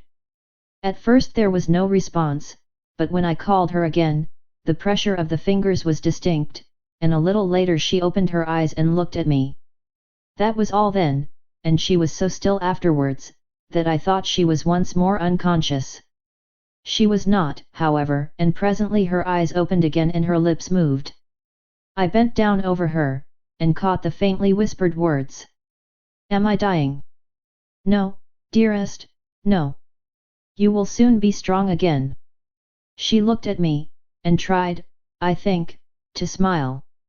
Poor Karl! Just a soft, sighing whisper, and she was silent. "He is here, dearest. Would you like to see him?" She made no reply, but I told Mrs. Perry to bring both Gustav and the Colonel to the door of the room. Then I went back and gave her some stimulant, as the doctor had told me. It lent her a measure of strength. "Karl is here, Gareth, and your father. Shall I bring them?" "Yes, both." I went to the door and opened it, and they crept across the room to the bedside. Gustav knelt down on one side and took her hand and pressed his lips to it. The Colonel stood on the other side, and I lifted her other hand from beneath the bedclothes and laid it where her father could hold it. She thanked me with a look, and whispered, "Kiss me, Christabel." I bent and kissed her, and the tears were standing thick in my eyes as I drew away. "Father!" Just the word and the look of entreaty, and he stooped down and kissed her too. Her eyes lingered on him a moment, and then she turned her face slowly round to Gustav, whose head was still bowed over the hand he held. "Husband!" He did not catch the faint whisper, and I touched him on the shoulder. He started up to find her eyes on him, and then understood, and he too kissed her. She kept her eyes on him, and he kissed her again. "My darling wife," he murmured. She looked at him intently. "I am so sorry, Karl." It was her last word. The flickering remnant of her strength was spent in a smile of love to him, and as it died slowly from her face, she closed her eyes, and her spirit passed into eternal peace. As soon as I realized that she was gone, I whispered to Mrs. Perry and hurried out of the room, to find Karl there. He had come for news. He read it in my face and by the tears in my eyes, as he put his arm about me and led me away. The end. Butler and Tanner, The Selwood Printing Works, Frome and London. *******. New fiction by popular authors. Crown 8 VO, cloth gilt. At 6 shillings. By E. Phillips Oppenheim. M.R. Wingrave, Millionaire. Illustrated. By A. W. Marchmont. By Wit of Woman. Illustrations by S. H. Vedder. By Rider Haggard. Aisha, The Return of She. Illustrations by Maurice Griefenhagen. By Louis Tracy. Heart's Delight. Illustrations by Harold Pifford. By Heaton Hill. Unmasked at Last. Illustrations by Harold Pifford. By Guy Thorne. First IT Was Ordained. Illustrations by Francis Ewan. By F. M. White. The Corner House. Illustrations by A. T. Smith. By A. C. Gunter. A Prince in the Garret. Illustrations by Herman Rountree. By Justice Miles Foreman. Tommy Carteret. Illustrations by H. H. Foley. By Alfred Wilson Barrett. The Man with the Opals. Illustrations by Harold Pifford. By Theodore Roberts. Hemming, The Adventurer. Illustrations by A. G. Learned. By Richard Henry Savage. In the Emperor's Villa, illustrated. By Archibald Eyre. The Girl in Waiting. Illustrations by G. Wilmshurst. By Ambrose Pratt. The Counterstroke. Illustrations by Harold Pifford. By Miles Sheldon Williams. The Power of Eula. Frontispiece by S. H. Vedder. By L. G. Moberly. That Preposterous Will. Illustrations by Bertha Newcomb. By Ashton Hilliers. The Mistakes of Miss Ministy. Frontispiece by G. H. Jalland. By F. Cowley Whitehouse. Mark Maturin, Parson. Illustrations by B. E. Minns. At 5 shillings. By Guy Boothby. The Race of Life. Illustrations by Harold Pifford. At 3 shillings and sixpence. By T. W. Hanshew. The Shadow of a Dead Man. With frontispiece. By Burford Delanoy. Prince Charlie. With frontispiece. By William Kane. Pilkington. With frontispiece by L. Ravenhill. Ward, Lock & Co., Limited, Salisbury Square, London, E.C. End of the Project Gutenberg ebook of By Wit of Woman, by Arthur W. Marchmont. End of this Project Gutenberg ebook by Wit of Woman. This file should be named 35828h.htm or 35828h.zip.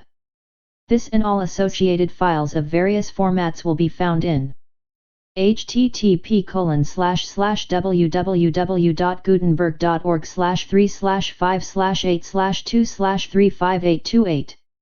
Produced by Al Haynes. Updated editions will replace the previous one. The old editions will be renamed.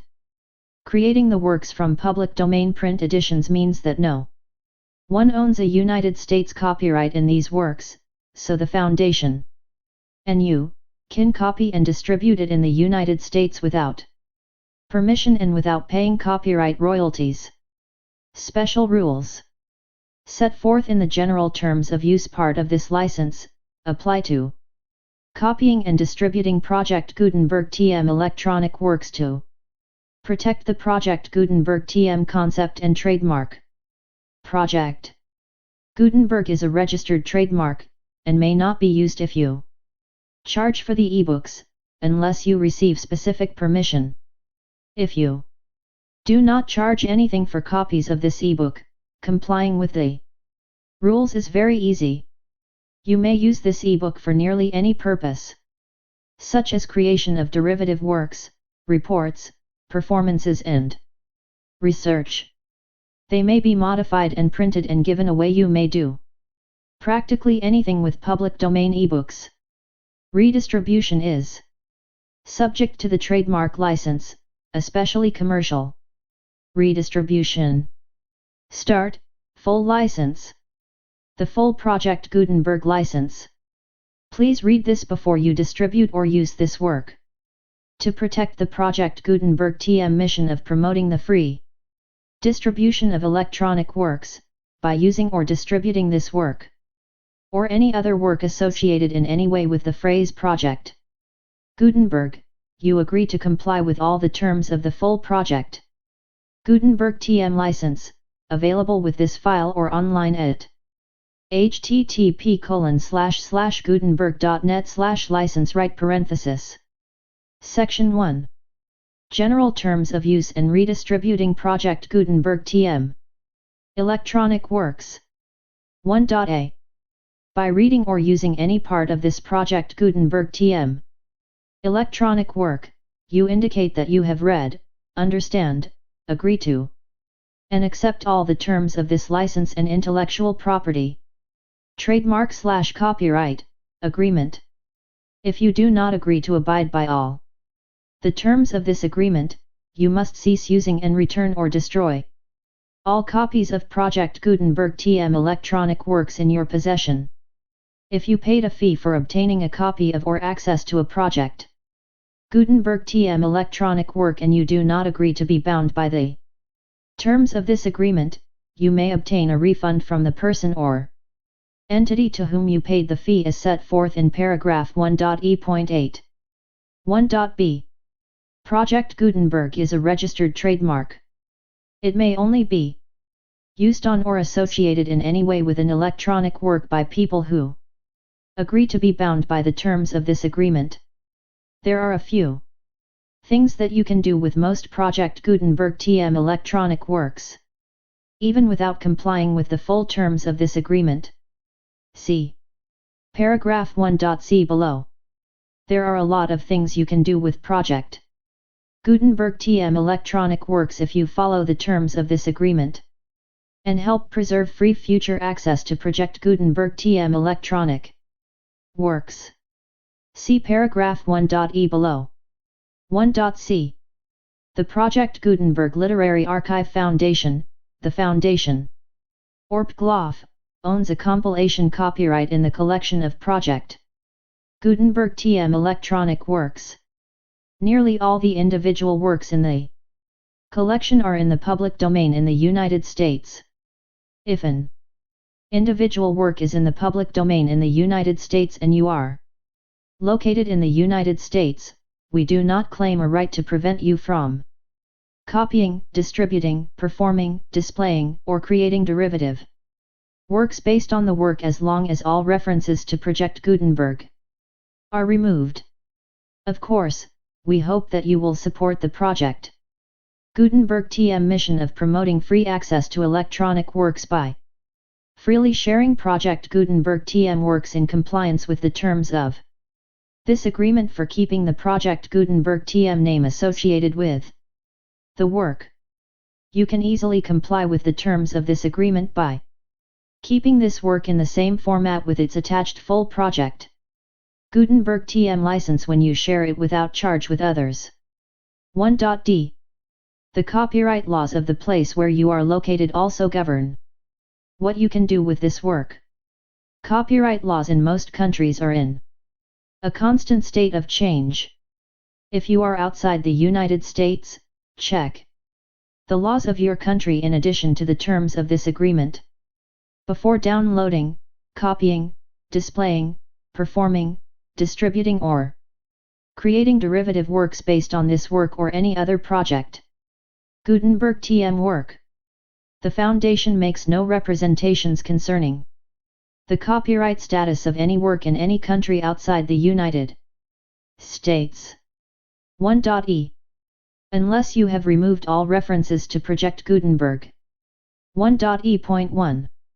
The following sentence, with active links to, or other immediate access to, the full Project Gutenberg TM license must appear prominently whenever any copy of a Project Gutenberg TM work, any work on which the phrase Project Gutenberg appears, or with which the phrase Project Gutenberg is associated, is accessed, displayed, performed, viewed, copied or distributed.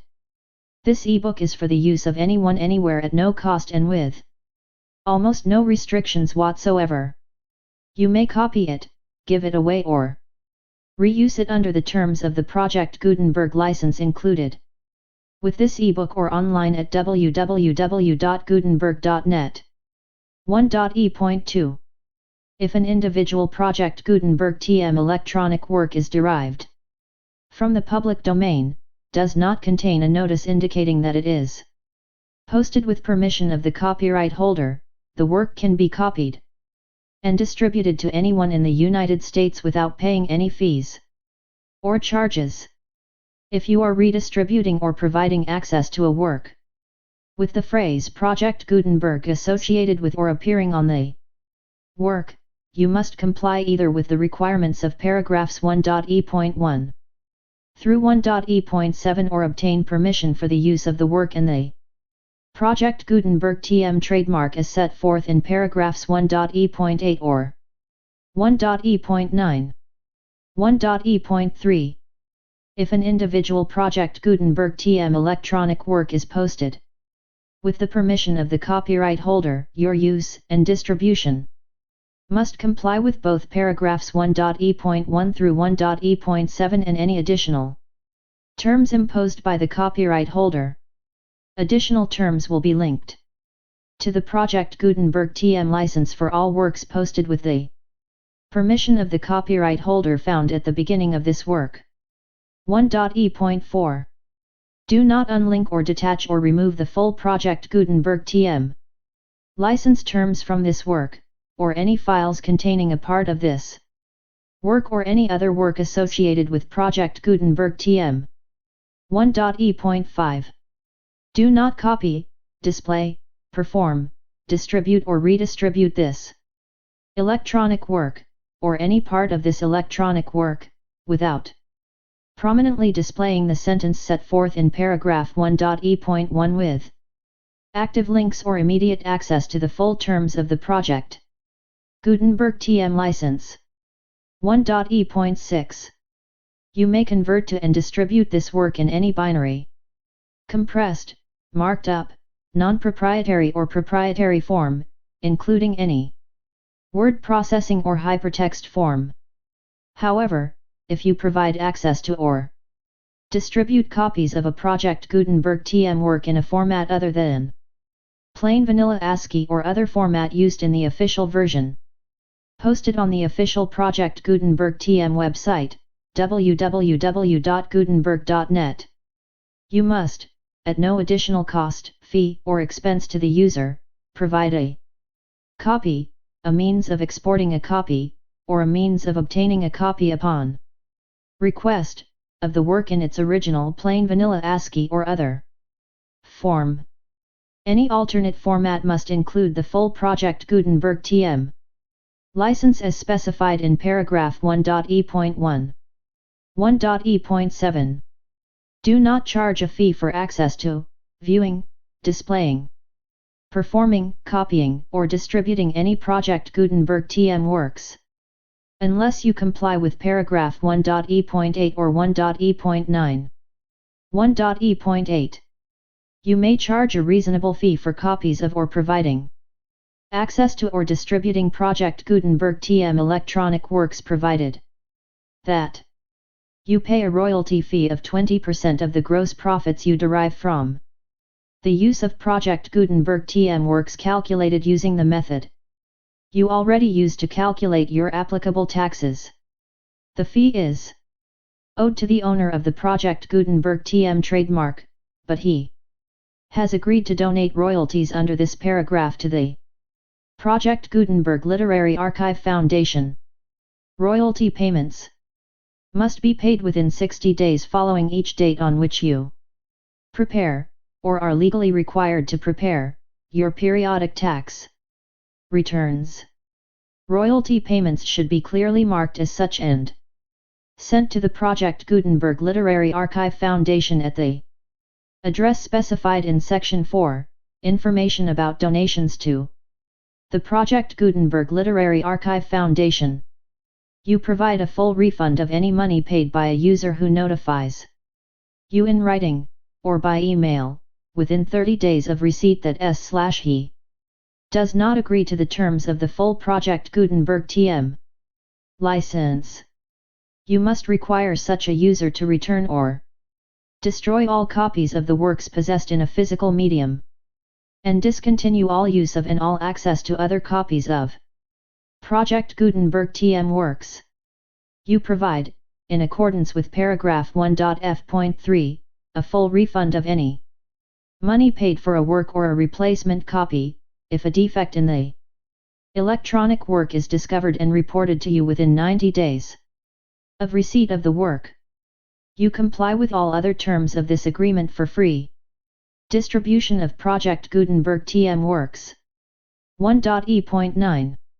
If you wish to charge a fee or distribute a Project Gutenberg TM electronic work or group of works on different terms than are set forth in this agreement, you must obtain permission in writing from both the Project Gutenberg Literary Archive Foundation and Michael Hart, the owner of the Project Gutenberg TM trademark. Contact the Foundation as set forth in Section 3 below. 1.f. 1.f.1.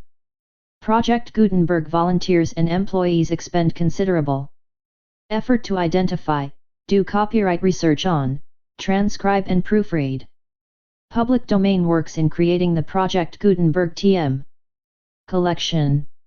Despite these efforts, Project Gutenberg TM electronic works, and the medium on which they may be stored, may contain defects, such as, but not limited to, incomplete, inaccurate or corrupt data, transcription errors, a copyright or other intellectual property infringement, a defective or damaged disk or other medium, a computer virus, or computer codes that damage or cannot be read by your equipment. 1.f.2.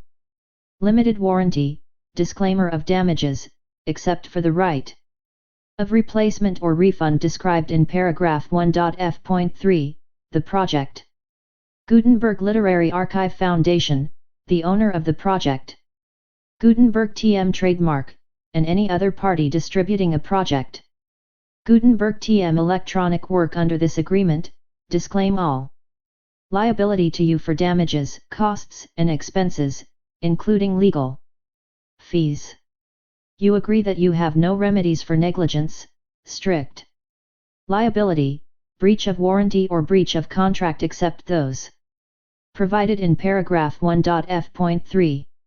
You agree that the Foundation, the trademark owner, and any distributor under this agreement will not be liable to you for actual, direct, indirect, consequential, punitive or incidental damages even if you give notice of the possibility of such damage. 1.f.3. Limited right of replacement or refund, if you discover a defect in this electronic work within 90 days of receiving it, you can receive a refund of the money, if any, you paid for it by sending a written explanation to the person you received the work from. If you received the work on a physical medium, you must return the medium with your written explanation. The person or entity that provided you with the defective work may elect to provide a replacement copy in lieu of a refund. If you received the work electronically, the person or entity providing it to you may choose to give you a second opportunity to receive the work electronically in lieu of a refund. If the second copy is also defective, you may demand a refund in writing without further opportunities to fix the problem. 1.f.4. Except for the limited right of replacement or refund set forth in paragraph 1.f.3, this work is provided to you as is with no other warranties of any kind, express or implied, including but not limited to warranties of merchantability or fitness for any purpose. 1.f.5. Some states do not allow disclaimers of certain implied warranties or the exclusion or limitation of certain types of damages. If any disclaimer or limitation set forth in this agreement violates the law of the state applicable to this agreement, the agreement shall be interpreted to make the maximum disclaimer or limitation permitted by the applicable state law. The invalidity or unenforceability of any provision of this agreement shall not void the remaining provisions. 1.f.6. Indemnity, you agree to indemnify and hold the foundation, the trademark owner, any agent or employee of the foundation, anyone providing copies of Project Gutenberg TM electronic works in accordance with this agreement, and any volunteers associated with the production, promotion and distribution of Project Gutenberg TM electronic works, harmless from all liability, costs and expenses, including legal fees, that arise directly or indirectly from any of the following which you do or cause to occur: a. Distribution of this or any Project Gutenberg TM work, b. Alteration, modification, or additions or deletions to any Project Gutenberg TM work, and c. Any defect you cause. Section 2. Information about the mission of Project Gutenberg TM. Project Gutenberg TM is synonymous with the free distribution of electronic works in formats readable by the widest variety of computers, including obsolete, old, middle-aged, and new computers. It exists because of the efforts of hundreds of volunteers and donations from people in all walks of life. Volunteers and financial support to provide volunteers with the assistance they need are critical to reaching Project Gutenberg TM's goals and ensuring that the Project Gutenberg TM collection will remain freely available for generations to come. In 2001, the Project Gutenberg Literary Archive Foundation was created to provide a secure and permanent future for Project Gutenberg TM and future generations. To learn more about the Project Gutenberg Literary Archive Foundation and how your efforts and donations can help, see sections 3 and 4. And the Foundation webpage at http://www.pglaugh.org. Section 3. Information about the Project Gutenberg Literary Archive Foundation. The Project Gutenberg Literary Archive Foundation is a non-profit 501(c)(3) educational corporation organized under the laws of the State of Mississippi and granted tax-exempt status by the Internal Revenue Service. The Foundation's IN or Federal Tax Identification number is 6426221541. Its 501(c)(3) letter is posted at http://pglaugh.org/fundraising. Contributions to the Project Gutenberg Literary Archive Foundation are tax-deductible to the full extent permitted by U.S. federal laws and your state's laws. The Foundation's principal office is located at 4557 Mellon Drive South, Fairbanks, AK 99712, but its volunteers and employees are scattered throughout numerous locations. Its business office is located at 809 North 1500 West, Salt Lake City, Utah 8416801-596-1887, email business@pglaugh.org. Email contact links and up-to-date contact information can be found at the Foundation's website and official page at http://pglaugh.org. For additional contact information, Dr. Gregory B. Newby, Chief Executive and Director, gbnewby@pglaugh.org. Section 4. Information about donations to the Project Gutenberg Literary Archive Foundation. Project Gutenberg TM depends upon and cannot survive without wide spread public support and donations to carry out its mission of increasing the number of public domain and licensed works that can be freely distributed in machine-readable form accessible by the widest array of equipment including outdated equipment. Many small donations, $1 to $5,000, are particularly important to maintaining tax-exempt status with the IRS. The Foundation is committed to complying with the laws regulating charities and charitable donations in all 50 states of the United States. Compliance requirements are not uniform and it takes a considerable effort, much paperwork, and many fees to meet and keep up with these requirements. We do not solicit donations in locations where we have not received written confirmation of compliance. 2. Send donations or determine the status of compliance for any particular state. Visit http://pglaf.org. While we cannot and do not solicit contributions from states where we have not met the solicitation requirements, we know of no prohibition against accepting unsolicited donations from donors in such states who approach us with offers to donate. International donations are gratefully accepted, but we cannot make any statements concerning tax treatment of donations received from outside the United States. U.S. laws alone swamp our small staff. Please check the Project Gutenberg web pages for current donation methods and addresses. Donations are accepted in a number of other ways, including checks, online payments, and credit card donations. To donate, please visit http://pglaf.org/donate. Section 5. General information about Project Gutenberg TM Electronic Works. Professor Michael S. Hart is the originator of the Project Gutenberg TM concept of a library of electronic works that could be freely shared with anyone. For 30 years, he produced and distributed Project Gutenberg TM ebooks with only a loose network of volunteer support. Project Gutenberg TM ebooks are often created from several printed editions, all of which are confirmed as public domain in the U.S. unless a copyright notice is included. Thus, we do not necessarily keep ebooks in compliance with any particular paper edition. Most people start at our website, which has the main PG search facility. http://www.gutenberg.net.